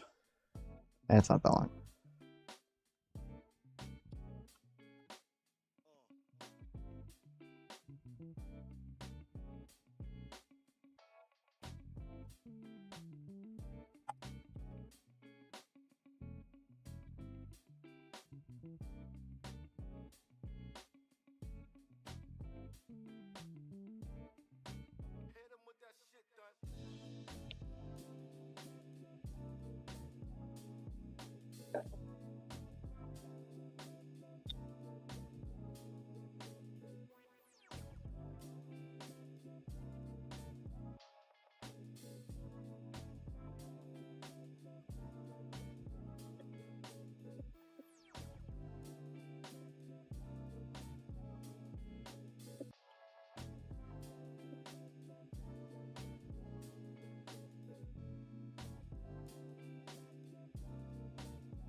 Okay, 15 reasons to drop universalism over means testing public benefits.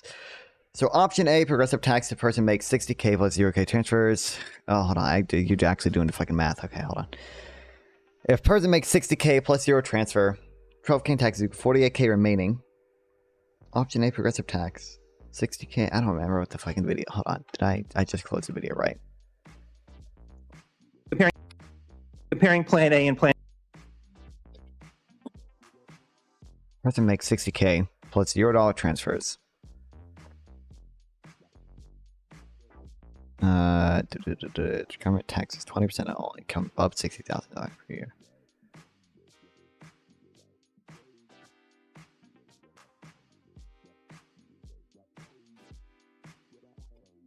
$48K remaining. Option B, UBI person makes 60K plus 12K. Minus 12K equals 60K net.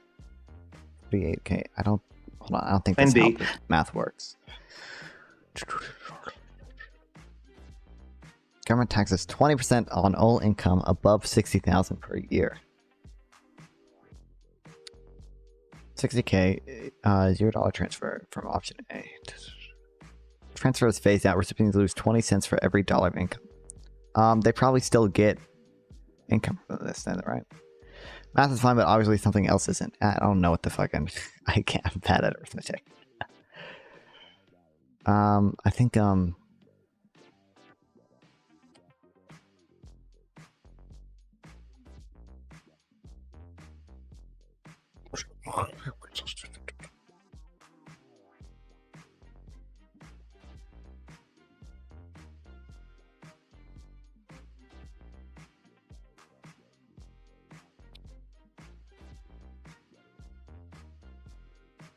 there's no difference. Everyone is left with the same amount of money. First program and second, 20% flash tax in the first $50,000. Hardly different than phasing out a benefit at 20 cents per dollar of earning.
Okay.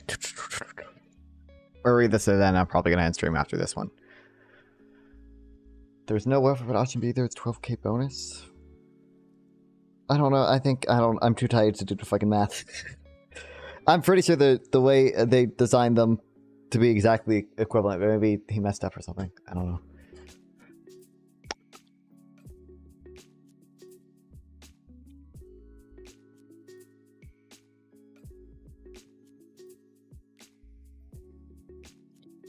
Oh, here. Wait, let's just... Hold on. This probably breaks it down. Yeah. Surprise, these two are the same. Structured the same way. Means tested. Illustrated below. Then Q draw. Okay. Okay. Option A. If you have 60K. So someone makes 60K. You get $0 in transfer for the government. And you also pay $0 in taxes. So you pay 0. Option C... Or option B, you earn $60,000, you get $12,000 from the government, and you pay $12,000, so you get $60,000. Oh wait, you were taxing the person who earned 60K, weren't you? Yeah, they only. I think the thing is you were. Option A, person makes 60K. Yeah, so you're not taxed if the option A, you're not taxed on income below 60,000. That's the difference. That's what it was. Yeah. Yeah, you don't tax the person. The person making 60K in option A does not pay any taxes. That's what it is. Okay.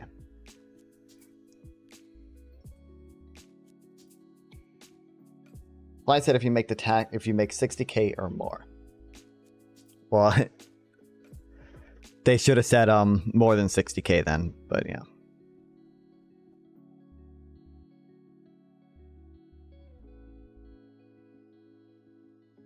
All income above 60K. I think it probably said that.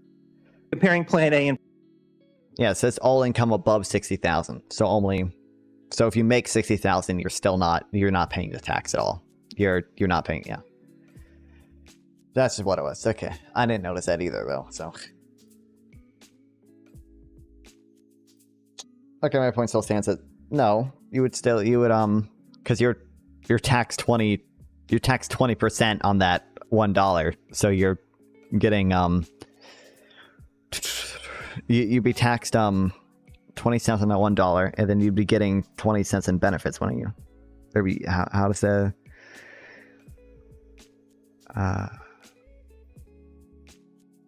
or no, you wouldn't be getting any benefits, would you?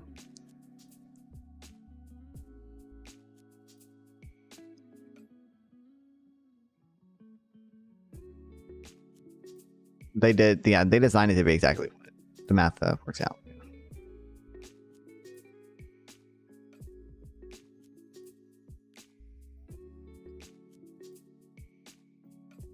Well, oops, you're good, man. Listen. You might think I know a lot just because I can answer some of your questions. I promise you, I do not know that much. Don't trust everything I say. I can still be wrong and shit. Okay, I don't know shit.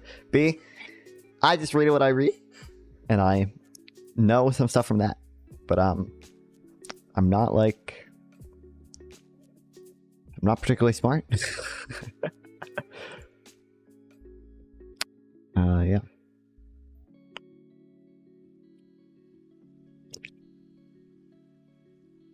Okay, do I have anything?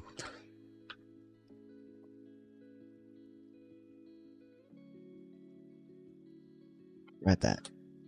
It's okay, you know more about this than I do. Listen, if you...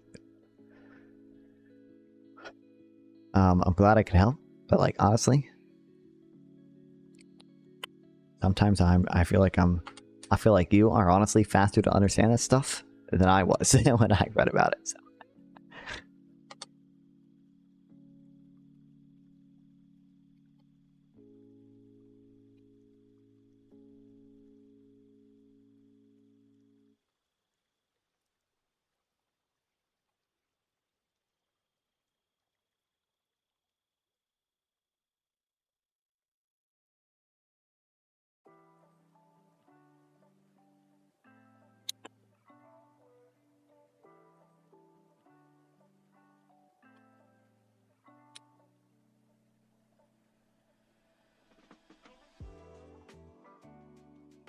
Oh, wow, crazy.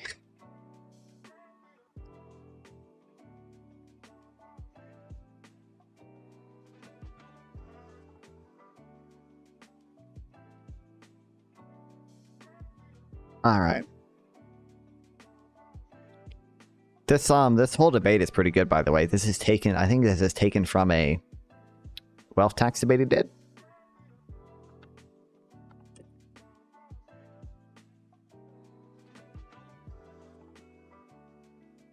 To come. Yeah, it's taken from this wealth tax debate. This whole debate is really good. Example. It's a little hard to understand Zuckman sometimes. You know of what it wants. Sorry, this is Saez, not Zuckman. Saez, Emmanuel Saez. Was either they don't die, or when they die, they manage to represent their wealth in a way that's.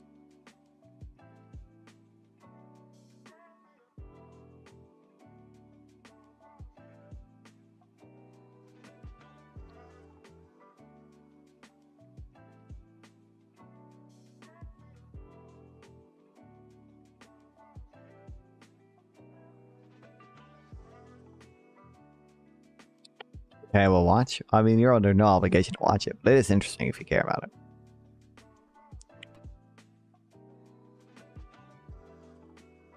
Okay, we'll read this and then I'll probably end stream.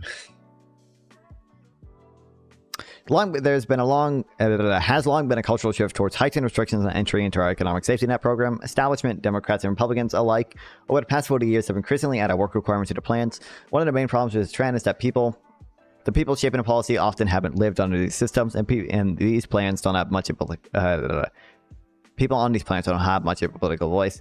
This comes from the economically disadvantaged having less disposable income to contribute to campaigns and less information and access to find out about them. Why do you do this? Entertainment? Yeah, I just find it interesting. I like learning about it. I find it interesting. And then B, when I don't know, like when I debate people, I want to be able to have an understanding of this. So sometimes I'll read this shit in preparation for like a debate. Right now, I'm not doing that. I have no debates planned. Although it will, I guess, in general help. Yeah, usually for entertainment and knowledge, and then sometimes for a specific topic, it's for debates as well, because I debate people sometimes. So.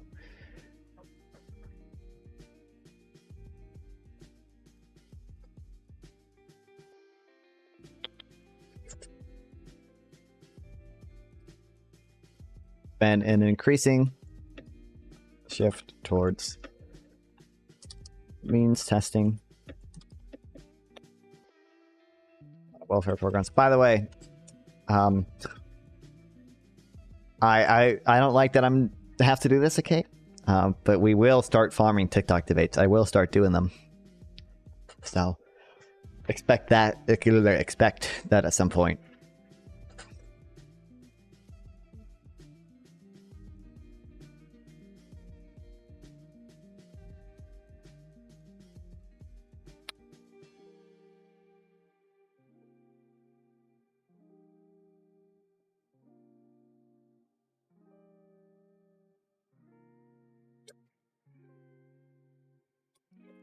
A lot of welfare programs say by adding work requirements.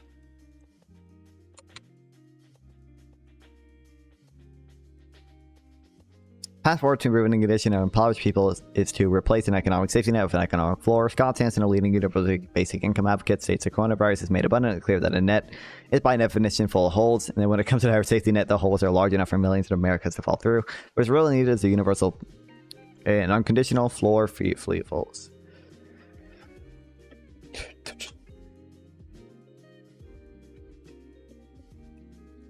A safety net is full of holes.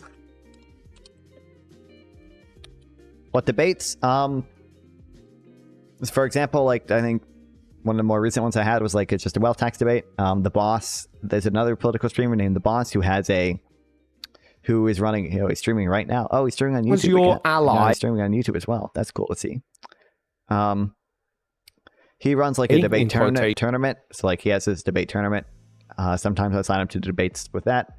I might be on Hippy Dippy soon. That'll be really cool if I get on that. I know this guy, Lil. Yeah. Oh, you're in the politics community. Like you've been in my chat before. I'm presuming it. Yeah. If you know. If you know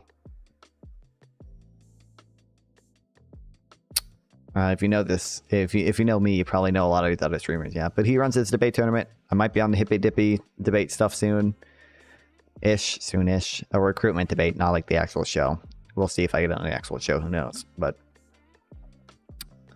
yeah, and then I don't know. Oh, good. The Boss is streaming on YouTube now.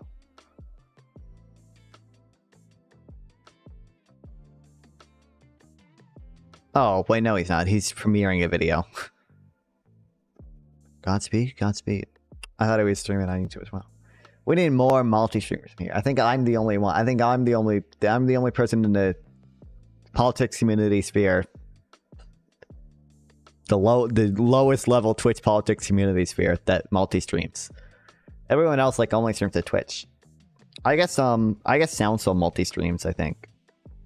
But he's on the next level of Twitch politics sphere.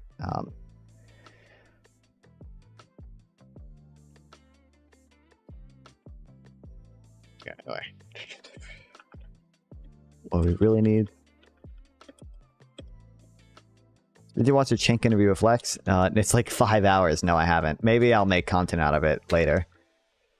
I've seen I think the one clip of him talking about the Trump fake elector scheme. So, you know, maybe I can do that tomorrow or whenever I next stream. Make content out of that. That would be a fucking pain to edit though. Because it'd be like a 5-hour thing to have to edit through, and I'm not gonna upload a 5-hour video. I'd have to edit highlights of it, and my webcam is frozen. That is cool, awesome. Oh, I'm back. All right, fire. Yeah, it'd be a pain to do that. I could do it though. I did it for the Destiny Finkelstein debate. Although I don't think this one would get as many views. I need an editor. That's what I really need.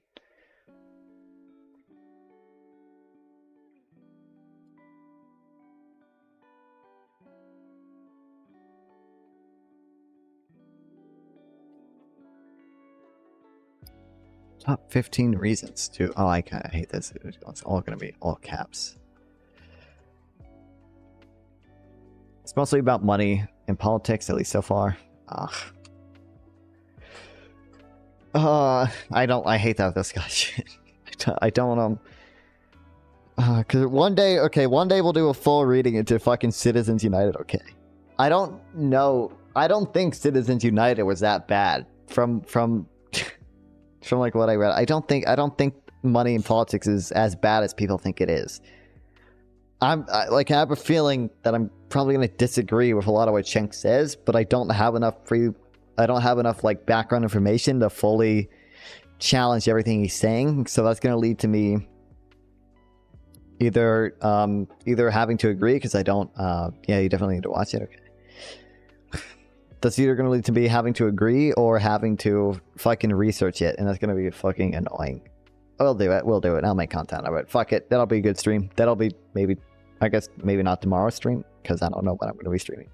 Fuck, I still need to buy a fucking suit because I'm going to homecoming, I guess. God damn it.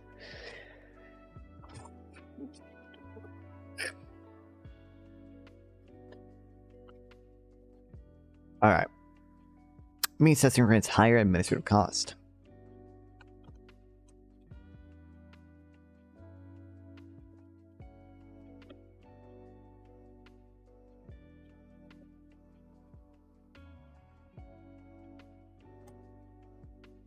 This is due to increased paperwork and processing to establish individuals' wealth and income. Look at America's existing programs. We see two plans are universal.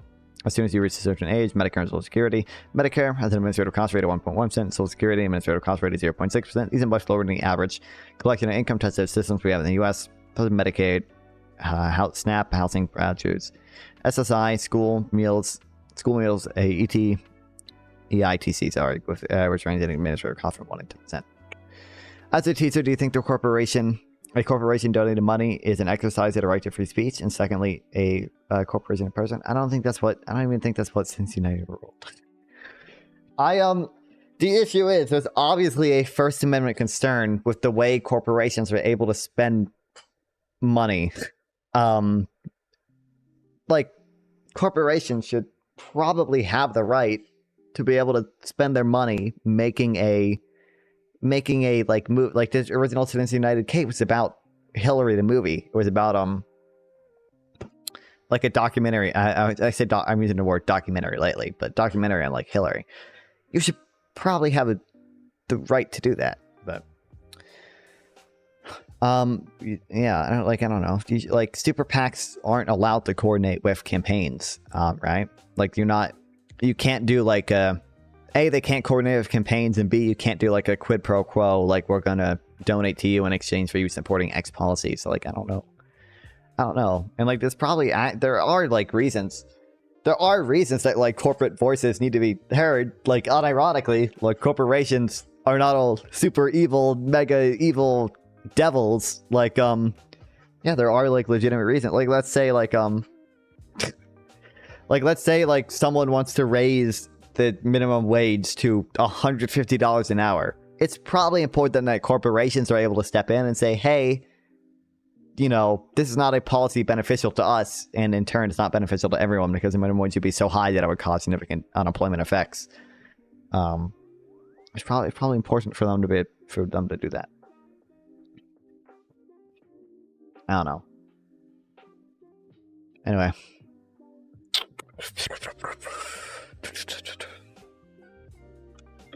It's because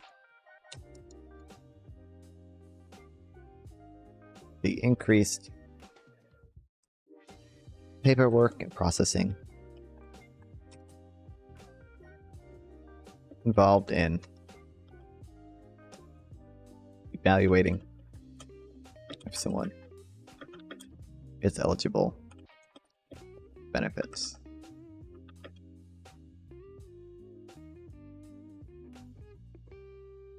Can pharmaceutical companies do the same with doctors' influence of drugs they prescribe? There are. Can't they do that actually? I feel like they I feel like there are reasons for some pharmaceutical companies, if they feel like they have a good drug, to be able to lobby doctors so they prescribe that drug. That's probably a good thing. But I don't know if there's everything's on the margin, right? So there's some margin that's going to be good, but also obviously a margin where it would be bad.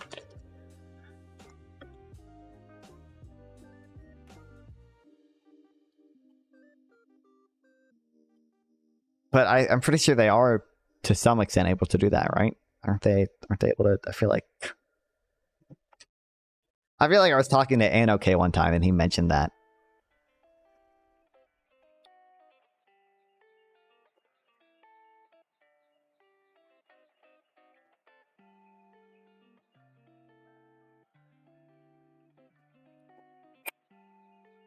Two programs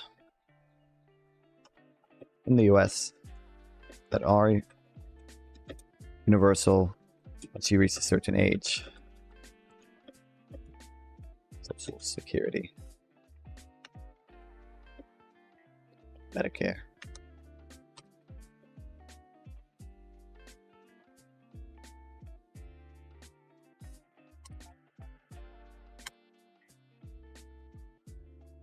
Both have administrative cost.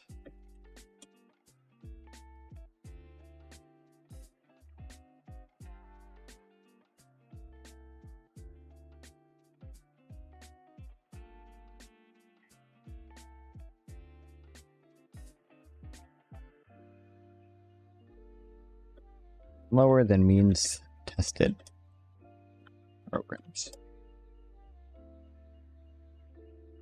Means testing causes more administrative errors.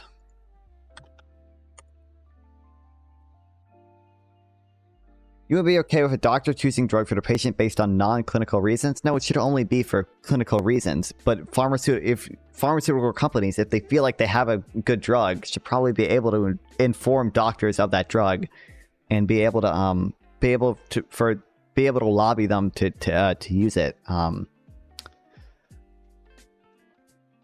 I want to say for non-clinical reasons, but yeah.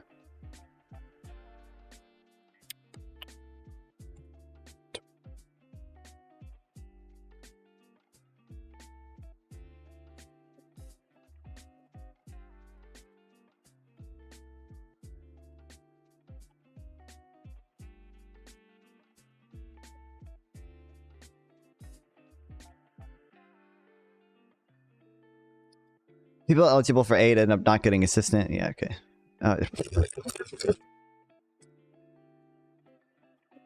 Many people eligible for benefits do not receive them.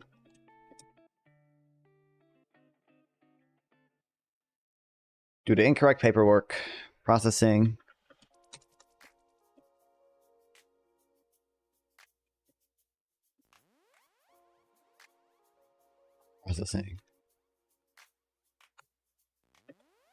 or even just being unaware that you're eligible.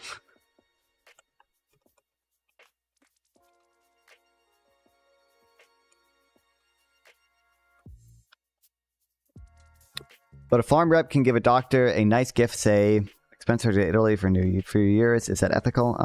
Probably not. But I don't even think that's not really. I don't think that's what happens with lobbying.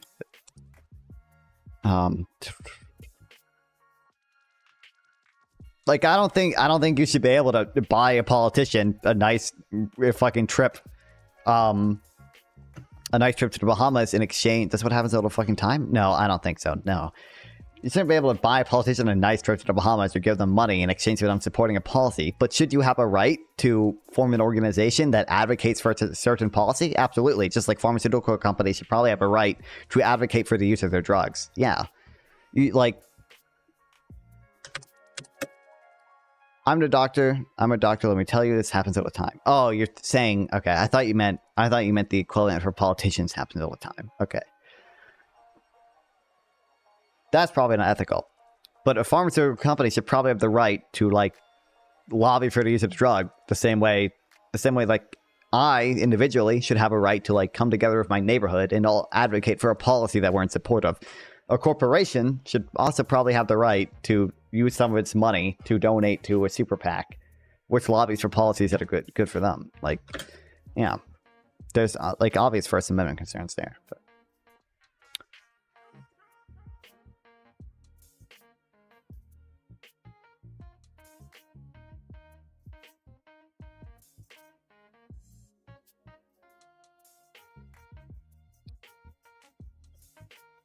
Snap administrative error rate has been increasing and reached 7.89%. Damn.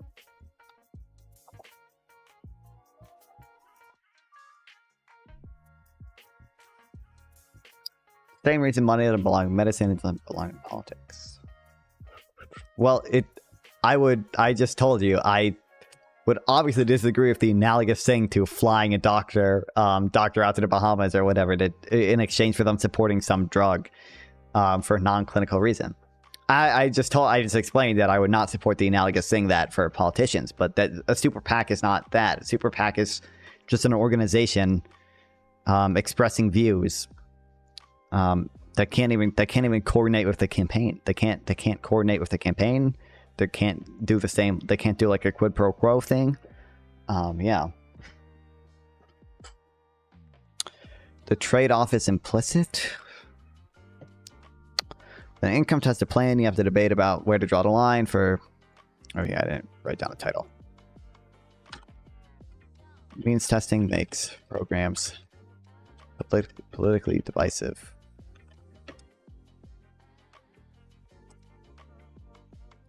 The debate where to draw the line for cutoffs declines. Furthermore, it allows for a narrative reform around haves and have-nots, one group taking from another. Moreover, it's easy to consistently cut more and more people out by adding restrictions to it. Okay. Means testings.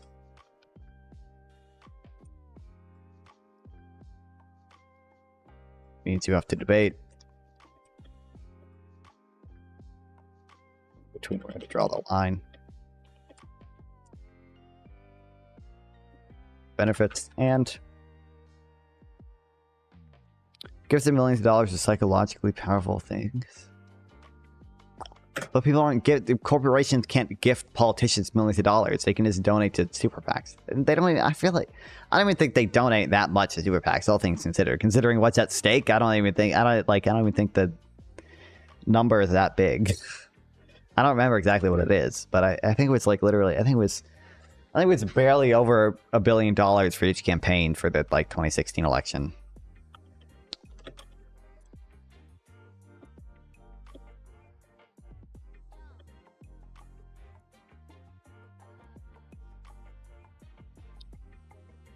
Yeah, it was basically...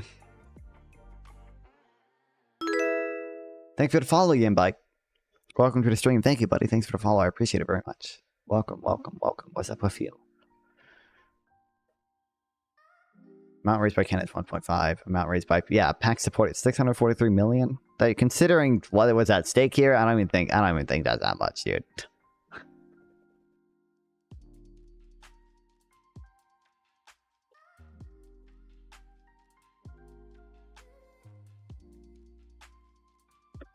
That's like $2 per person in the US.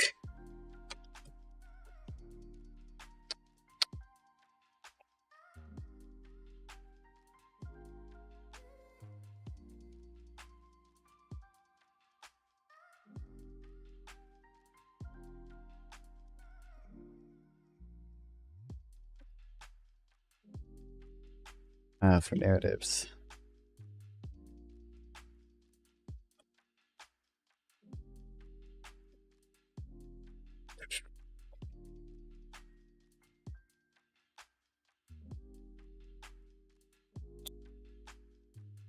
You're taking. It's not about the cost. It's too great. It's about the buying of influence. But I don't believe you can really buy that much influence with PAC. I don't think anyone's ever proved that.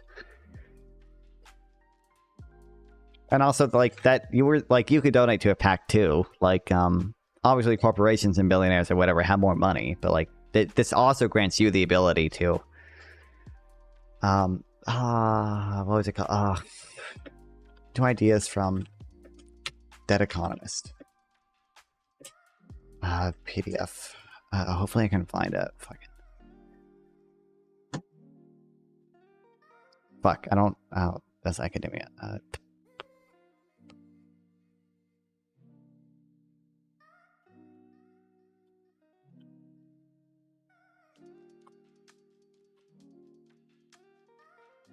Fuck, there's a good... Why is this only 26 pages? God damn it.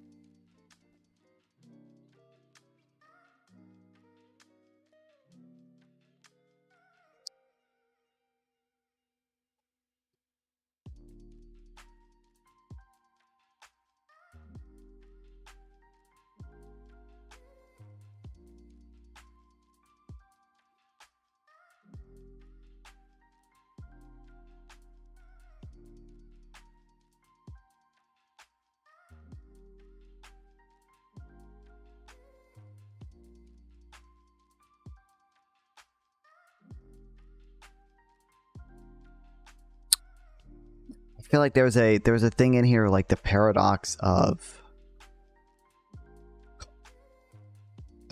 super PACs.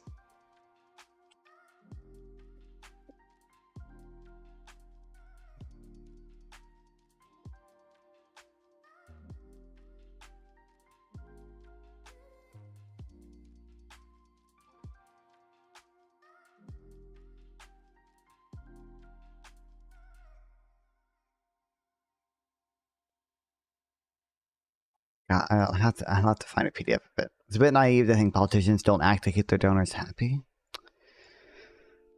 But it's not even, you're not even directly donating, you're donating to a PAC, but I get the point, sure, yeah.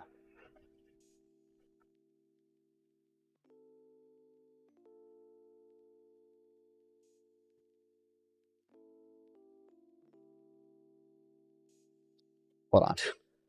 Let me open it in Amazon and see if I can find see if the look inside thing.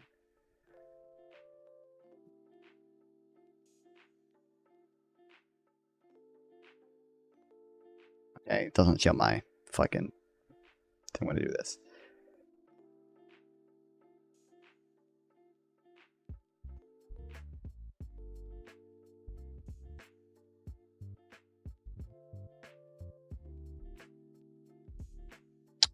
BRB, all right.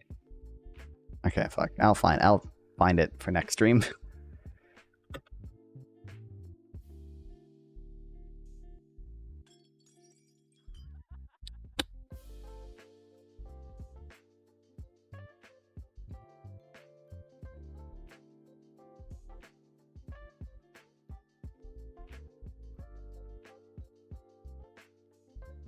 Means testing makes or means testing creates a work disincentive.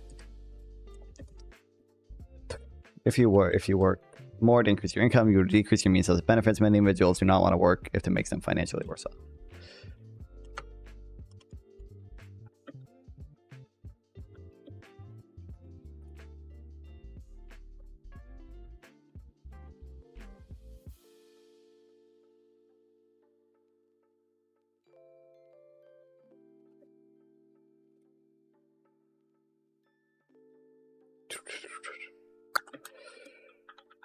You decrease your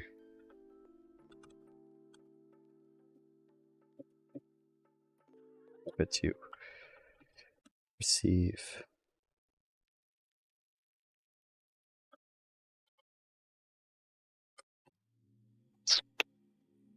means testing creates benefit delays and disruption.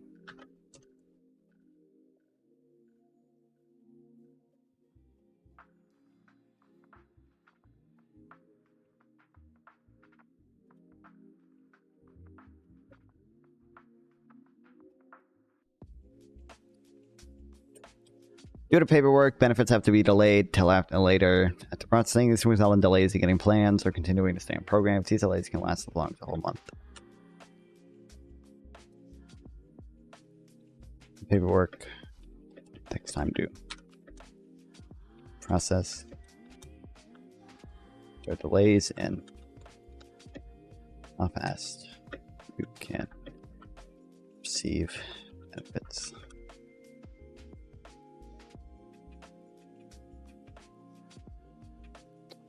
Means testing criteria information risk to benefit for benefit delivery. Stacey Nets Tagle, it's difficult to navigate. This is particularly true for people who have unexpectedly fallen hard times and not previously been on welfare programs that Disneyland individuals may not be aware. Feel that finally deadlines to ensure coverage is continuing in systems, risking benefit disruption.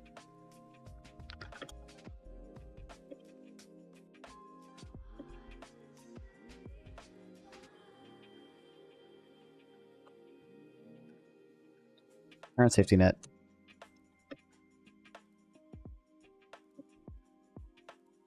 It's difficult to navigate.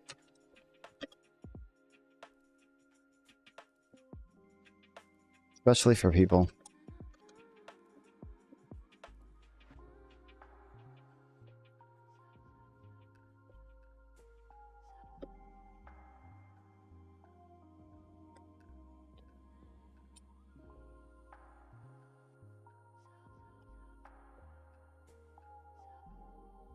Unexpectedly fall on hard times.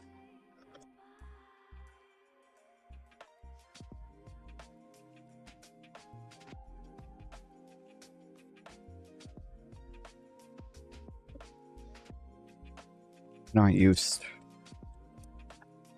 to navigating it.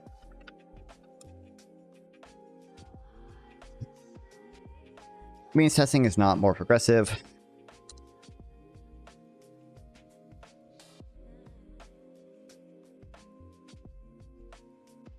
If you ever work in a position of political power, at least try to.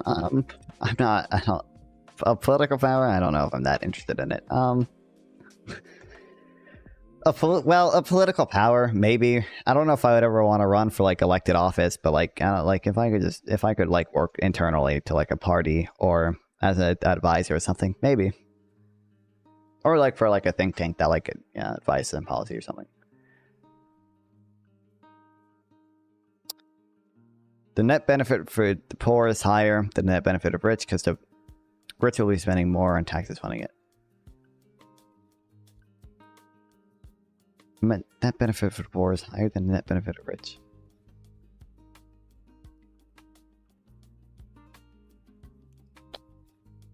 So that what? Net benefit for the poor is higher than the net benefit of the rich.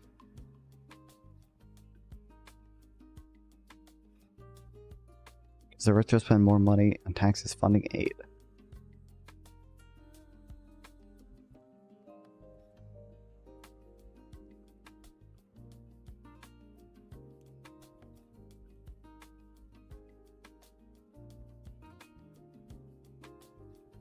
Okay, that doesn't really. Means testing creates poorer quality programs.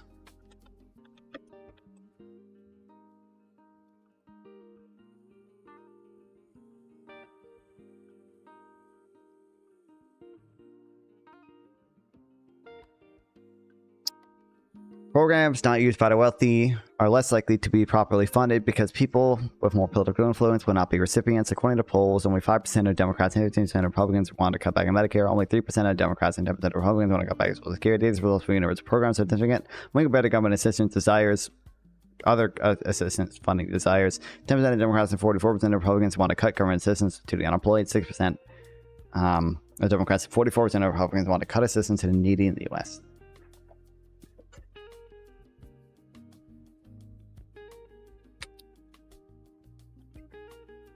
Programs not used by the wealthy are more likely to be cut because people with more political influence will not be the recipients.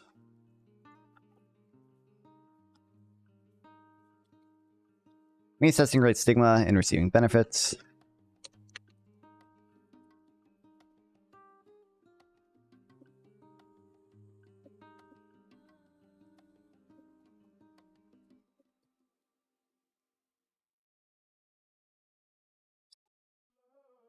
Programming that only benefit of work and harm mental health means testing produces a feeling of failure from needing to accept benefits instead of everyone receiving them.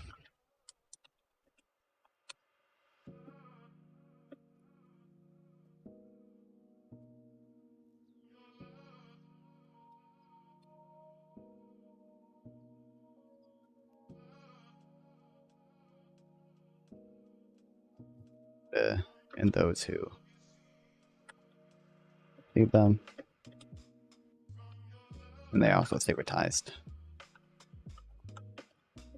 others for using. Thoughts on U.S. is hypocritical negotiated with Taliban, yet they say they don't negotiate with terrorists. I don't know. Did you find it? Find what? No, I haven't been looking for it. I wasn't reading this. I'll find it tomorrow when I watch the video. I'll probably find it before the stream tomorrow to read it a little bit first and then watch the video.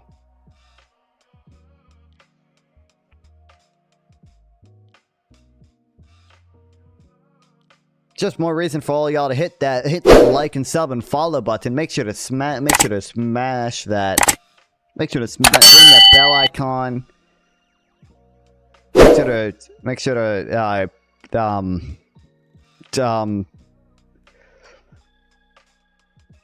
something. What's another self-promo shell thing? Follow, ring the bell, smash the like button, subscribe, super chats, prime subs, like and share. Hit the share button. I'm joking.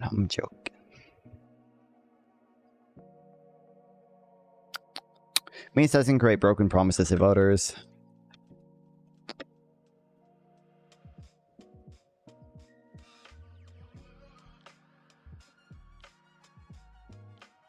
When universal programs go over, it means that's a program some people who are expected to receive benefits supported the initiatives may no longer qualify for them. That's okay, whatever.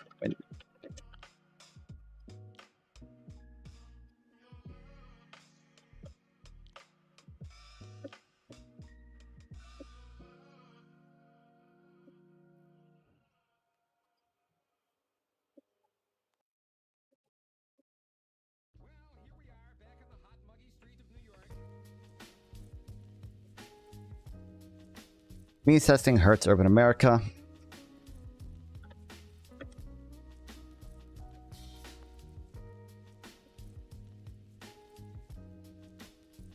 When income tested programs are done at a federal level, they may not be excluding people from high cost areas. This happens because their incomes appear too high to qualify for benefits, despite the cost of their area also being higher.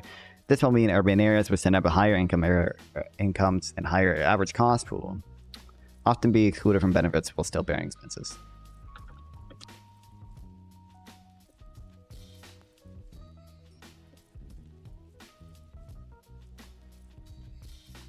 Enacted federally. Many who live in urban areas will have incomes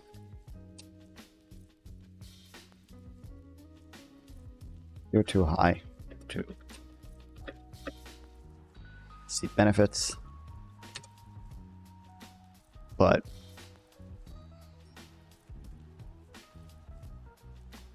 also have to deal with the higher cost of living in yes. Means testing benefits programs. Mean testing makes benefit programs handle income fluctuation worse.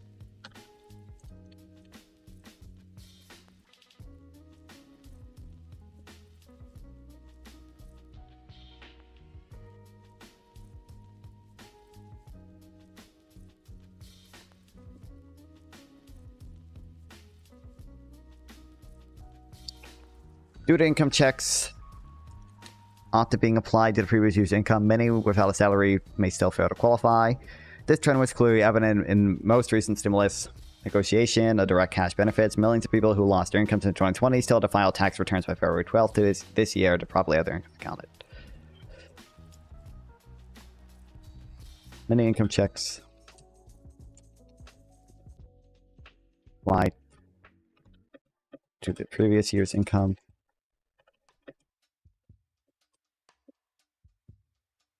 Meaning many without a salary now.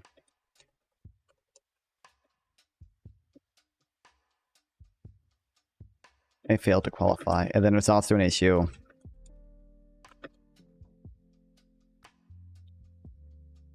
Also an issue if you get laid off from job after receiving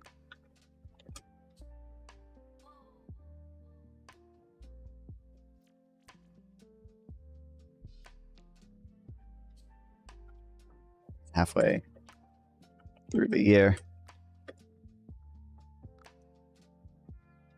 after receiving above the income cap. Means testing requires extra time, demands on the impoverished and marginalized.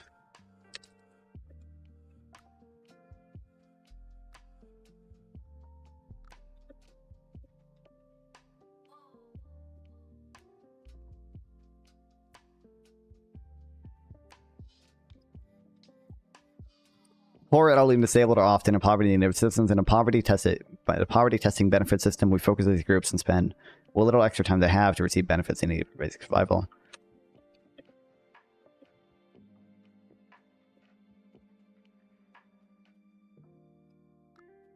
There's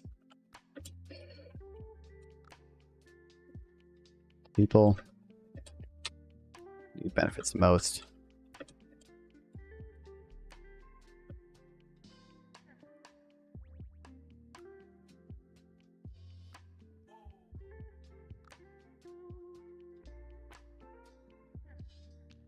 To disabled and poor to spend what little extra time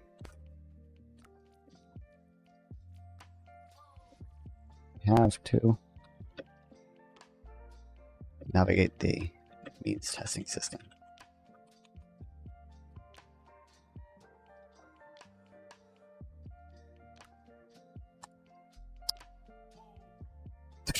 Means testing hurts victims who receive justice.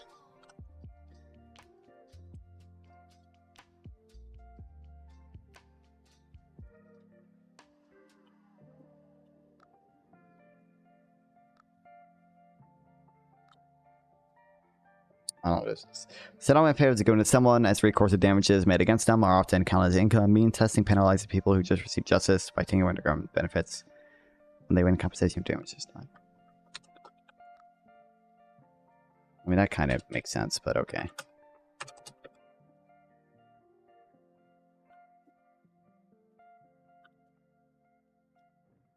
Many victims.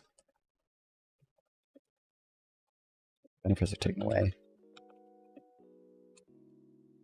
After many punishments. Means testing incentivizes people to commit more fraud to receive more benefits.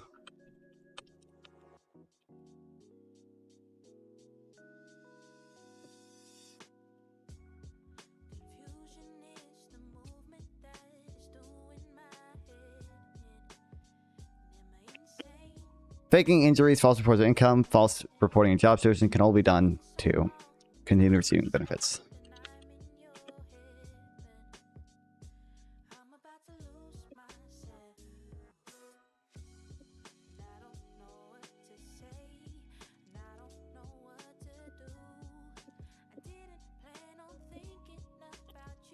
When's the next gaming stream? I don't know. Whenever. I'll probably be gaming in the background whenever I react to some of the Shank Lex Friedman interview. I don't know. I just do them whenever. I don't know, whatever.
Okay.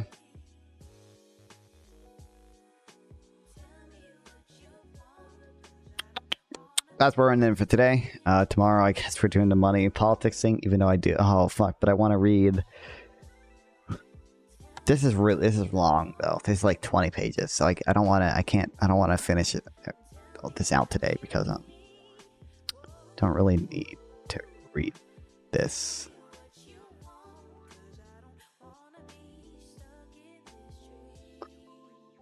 How long is this? Oh, that's kind of long, though.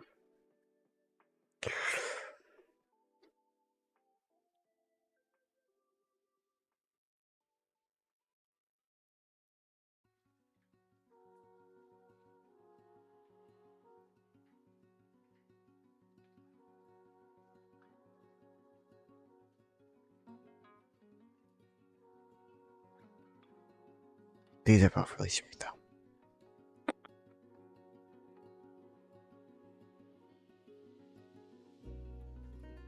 Maybe we'll do these two short things. And then I'll...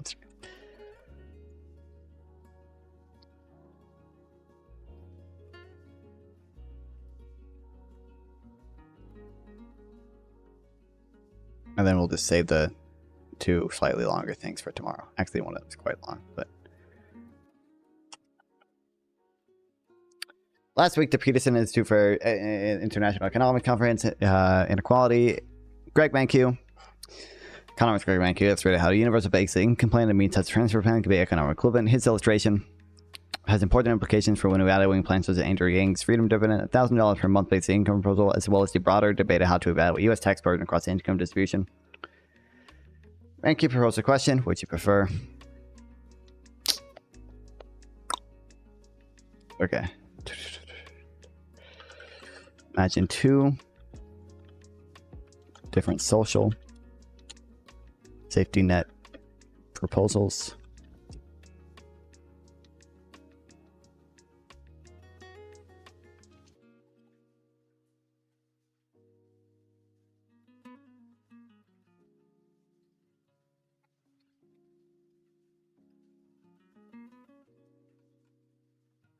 Fuck.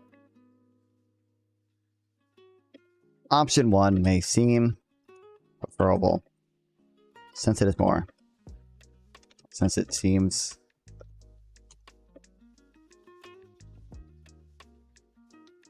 progressive, but these plans are actually identical.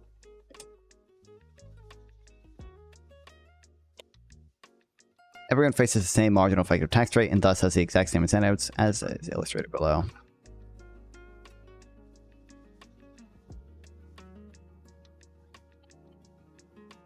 Mankiw draws 3 important points of analysis. First, those who would support a means sensitive transfer as outlined in option 1 should likewise support the universal benefit as outlined in option 2, given that the two are economic equivalent.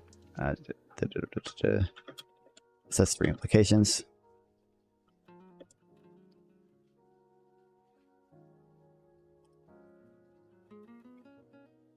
Those who support option 1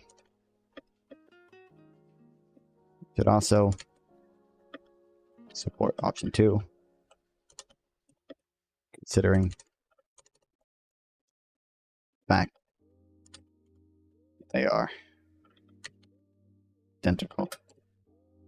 2. Though the plans are economic equivalent, there might be savings associated with the administration of a universal benefit as compared to the means sensitive transfer benefit and progressive tax.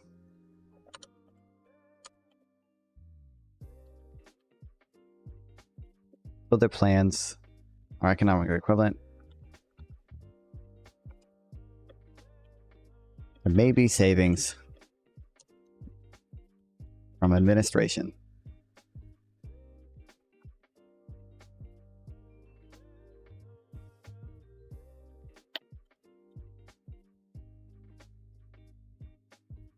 Utilizing a universal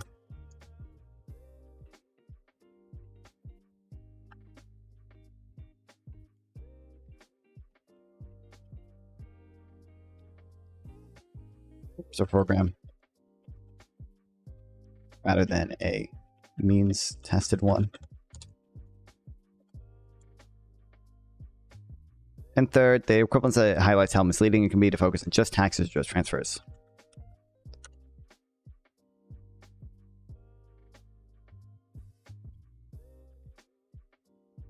Equivalence of these programs highlights how it is misleading to focus on only taxes or only transfers. Third point is pertinent to the current debate about distribution of taxes in the United States. Option 1 features lower, more aggressive tax rates and more progressive transfers than option 2, but these observations mean little when option 1 and option 2 are analyzed. And when considering both tax and transfers, they result in equivalent incentives and outcomes. To illustrate the equivalency between these two plans, consider the welfare of 4 people under each plan. And the net outcome of both plans.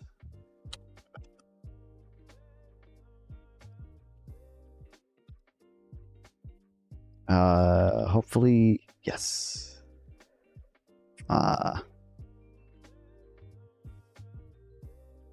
Can I make the entire table smaller?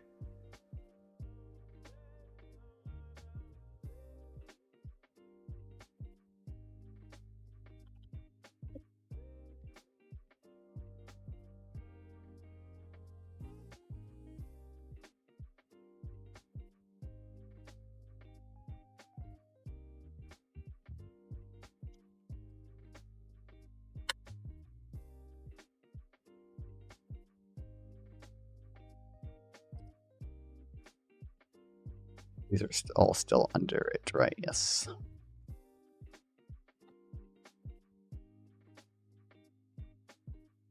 Other than means as a person, per transfer plan, a person makes $0 in income, receives $12,000 in transfers from the government, and of course of the year pays zero in interest tax, zero in taxes, as she does not make more than $6,000. Person B makes $30,000 in gross income, and so receives a phased down benefit from the transfer program, $6,000 taxes. Person C makes enough gross income to be ineligible to transfer program, and also pays nothing in tax. Person D is likewise ineligible for the transfer, but owes income tax an amount of her wages that exceeds $6,000. And the same table. Under the universal basic income program, a person's A situation remains unchanged. She still receives $12,000 transfers and no income tax. Who did not have any gross income. Person B now owes taxes on income. However, because he receives a full $12,000 in UBI, his net income remains the same at $36,000. Likewise, person C owes taxes on her wages, but the UBI plan nets the same amount of income after taxes and transfers. The same can be said for person D, who, though paying more taxes, now receives a UBI payment resulting in the same net income. Maker's illustration of equivalency means that the transfer program in universal basic income shows that by focusing solely on taxes without the regard to transfers as a fund leads to an incomplete understanding of the fiscal system. Based. Wow, crazy.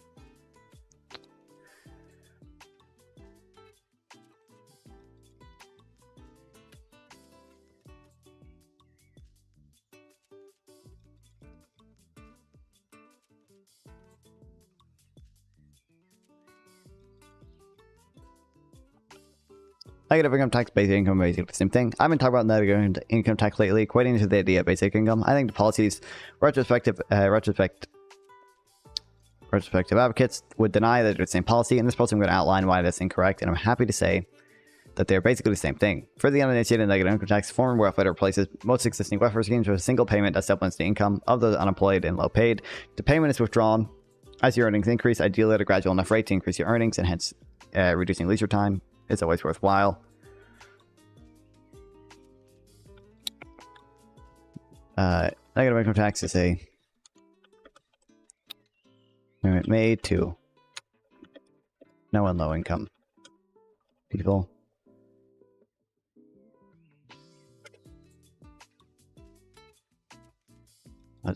There replaces many current welfare programs and phases out at a gradual enough rate so that income increases, or so that as your earnings increase. So as income increases, so does your earnings, overall earnings, I should say. Example, $5,000 basic payment is 50% marginal tax rate. So, sorry, marginal withdrawal rate. This means for every additional pound earned, a worker would receive 50 pence less in NIT payments. Someone paid an income of $0 would receive an NIT payment of $5,000. I mean, they use pounds, but dollars. Purchase on $100 a week. If they took a job that paid $5,000 a year, they received top up of $2,500 per year, paid at $75,000, a top up of $1,250 per year. Once they reach $110,000 per year, they received nothing in NIT.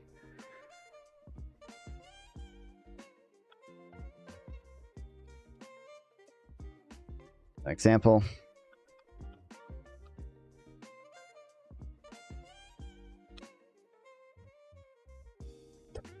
Fuck this British shit.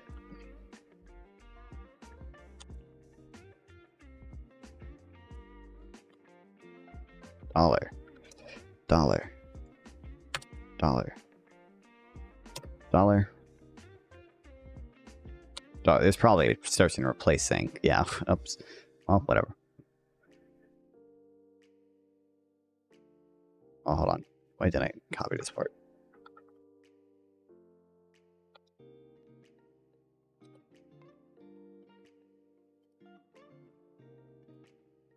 As a DA was supporter of Milton Friedman, among others, has a reasonably strong pedigree in the right. Even libertarians who object to income redistribution in principle usually consider the negative income tax as the least bad form of welfare because it administratively simple and prevents incentives less than most welfare schemes. It particularly is appealing to many liberals and libertarians because it is unpaternalistic. A basic income, on the other hand, is usually conceived as a flat payment made to everyone, irrespective of circumstances. Income is really conceived as a flat payment to individuals, regardless of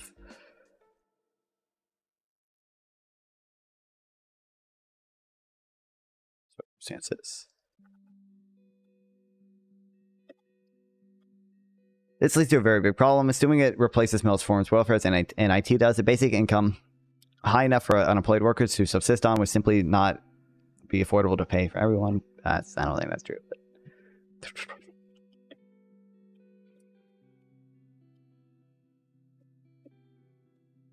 that a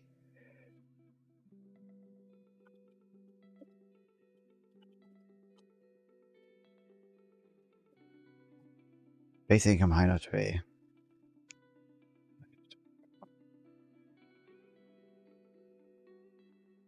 Policy ideally would design to help the poor, end up being very expensive. We did not need extra money after the basic income recognized, and the solution typically to use tax system to claw back. Claw back the payments from high income earners, so everyone gets the same money but withdraws it according to their earnings.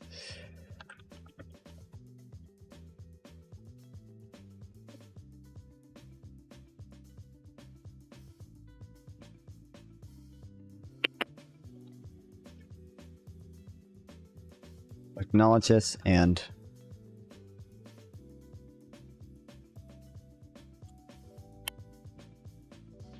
argue for the use of the tax system to claw back the payments from the highest income earners.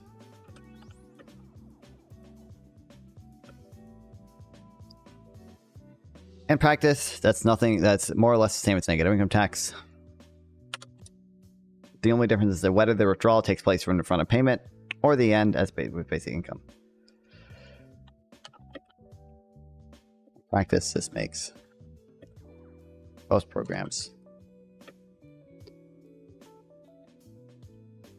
similar. The only difference is whether the withdrawal takes place at the front end of payment as with NIT or the end as with basic income.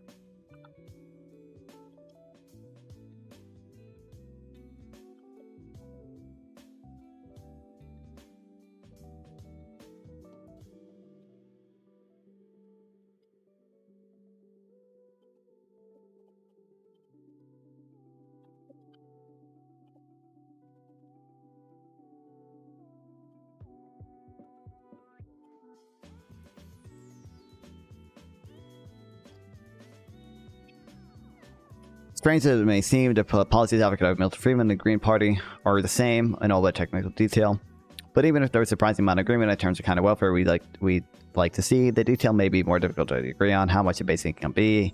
Where should it begin? Do we withdraw? At what rate? Questions like this, I think, are more likely to be what breaks up this unholy alliance, but maybe not. Traditional policies like minimum wage probably do more harm than good. I don't know if I agree with that. And rightfully, the question of how to improve the lives of the low paid does not seem to be going away. It will take compromise, but the negative income tax based income, we may have the answer. Oh.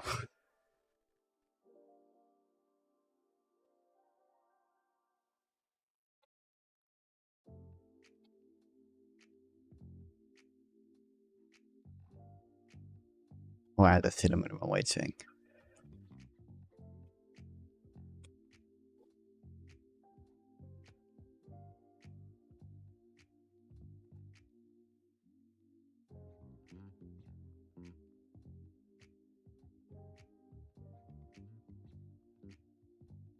Okay.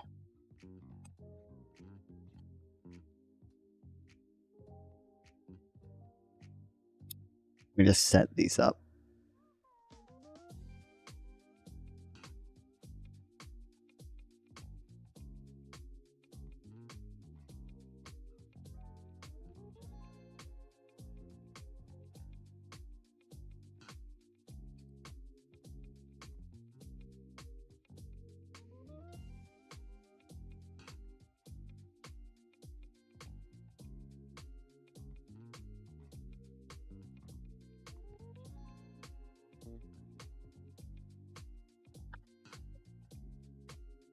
Can I really not? I can copy this, but I can't. Oh. Does that? It does. It's a little broken, but whatever.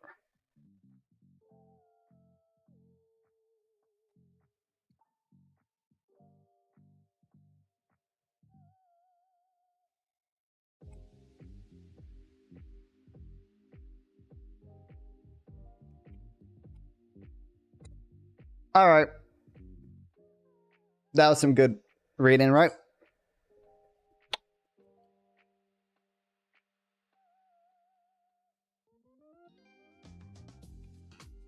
Got a little bit of more this to read tomorrow, I guess.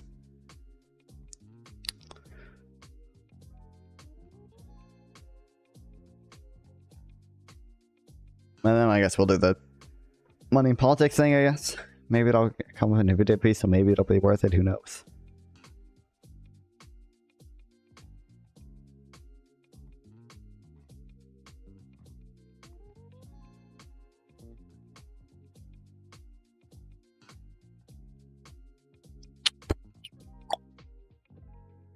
Okay, thank you everyone so much for watching. I love streaming. A lot of people watch me stream. My webcam seems to be really fucking laggy. Or that might just be my OBS. Oh. Well, I don't know what's happening. Or it doesn't really matter that much because I'm fucking in this room. Okay, so. Oh.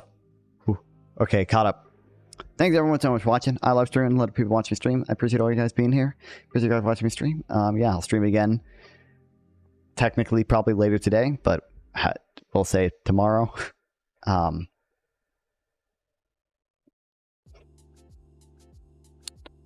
Yeah, there's not really many people I can raid right now because it's an odd time. But thank you guys for being here. Modern Day Debate. I guess I can raid them with 2 viewers. Anyway, yeah, thanks everyone for watching. I will see you all later today / tomorrow. We'll see when I stream. Yeah. Thank you.